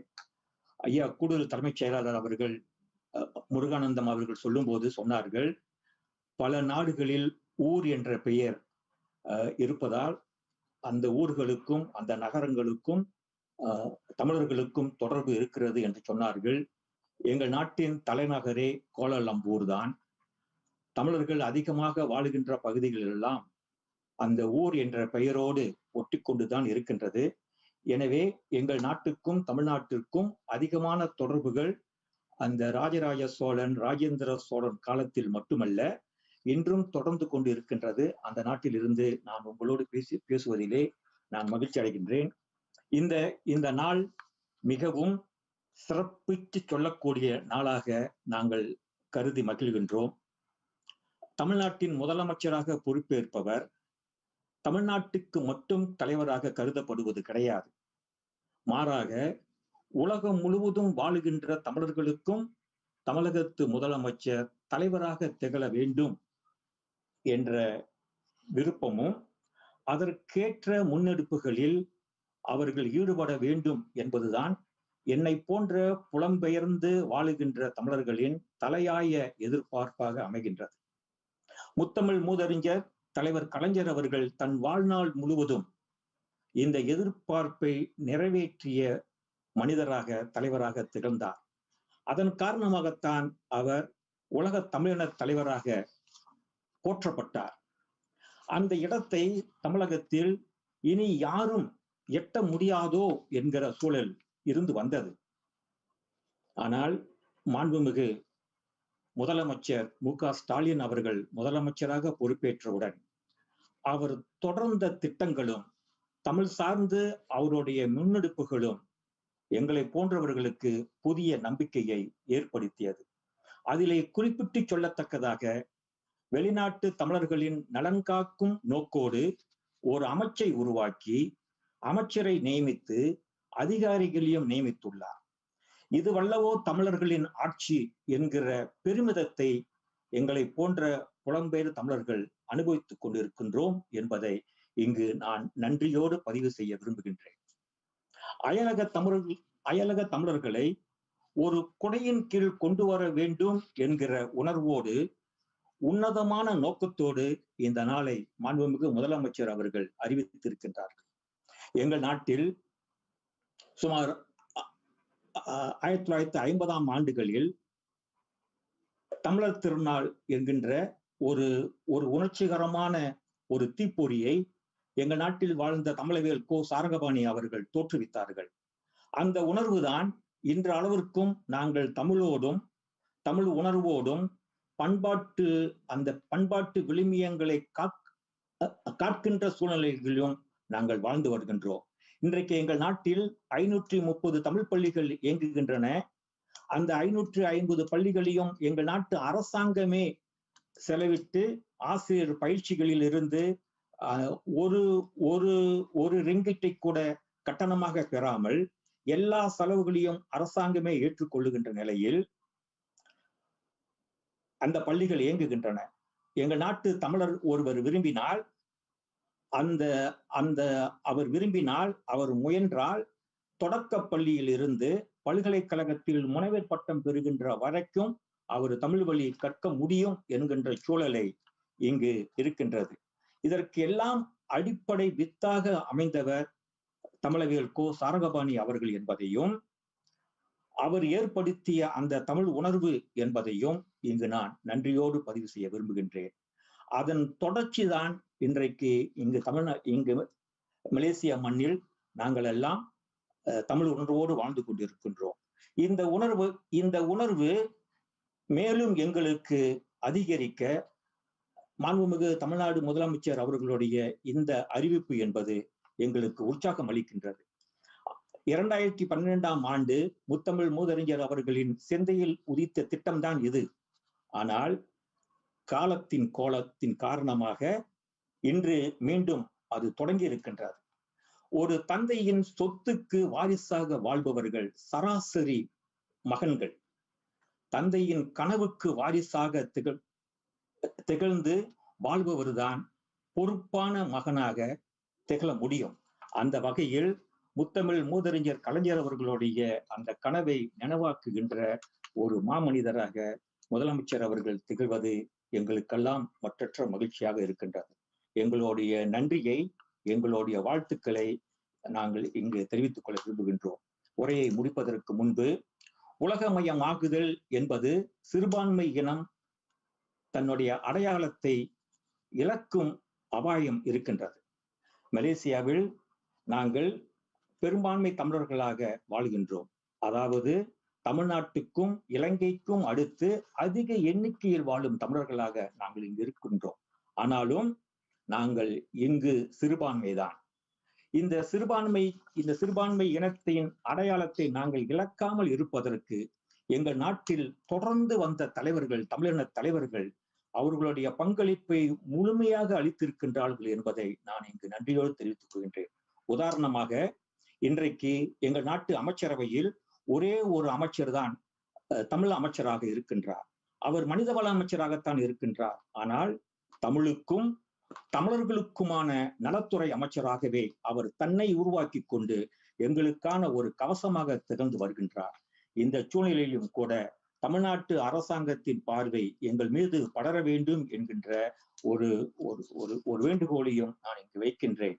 2007ஆம் ஆண்டு நான் என்னுடைய தலைமையில் 36 எழுத்தாளர்களோடு தமிழ்நாட்டிற்கு வந்த பொழுது முத்தமிழ் மூதறிஞர் கலைஞர் அவர்கள் தமிழ்நாட்டு அரசாங்கத்தின் அதிகாரப்பூர்வ விருந்தினர்கள் என்கின்ற மகுடத்தை சூட்டி எங்களை வரவேற்று எங்கள் நாட்டு இலக்கியத்தை பல்கலைக்கழகங்களிலும் தமிழ் சங்கங்களிலும் கல்லூரிகளிலும் அறிமுகப்படுத்துவதற்கான ஏற்பாட்டை செய்து கொடுத்தார்கள். அதன் பிறகு இங்கு இருக்கின்ற தமிழாசிரியர்களுக்கு தமிழ்நாட்டு பல்கலைக்கழகங்களிலும் கல்லூரிகளிலும் குறிப்பாக தமிழ் பல்கலைக்கழகத்திலும் காமராஜர் பல்கலைக்கழகத்திலும் உலக தமிழ் சங்கத்திலும் உலக தமிழ் ஆராய்ச்சி நிறுவனத்திலும் பல்வேறு பயிற்சிகளுக்கு முத்தமிழ் மூதறிஞர் அவர்கள் எங்களுக்கு கதவை திறந்து விட்டார். அதன் காரணமாக நூற்றுக்கணக்கான மாணவர்கள் நூற்றுக்கணக்கான ஆசிரியர்கள்லாம் அங்கு சிறப்பு பயிற்சி பெற்றிருக்கின்றார்கள். அந்த பயிற்சி என்பது எங்கள் நாட்டு மாணவர்களுக்கும் உதவியாக இருந்திருக்கின்றது. இது போன்ற கதவுகள் மீண்டும் இன்னும் விரிவாக திறக்கப்பட வேண்டும் என்று கேட்டுக்கொள்கின்றேன். நிறைவாக உலகம் முழுவதும் இருக்கின்ற இந்திய தூதரகங்களிலே குறிப்பாக மலேசிய தூதரகத்திலே தூதர்களாகவும் அதிகாரிகளாகவும் பணியாற்றுகின்றவர்கள் தமிழர்கள் அல்லாதவர்களே அதிகமாக இருக்கின்றார்கள். ஆனால் எங்கள் நாட்டிலும் சரி மற்ற நாடுகளிலும் சரி இந்தியாவிலிருந்து வந்திருப்பவர்கள் என்ற ஒரு கணக்கு எடுத்துக்கொண்டால் தென்னிந்தியாவிலிருந்து வந்தவர்கள் எண்ணிக்கை தான் அதிகமாக இருக்கின்றது. எங்களுடைய தேவைகளை எங்களுடைய கோரிக்கைகளை வைப்பதற்கு தமிழ் சார்ந்த அதிகாரிகள் இருந்தால் எங்களுக்கு அது பேருதவியாக இருக்கும் என்பதை நான் இங்கு சொல்லிக்கொள்ள விரும்புகின்றேன். குறிப்பாக அயல் நாட்டில் வாழுகின்ற தமிழர்களின் நலன் காப்பதற்காக ஓர் அமைச்சை உருவாக்கி இருக்கின்ற முதல்வர் அவர்கள் இந்த விஷயத்தையும் தன்னுடைய கவனத்தில் எடுத்துக்கொள்ள வேண்டும் என்று பணிவோடு கேட்டுக்கொள்கின்றேன். சில ஆண்டுகளுக்கு முன்பு திருமூர்த்தி என்கின்ற ஒரு தமிழர் எங்கள் நாட்டு தூதராக நியமிக்கப்பட்ட பிறகு அவர் முன்னெடுத்த தமிழ் சார்ந்த நடவடிக்கைகள் என்பது எங்களுக்கு மிகவும் உதவியாக இருந்தது. உதாரணமாக ஒன்றை மட்டும் சொல்லிக்கொள்ள விரும்புகின்றேன். சாகித்ய அகாடமிக் என்கின்ற இந்தியாவில் இருக்கின்ற ஒரு அமைப்பின் துணையோடு இங்கு 5 நாள் கருத்தரங்கை நடத்தினார். எங்கள் நாட்டு இலக்கியத்திற்கு அது ஒரு பேர் உதவியாக இருந்தது. ஒரு நாட்டின் மக்களுடைய வளர்ச்சி என்பது பொருளாதாரம் வர்த்தகம் சார்ந்து மட்டும் இருப்பதல்ல. அது பண்பாடு இலக்கியம் சமயம் என எல்லா துறைகளையும் சேர்ந்த ஒரு வளர்ச்சி தான் ஒரு உன்னதமான ஒரு நிறைவான வளர்ச்சியாக இருக்க முடியும். எங்கள் நாட்டு அரசாங்கம் எங்கள் நாட்டு தமிழுக்கும் எங்கள் நாட்டு தமிழர்களுக்கும் அனைத்து உதவிகளையும் அனைத்து வழிகளையும் திறந்து விட்டிருக்கிறது என்றாலும் எங்கள் நாட்டு அரசாங்கத்திற்கு நாங்கள் என்றென்றும் நன்றியோடு செயல்பட தயாராக இருக்கின்றோம் என்றாலும் கூட தமிழ்நாட்டிலிருந்து அந்த பார்வை எங்கள் மீதும் படர வேண்டும். அதுவும் அந்த அதிகாரப்பூர்வமான எங்களுடைய பிரச்சனைகளை எங்களுடைய தேவைகளை இந்தியாவிற்கும் குறிப்பாக தமிழ்நாட்டிற்கும் கொண்டு செல்லக்கூடிய அளவிற்கு அமைய வேண்டும். அதிலும் குறிப்பாக வெளிநாட்டு வாழ் தமிழர்களின் நலத்துறை அந்த துறை என்பது மலேசியாவில் ஒரு தூதரகம் போல செயல்படுவதற்கு ஆவணம் செய்ய வேண்டும் என்று கேட்டுக்கொண்டு என்னுடைய உரையை நிறைவு செய்கின்றேன். நன்றி, வணக்கம்.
பேசலாமா?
தமிழ்நாட்டு அரசின் முதலமைச்சர் மாண்புமிகு எம்.கே. ஸ்டாலின் அவர்களுக்கும் அரசின் அமைச்சர்களுக்கும் இந்த அமர்விற்கு தலைமை தாங்குகின்ற மாண்புமிகு பாராளுமன்ற உறுப்பினர் எம். அப்துல்லா அவர்களுக்கும் நிகழ்வில் பங்கேற்றுகின்ற அனைவருக்கும் இந்த நிகழ்வை பார்த்து கொண்டிருக்கின்ற அனைவருக்கும் கனடிய தமிழர் பேரவையின் சார்பில் எனது அன்பான வணக்கத்தை தெரிவித்துக் கொள்கின்றேன். இந்தியா, இலங்கை, மலேசியா நாடுகளுக்கு வெளியே அதிக அளவில் தமிழ் மக்கள் வாழுகின்ற பல்லின மக்களையும் பல கலாச்சாரங்களையும் தன்னகத்தே கொண்ட கனடிய தேசத்திலிருந்து இன்றைய நிகழ்வில் கலந்து கொள்வதில் மகிழ்ச்சி அடைகின்றேன், பெருமைப்படுகின்றேன். உலகமெல்லாம் பறந்து வாழ்கின்ற தமிழ் மக்களை இணைத்து அயலக தமிழர் நாள் என்ற ஒரு தினத்தை மிக சிறப்பாக ஒழுங்கு செய்துள்ள தமிழ்நாட்டு அரசிற்கும் முதலமைச்சர் மாண்புமிகு ஸ்டாலின் அவர்களுக்கும் கனடிய தமிழர் பேரவையின் சார்பில் எமது மனமார்ந்த நன்றியை தெரிவித்துக் கொள்கின்றோம்.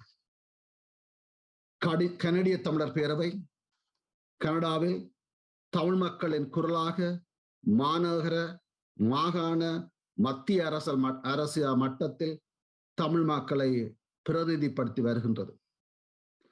கனடிய தமிழர் பேரவை ஆரம்பிக்கப்பட்ட நாளிலிருந்து தமிழ் மக்களின் மேம்பாட்டிற்காகவும் தமிழ் கலை, கலாச்சாரம், பண்பாட்டின் வளர்ச்சிக்காகவும் பல முயற்சிகளை எடுத்து வருகின்றது.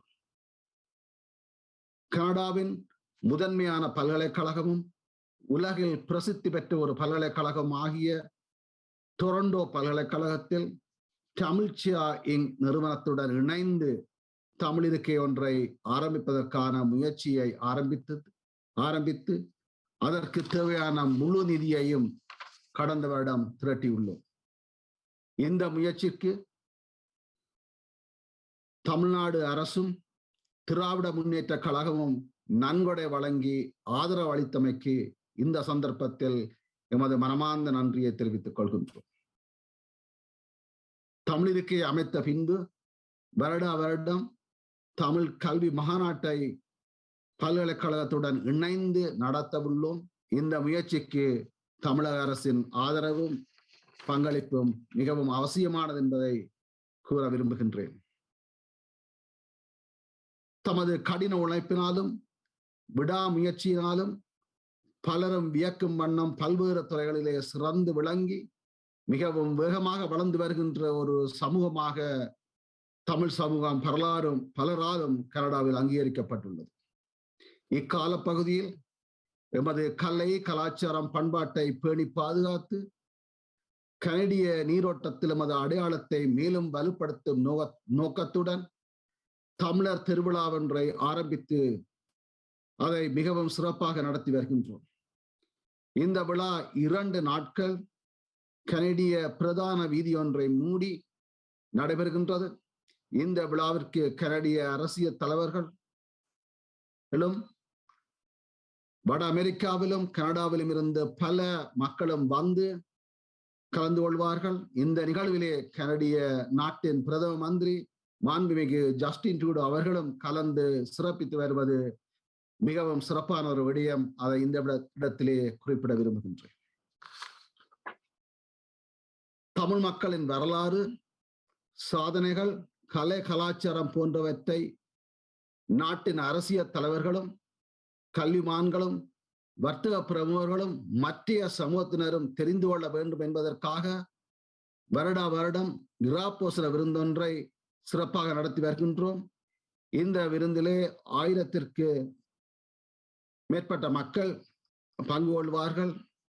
இந்த விருதிலே, இந்த விழாவிலே தமிழ் மொழிக்கும் தமிழ் மக்களுக்கும் சேவையாற்றிய இருவருக்கு ஆண்டுதோறும் விருது வழங்கி கௌரவிக்கப்படுகிறது.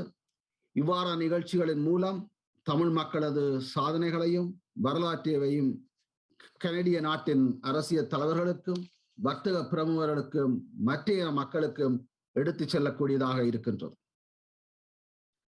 அத்துடன் ஐக்கிய நாடுகள் மனித உரிமைகள் சபையில் மனித உரிமை மீறல்களுக்கு நீதி கிடைப்பதற்காகவும் குரல் கொடுத்து வருகின்றோம். இதற்காக கனடா, அமெரிக்கா, பிரித்தானியா நாடுகள் நமக்கு தொடர்ந்து ஆதரவு வழங்கி வருகிறார்கள். ஈழத்தில் தமிழ் மக்களுக்கு நீதியும் அமைதியும் உரிமைகளும் கிடைப்பதற்காக தமிழ் மக்களின் வேண்டுதலுக்கு தமிழக அரசு முழுமையான ஆதரவை தர வேண்டும். அத்துடன் ஈழத்தில் தமிழ் மக்களின் பொருளாதாரத்தை மேம்படுத்தவும் உதவி புரிய வேண்டும். தமிழ்நாட்டில் இருக்கின்ற ஈழ அகதிகள் நாடு செல்ல விரும்புபவர்களுக்கு அவர்களுக்கு தேவையான உதவியை செய்ய வேண்டும் என்று மிகவும் அன்புடன் கேட்டுக்கொள்கின்றோம். இந்த சந்தர்ப்பத்திலே தமிழ்நாட்டில் வாழுகின்ற ஈழ அகதிகளுக்கு ஆதரவளித்தமைக்காக தமிழ்நாட்டு அரசிற்கும் மாண்புமிகு முதலமைச்சர் ஸ்டாலின் அவர்களுக்கும் எமது மனமார்ந்த நன்றியை தெரிவித்துக் கொள்கின்றோம். கனேடிய நாட்டின் பொருளாதார, கலாச்சார, அரசியல் மற்றும் சமூக பங்களிப்பை கருத்தில் கொண்டு கனேடிய அரசாங்கம் தை மாதத்தினை தமிழ் மரபு திங்களாக அறிவித்துள்ளது.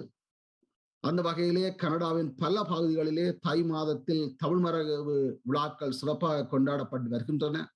கனடிய தமிழர் பேரவை தமிழ்ச்சியா என்கின்ற நிறுவனத்துடன் இணைந்து டொரண்டோ பல்கலைக்கழகத்திலே வருடா வருடம் தமிழ் மரபு திங்கள் விழாவை சிறப்பாக கொண்டாடி வருகின்றோம். திருக்குறளை ஆங்கில மொழிக்கு மொழிபெயர்ப்பு செய்த தமிழ் அறிஞர் G.U. போப் அவர்கள் கனடாவில் பிரின்ஸ் எட்வர்ட் ஐலண்ட் என்ற இடத்தில் பிறந்தவர். அவர் பிறந்த இடத்தில் அவருக்கு ஒரு சிலையை உருவாக்குவதற்காக மாகாண அரசுடன் பல பேச்சுவார்த்தைகளை நடத்தியுள்ளோம். அவர்கள் அந்த சிலையை அமைப்பதற்கான காணியை எங்களுக்கு தந்து உதவுவதாக கூறியுள்ளார்கள். இந்த முயற்சிக்கும் தமிழக அரசு உதவி புரிய வேண்டும் என்று மிகவும் அன்புடன் கேட்டுக்கொள்கின்றோம். இவ்வாறாக தமிழ் மக்களின் மேம்பாட்டிற்கும் தமிழ் மொழியின் வளர்ச்சிக்காகவும் நாங்கள் எடுக்கின்ற முயற்சிகளுக்கும் வேலை திட்டங்களுக்கும் தமிழக அரசின் ஆதரவு கிடைக்க வேண்டும் என்று மிகவும் அன்புடன் கேட்டுக்கொள்கின்றோம்.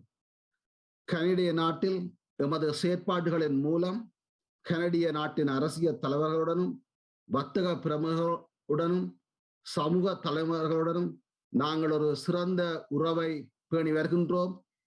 இதன் மூலம் தமிழகத்திற்கும் கனடாவிற்கும் ஒரு பாலமாக இருப்பதோடு இந்த உறவுகளின் மூலம் பொருளாதார கலாச்சார பங்களிப்புக்கும் வளர்ச்சிகளுக்கும் எங்களால் உதவ முடியும் என்பதை இந்த சந்தர்ப்பத்தில் கூறிக்கொள்ள விரும்புகின்றேன். நாங்கள் எல்லோரும் இணைந்து செயற்படுவதன் மூலம் தமிழ் மக்களதும் தமிழ் மொழியினதின் மேம்பாட்டிற்கும் வளர்ச்சிக்கும் இத்தகைய நிகழ்வுகளும் முயற்சிகளும் உறுதுணையாக இருக்கும் என்ற முழுமையான நம்பிக்கையுடன் எனது உரையை நிறைவு செய்கின்றேன். நன்றி, வணக்கம்.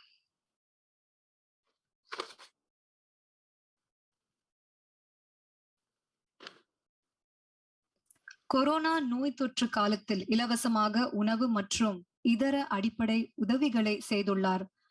மாண்புமிகு தமிழ்நாடு முதலமைச்சர் நிதிக்கு இவ்வருடத்தில் மே மாதத்தில் கொரோனா நிவாரண நிதியாக ரூபாய் 12.5 லட்சம் வழங்கியுள்ளார். முறையான விசா இல்லாமல் தங்கியுள்ள தமிழர்களுக்கு அரசு மூலம் உதவிகள் செய்துள்ளார். திரு முகமது ஃபாசில், லண்டன் தமிழ் மன்ற தலைவர், இப்பொழுது இணையம் வழியாக உரையாற்றுவார்.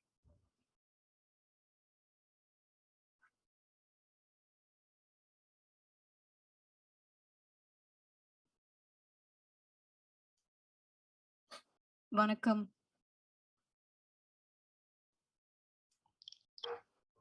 எங்கள் வாழ்வும் எங்கள் வளமும் மங்காத தமிழென்று சங்கே முழங்கு. என்னை போன்ற லட்சோப லட்ச அன்பு தமிழ் சொந்தங்களின் கனவாக இருந்த தமிழ்நாட்டு அரசை இலகுவாக அணுகக்கூடிய வகையில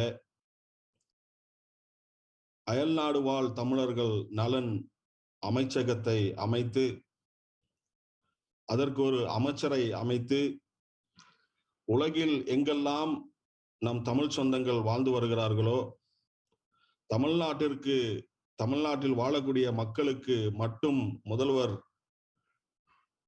அல்லாமல் இந்த உலகில் எங்கெல்லாம் பறந்து விரிந்து நம்முடைய தமிழ் சொந்தங்கள் இருக்கின்றார்களோ அவர்களுக்கும் சேர்த்த ஒரு அரசை அமைத்து இன்று நல்லாட்சி புரிந்து கொண்டிருக்கின்ற முத்தமிழ் அறிஞர் டாக்டர் கலைஞர் அவர்களின் அன்பு புதல்வர், எங்களுடைய குடும்ப தலைவர், தமிழ்நாட்டுடைய முதலமைச்சர் அவர்களுக்கு இவ்வேளையில் நன்றி கடன் சொல்பவனாக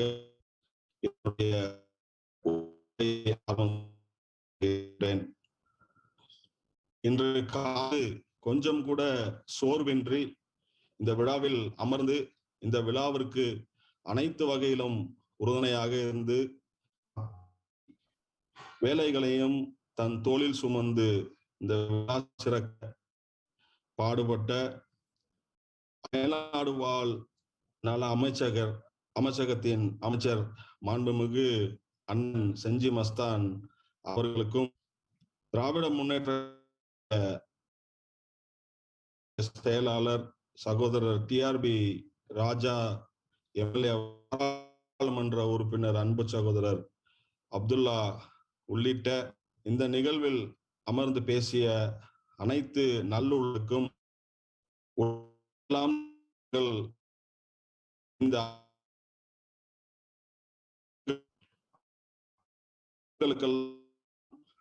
வணக்கத்தை கூறிக்கொண்டு என்னுடைய சிறிய உரையை ஆரம்பம் செய்கின்றேன். நீராலும் நிலத்தாலும் நம் தமிழர்கள் எங்கெங்கோ பறந்து விரிந்து கிடந்தாலும் இனத்தால் நாம் ஒன்று என்ற ஒரு அடிப்படை அன்பு முதலமைச்சர் அவர்கள் இந்த ஒரு அமைச்சகத்தை ஏற்படுத்தி எங்கெல்லாம் தமிழர்கள் உலகில் இருக்கிறார்களோ அவர்களை ஒன்றிணைக்கிற முயற்சிகளில் அவர்களுக்கு நாம் கைகோர்த்திருக்க வேண்டும். ஒரு தமிழனா இன்னைக்கு ரொம்ப எனக்கு சந்தோஷமான ஒரு விஷயம் என்னன்னா, காலையில் 4 மணிக்கு எழுந்து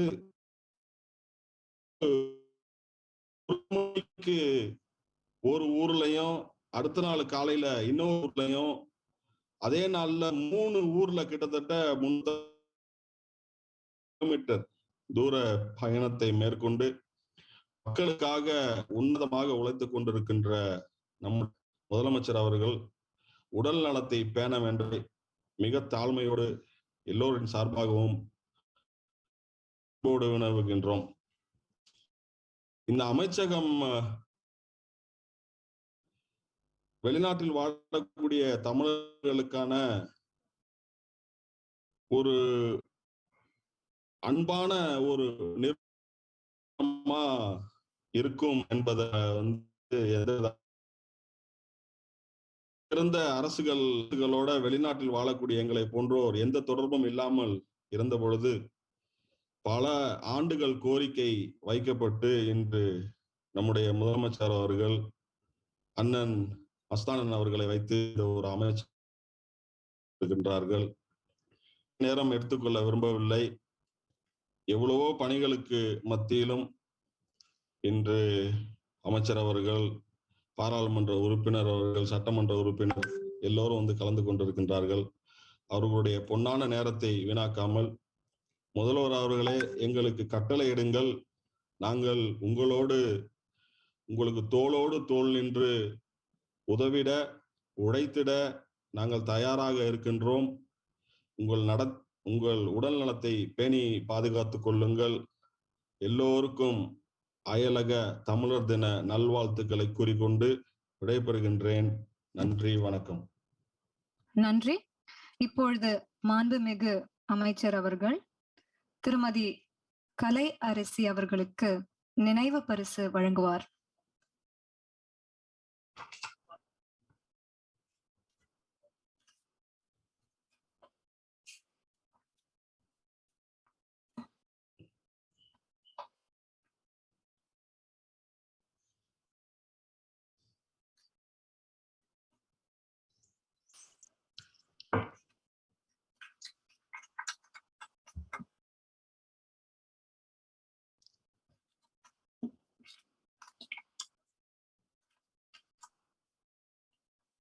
நன்றி.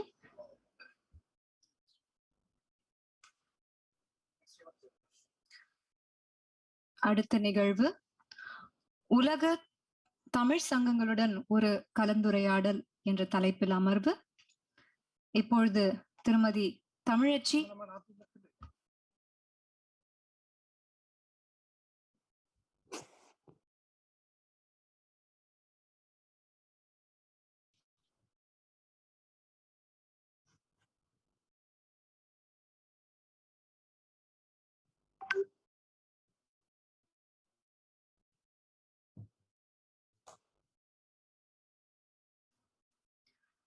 அடுத்த நிகழ்வு அயல் நாட்டில் தமிழ் கற்றல் பணிகள் என்ற தலைப்பில் அமர்வு. இதற்காக திருமதி தமிழச்சி தங்கபாண்டியன் அவர்களை மாண்புமிகு பாராளுமன்ற உறுப்பினர் தலைமை உரையாற்றும்படி தாழ்மையுடன் கேட்டுக்கொள்கிறேன்.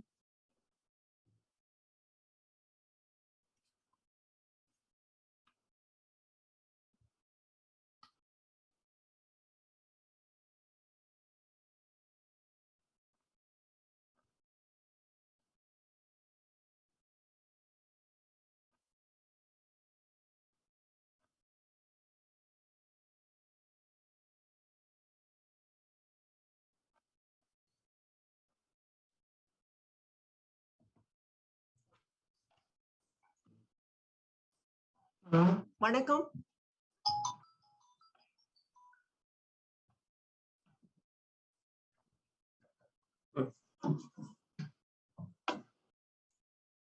தென் திசையை பார்க்கின்றேன், என்னுடைய சிந்தையெல்லாம் தோள்களெல்லாம் பூரிக்குதடா எனும் பாவேந்தர் பாரதிதாசனின் வரிகளை சற்றே மாற்றி இந்த பூமி பரப்பின்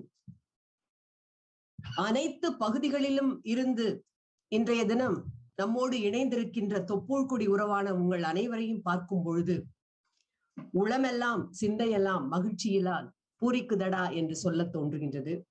மாண்புமிகு அமைச்சர் அவர்களுக்கும் உங்களுக்கும் என்னுடைய அன்பான மாலை வணக்கம்.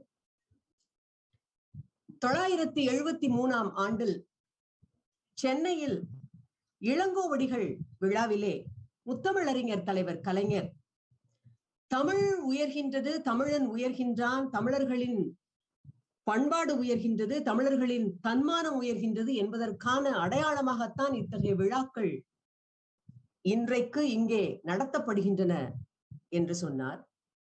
அதனை அடியொற்றியே தமிழுக்காக, தமிழின் உயர்வுக்காக, தமிழர்களின் நலனுக்காக, தமிழ் பண்பாட்டை, இனமான உணர்வை, உரிமையை எப்பொழுதும் நிலைநிறுத்துகின்ற அந்த தொடர் பயணத்தில் தன்னை இணைத்துக் கொண்டு இன்றைய தினம் இந்தியாவிலேயே சிறப்பாக செயலாற்றுகின்ற முதல் இடத்தை பிடித்திருக்கின்ற முதலமைச்சர் எனும் பெருமையை பெற்றிருக்கின்ற நம்முடைய மாண்புமிகு முதலமைச்சர்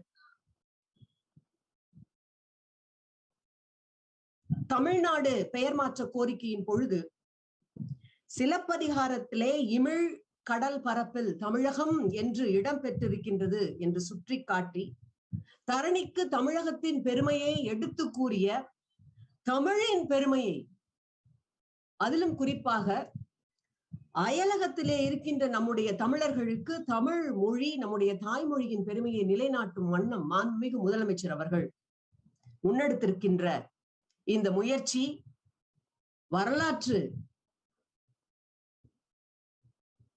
நோக்கிலே நாம் சற்று ரெட்ரோஸ்பெக்ட், அந்த பின்னோக்கி திரும்பி பார்த்தோம் என்றால், முதன்முறையாக இந்தியாவிலேயே நம்முடைய மாநிலத்திலே மட்டுமே முன்னெடுக்கப்பட்டிருக்கின்ற முயற்சியாகும்.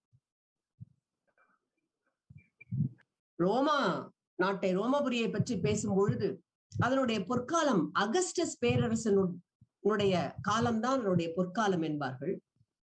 அந்த வழியிலே பொற்கால ஆட்சி என்பது நம்முடைய தாய் தமிழாம் தமிழ் மொழியை அதற்கான அடுத்தடுத்த கட்டத்தை, முத்தமிழறிஞர் தலைவர் கலைஞரினுடைய ஆட்சியிலே தமிழ் செம்மொழி அந்தஸ்து பெற்றது, தமிழ் ஆட்சி மொழிக்கு வந்தது, தமிழ் படித்தால்தான் வேலை என்கின்ற நிலை உருவானது, தமிழ் கோவிலுக்குள் சென்று அதற்கான இடத்தை பிடித்துக் கொண்டது, தமிழர்கள் நாம் அனைவரும் யாரா இருந்தாலும் அர்ச்சகர் ஆகலாம் என்கின்ற அந்த அந்தஸ்து கிடைத்தது, தமிழ் மொழியிலும் அர்ச்சனை செய்யலாம் என்கின்ற அந்தஸ்து, அதற்கான வழிவகை செய்யப்பட்டது. அதன் அடுத்த கட்டமாக உலகமெங்கும் பரவி இருக்கின்ற தமிழர்கள் தங்களுடைய அடுத்த தலைமுறைக்கு நம் தாய்மொழியை எப்படி எடுத்து செல்ல வேண்டும், அதனை கற்றலை, அதனை எடுத்து செல்வதை, அதனுடைய முக்கியத்துவத்தை,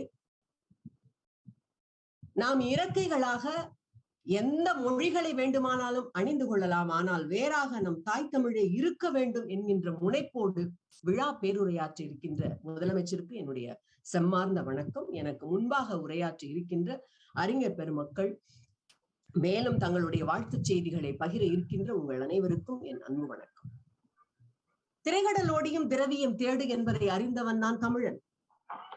பன்னெடுங்காலமாக பல்வேறு தேசங்களுக்கும் பிழைப்பின் வாயிலாக, பிழைப்பதற்காக, வாழ்வதற்காக பறந்து வாழ்க்கையை நடத்தி கொண்டிருக்கின்ற நீங்கள் அனைவரும், இங்கே நம்மோடு கூடியிருக்கின்ற நம்முடைய தொப்புள்குடி உறவுகள் அனைவரும் வரலாற்றை, தமிழனுடைய அந்த பண்பாட்டு வரலாற்றை இந்த தலைமுறைக்கு மிகச் சரியாக தெரிய வைக்க வேண்டும் என்றால் அதற்கான ஆதாரமான கருவி மொழி மட்டும்தான். சுமார் 1500 ஆண்டுகளுக்கு முன்பாகவே கடல் கடந்து வணிகம் செய்த தமிழர் ஒருவருடைய வணிக பதிவு ஒன்று வியன்னாவிலே இருக்கின்ற அருங்காட்சியகத்திலே தொல்லியல் அறிஞர்களால் குறிப்பிடப்பட்டிருக்கின்றது, பதிய வைக்கப்பட்டிருக்கின்றது. ஐரோப்பாவிலும் கிழக்கு ஆசியாவிலும் இருக்கின்ற இடப்பெயர்கள் அநேகமாக தமிழ் பெயர்கள் என்பதை ஹொசைனர் என்கின்ற ஜெர்மானிய அறிஞர் குறிப்பாக சொல்லி இருக்கின்றார். அனைத்து நாகரிகங்களுக்கும் தாய்மையானதாக, முன்னோடியானதாக இருப்பது திராவிடர் நாகரிகம்தான் என்பதை ஆய்வின் மூலமாக நிறுவிய ஹெராஸ் என்கின்ற ஸ்பெயின் தேசத்தைச் சேர்ந்த பெருமகனார் சொல்கின்றார்.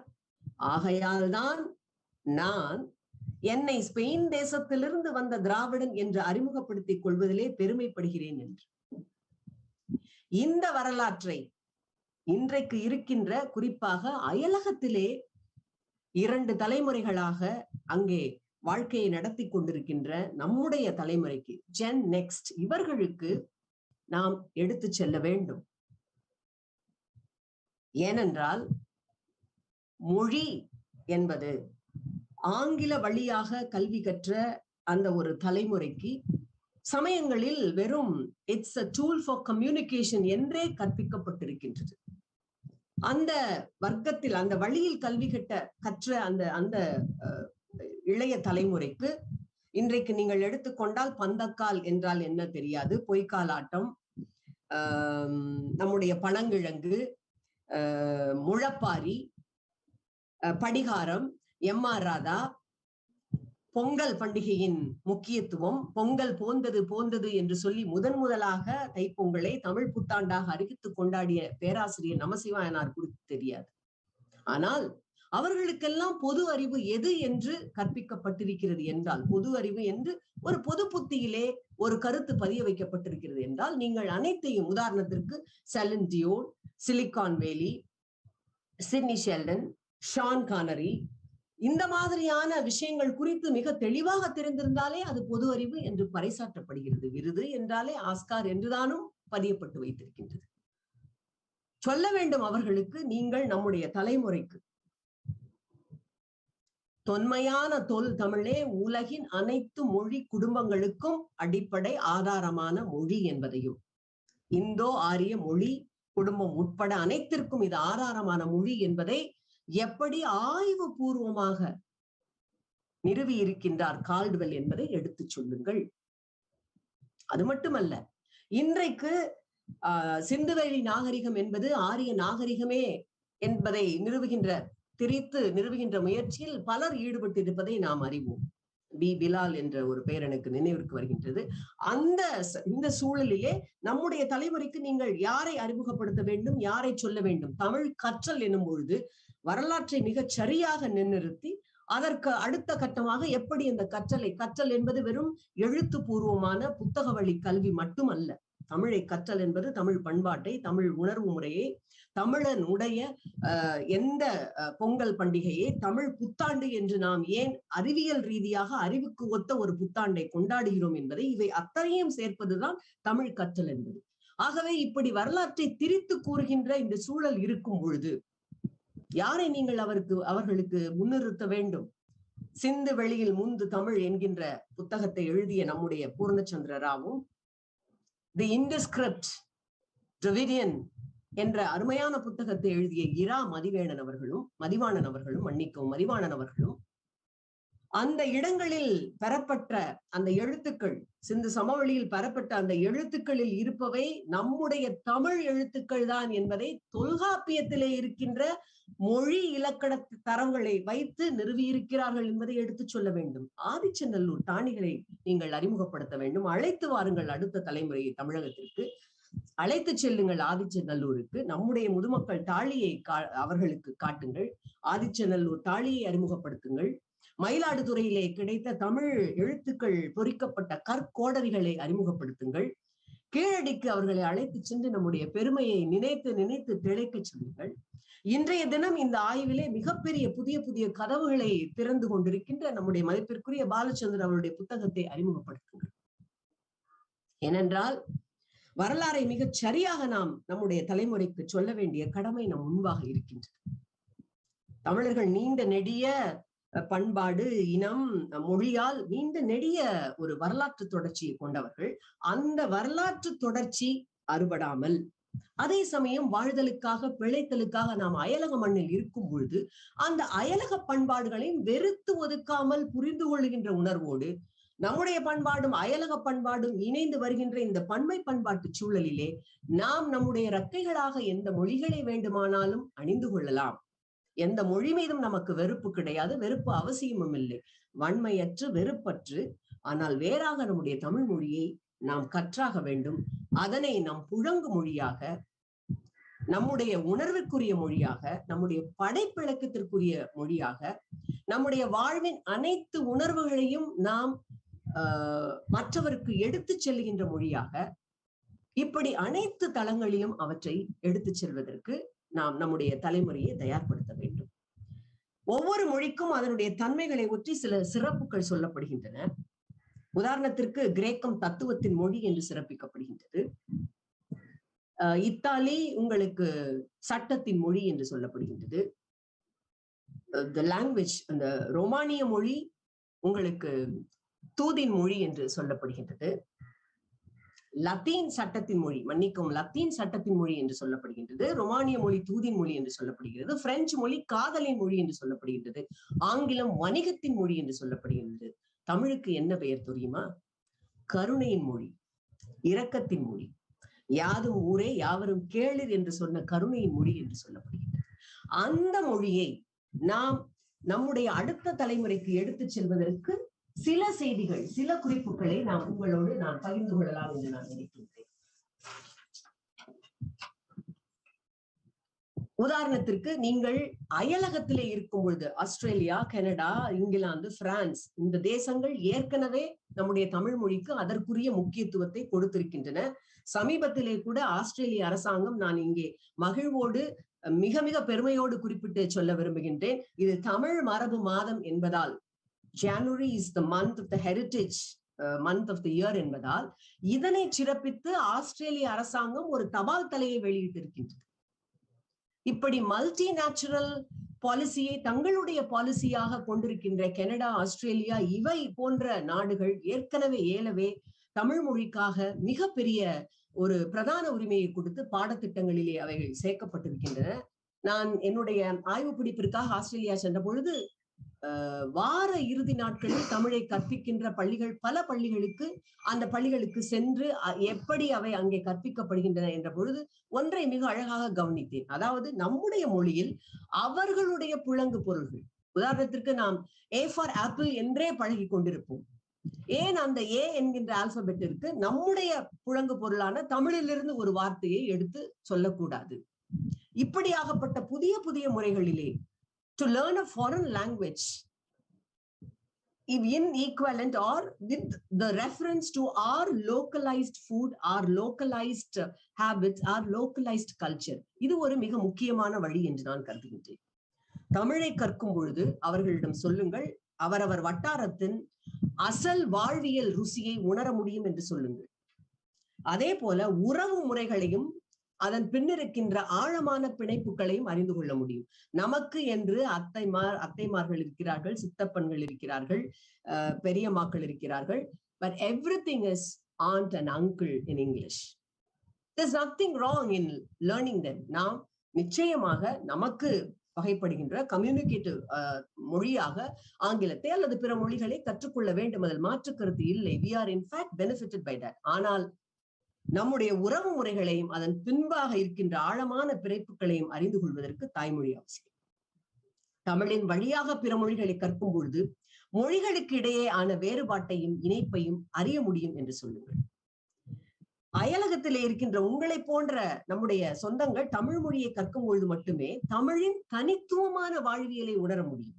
உதாரணத்திற்கு நீங்கள் ரோஜா என்ற பூவின் பெயரை எந்த மொழியிலும் சொல்லலாம், கற்றுக்கொள்ளலாம்.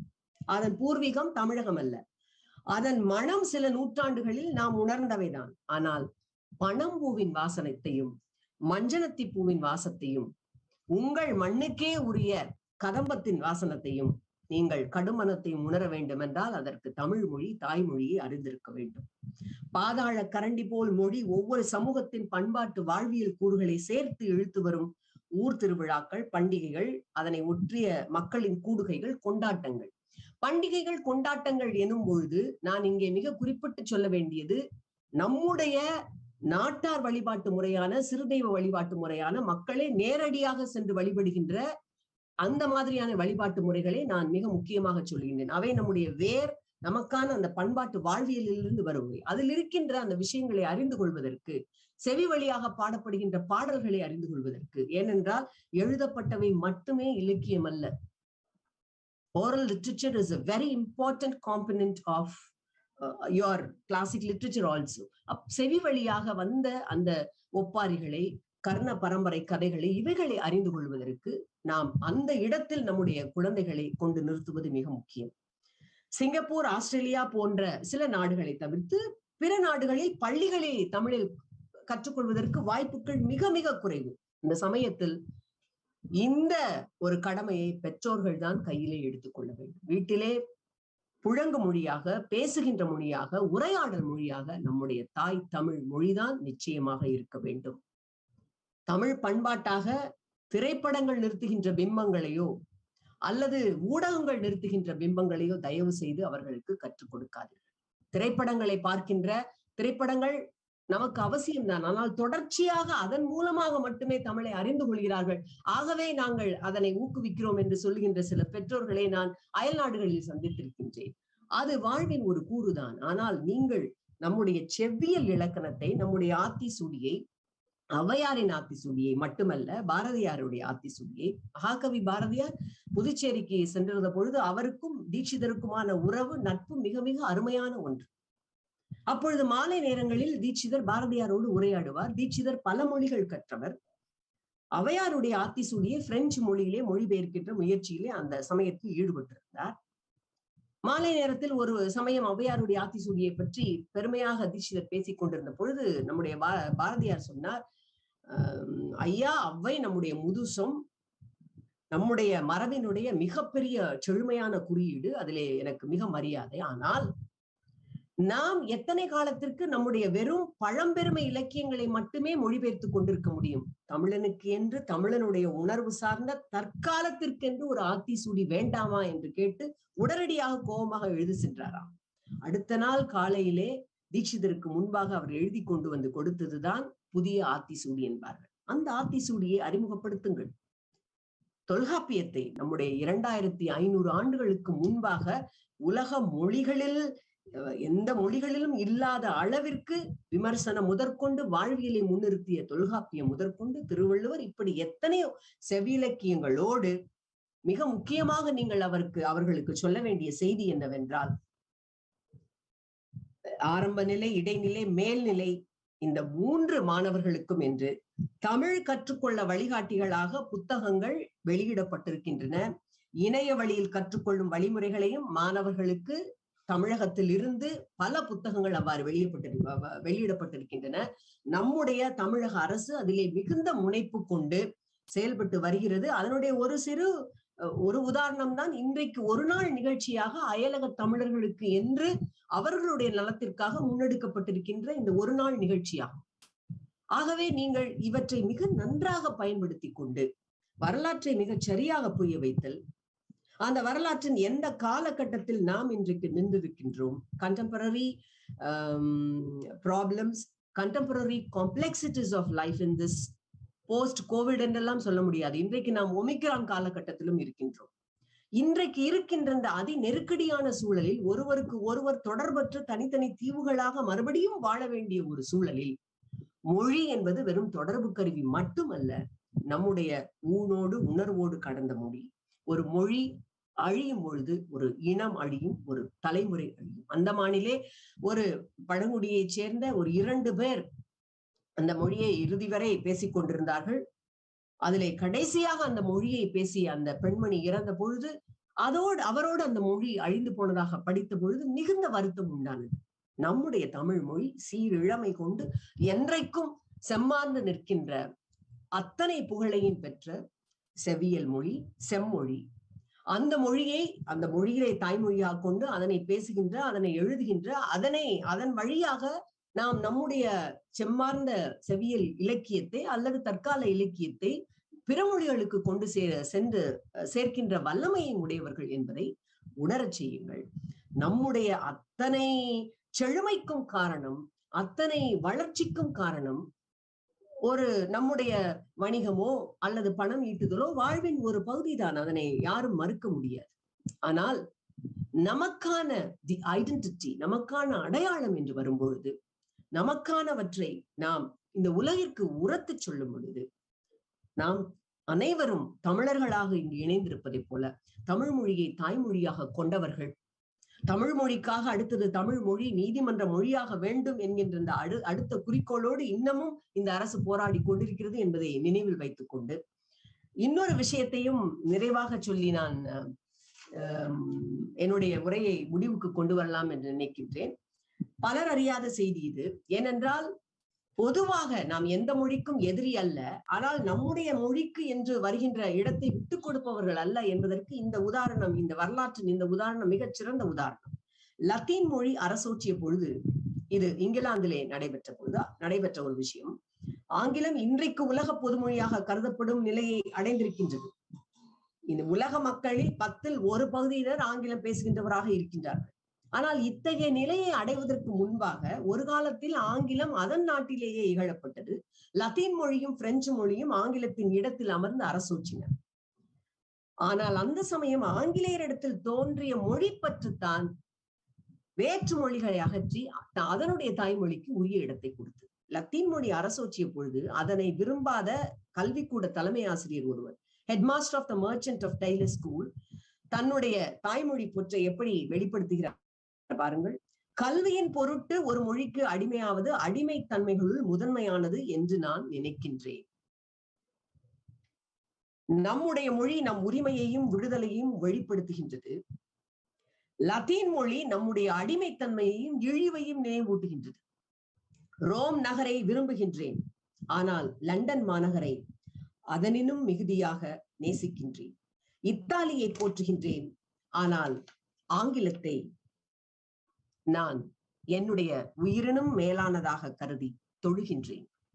I admire Latin, but I worship English என்கின்றார். இது நாம் அனைவரும் கற்றுக்கொள்ள வேண்டிய பாடம் என்று நினைக்கின்றேன்.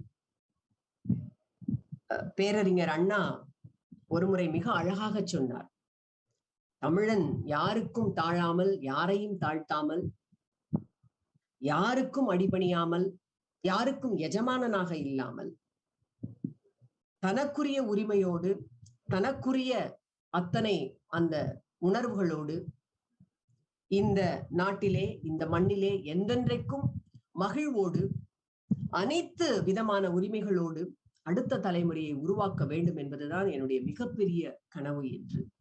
அந்த வகையிலே இன்றைய தினம் தன்னுடைய நல்லாட்சியை நடத்தி கொண்டிருக்கின்ற மாண்புமிகு முதலமைச்சர் அவர்களுடைய இந்த சீரிய முயற்சியில் இன்றைக்கு பங்கு பெற்றிருப்பது எனக்கு மிகுந்த மகிழ்ச்சி. இந்த இயந்திர உலகில் வாழ்க்கையை நாம் பெரும் ஓட்டமாக ஓடிக்கொண்டிருக்கின்ற இந்த நிலையில் நாம் நினைவில் வைத்துக் கொள்ள வேண்டிய ஒரே ஒரு விஷயமாக இந்த விஷயத்தை நான் நினைக்கின்றேன். நாம் அன்றாட வாழ்வில் இழந்தவை எல்லாம் கனவுகளாக துளிர்த்து கொண்டே இருக்கின்றன. அப்படி உங்களுடைய கனவிலும் உங்களுடைய நினைவிலும் துளிர்த்து கொண்டே இருக்க வேண்டிய ஒரு விஷயம் நம்முடைய தாய்மொழி தமிழ். அதனை சரியாக அடுத்த தலைமுறைக்கு கற்பிப்போம், நாமும் கற்போம். கற்பித்து கற்பதோடு நம்முடைய இலக்கியங்களை, நம் வாழ்வியல் முறையை செழுமைப்படுத்துவோம். நன்றி. தமிழ் கருணை மொழி என மிக அழகாக எடுத்து சொன்னதற்கு மிக்க நன்றி. அடுத்ததாக திருமதி ஆனந்தி பாலசூரியன், தொழில்துறை கட்டுப்பாட்டு அலுவலர், நெதர்லாந்து, இணையம் வழியாக உரையாற்றுவார்.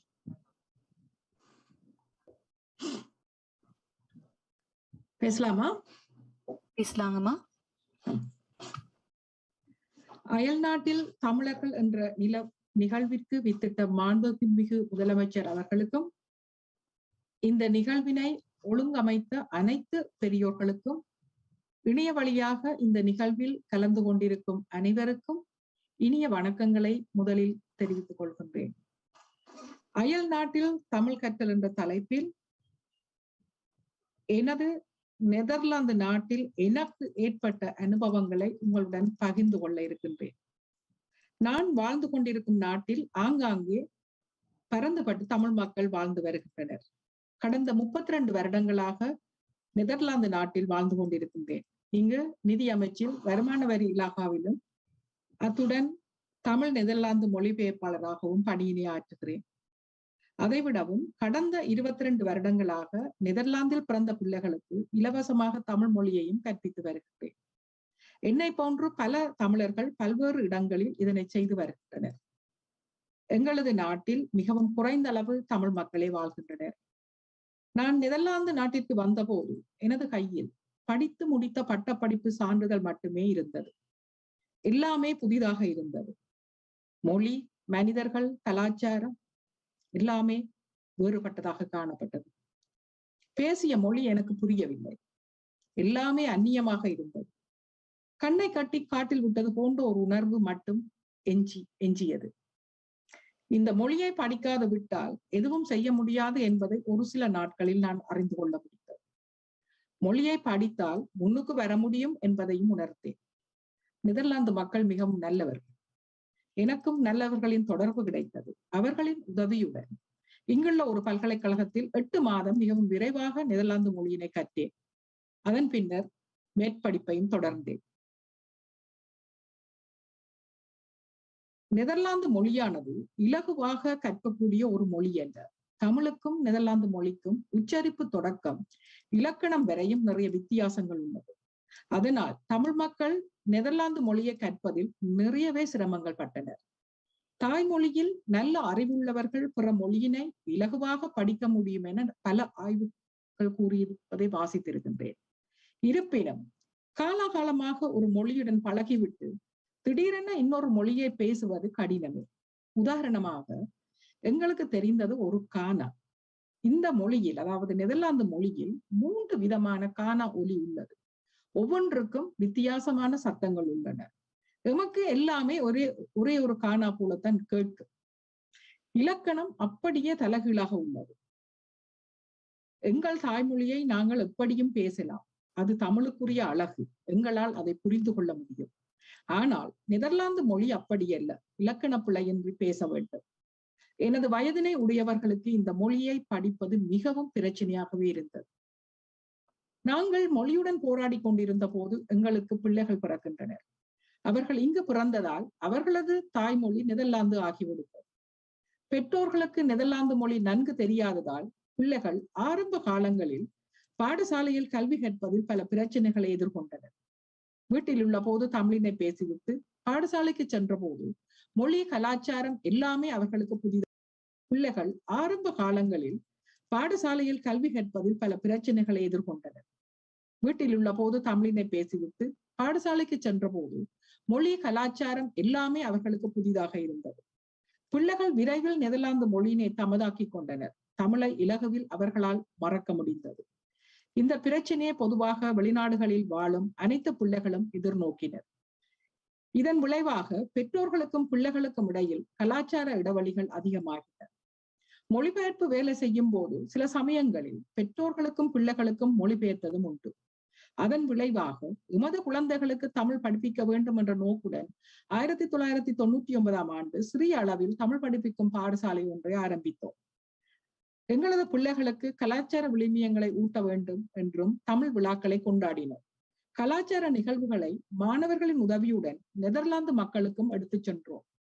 குழந்தைகள் தமிழ் மொழியை கற்கும் போது அவர்களது சிரமங்களை எங்களால் உணர முடிந்தது. கிழமையில் ஒரு நாள் கற்பது போதாது, அவர்கள் வீட்டில் அதனை படிக்க வேண்டும். ஆனால் பாடசாலை படிப்புடன் அவர்களுக்கு கடினமாகவும் இருந்தது. அதே நேரம் பெற்றோர்கள் கிழமையில் ஒரு நாள் பாடசாலைக்கு அழைத்து வந்தால் பிள்ளைகள் தமிழ் படித்து விடுவார்கள் என நம்பினர். ஆசிரியர்களாகிய எங்களுக்கு மாணவர்களின் இடர்கள் நன்றாக புரிந்தது. பிள்ளைகளுடன் நாங்கள் மிகவும் விளையாட்டாகவே தமிழை கற்பித்தோம்.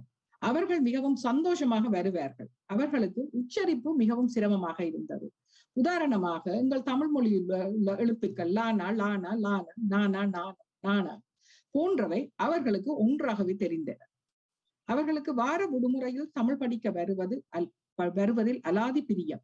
கிட்டத்தட்ட 4 வயதில் படிக்க வந்தவர்கள் 22 வயது வரையும் எங்கள் பாடசாலையில் தமிழ் கற்றனர். ஆனால் அவர்கள் தங்களுக்குள் நெதர்லாந்து மொழியை பேசிக் கொண்டதையும் எங்களால் அவதானிக்க முடிந்தது. எங்கள் நாட்டில் பிள்ளைகள் தமிழ் பேசி பழகுவதற்கு வாய்ப்புகளும் குறைவாகவே இருந்தது. சில மாணவர்கள் தமிழ் எழுத்துக்களை கணித வாய்ப்பாடு மாதிரி 3 நாட்களில் 247 எழுத்துக்களையும் படித்திருக்கின்றனர். அது மாணவர்களின் புத்தி கூர்மையை பொறுத்ததாகவே அமைந்திருந்தது. சில மாணவர்கள் எழுதுவார்கள், வாசிப்பார்கள், ஆனால் பேசுவதற்கு சிரமப்பட்டனர். அதற்கு காரணம் பேசி பழகுவதற்கு அவர்களுக்கு போதுமான சந்தர்ப்பம் அமையவில்லை. கலாச்சார நிகழ்வுகள் செய்யும் போது அவர்கள் மிகவும் உற்சாகமாக நாடகம், பாட்டு, நடனம் என பல நிகழ்ச்சிகளை செய்தனர். சில சமயங்களில் தாங்களே முன் வந்து சில நடன நிகழ்ச்சிகளை தயாரித்தும் வழங்குவார்கள். அப்போது தமிழின் மனம் அவர்கள் மீது வீசும். சிறிய வயதில் தமிழ் படிக்காமல் விட்டது தவறென பிள்ளைகள் கவலைப்படுவதையும் நான் பார்த்திருக்கின்றேன். வீட்டில் தாத்தா, பாட்டி போன்றவர்கள் இருந்தால் அவர்களால் தமிழை நன்றாக பேச முடிந்தது. ஏனெனில் தாத்தா, பாட்டிக்கு இந்த புதிய மொழி தெரியாதபடியால் அவர்கள் தாத்தா, பாட்டியுடன் தமிழ் மொழியே பேசியே ஆகவும். தற்போது எங்களது பிள்ளைகளுக்கு பிள்ளைகள் பிறந்து விட்டனர். அவர்களது பிள்ளைகள் தமிழ் படிக்க வைப்பதை அவர்கள்தான் தீர்மானிப்பார். மொழி படிப்பதற்கு ஆர்வம் அவசியமாகும். எங்கள் பிள்ளைகள் இன்று நல்ல நிலையில் உள்ளனர். அவர்கள் தமிழ் மொழியை நன்கு தெரிந்திருக்காது விட்டாலும் தாங்கள் தமிழர் என்ற உணர்வுடன் வாழ்வதை காணக்கூடியதாக இருக்கிறது. நாங்கள் பிள்ளைகளுக்கு படிப்பிக்கும் போது இலங்கையில் உள்ள பாட புத்தகங்களை பயன்படுத்தினோம். ஆனால் ஐரோப்பாவில் பலவிதமான புத்தகங்கள் பயன்படுத்தப்பட்டன. மொழியொன்றினை கற்பிக்கும் போது அது பிள்ளைகளுக்கு கவரக்கூடியதாக அமைய வேண்டும். நாங்கள் பாடங்களை பிரதி எடுத்து கொடுத்தால் அது அவர்களுக்கு சுவாரஸ்யமாக இருக்காது. சின்ன பிள்ளைகளுக்கு கலர் கலராக இருந்தால் பிடிக்கும். அவ்வாறான வசதிகள் மேன்மேலும் வளர வேண்டும், வழங்கப்பட வேண்டும். பெரியவர்கள் தமிழ் படிப்பதற்கு இலகு முறையில் அதற்கான திட்டத்தை ஏற்படுத்துவது நன்றாக இருக்கும். ஒரு மொழியினை படிக்கும் போது வாசித்தல், கேட்டல், பேசுதல், எழுதுதல் போன்ற 4 வழிகள் மூலமாகவே நாங்கள் பிற மொழியினை பயின்றோம். அவ்வாறு எங்கள் இனிய தமிழ் மொழியினை உலகெங்கும் பரப்ப வேண்டும். இலகு முறைகளை கையாள வேண்டும். எங்களது அடுத்த சந்ததியினரும் எங்கள் மொழியை படிக்க வேண்டும். எங்கள் மத்தியில் எத்தனையோ பெருந்தகைகள் இருக்கின்றீர்கள். எனது உரையின் வாயிலாக ஓரளவு கற்பதில் உள்ள சிரமங்களை கேட்டிருப்பீர்கள். தரப்பட்ட நேரத்திற்கமைய சில விடயங்களை மட்டுமே என்னால் உங்களுடன் பகிர முடிந்தது. இன்று இந்த வாய்ப்பை எனக்கு வழங்கியதற்கும் இந்நிகழ்ச்சியை ஒழுங்கு செய்தவர்களுக்கும் எனது நன்றியை கூறி விடைபெறுகின்றேன். நன்றி, வணக்கம். நன்றி. அடுத்ததாக திருமதி ரஞ்சனா, லண்டன் தமிழ் அருங்காட்சியகம் இங்கிலாந்திலிருந்து உரையாற்றுவார்.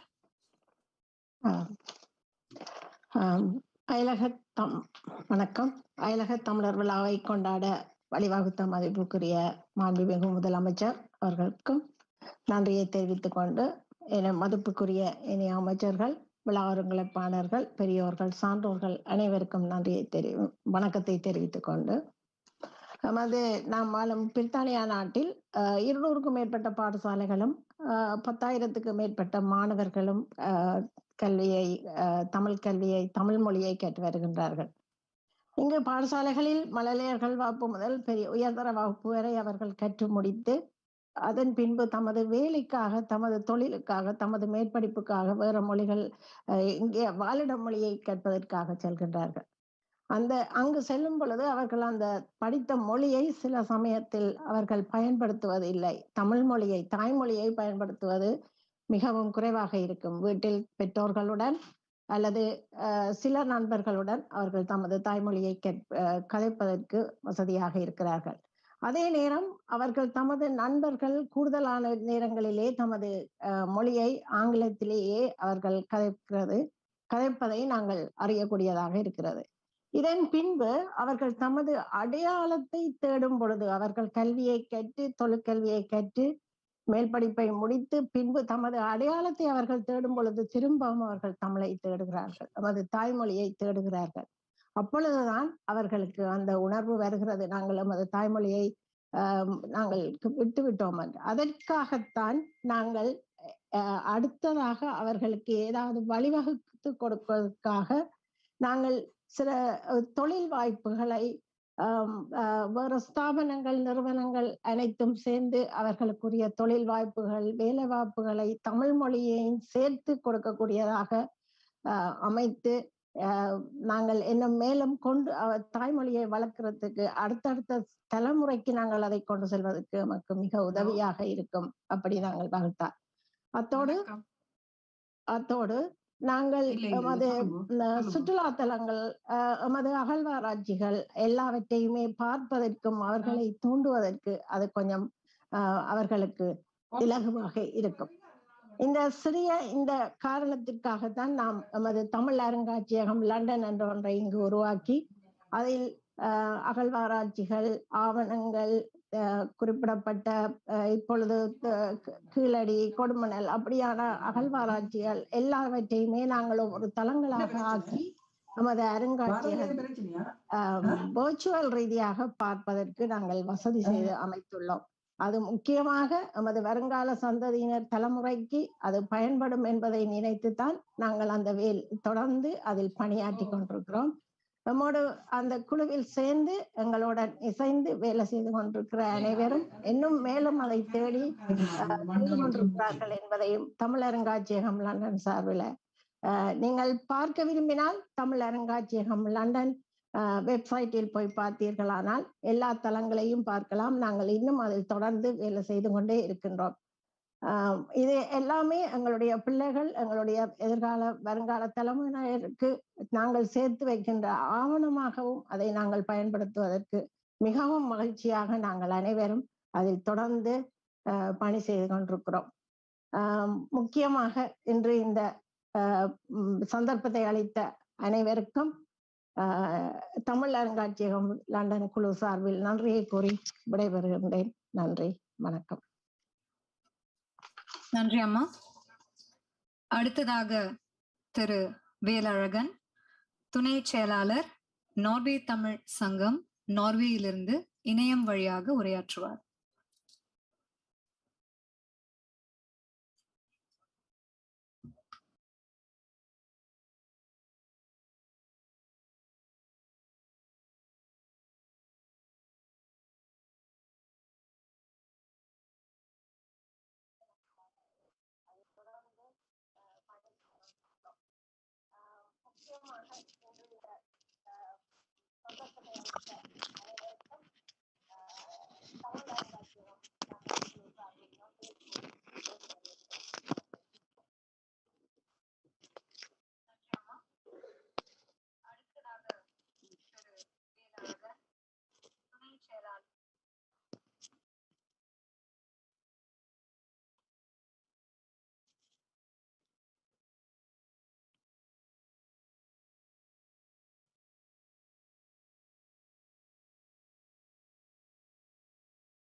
ஐயா நீங்க பேசலாம்.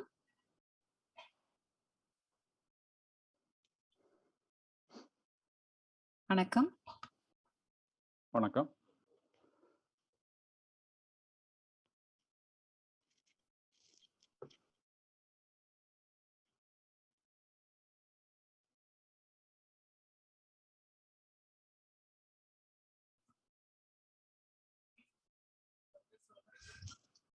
நீங்க பேசலாம் ஐயா.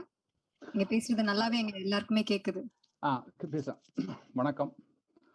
முதற்கண் மாண்புமிகு தமிழ்நாடு முதலமைச்சர், மாண்புமிகு அயலக தமிழர் நலன் அமைச்சர், அயலக தமிழ் மற்றும் மறுவாழ்வுத்துறை இயக்குநர்கள், இன்றைய விழா ஏற்பாட்டில் உழைத்துக் கொண்டிருக்கும் அனைவருக்கும் மற்றும் அமைச்சர் பெருமக்கள், சட்டமன்ற உறுப்பினர்கள், இந்திய பாராளுமன்ற உறுப்பினர்கள் மற்றும் இன்னிவரை கண்டு கொண்டிருக்கும் அனைவருக்கும் என்னுடைய பணிவான வணக்கங்கள்.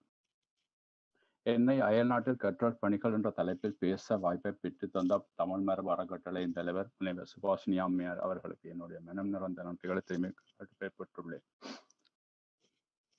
நோர்வேயில் தமிழ் கற்றல் என்பது அது கொடுத்த சிறிய வரலாற்று பின்னணியை குறிப்பிடுவது அவசியமாகிறது.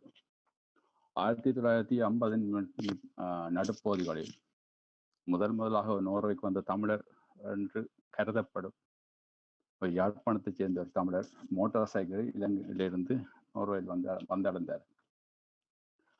அவர் வந்ததன் பிற்பாடு ஒரு சில தமிழர்கள், குறிப்பாக உறவினர்கள், அவருடைய உறவர்கள் என்று சொல்லி 1-2 பேர் ஆங்காங்கே நோர்வேக்கு வர தொடங்கினார்கள்.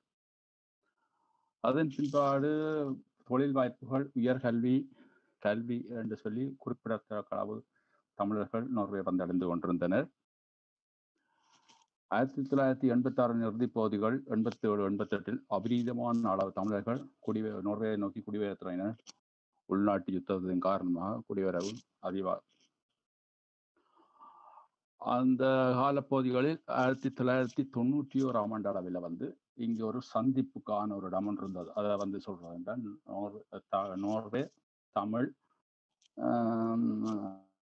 தேநீர்கடை என்ற ஒரு சில நலன் விரும்பிகள் ஒன்று சேர்ந்து அவர்கள் ஒரு இடத்தை சந்தித்து பொழுதுபோக்கா பேசுகிற இடத்துல தற்செயலாக எங்களோட பிள்ளைகள் தமிழ் கற்க வேண்டும், கற்கிற குழந்தை செய்ய வேண்டும் என்ற ஒரு கருத்து அதுக்குள்ள முன்வைக்கப்பட்டு அதுக்கான செயலாக்கம் பெற்று அந்த கால பகுதிகளில் இலங்கையில் ஏற்கனவே தமிழ் கற்பித்துக் கொண்டிருந்த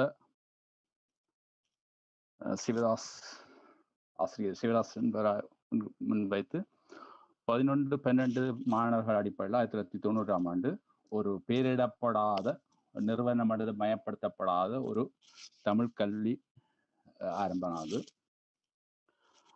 அப்படியே அது நிறுவனமயப்படுத்தப்படாத ஒரு பாடசாலை அமைப்பு அப்படியா போய்கொண்டிருக்கிறார். 92ஆம் ஆண்டு அளவில் சில புத்துஜீவிகள், பேராசிரியர் என்று சொல்ல இலங்கையிலிருந்து வந்திருந்தார்கள். அவர்களோட கலந்துரையாடலின்படியில் ஒரு நிறுவனப்படுத்தப்பட்ட பாடசாலை அமைப்பு தேவை என்ற அந்த அடிப்படையில் அன்னபூவை கலைக்கூடம் என்ற பெயரில் 1992ஆம் ஆண்டு நிறுவனப்படுத்தப்பட்ட கல்வி கற்று பொழுதுபோக்கா கல்வி கற்ற அமைப்பு உருவாக்கப்பட்டது. இன்று அதே பாடசாலை அன்னபூவதி கலைக்கூடம் 15 வளாகங்களை 2500க்கும் மேற்பட்ட மாணவர்களையும் கொண்டு இயங்கிக் கொண்டிருக்கிறது, சிறப்பாக இயங்கிக் கொண்டிருக்கிறது. அதில் ஒரு வளாகம் அது சொந்த கட்டத்திலேயே இயங்கிக் கொண்டிருக்கிறார்கள். தன்னார்வலர் அடிப்படையில் இந்த கல்வி கற்பித்தல் நடைபெறுகிறது. இதுக்கு அதிகமான இந்த பண அடிப்படையிலான என்றது இங்கு இல்லாத இருக்கும். அதே நேரத்தில் இன்னும் ஒரு தமிழ்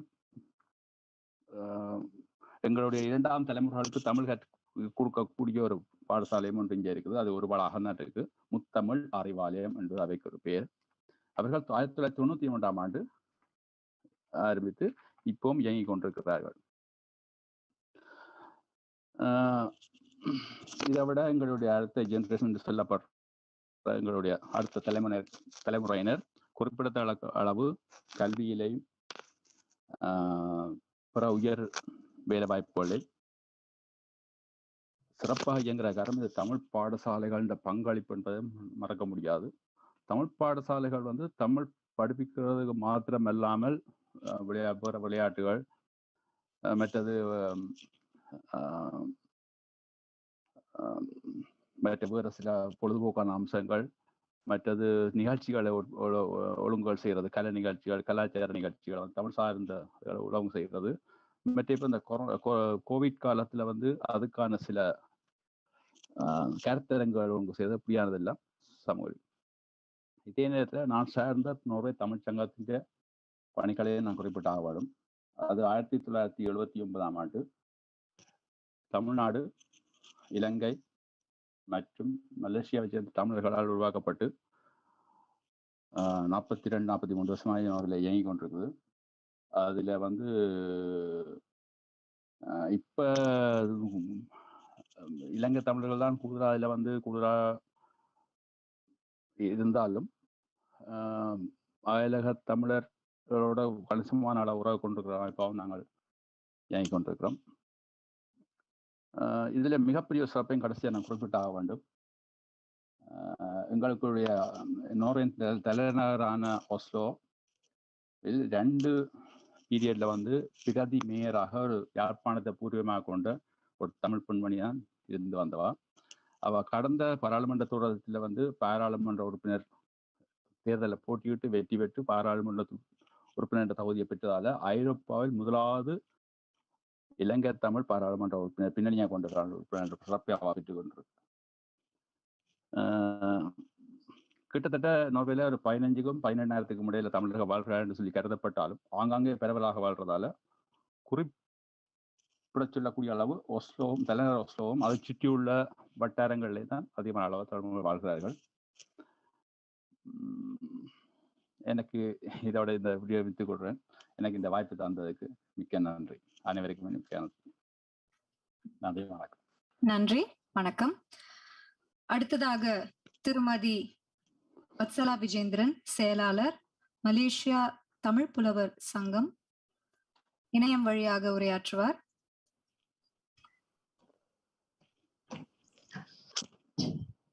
அயலக தமிழர் நாள் விழாவில் இணைந்திருக்கும் அனைவருக்கும் என் முத்தான தமிழ் வணக்கம். இன்றைய இந்த பிரம்மாண்டமான நிகழ்ச்சியில் அயல் நாட்டில் தமிழ் கற்றல் பணி என்ற அமர்வில் மலேசியாவில் தமிழ் கல்வியின் தொடக்கம், தொடர்ச்சி மற்றும் அதன் வளர்ச்சியையொட்டி பேசுவதில் மகிழ்ச்சி அடைகின்றேன், பெருமை அடைகின்றேன். மலேசியாவில் தமிழ் கல்வி வரலாறு 19ஆம் நூற்றாண்டில் தொடங்கியது என்று நாம் குறிப்பிடலாம். அக்காலகட்டத்தில் தமிழ்நாட்டிலிருந்து மலாயாவுக்கு ரப்பர் தோட்டங்களில் வேலை செய்வதற்காக ஆங்கிலேயர்களால் வரவழைக்கப்பட்டார்கள். அவர்கள் பின் தோட்டப்புறங்களில் குடியமர்த்தப்பட்டனர்.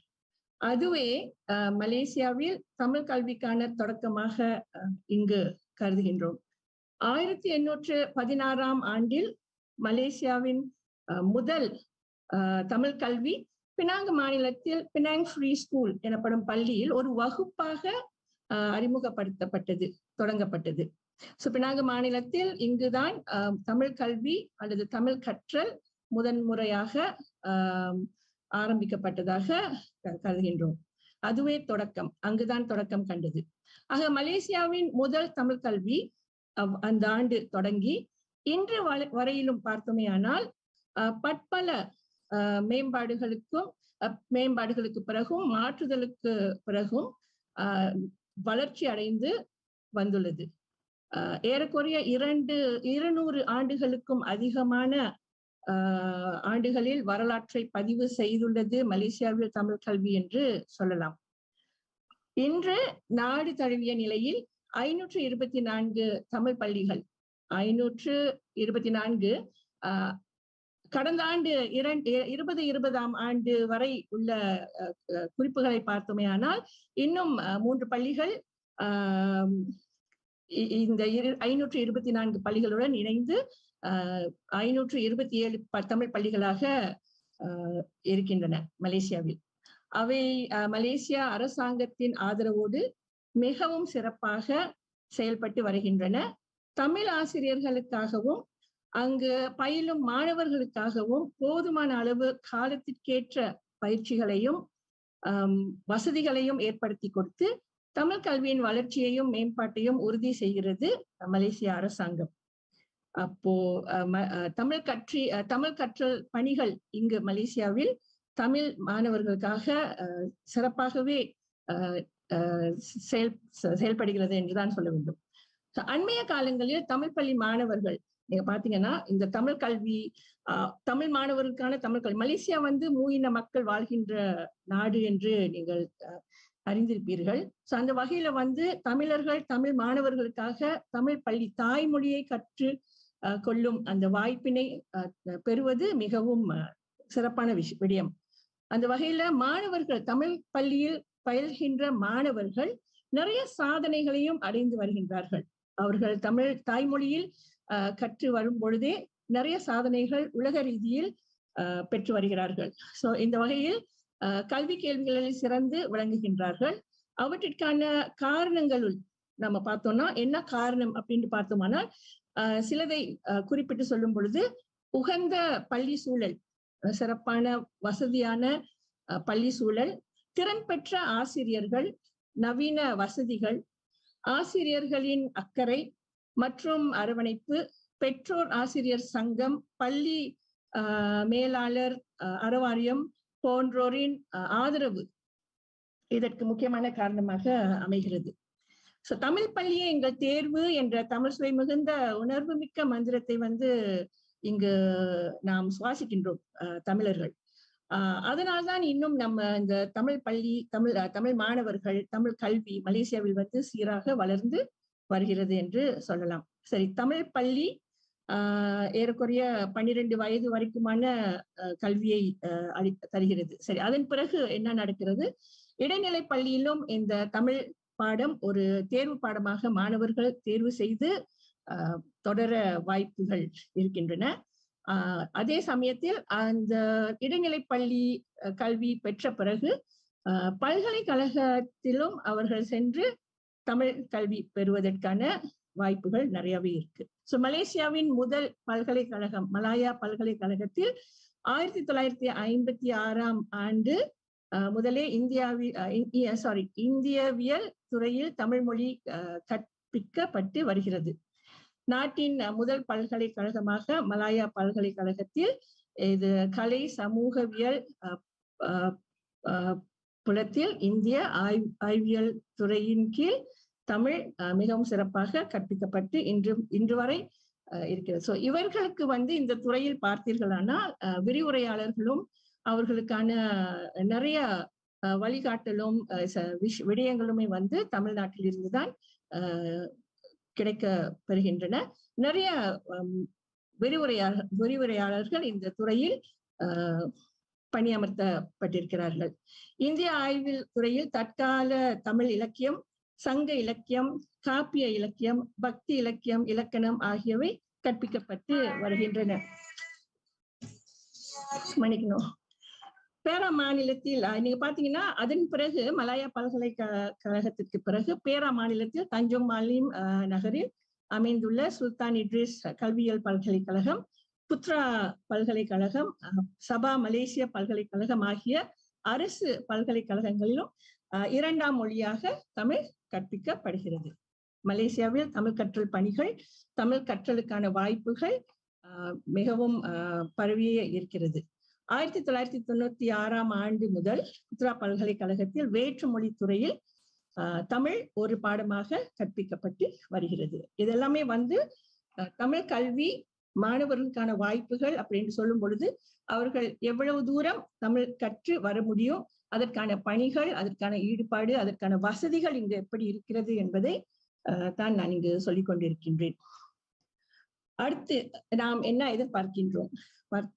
எதிர்பார்க்கிறோம் அப்படின்னு சொல்ல போனா தொடர்ந்து மேம்பட இந்த நிலை வந்து இன்னும் தமிழ் படித்த பிறகு அங்கிருந்து மாணவர்கள் எங்கு செல்கிறார்கள், அவர்களுடைய அடுத்த கட்டம் என்ன மாதிரி துறையில் அவர்கள் ஈடுபட முடியும், என்ன மாதிரியான தொழில் வாய்ப்புகள் அவர்களுக்கு இருக்க வேண்டும் என்று பார்க்கும் பொழுது தொடர்ந்து மேம்பட இங்குள்ள அமைப்புகளின் வாயிலாக தமிழ் பயிலும் மாணவர்களுக்கும் தமிழ் பள்ளி ஆசிரியர்களுக்கும் இந்த கற்றல் இன்னும் சிறப்பாக மேம்பட அவ்வப்போது தமிழ்நாட்டிற்கும் மலேசியாவிற்கும் இருவழி பயணமாக மேற்கொண்டு வாய்ப்புகள் ஏற்படுத்தி செயல்பட விரும்புகிறோம். இது ஏற்கனவே செய்து கொண்டிருக்கிறார்கள்.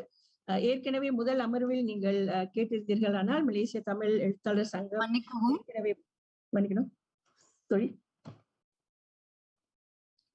வத்சலா அவர்களே மன்னிக்கவும். சொல்லுங்க. எனக்கு நேரத்தின் அவசியம் கருதி உங்கள் உரையை முடித்துக் கொள்ளுமாறு தாழ்மையுடன் கேட்டுக்கொள்கிறேன். சரி சரி, மன்னிக்கணும். சரி, நேரம் கருதி இதுவே இன்றைய நிலையில் மலேசிய கல்வி கற்றல் பணி எவ்வாறு இருக்கிறது என்பதை உங்களுக்கு தெரிந்திருக்கும். சரி, அந்த வகையில் வாழ்க தமிழ், வளர்க தமிழ் கல்வி. உங்கள் இந்த வாய்ப்பை எனக்கு அளித்ததுக்கு ரொம்ப நன்றி. வணக்கம். நன்றி, வணக்கம். இந்த அமர்வின் அடுத்த பேச்சாளர் திருமதி ஷிவானி, இயக்குனர் drama for life art school தென்னாப்பிரிக்கா, இணைய வழியாக சிறப்புரையாற்றுவார்.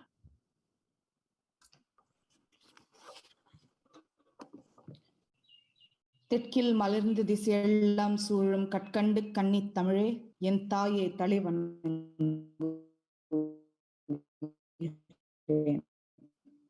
மதிப்புக்குரிய பெரியோர்களே, தமிழ் நண்பர்களே, வணக்கம்.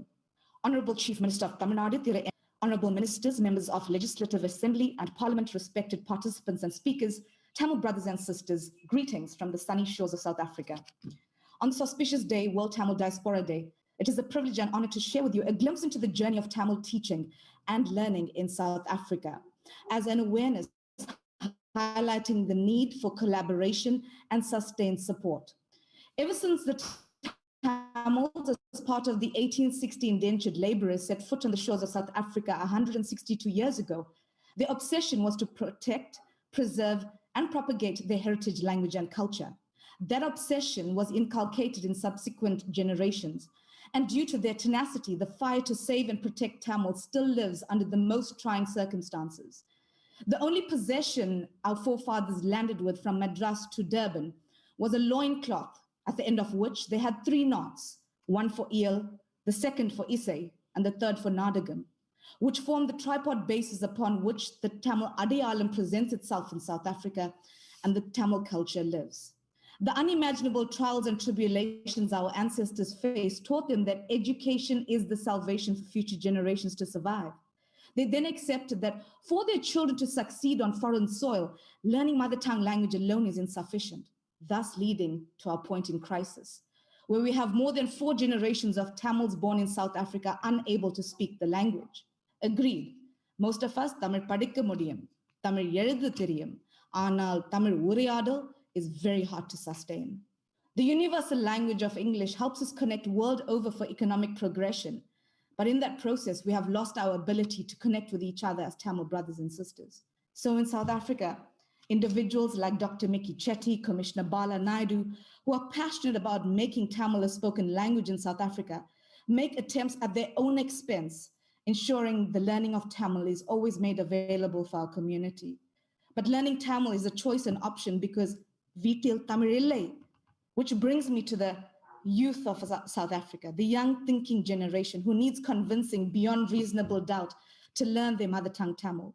So we lure them through cultural activities with focus on the entertainment industry, Bharatanatyam classes, Carnatic music, and after experiencing the transformative nature of Tamil, I started sharing classical texts like Silapadigaram with South African audiences through contemporary dance dramas, with our next drama presenting the life story of Subramania Bharathiya. We use Tamil cinema, the familiar phrases.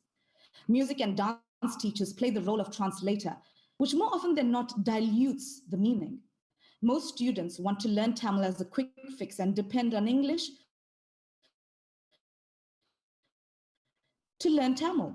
Many Tamil scholars born on South African soil fought the battle to stop teaching Tamil through transliteration and promoted learning Tamil from Tamil script, which drastically improved the Ucharipu. Learning from the script itself then changes the learning process because each letter has its own personality, characteristic, and which is used as our primary text. Tamil, being a classical and modern language, evolves, and its transformative nature touches every student. For example, just the first letter, when we introduce it to our students, Annayam Pidavam Munnari Devam, your parents are first visible gods. Aranseya Virumbu, have the desire to do good. Agaram Mudala Yerthellam Adi Bhagavan Mudatra Ulugu. 3 texts have been introduced to the students in the first lesson. And that can only come from learning the text without transliteration. The progressive vision for Tamil in South Africa is to have Tamil in our school system from the primary to tertiary level. We hope to one day have Tamil recognized as an official language in South Africa. And we hope to use this opportunity to build a supportive working relationship so that we can have exchange programs, cultural interactions, and activities that will help Tamil become a spoken language again. But for that to happen, Illaranian Panivu, Ilangovanian Sayal, Singutavanian Sayal, Bharadian Tunivu, Bharadidasanin Anja Nenjamum. And Karka Vendam, Valatha Karka Tamari Vanakam. Nandri Vanakam. அடுத்ததாக அயலக தமிழர்களின் வாழ்த்து செய்தி கொடுக்க காத்திருப்பவர் திருமதி சீமாகுமார், முன்னாள் துணை mayor அலன்ப்ரோ ஐக்கிய ராஜ்யம் மற்றும் முனைவர் விஜய் ஜானகிராமன், தலைவர் ஹார்வர்ட் தமிழ் இறக்கை குழுமம், இங்கிலாந்து. அமெரிக் மன்னிக்கவும்.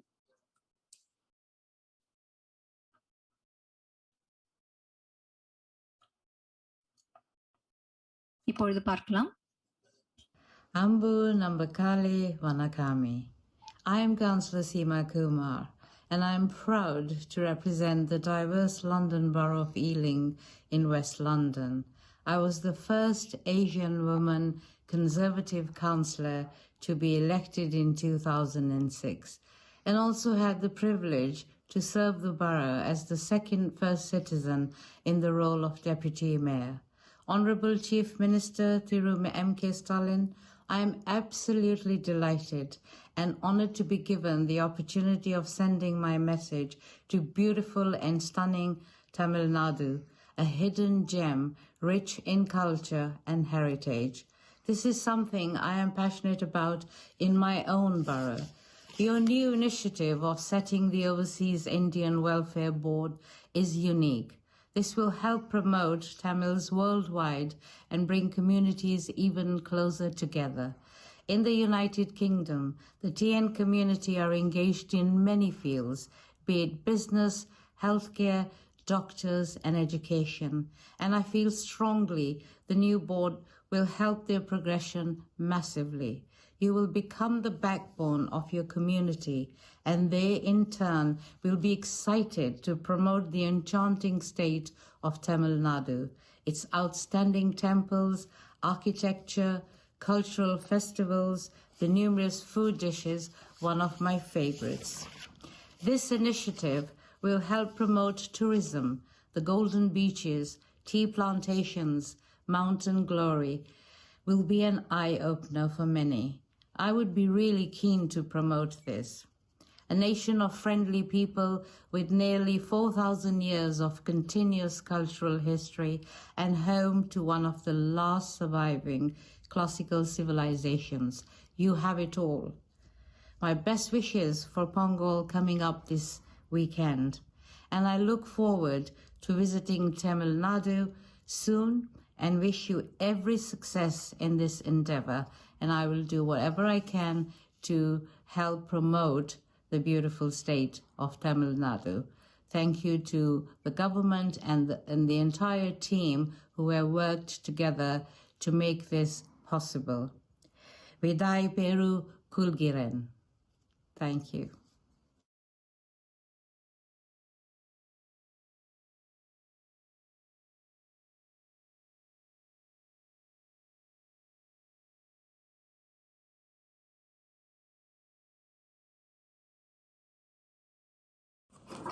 இப்பொழுது ஹார்வர்ட் பல்கலைக்கழகத்தில் தமிழிருக்கை தலைவர் வரும் கல்வியாண்டிலிருந்து பணி தொடங்க இருக்கிறார் என்று அறிவிக்கப்பட்டிருக்கிறது.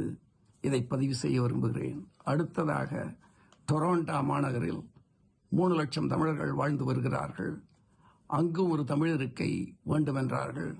எனவே கனடியன் தமிழ் காங்கிரஸ் என்கிற அமைப்புடன் தமிழிருக்கை குழுமம் இணைந்து பல்கலைக்கழக அதிகாரிகளுடன் கலந்துரையாடி கையொப்பம் விட்டு அதற்கான நிதியையும் தேடி அதை அளித்து இப்பொழுது தமிழ்துறை தலைவரை தேடும் படலம் ஆரம்பித்திருக்கிறதாக அறிவித்திருக்கிறார்கள். அதையும் பதிவு செய்ய விரும்புகிறேன்.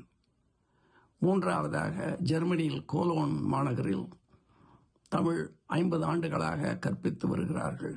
3 ஆண்டுகளுக்கு முன்பாக அந்த தமிழ் கற்பித்தல் தடைபெறும் நிலை நிதிநிலை காரணமாக என்று அறிவித்தார்கள். அதனை அறிந்து தமிழ் குழுமம் நேரில் சென்று கலந்துரையாடி அந்த பதவி நீக்கத்தை தடுத்து 3 ஆண்டுகள் தொடர்ந்து தமிழ் கற்றல் தொடர தமிழிருக்கை குழுமம் $2.5 லட்சம் அளித்து உதவி செய்தது.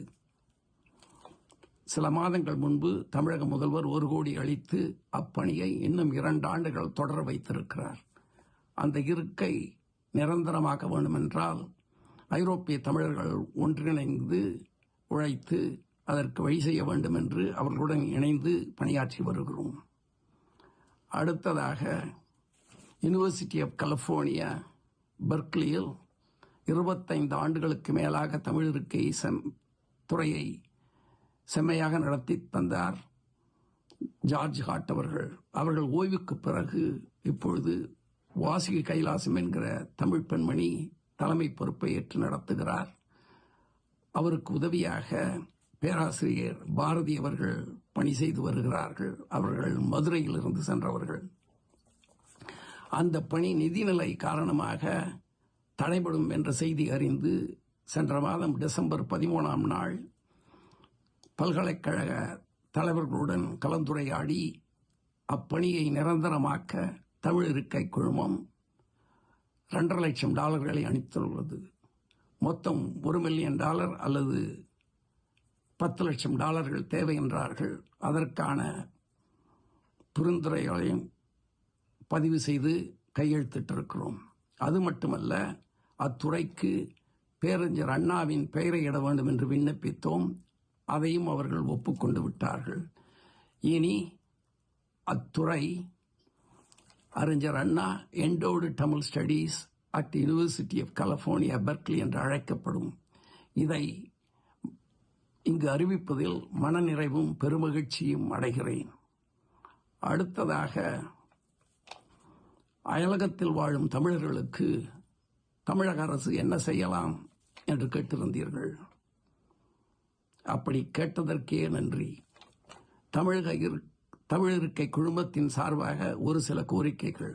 முதலாவதாக, மகாகவி பாரதியார் சொன்னபடி திறமான புலமையெனில் வெளிநாட்டார் அதை வணக்கம் செய்தல் வேண்டும் என்றார். வெளிநாட்டார் நம் இலக்கியங்களை வணக்கம் செய்ய வேண்டும் என்றால் அவர்களுக்கு அது புரிய வேண்டும். அது தமிழிலிருந்து சரியில்லை. அதை ஆங்கிலத்திலே மொழிபெயர்க்க வேண்டும். எனவே தமிழிருக்கை குழுமமும் டொரண்டோ லிட்ரரி கார்டன் என்ற இலக்கிய தோட்டமும் இணைந்து சில எழுத்தாளர்களையும் பேராசிரியர்களையும் வைத்து ஒரு குழுமம் அமைத்து பணியாற்றி வருகிறோம். இதில் தமிழக அரசு இணைந்து பெரும் உதவி செய்தால், ஆலோசனைகள் கொடுத்தால், இன்னும் சில ஆண்டுகளில் தமிழ் இலக்கியங்கள் உலகெங்கும் பரவி ஒரு தமிழ் எழுத்தாளர் நோபல் பரிசை கூட பெறலாம் என்பது என்னுடைய நம்பிக்கை. மேலும் ஹிந்தி பிரச்சார சபா என்று நடப்பது அனைவரும் அறிந்ததே.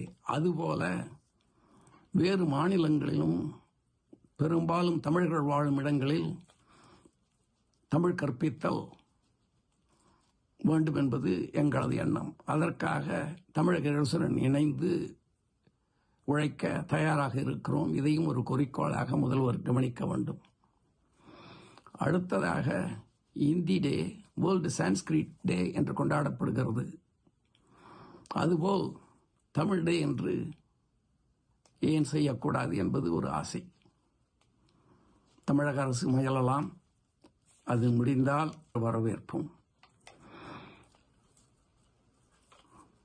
பாரதிதாசன் அவர்கள் எங்கள் தமிழ் உயர்வென்று சொல்லி சொல்லி தலைமுறைகள் பலகழித்தோம், குறை கலந்தோம் இல்லை, தகத்தாயாக தமிழை தாவிப்போம் வாரீர் என்று அழைந்தார். ஆக தமிழர் நலனுக்காக, தமிழுக்காக, தமிழால் இணைவோம் என்று கூறி அன்பால் வளர்வோம், அறிவால் உயர்வோம் என்று வாழ்த்தி விடைபெறுகிறேன். நன்றி, வணக்கம். நன்றி ஐயா. அடுத்ததாக அயலக தமிழர் நாள் விழாவில் 50 கலைஞர்கள் கொண்ட நாட்டுப்புற கலை நிகழ்ச்சியை கண்டு மகிழ்வோம்.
நாம் கலைஞர்களுக்காக பலத்த கைத்தட்டல் கொடுக்கலாம் என்று நினைக்கிறேன்.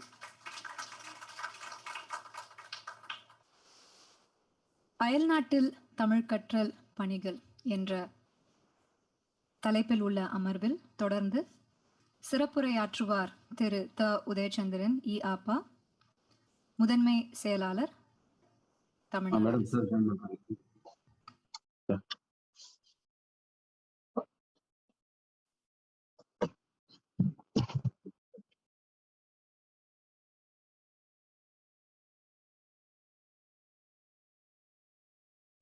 அனைவருக்கும் இனிய வணக்கங்கள்.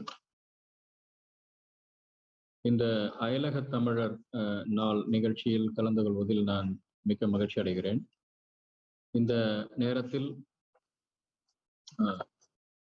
உலகெங்கும் தமிழ் ஒழிக்க வேண்டிய, தமிழை கொண்டு சேர்க்க வேண்டிய முயற்சிகள் குறித்து நாம் உரத்து சிந்திக்க வேண்டிய சூழலில் நாம் இருக்கிறோம்.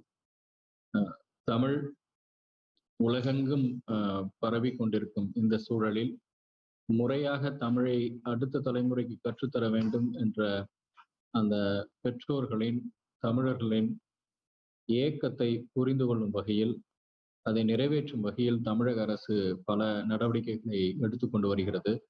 தமிழ் இணைய கல்விக் கழகம் மூலமாக ஏற்கனவே நடைபெற்று கொண்டிருக்கும் அந்த தமிழ் வழி வகுப்புகளை இன்னும் செம்மையாக்குவதற்கு சமீபத்தில் தமிழக அரசு அறிவித்த தமிழ் பரப்புரை கழகம் என்ற ஒரு அமைப்பின் மூலமாகவும் இரண்டும் இணைந்து புதிய தமிழ் பாட நூல்களை உலகெங்கும் இருக்கும் தமிழர்கள், தமிழ் குழந்தைகள், நவீனமயமான அந்த சூழலில் வாழ்ந்து கொண்டிருக்கும் அந்த குழந்தைகள் இந்த புதிய பாடநூல்களை விரும்பி படிக்கும் அளவிற்கு அதை புதுமையாக வடிவமைத்துக் கொண்டிருக்கிறோம்.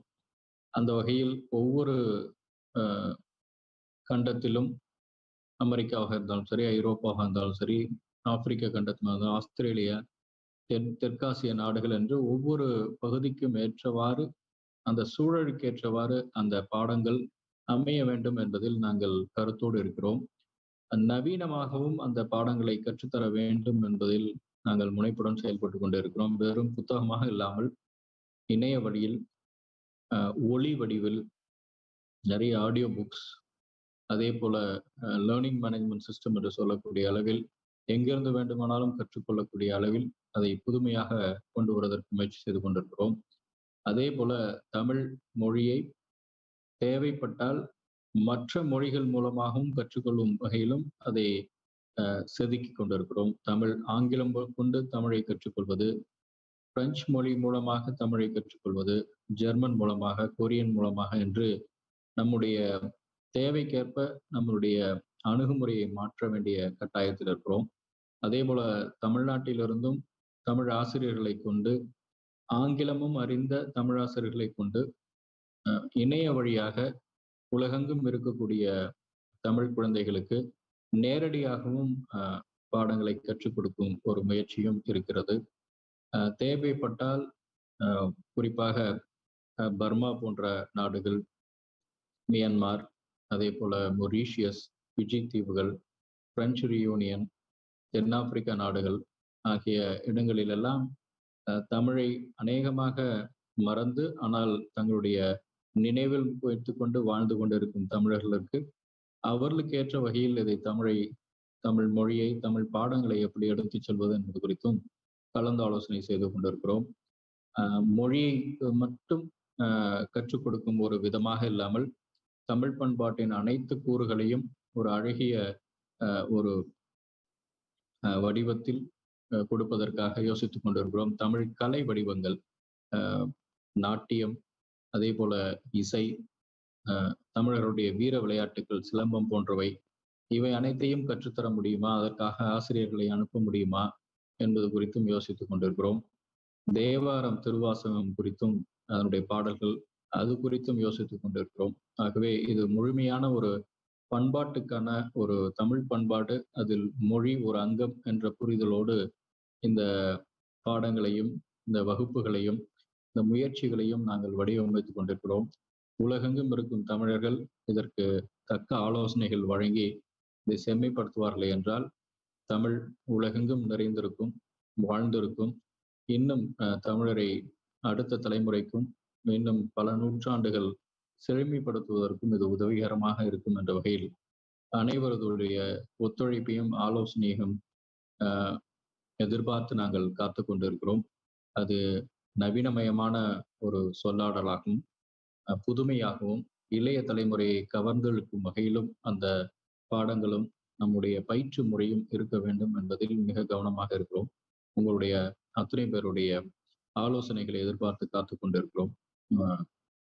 அதற்காக முழு அந்த அதிகாரிகளுடைய பட்டாளமே தயாராக இருக்கிறது. அதற்கான உங்களுடைய மேலான ஆலோசனைகளை தொடர்ந்து எங்களுக்கு வழிநடத்தல்களை கொடுக்க வேண்டும். கலந்து உரையாடும் பொழுதுதான் இது மிகச் சிறப்பான ஒரு முயற்சியாக அமையும். ஊர் ஊடி தேழப்போம் என்ற அந்த ஒரு சொற்றொடரை மட்டும் மறுபடியும் நினைவுபடுத்தி தமிழால் இணைவோம், தமிழால் வெல்வோம் என்று கூறி விடைபெறுகிறேன். நன்றி, வணக்கம்.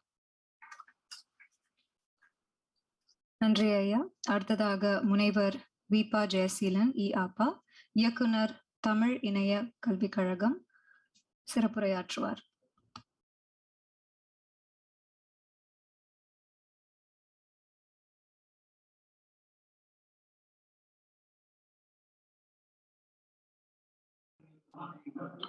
அனைவருக்கும் என்னுடைய இனிய மாலை வணக்கங்கள்.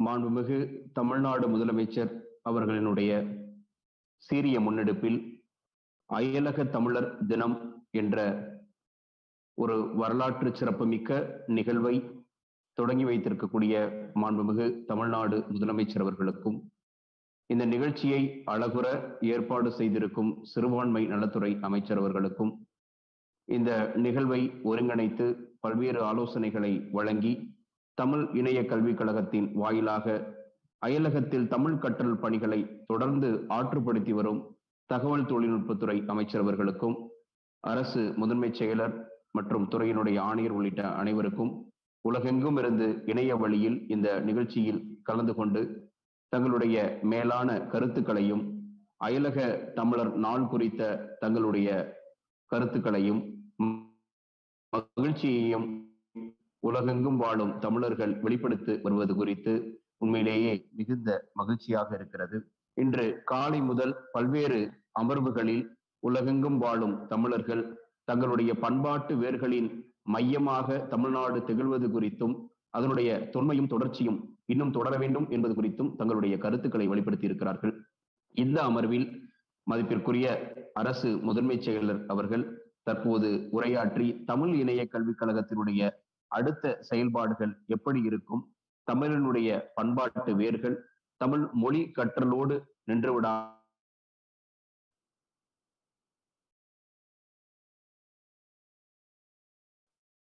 கலை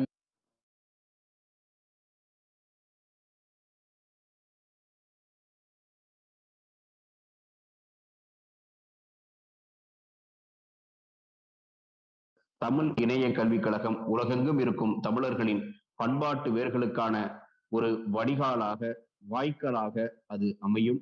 அடுத்து வரக்கூடிய நிகழ்ச்சிகள் உங்களுடைய ஒத்துழைப்போடும் உலகெங்கும் வாழும் தமிழர்களுக்கான தமிழ் கற்றல் கற்பித்தல் பணிகளை மட்டுமல்லாது கலை கலாச்சாரம் உள்ளிட்டவற்றை கொண்டு சேர்ப்பதற்கான ஒரு ஊடகமாக காத்திரத்தோடு தமிழ் இணைய கல்விக் கழகம் செயல்படும். அதற்கு உங்களுடைய ஆலோசனைகளை வழங்குங்கள். இந்த நிகழ்ச்சியை அழகுற ஏற்பாடு செய்திருக்கும் தமிழ் அயலக தமிழர் நல்வாழ்வுத்துறைக்கும் மற்றும் அனைத்து அலுவலர்களுக்கும் என்னுடைய நன்றியையும் வாழ்த்துக்களையும் தெரிவித்துக் கொள்கின்றேன். இந்த நிகழ்ச்சியில் பங்கு பெற்று இந்த அமர்வில் உரையாற்றிய அனைவருக்கும் என்னுடைய நன்றியும் வணக்கமும். இந்த அமர்வினுடைய தலைமை உரையாற்றிய மாண்புமிகு நாடாளுமன்ற உறுப்பினர் திருமதி தமிழச்சி தங்கப்பாண்டியன் அவர்களுக்கும் என்னுடைய பணிவான வணக்கத்தையும் நன்றியும் தெரிவித்துக் கொள்கின்றேன். நன்றி, வணக்கம்.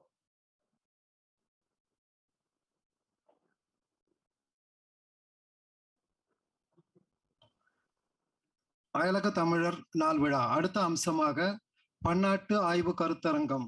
7 கண்டங்களில் 180 நாடுகளில் உள்ள கட்டுரையாளர்களின் பன்முக படைப்புகள் கொண்டுள்ள உலக தமிழர்களின் வரலாறும் வாழ்வியலும் என்னும் ஆய்வு நூல் மாண்புமிகு அமைச்சர் அவர்கள் வெளியிடுகின்றார். நூலை அயலக தமிழர் நலன் மற்றும் மறுவாழ்வுத்துறை ஆணையகத்தின் ஆணையர் திருமதி ஜெசிந்தா லாசரஸ் IAS அவர்கள் பெற்றுக்கொள்கின்றனர்.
மாண்புமிகு அமைச்சர் அவர்களுக்கு நன்றி தெரிவிக்கிறோம்.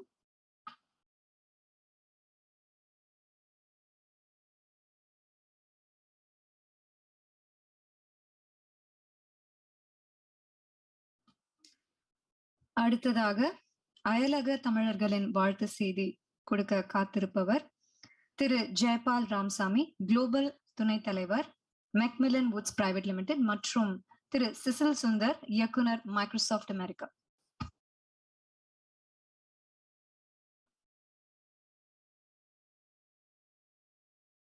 It's a great pleasure and honor for me to participate in such a wonderful program hosted by the Tamil Nadu government under the leadership of Honorable Chief Minister Thiru M.K. Stalin. Needless to say, Tamil Nadu, under the remarkable leadership of Honorable Chief Minister Thiru M.K. Stalin, is doing a remarkable, great work to protect the interests of Tamils living abroad. The present initiative of setting a separate welfare board named Overseas Indian Welfare Board is a great visionary thought process which no other government has done so far. This initiative will not only unite Tamils living abroad but also help Tamils in any issue which they may face in foreign countries. Tamil diaspora is one of the most strongest in the world among all the diasporas from India. Tamilians have ruled major part of South Asia and historically one of the oldest civilization in the world. Tamils occupy very high position in many governments and many are leading businessmen across the world. This initiative will not only help Tamils abroad but also bring investments, business opportunities to Tamil Nadu and thus develop the economy of the state. No chief minister has so far have thought about this fantastic initiative to bring Tamils into Tamil Nadu and reminds them of their roots. I sincerely wish the Honorable Chief Minister, the government of Tamil Nadu, for such a wonderful initiative. Thank you.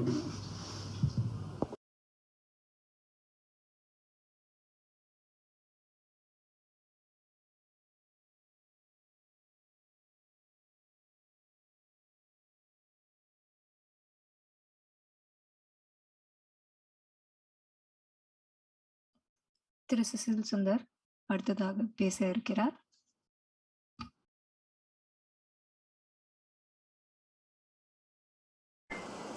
உலக தமிழ் உறவுகளுக்கு வணக்கம். This is Cecil Sundar and I am the Director of Artificial Intelligence and Machine Learning Solutions at Microsoft, based out of Denver, Colorado. I'm also a former Air Force officer having commanded and served in Kargil and other operations. It gives me an immense privilege and honor to deliver this message on this Ayalaga Tamizhar Dinam. With his vision and policies of inclusive growth, immense courage in implementing social justice reforms, empowering women through education and other incentives, பதவியேற்ற 6 மாதங்களுக்கு நமது இந்திய நாட்டை மட்டுமன்றி உலகம் முழுவதையும் தமிழகம் நோக்கி பார்க்க வைத்திருக்கிறார் நமது முதல்வர் திரு முத்துவேல் கருணாநிதி ஸ்டாலின் அவர்கள். இது எளிதான காரியம் அல்லவே. Our beloved CM has well positioned Tamil Nadu to achieve greatness during his tenure. We not only have this golden opportunity right now, but we are also at a pivotal time in the history to shape up the future of Tamil Nadu and the Dravidian movement based on the foundations we know: social justice, women empowerment, and an inclusive growth.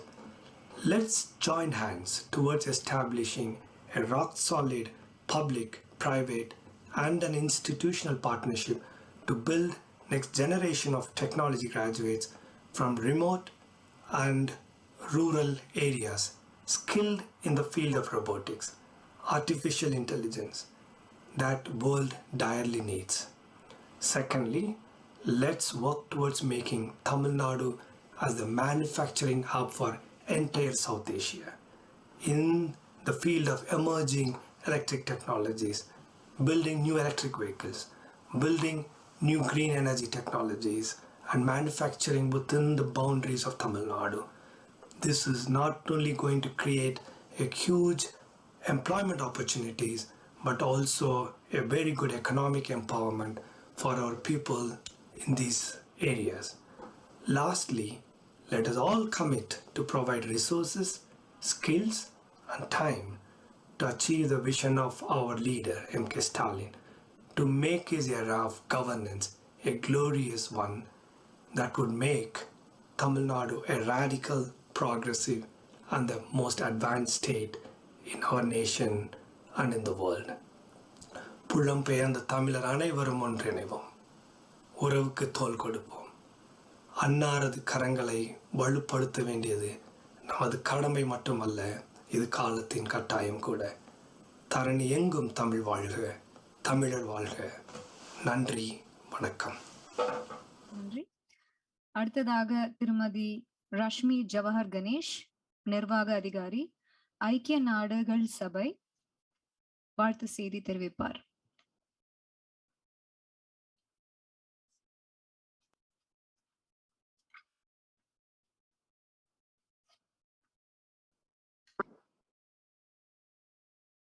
Honorable Chief Minister and distinguished guests, it is my profound pleasure to have been called to give you a felicitation on the Tamil Diaspora Day. I have to tell you that my forefathers and our Nada community has been major benefactors of the social justice movement of the Justice Party, TK, and DMK. My great-grandfather was a member of the Justice Party, and my grandfather, DC Rajasabai, was a good friend of Dr. Kalaignar. In the last 6 years, I have worked in different UN organizations in Paris and Vienna, namely United Nations Environment, G20 Energy Efficiency Hub, UN Industrial Development Organization. In most cases, I have always been the only girl from India in these organizations. The reason for me to come from a small town such as Sivakasi to achieve success and to work in such organizations is because of the aspiration given to backward and marginalized communities by the Dravidian movement. In fact, this event has shown how much Tamils or people of Tamil origin have achieved across the world.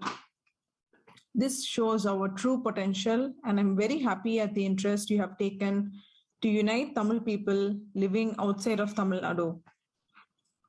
Over the years, people in Europe have not differentiated Tamil Nadu from the rest of India. But within 7 months after you taking charge, you have given Tamil Nadu a unique place in the world.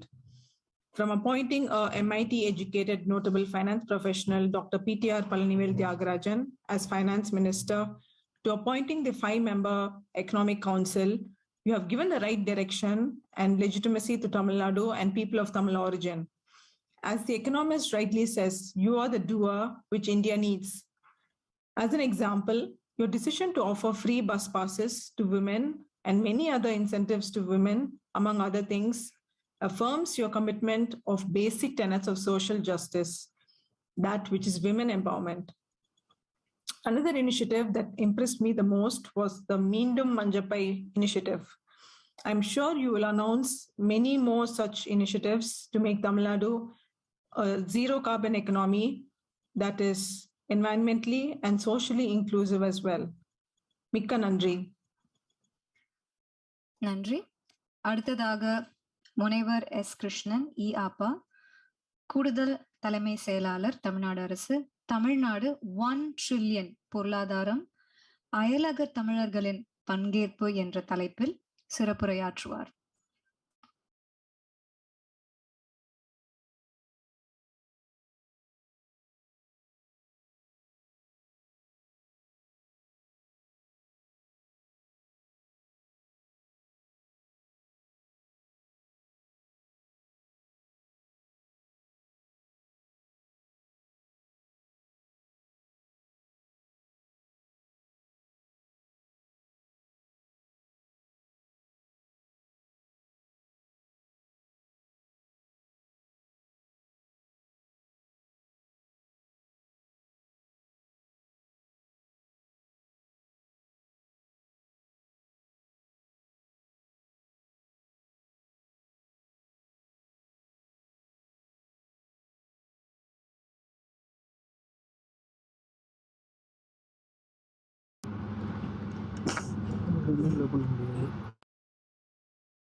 Tamil Nadu அரசு சிறப்பாக நடத்தி கொண்டிருக்கும் இந்த தமிழ் புலம்பெயர்ந்தோர் தின நிகழ்ச்சியில் கலந்து கொள்வதில் நான் பெரும் மகிழ்ச்சி அடைகிறேன்.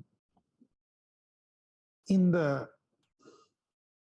மாநாடு ஏற்பாடு செய்வதன் முக்கிய நோக்கம் என்னவென்றால், தமிழகத்திலிருந்து பல்வேறு நாடுகளுக்கு பல்வேறு காரணங்களுக்காக புலம்பெயர்ந்து சென்று வாழும் மக்கள், தமிழ் இனத்தை சார்ந்த மக்கள் தங்களுடைய மூதாதையார் வாழ்ந்த நாடுடன் தொடர்ந்து கலாச்சாரம் மூலமாகவும், உறவினர்கள் மூலமாகவும், கல்வி மூலமாகவும், மொழி மூலமாகவும், அதற்கும் மேற்பட்ட வணிக மூலமாகவும், முதலீடுகள் மூலமாகவும் ஒரு தொடர்ந்து ஒரு உறவு, ஒரு தொடர்பு இருக்க வேண்டும் என்கிற நோக்கத்தோடு இந்த நிகழ்ச்சியை தமிழ்நாடு அரசு ஏற்பாடு செய்துள்ளது.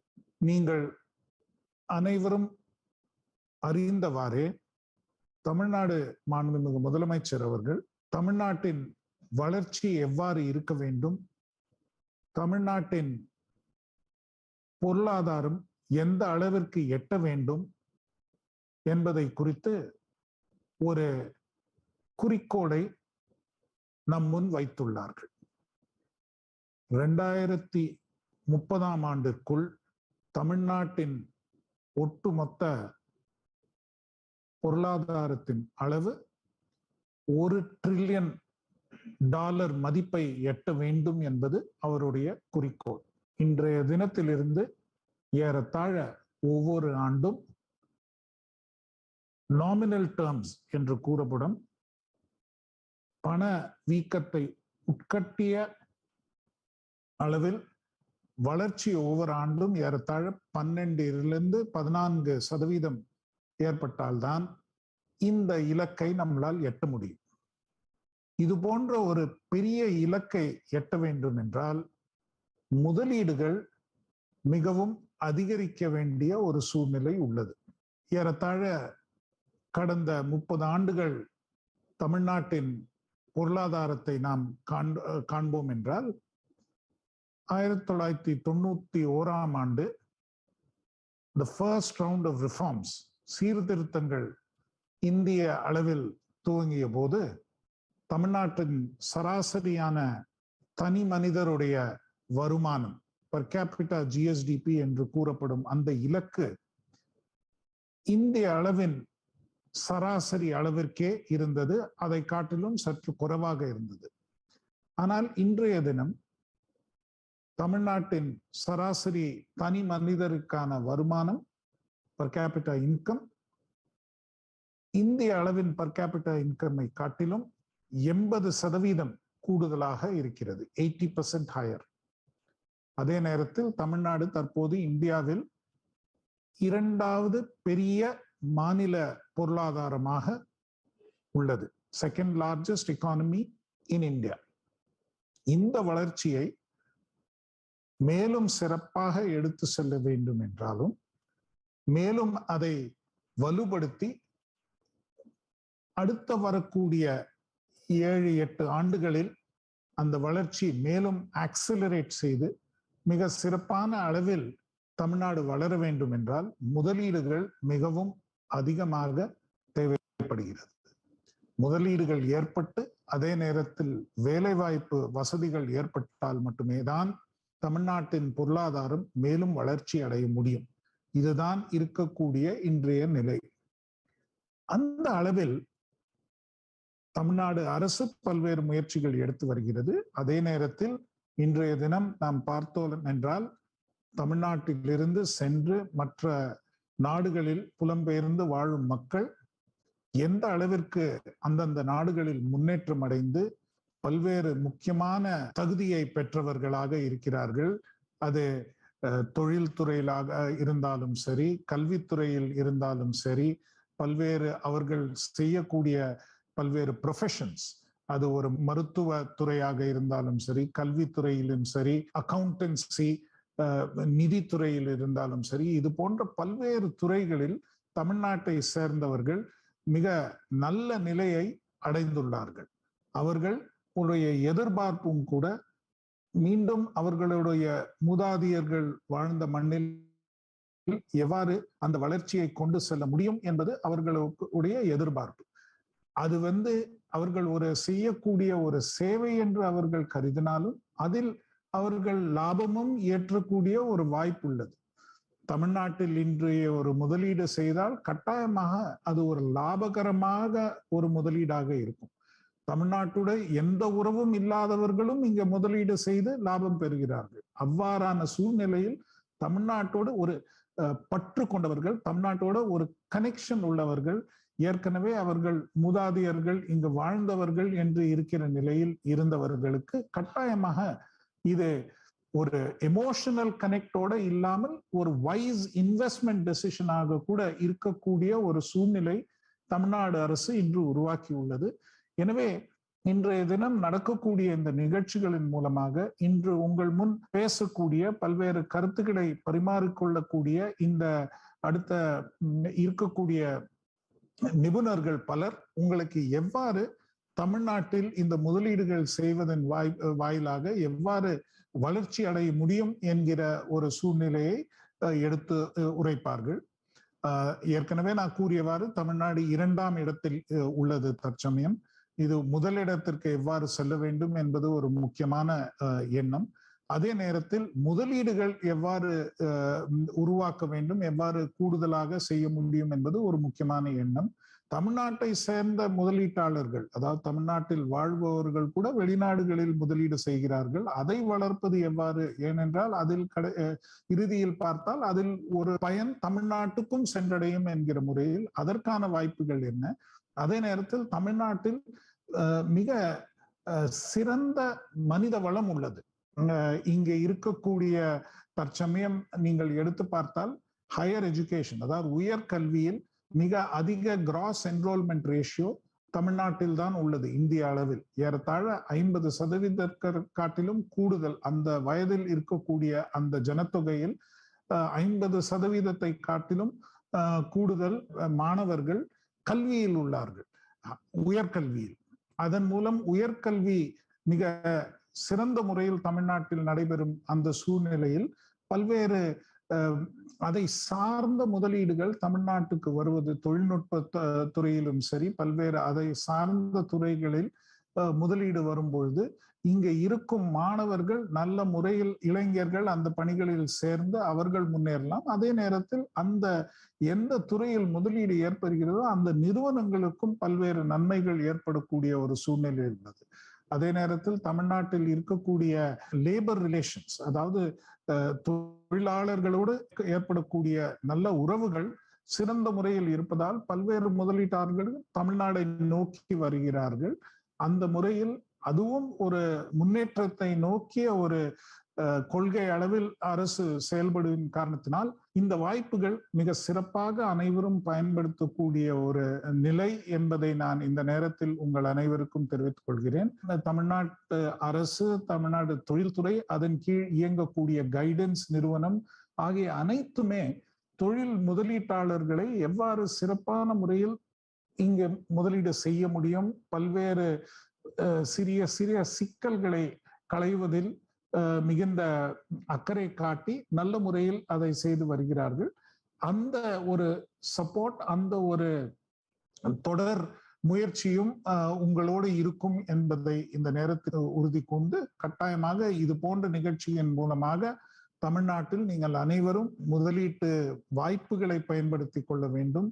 நீங்கள் நேரடியாக முதலீடு செய்யாவிட்டாலும் நீங்கள் பணியாற்றும் நிறுவனங்கள், உங்களுக்கு தெரிந்தவர்கள், மற்றவர்கள் இந்த முதலீட்டில் பங்கு பெற வேண்டும் என்பதை இந்த நேரத்தில் கேட்டுக்கொள்கிறேன். இது கட்டாயமாக உங்களுக்கும் பயனுள்ளதாக இருக்கும், தமிழ்நாட்டிற்கும் மிக பயனுள்ளதாக இருக்கும் என்று இந்த நேரத்தில் தெரிவித்துக் கொண்டு இந்த வாய்ப்பு அளித்த அனைவருக்கும் என் நன்றியை தெரிவித்து விடைபெறுகிறேன்.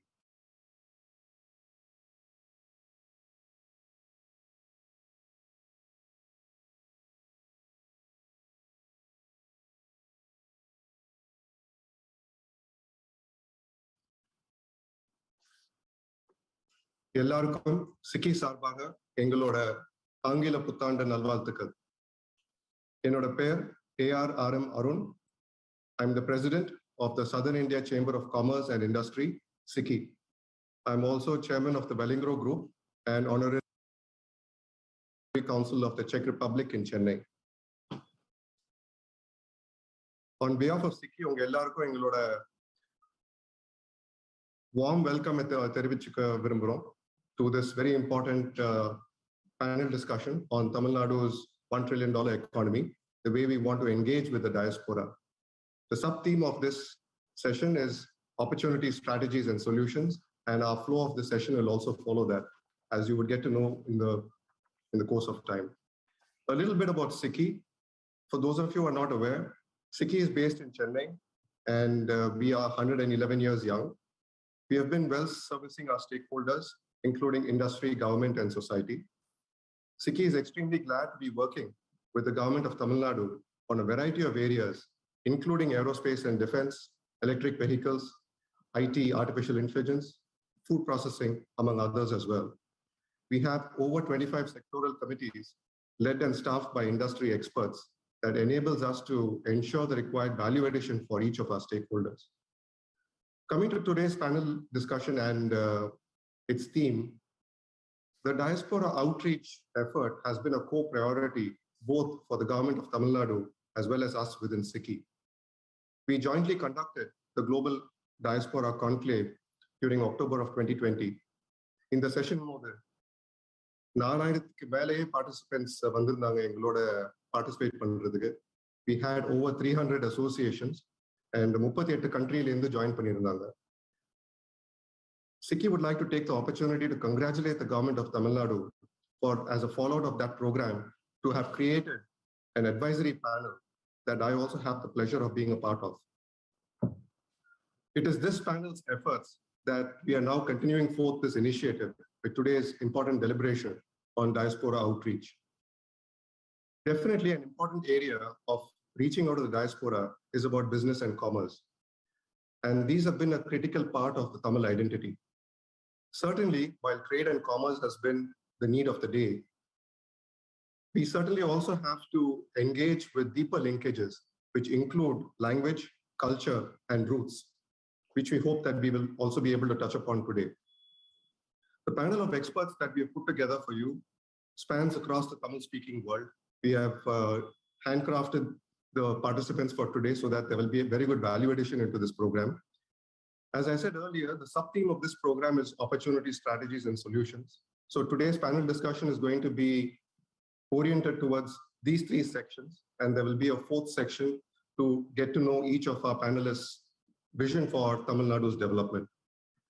So we will have four broad sections across this panel. And before I get into more details about the panel, I would first like to introduce the panel members. First of all, we have Mr. M.R. Rangasamy, who is the founder of Indiaspora. In 1997, Mr. MRR, as he is fondly referred to, co-founded the Sandhill Group, and it has been one of the earliest angel investment firms till date. In 2012, MRR founded Indiaspora, a non-profit community that provides a platform to collaborate and catalyze social change. I'm glad that Mr. MRR also joins me in the panel for the NRI outreach program that the government has established. Our second panelist for today is Mr. Velchami Sankaralingam. He's president for product and engineering at Zoom Video Communications. He is an experienced professional in hardware, software, and services industries, spanning engineering as well as management. He's had significant experience in companies such as VMware, WebEx, among others. He is alumni of Stanford University's GSB, the Graduate School of Business. He is also an alumni of Stony Brook University and Northern Illinois University. In fact, glad to be connecting with Mr. Velchami after several years. I still remember playing golf with him in California. And only now did I realize that he is also part of the same alumni as myself of Stony Brook. Glad to know that. Our third panelist for today is Mr. Rajaram Ramasubban. He is the registrar, the university registrar at the University of Singapore, National University of Singapore. He has also been an advisor of the Tamil Technology Council which for the past 16 years has been organizing month-long Tamil language festivals in Singapore. He is chairman of the India Heritage Center. He got appointed to it recently. He is also advisor to the Little India Shopkeepers Association. Mr. Rajaram has been known to us for a very long time, and I would say that he's one of the most eloquent speakers among the Tamil community in, as well as Singapore at large, and glad to be having him with us. Our fourth panelist for today is Mr. Henry Joshua. He is head global electrification at AVL Germany. AVL is an electrical mobility company with a turnover of over 2 billion euros. Mr. Joshua has earlier worked as head testing for Chrysler and General Motors. He is alumni of the University of Cambridge and Oklahoma State University. Certainly a dynamic person, and we are very glad that we've been working with him very closely towards SICKI's efforts in moving forth the EV foray that we've been going after. Our fifth panelist for today is Mr. Samir Mehta. He is vice chairman of Dr. Mehta's Hospitals in Chennai. He is also chairman of the Atlas Family Group. He is founder and chief gamification officer of Arya Play and a board member of Chennai Angels. Mr. Mehta completed his master's in engineering at University of Bradford and MBA from the Kellogg School of Management. Again, Mr. Mehta is a person that SICKI has been working with for a good period of time, and glad to have him with us. So with that brief introduction about each one of our panelists, I'm very glad that we've been able to put together a panel of this nature, which not only spans the geography, but also very important areas of focus that are important for Tamil Nadu. So gentlemen, as we move forward with the panel discussion, may I request you that you keep your replies as brief as possible. As I told you, we're going to have 4 sessions. There are 4 sections, the 3 oriented towards the sub-theme of today's program, and of course, the last one being the vision that each one of you have for Tamil Nadu's development. So 4 sections. So each one of you are going to be given a question in each of these sections. So would definitely like to request that you restrict your answers to within 2 minutes so that we are able to complete on time. We've been given an hour's time to be able to complete this panel, and that's the reason why we want to be able to finish it accordingly. So with that, let's now get started into the panel discussion. We would be following the same order among the speakers as the introduction itself. So I would like to start with Mr. MRR. Mr. MRR, according to research, the diaspora for any society contributes to economic development of their state of origin through FDI, foreign direct investment, as well as transnational entrepreneurship. Even though our Tamil diaspora are primarily knowledge-based and certainly have showcased wonders abroad by heading several companies across the globe, the amount of investments that our diaspora has within the Tamil Nadu economy is very low. What could be the possible reasons for this low contribution? And how do you think we should remedy the situation while we also create new opportunities, especially within the MSME sector? Well, thank you for having me on this program. And again, what I would say in regards to the diaspora is it's a two-way street. So the diaspora needs to be interested in investing in its homeland, and the people of the homeland, i.e. government and other bodies like SICKI, need to reach out to the diaspora, right? So in the past, if you look at the history of our diaspora, there hasn't been that kind of connection in terms of business and opportunities from the government side. And so I think that's part of the challenge I think we're seeing here is that was one. The second thing is also flows of money. In the past, India had very restrictive flows of capital. So if you brought money into India, you may not be able to take it out of India. So there were many, many inhibitors in the past that really precluded a vibrant dialogue and investment and opportunity between the diaspora and Tamil Nadu. And this is not just Tamil Nadu, but all the different states in India itself. So I think a lot of things have changed for the positive. One, I think the flow of money is much easier today for India as a whole. And second, the government of both India and Tamil Nadu have made now serious attempts to reach out to the diaspora. So it's really, in cricket terminology, it's the first inning of the match, right? So I think you will see by the investment board that the Industries Minister has created and the Chief Minister has supported, These are all very positive moves that will pay dividends over the next 5 to 10 years. Thank you. Coming to you, Mr. Belchami. நம்ம diaspora பார்த்தோம்னாக்க நிறைய வாட்டி டயஸ்போரோட investments வந்து services related தான் நிறைய வாட்டி இருக்கு. மேனுஃபேக்சரிங்ல வந்து அந்த அளவுக்கு அவங்க இன்வெஸ்ட் பண்றது இல்லை. அது எதனாலன்னு நம்ம ஒரு அனலைஸ் பண்ணோம்னாக்கா I think it will be good for the overall economic growth. Services is definitely good. There is no doubt about that. India has marked its name in services. Ana products kulla namba ponanaka we can increase the scalability tremendously. We can make sure that each of our companies become global leaders. We have seen a few examples coming from Tamil Nadu, whether it is Zoho or whether it is Freshdesk, but it's very, very restricted compared to the number of services companies that are doing well globally. இதை எப்படி அடுத்த ஸ்டேஜுக்கு எடுத்துன்னு போகலாம்? இதை எப்படி நம்மளோட கம்பெனிஸை வந்து குளோபல் ப்ராடக்ட் லீடர்ஸ் ஆக்க முடியும்? And before you answer that, I would like to encourage all the speakers, if you would like to speak in Tamil at any point of time, please feel free to go ahead. Thanks, Arun, and thanks to all the panelists and the invitation. என்னை பொறுத்த வரைக்கும் இப்போ மேனுஃபேக்சரிங்கே பார்த்தீங்கன்னா இப்போ Japan சைனாலாம் வந்து they were just doing manufacturing தான். அவங்களா products வந்து பில்ட் பண்ணுறதுக்கு வந்து டைம் ஆச்சு. ஏன்னா the whole ecosystem எல்லாமே பில்ட் ஆகணும் ப்ராடக்ட் இது பண்ணுறதுக்கு. சர்வீஸ் இண்டஸ்ட்ரி வந்து இஸ் மச் ஈஸியர், ஏன்னா இது வந்து ஜஸ்ட் நாலேஜ் தான். பட் இப்போ இந்த சோஹோ ப்ளஸ் ஃப்ரெஷ் ஒர்க்ஸ்லாம் ஏன் வந்திருக்குன்னா இப்போ வந்து இந்த மாதிரி அவுட் சோர்ஸ்ட் நாலேஜ் நிறைய இருக்கிறதுனால ஸ்கில்டு பீப்புள் வந்து நிறைய இருக்காங்க. ஸோ டைரக்ஷன் வந்து கரெக்ட் டைரக்ஷன் தான். இன்னொன்று வந்து இப்போ கன்சியூமர் வந்து இப்போ நம்ம ப்ரொடியூஸ் பண்ணுற ப்ராடக்ட்டை வந்து இந்தியாவிலே கன்சியூமர் பண்ணுறதுக்கும் ஆள் இருக்கணும். ஸோ அது ஒரு இது எங்கே மார்க்கெட் இருக்கு. அதுக்கப்புறம் வந்து உங்களுக்கு இந்த இதுக்கு வந்து ஈகோ சிஸ்டம் எல்லாம் ரெடியாக இருக்கா, எல்லா டைப் ஆஃப் ஸ்கில்ஸும் எல்லாம் இருக்கா அப்படின்னு சொல்லிட்டு. ஸோ இப்போ இந்த ஃப்ரெஷ் ஒர்க்ஸ் இதெல்லாம் வந்ததுக்கு ரீசன் வந்து ஏற்கனவே ஒரு 10 இது போன 2 டிகேட் வந்து சர்வீஸ் இண்டஸ்ட்ரியா எல்லாம் இங்கே வந்து நல்ல ஸ்கில்டு ஆளுங்கள் டெவலப் பண்ணதுனால தான் அவங்களால இங்கே வச்சு பில்ட் பண்ண முடியுது. ஸோ டைரக்ஷன் வந்து கரெக்ட் டைரக்ஷன்ல தான் போய்கிட்டு இருக்கோம். இந்த நெக்ஸ்ட் ஃபியூ இயர்ஸ் என்னை பொறுத்த வரைக்கும் இன்னும் இந்த மாதிரி இந்த சக்ஸஸ் பார்த்து இன்னும் நிறைய கம்பெனிஸ் ஸ்டார்ட் ஆகிறதுக்கு சான்ஸ் இருக்கு.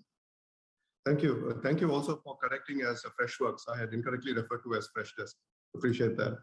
Mr. Rajaram, coming to yourself, when we look at the global scenario, what we can call as brain gain strategies have perhaps not yielded the required effect. Many governments have begun, and because of that, many governments have begun to explore new policy measures that encourage the diaspora members to participate in their countries of origin without expecting them to return home. So what's the role of diaspora in a knowledge-based economy, especially with respect to innovation, talent management, capacity building? How can we connect through joint R&D programs, exchange programs of both faculty as well as students? Are there any positive examples that we can learn from Singapore? Arun, once again, thank you for inviting me to the session. Pleasure to meet all the distinguished panelists here.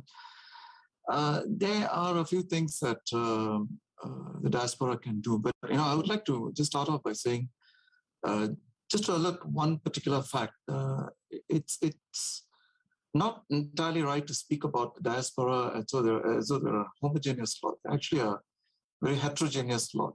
And for example, in Singapore, the Tamil diaspora that you're referring to, the Indian diaspora that you're referring to, dates back to the 12th century. So we've been around for a long time. And you need to approach them depending on the profile that they are, who they are and what they are and what they stand for. That said, there are several ways in which the diaspora can engage with the people back home in inverted commas. For a lot of people who are part of the diaspora, home actually is where they are at the moment. They are interlocutors to start with. They understand the culture of the home country. And they understand the culture of the country of where they are now, the country of where that they have adopted, and that is probably the most significant role that they can play. I would urge that a particular attention is paid to universities. And I speak from the point of view of from where I come from in Singapore. There are plenty of efforts in Singapore, the universities in Singapore, to reach out to the rest of the world. That's because of the size of Singapore. We're very small, and by default, we're reaching out. And there are several efforts that are already in place between Tamil Nadu and Singapore for joint R&D programs, joint research programs that I think the government of Tamil Nadu, the government of India can exploit. For example, in the Nanyang Technological University, that's the university that I don't belong to. I belong to NUS. There is a specific India Connect program which brings out students from India to do research in Singapore, and then go back.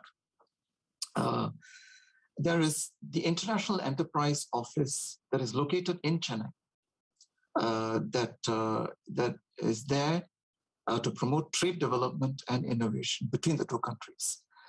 So one of the things that that can be done almost immediately is to take advantage of the existing opportunities that are already in place. And the backdrop is this, at least in the case of Singapore, that Singapore is the second largest investor in India as it stands today. So there is plenty of interest by Singapore as a whole and the diaspora in particular with India and with Tamil Nadu in particular. Thank you. That was an interesting statement that you made where the diaspora from Singapore is perhaps descendants of the Chola dynasty from the 12th century. But I'm sure that there is a good number of people who've also moved in. So perhaps it's a good mix at this point of time. But certainly the education aspect is a good area to be able to connect. And that's one of the things that SICKI has also been moving forth in terms of encouraging our higher education institutions to tie up with more global colleges as a means of exchange programs to be able to take things forth. Coming to our next speaker, Mr. Henry Joshua. When we look at the automotive industry, Chennai is certainly the automotive capital of India. And Chennai accounts for about, and we account for about 35% of India's auto component production. We also accounted for 45% of India's total auto exports. We have more than 1,300 factories across Tamil Nadu.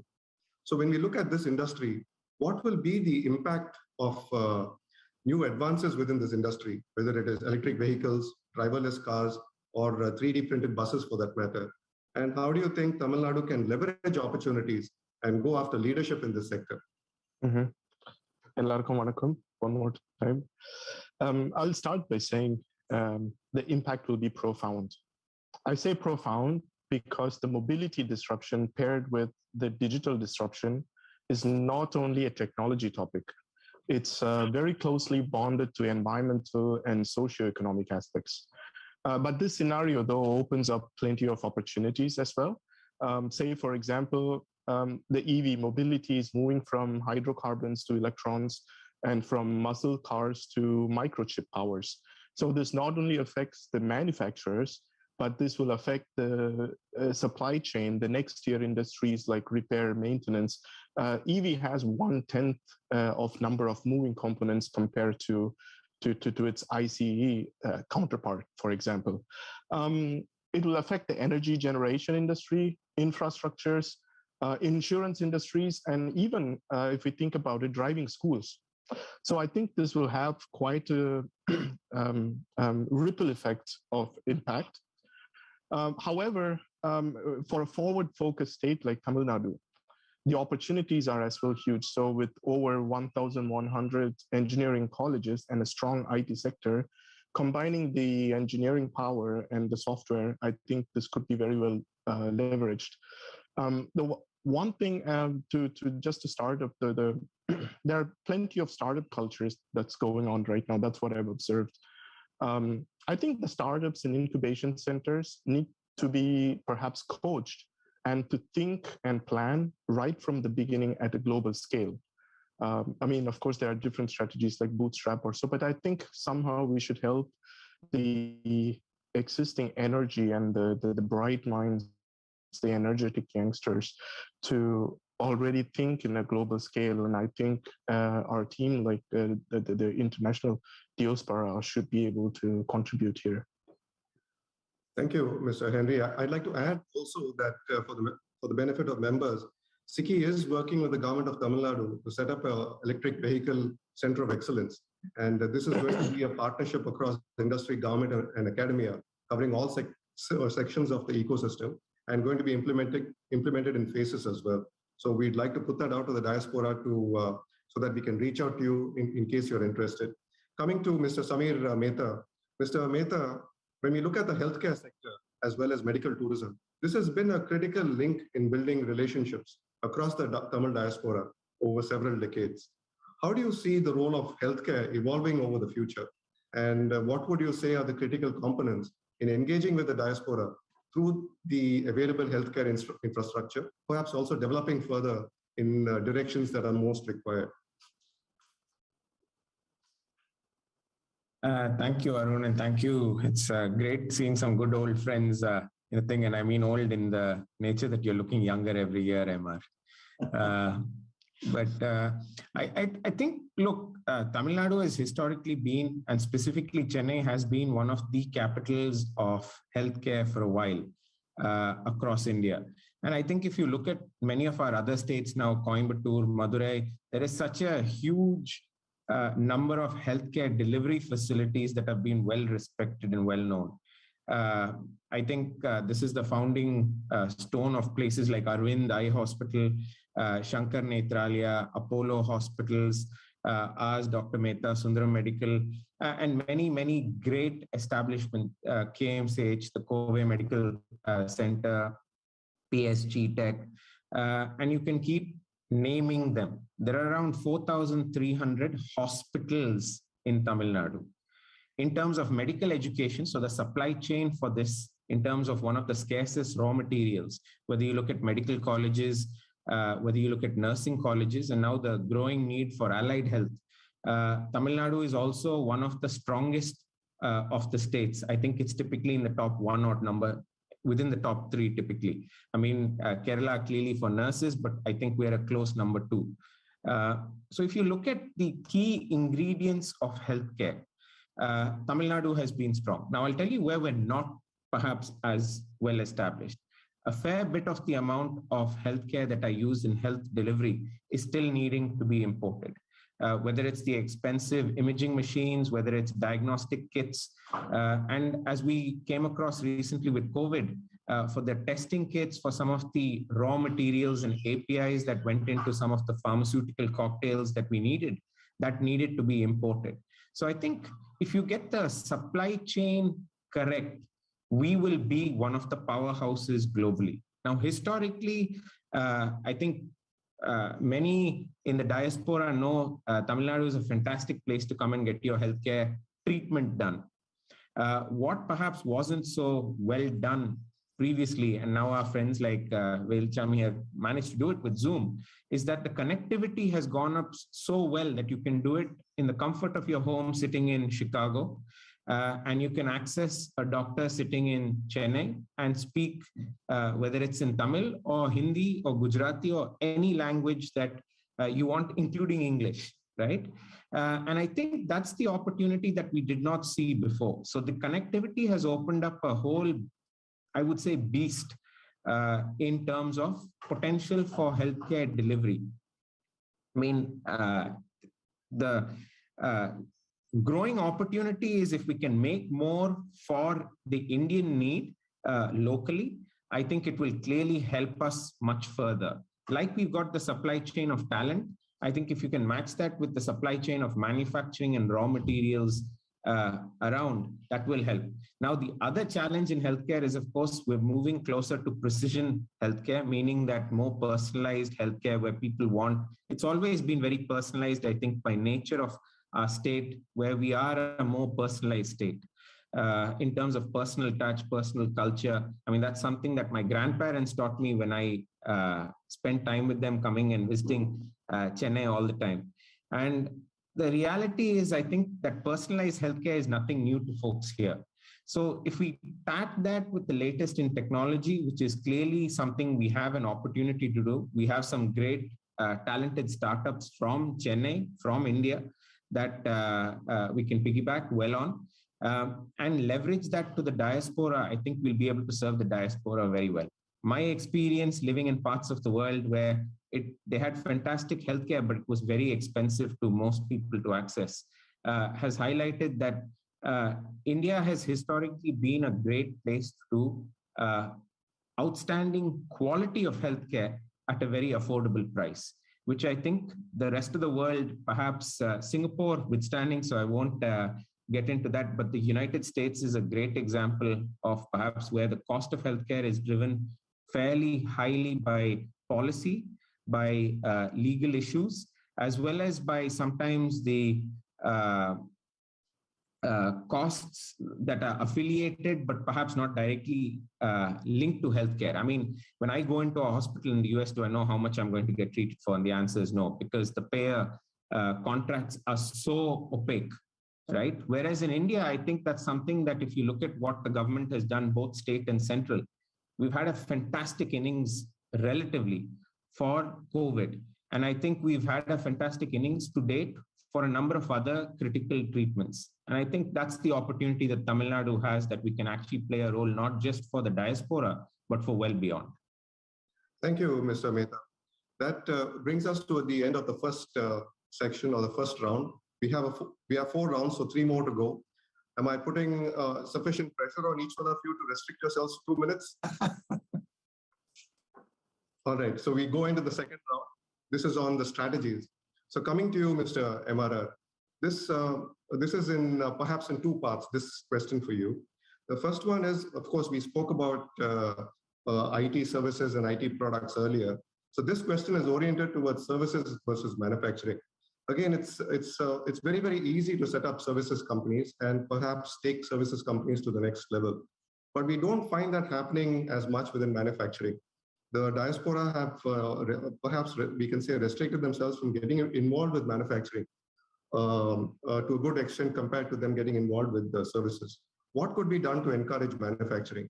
And the second part to this is perhaps it might be unrelated as well. What do you think are the building blocks for building a global Tamil community? And are there any global examples that we can learn from? Thank you. I think on the first one, it's, Tamil Nadu needs both manufacturing and services.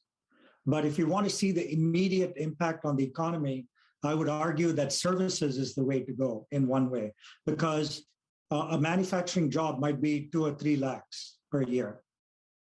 A similar job in IT is 25 lakhs a year. It's almost a 10-to-1 income gap between a manufacturing job and a services job, right? So if you're looking to get to the 1 trillion, you could get by with 1/10 of the workforce in a way, right? But that's not being inclusive, because not everybody is a smart IT person, right? So you have many people in the workforce who are not IT centric. They need jobs, they need vocations, they need livelihoods.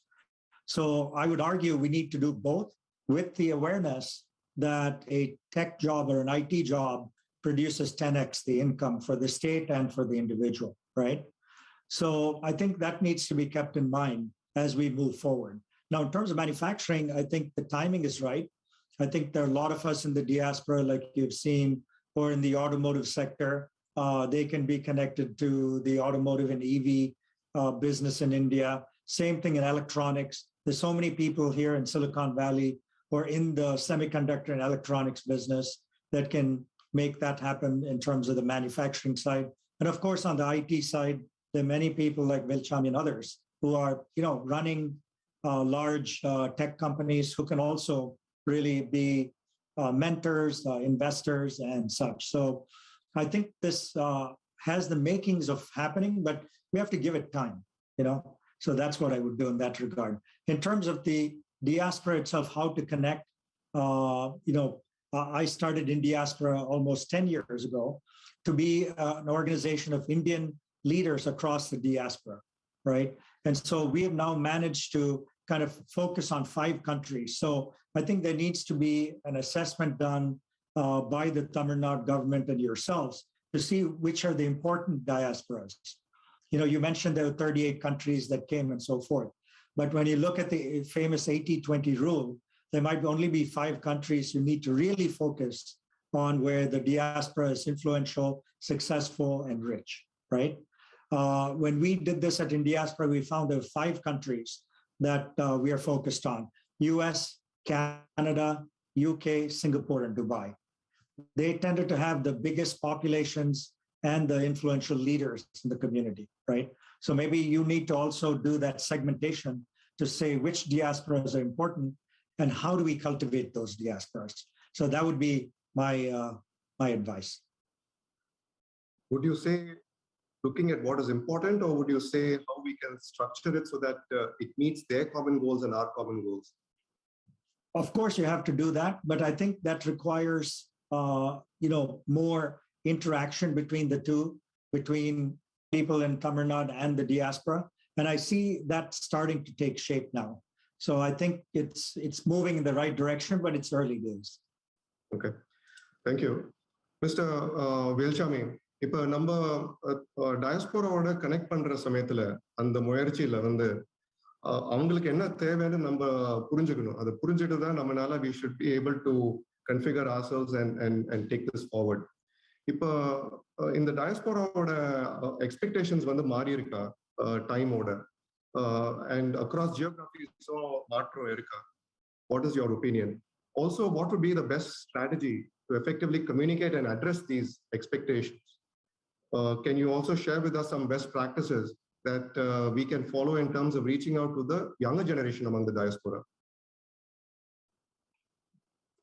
I think younger generation பார்த்தீங்கன்னா இப்போ நான் என்னோட example சொல்றேன். So என்னோட kids வந்து இங்க வந்து என் wife வந்து தமிழ் ஸ்கூல் படிக்க வச்சு தமிழ் எல்லாருக்கும் நல்லா பேசுவாங்க.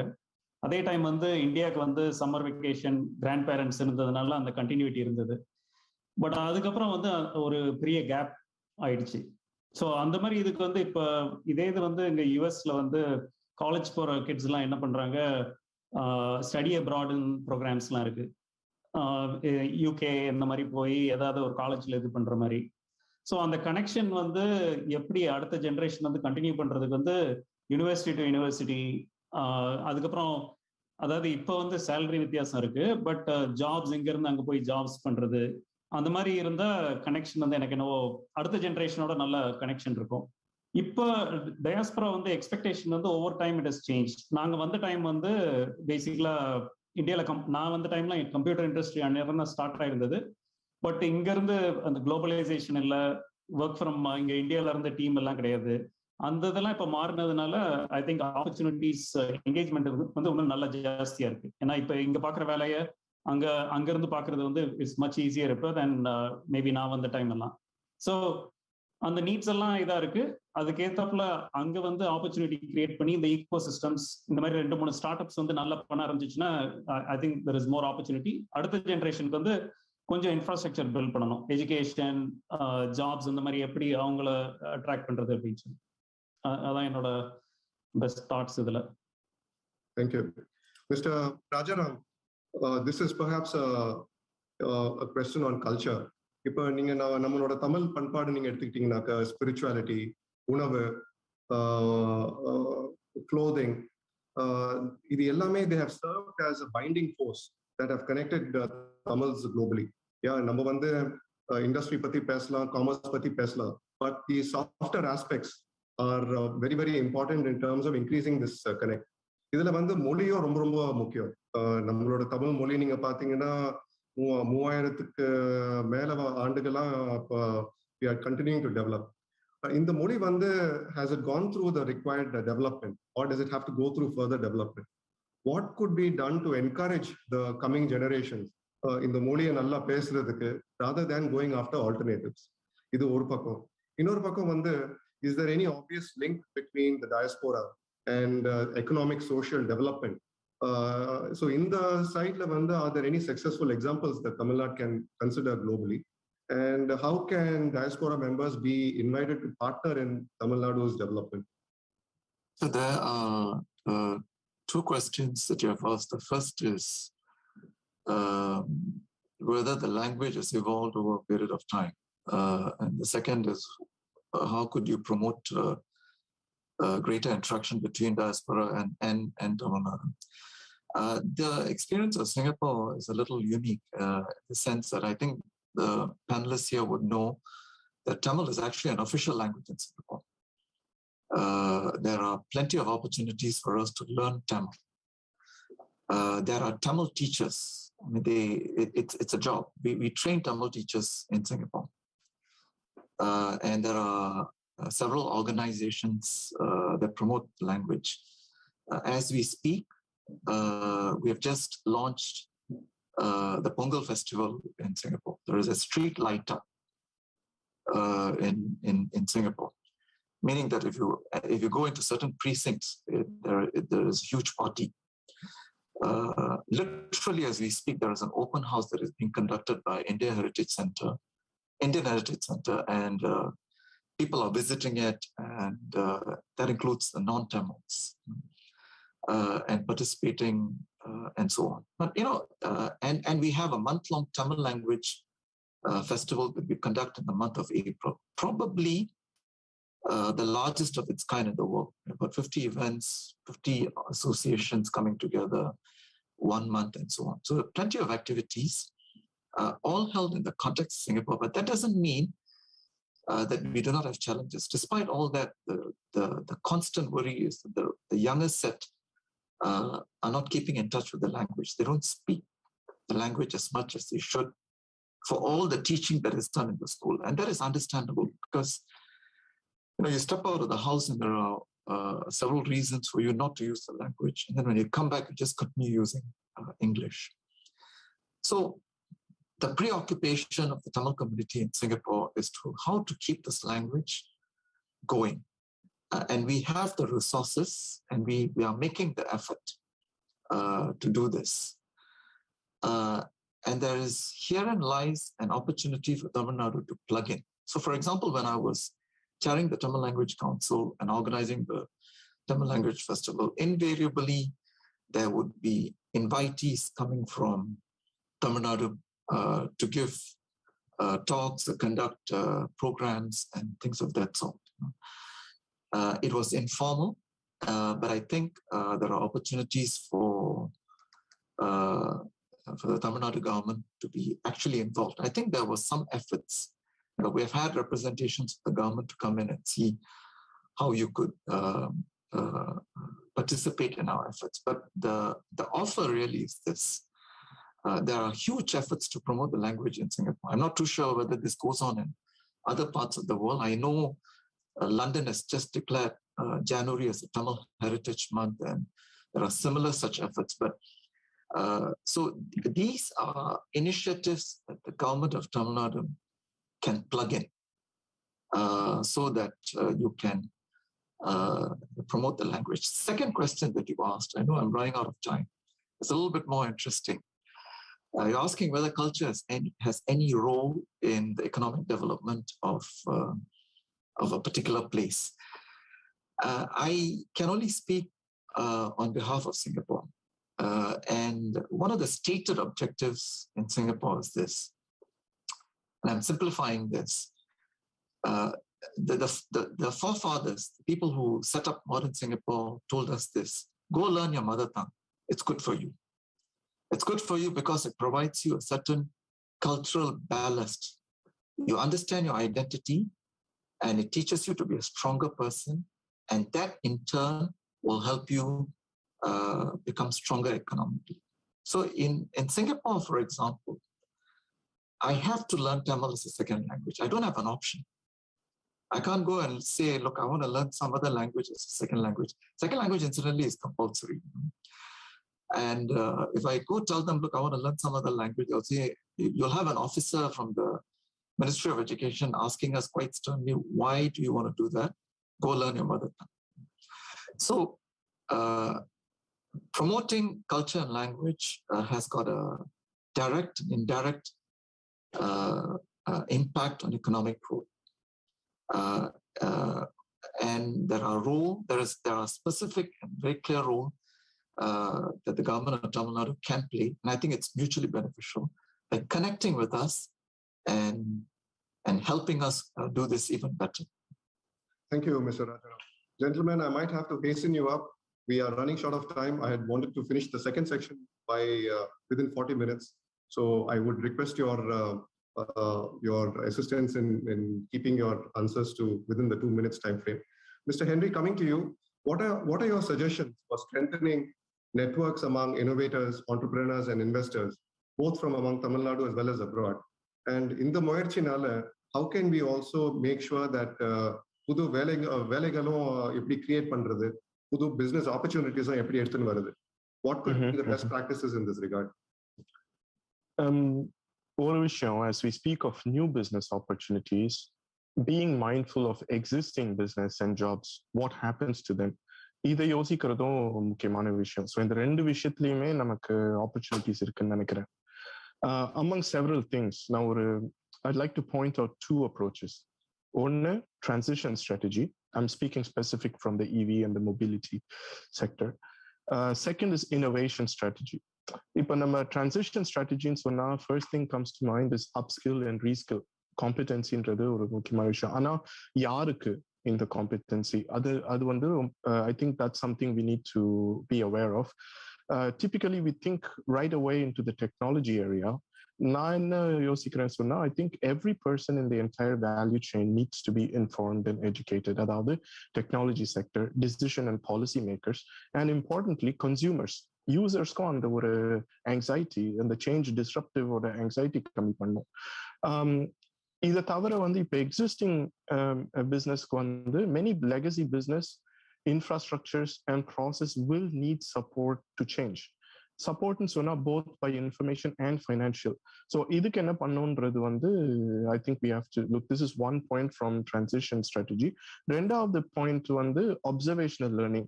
அதாவது இப்போ நம்ம தமிழ்நாடு or இந்தியாவில் வந்து where we are with EV, நம்ம what can we learn from them? Of course, we have to take the lessons with a pinch of salt. அதாவது இப்போ நார்வேல வந்து almost 85 to 90% of the transport sector is electrified. நம்ம neighbor China பார்த்தாலே they are running so far ahead. But what can we learn from them and do a leapfrog? So அதுவும் நம்ம பார்க்கலாம் and make it fit for us. இந்த ரெண்டாவது பாயிண்ட்ல நான் என்ன சொல்ல வந்தேன்னு சொன்னா innovation strategy. இது வந்து is it a shotgun or a sniper? அதாவது do we want to have like a spray of bullets? எல்லா செக்டர்லயும் நம்ம US has the capability to do this. They invest, if you look at the patent registrations in Pata, it probably has, US has its hands and feet into pretty much every new technology area. China and Patina, it has a very connected 5 or 6 key areas they are investing and trying to grow. நம்ம தமிழ்நாட்டுல, given our initial phase 1 status, what should be our approach? எல்லா இடத்துலயும் போனோமா இல்ல specific organise ஸ்ட்ரக்சரா approach பண்ணோமா? ரெண்டாவது இதுலயே வந்துட்டு how can we connect complementary innovation ideas? ஏன்னா நிறைய ஸ்டார்ட் அப்ஸ் இருக்குன்னா everybody has ideas.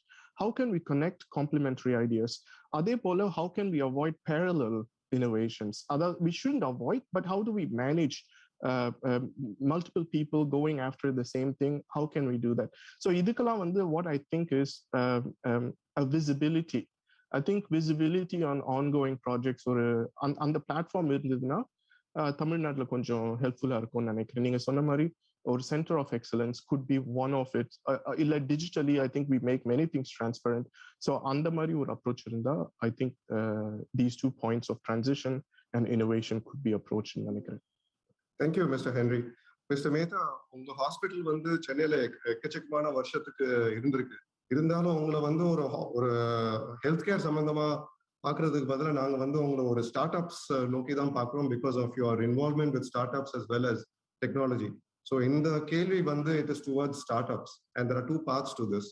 முதல்ல நீங்க பாத்தீங்கன்னா இந்தியாவில் மற்ற சிட்டிஸ்ல வந்து whether it's Bangalore or Gurugram or Hyderabad, each one of these have been considered to have a vibrant startup ecosystem.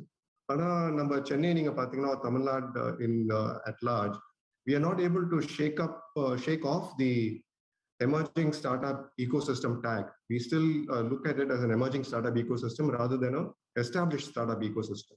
So what do you think we can do in order to be able to not only attract, but sustain these startups to scale to the next level? And how do we encourage the diaspora in this regard? So adu oru pagadi.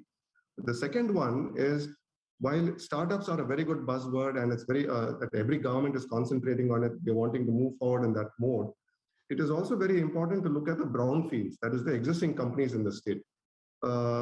Existing companies have வந்து நம்ம அடுத்த லெவலுக்கு increase பண்ண முடிஞ்சதுன்னா, if you are able to scale it up, that can be a much more sustaining approach for scalability as well as growing the economy. So how do we balance this as well?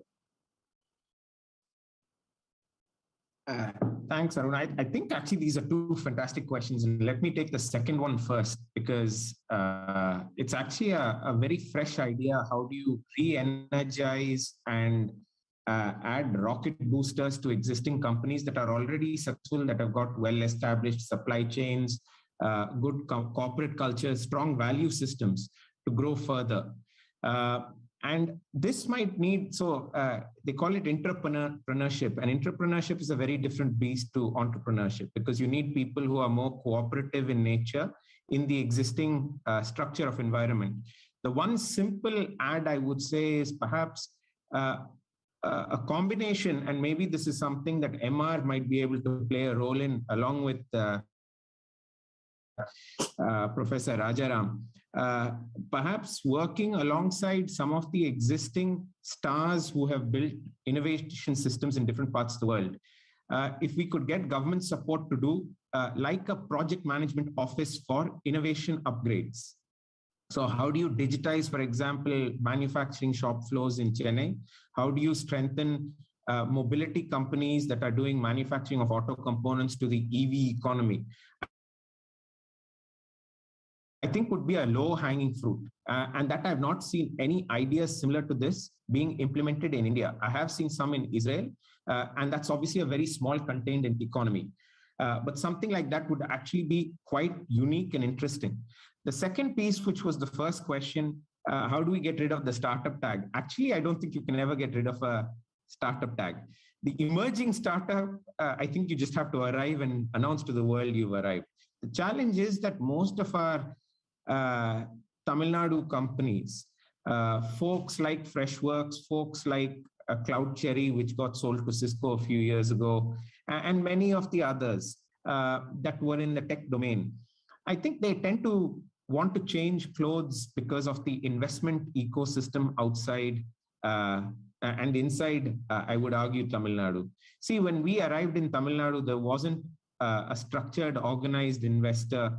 I'm not talking about way back when we founded Dr. Mehta's in 33. I'm talking about more recently in 2008 when I came back to India. There wasn't that ecosystem of investors, maybe one, People Capital, if I remember. Today, there are about 15 to 20 investors from angel stage, guys like the Chennai Angels, all the way to some of the really established funds, TVS Capital,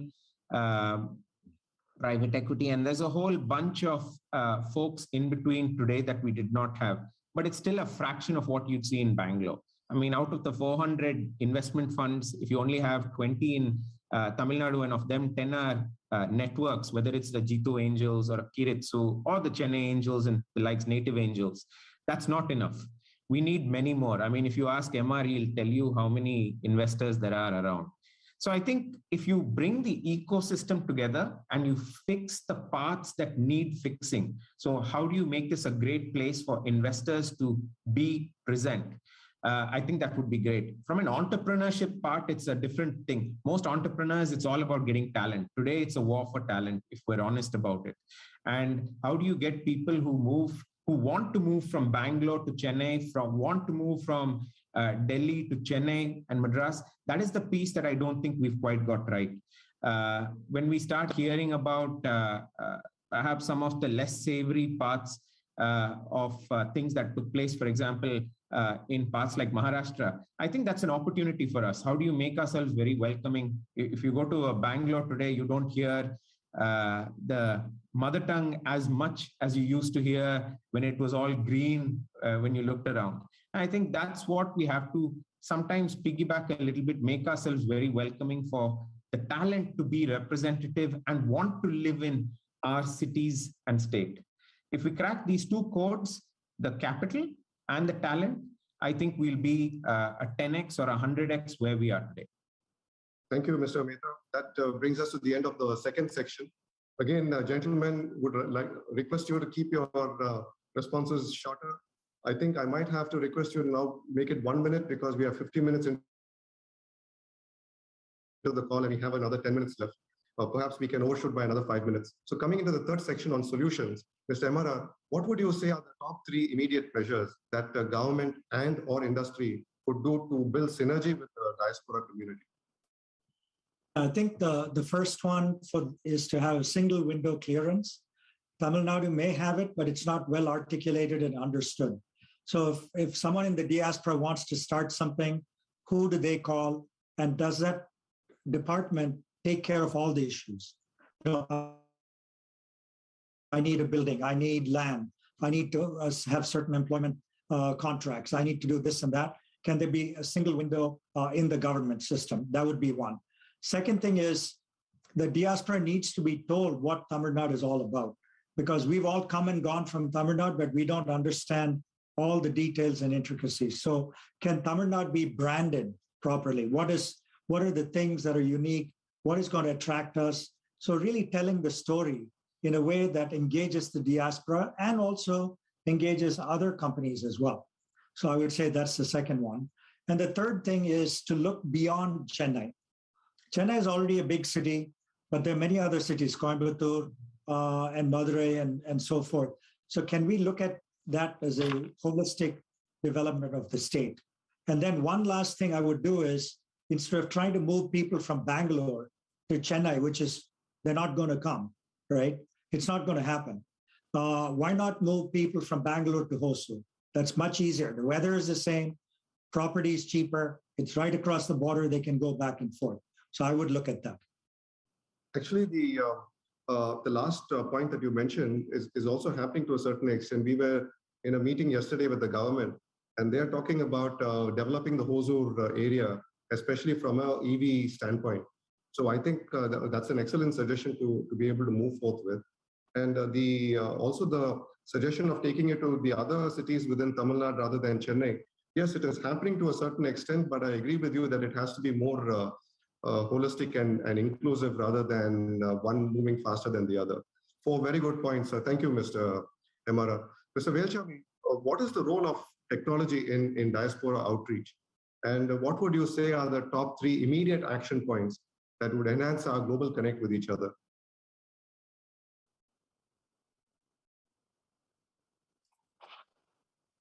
You'll have to unmute yourself. Sorry, I was on mute. No, illa, but through the pandemic, there are a lot of transformations that have happened. 10 வருஷம் எடுக்கிறது வந்து இப்போ 1 வருஷம் 2 வருஷத்துல நடந்திருக்கு. ஒன்று வந்து எங்க இருந்து வேலை பார்க்கறதுங்கிறது வந்து கம்ப்ளீட்டா இம்மெட்டீரியல் ஆயிடுச்சு. ஸோ அந்த மாதிரி இருக்கிறப்ப இப்போ இந்த பெங்களூர் இதெல்லாம் சொல்றீங்கல்ல, என்னை பொறுத்த வரைக்கும் இந்தியாவில் வந்து டேலண்ட் பூல் இருக்கு, பட் எல்லாம் வந்து இந்த மாதிரி பெங்களூருக்கு வந்தா அப்புறம் பெங்களூர் காஸ்ட் கூட்டிடுது, சென்னைக்கு வந்தா சென்னை காஸ்ட் கூட்டிடுது. இது எப்படி டிஸ்ட்ரிபியூட்டடா இருக்கிறதுங்கிறது தான் இப்போ ஒன்று ப்ராட்பேண்ட், எல்லா இடத்துலையும் ப்ராட்பேண்ட், சின்ன ஊர் பெரிய ஒரு ஆக்சுவலி அந்த மாதிரி இன்ஃப்ராஸ்ட்ரக்சர் பவர் இன்னொன்று அங்கங்க சென்டர்ஸ் வந்து கூடணும். இப்போ நான் வந்து சைனாலாம் பார்த்தா வந்து 30-year சிட்டிஸ் வந்து இந்த ஃபெசிலிட்டிஸ் எல்லாமே இருக்கு. இப்போ இந்தியாவில் வந்து இப்போ நம்ம பேங்க் டென்சிட்டியை கூட்டி இது காஸ்ட் ஆஃப் லிவிங் அப்புறம் ஓவரால் இது லைஃப் ஸ்டைல் எல்லாமே மாறுறதுக்கு எப்படி இந்த சின்ன சிட்டிஸ் எல்லாம் வந்து இது பண்றதுங்கிறதுக்கு வந்து டெக்னாலஜி வந்து ஒரு ஆப்பர்ச்சுனிட்டி கொடுத்துருக்கு இப்போ. ஸோ அதை எந்த அளவுக்கு இந்த மாதிரி சின்ன ஊர்ல மேபி நிறைய பேர் வந்து அது என்ன அதுக்கு என்ன பண்ணணுமோ எவ்வளவு பண்றோமோ. Mr. Rajaram, this is perhaps my favorite question to you, and unfortunately, I'm going to request you to restrict yourself to 1 minute, as much as I would not like to. So this is the question. There was this gentleman, Lord Macaulay, who addressed the UK Parliament in 1835. And he said that if the Britishers were to conquer India, they can only do it by breaking India's backbone, which is our cultural and spiritual heritage. இதை நம்ம யோசிச்சோம்னாக்க இதே நம்ம ஏன் பயன்படுத்த முடியாது எல்லாரையும் ஒன்னா கூட்டின்னு வருது இதே மெத்தடாலஜியை வந்து எடுத்துன்னு வந்தோம்னாக்க we can unite people for further development. And in this regard, education will certainly play a vital role in building our linkages. What do you think we need to go after this time? Well, I mean, two things. One, again, I speak from the Singapore standpoint. If you want to bring together people, and if it's a Singapore diaspora that you're talking about, I just want to convey a message. There is a huge appetite to promote the language in Singapore. So there is a certain value add that the government of Tamil Nadu can propose to Singapore, to the diaspora in Singapore, and to be able to reach out to them and make the offer. At this point in time, the representations have been informal. People come on their own, go back on their own. But I think there is scope for to do this a little bit more formally, a little bit more deliberately. Second is interactions between educational institutions. It's right and open to take advantage of. The scene in Singapore is that they are very, very, very interested in India. And the corollary of that is they'll be very interested in Tamil Nadu because more than 50% of the Indian population in Singapore comprises Tamils. There are already several initiatives that are in place. There are exchanges that take place between Tamil Nadu schools and schools in Singapore. I have done scholarship interviews to take Tamil Nadu students to the National University of Singapore. And I think these are opportunities that ought to be looked at a little bit more closely, formalized, and give a little bit of boost from the Tamil Nadu side so that the pace and the volume of interaction grows. Thank you, Mr. Rajaram. Mr. Henry, with the several disruptions in the auto sector and several more on the way, what would you say are the top 3 things that Tamil Nadu needs to do in order to take advantage of this? Again, 1 minute, please. Sure, I'll keep it. Number disruptions in place from India. So not only in Tamil Nadu, but globally, the auto sector still does not have a clear dominant design. Is it battery or fuel cell? For which application? Powertrain-centered or software-centered architectures are. All of these are evolving and developing. This also makes it a perfect breeding ground for innovative ideas. Yeah. So what Tamil Nadu could do, one, is not be dogmatic. இப்போ நம்ம ஒரு பாடி இப்போ யூகேல வச்ச மாதிரி we can create a government body, have a government subsidized testing center or a development center, அதை சுத்தி university tie-ups. So இந்த மாதிரி பண்ணலாம். But more importantly, not to be like dogmatic, meaning being agile, adaptable and flexible. In technology change ஆக நம்ம policies வந்து அது கூட change ஆகணும் flexibleா. So I think that's important. There are many things. On a general level, what I like to say is we should not try to make a mistake of looking at EV as a battery-centered topic alone. That's something I observed here in India or Tamil Nadu. 80-90% of the conversation is all around batteries, let it be charging or manufacturing or any of this. I think we should take a look at from like a cradle to grave and the raw material supply chain, energy generation, நம்ம சொன்ன மாதிரி, the second life, in-use phase, second life, recycling, இது எல்லாமே வந்து நம்ம பார்க்கணும்னு நினைக்கிறேன். So I think Tamil Nadu should take a more comprehensive ecosystem view. Thank you, Mr. Henry. Mr. Mehta, again, with your playing multiple hats of healthcare provider as well as technologist, what would you say are the 3 main points that Tamil Nadu should what are the 3 main actions that Tamil Nadu should take so that we bring about tangible benefits for the growth of the economy? I think it's build on your strengths. So the first thing is health, education, and social infrastructure needs to be still number one, or at least in the top 3 in the country. And I think Tamil Nadu has historically had a strong place in that. Continue building on that, whether it's top universities, great schools for family folks to have their kids educated in, and outstanding healthcare infrastructure so that it is best in class in the world. I think that's it. The second one is the challenge we have is how do you get founders from different parts of the state connected to folks, both at an investment level and at a government level. So some sort of, I think Tamil Nadu has already made a start with a startup leader who comes from one of the investing groups, the Native Angels. I think that will also help a lot.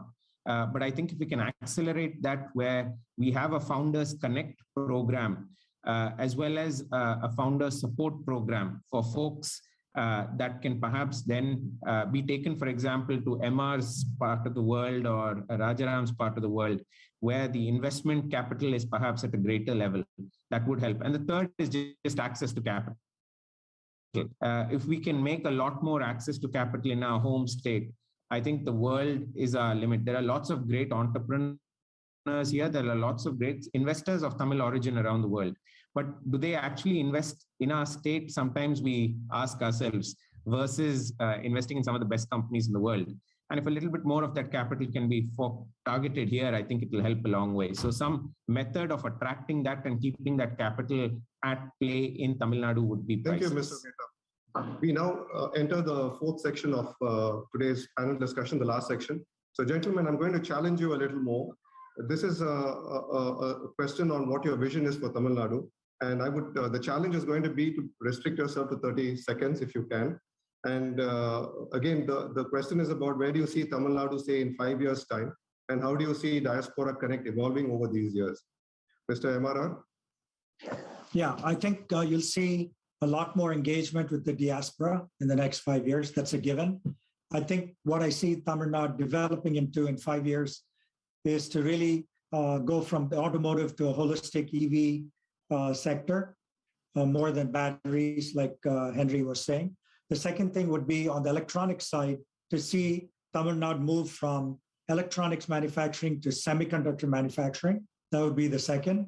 And the third thing would be for Chennai and for the state of Tamil Nadu itself to be really the SaaS capital of the world. So software as a service companies reside in Tamil Nadu. So Velchami? Yeah, I would say, MR சொல்றது, I agree with everything that he says. I think அதாவது எல்லா இண்டஸ்ட்ரியிலையும் you need a beachhead மாதிரி. இப்போ SaaSல வந்து there are a couple of companies coming in. இவர் Sam Mehta சொன்ன மாதிரி மெடிக்கல்ல we are doing well, ஆட்டோல doing well. I think there is a lot of potential.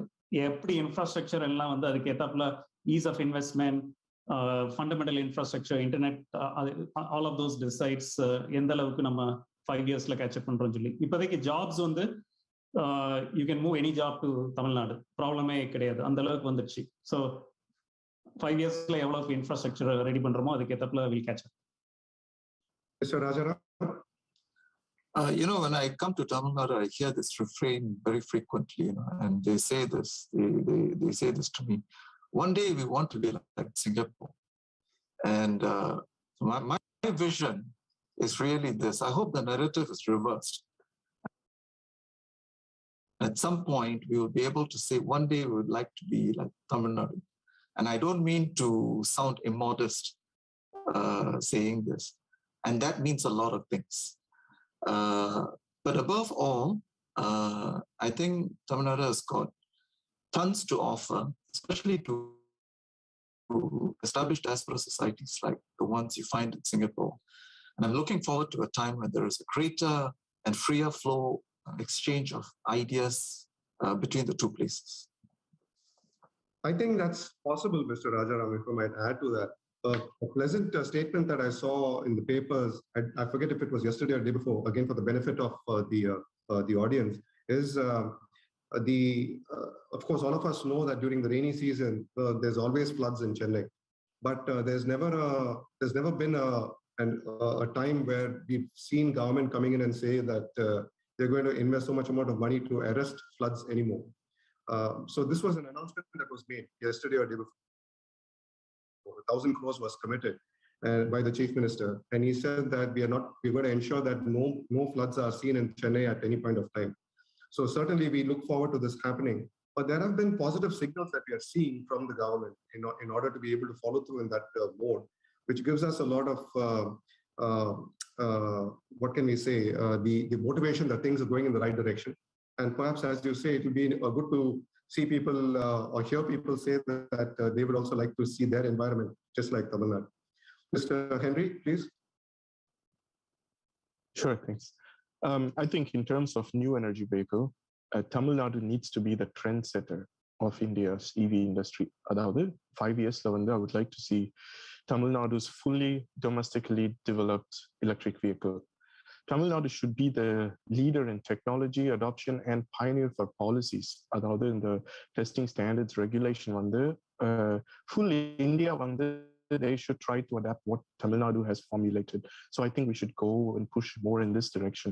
I would also like to see Tamil Nadu set up some green zones where only clean energy vehicles are allowed. For example, around some historical tourist sites and the Mari.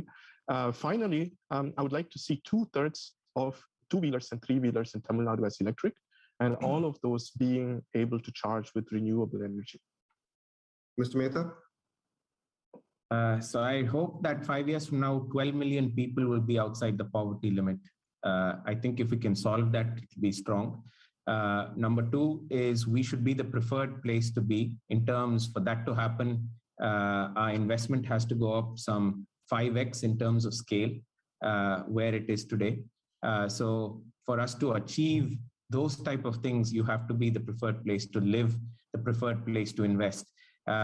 And then role model companies. I mean, we already have great role model companies from Tamil Nadu. We just need 10x, right? And I hope that we continue to sustain that this is a great place for governance and a great place for social development, which is what Tamil Nadu has always represented for the longest time. And I hope we continue to do that. Thank you. Gentlemen, I would like to thank you very, very much for participating with us. Yes, we did make up time in the last two sections and have been able to cover whatever we had wanted to speak about. Thank you again for your efforts and being a part of this panel. Let me also share with our audience that we tried our very best to be able to have women representation in this panel. But because of insufficient time, we were not able to get the confirmation. But we are not going to be giving up. We are going to be continuing our effort to get equal representation at every point, at every event that we conduct. I would like to take this opportunity to also let you know that SICKI plans to take this forward. This is not the last event that we plan to get involved with. We are certainly, we started talking to the government to conduct the next global Tamil diaspora. Of course, as all of you know, we conducted it during October of 2020 and we've not had the next session yet. We also spoke to the government about this yesterday, and we've tentatively spoken about a June-July timeframe to conduct another session online. And the industries minister has also, industry secretary has also agreed. And we've tentatively spoken about we would, SICKI would also continue to work with the government of Tamil Nadu to improve ease of doing business within our state. And we also would be continuing to be a bridge between diaspora and government. So we are always available for any of the diaspora members to contact us at any point of time. I would like to take this opportunity to thank the SICKI Secretariat for effectively coordinating today's panel discussion. And before I conclude, I would like to wish each one of you a very, very happy Pongal, and also would like to take this opportunity to wish each one of you safe times ahead. Nandri, vanakkam. Thank you.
Tamil சமுதாய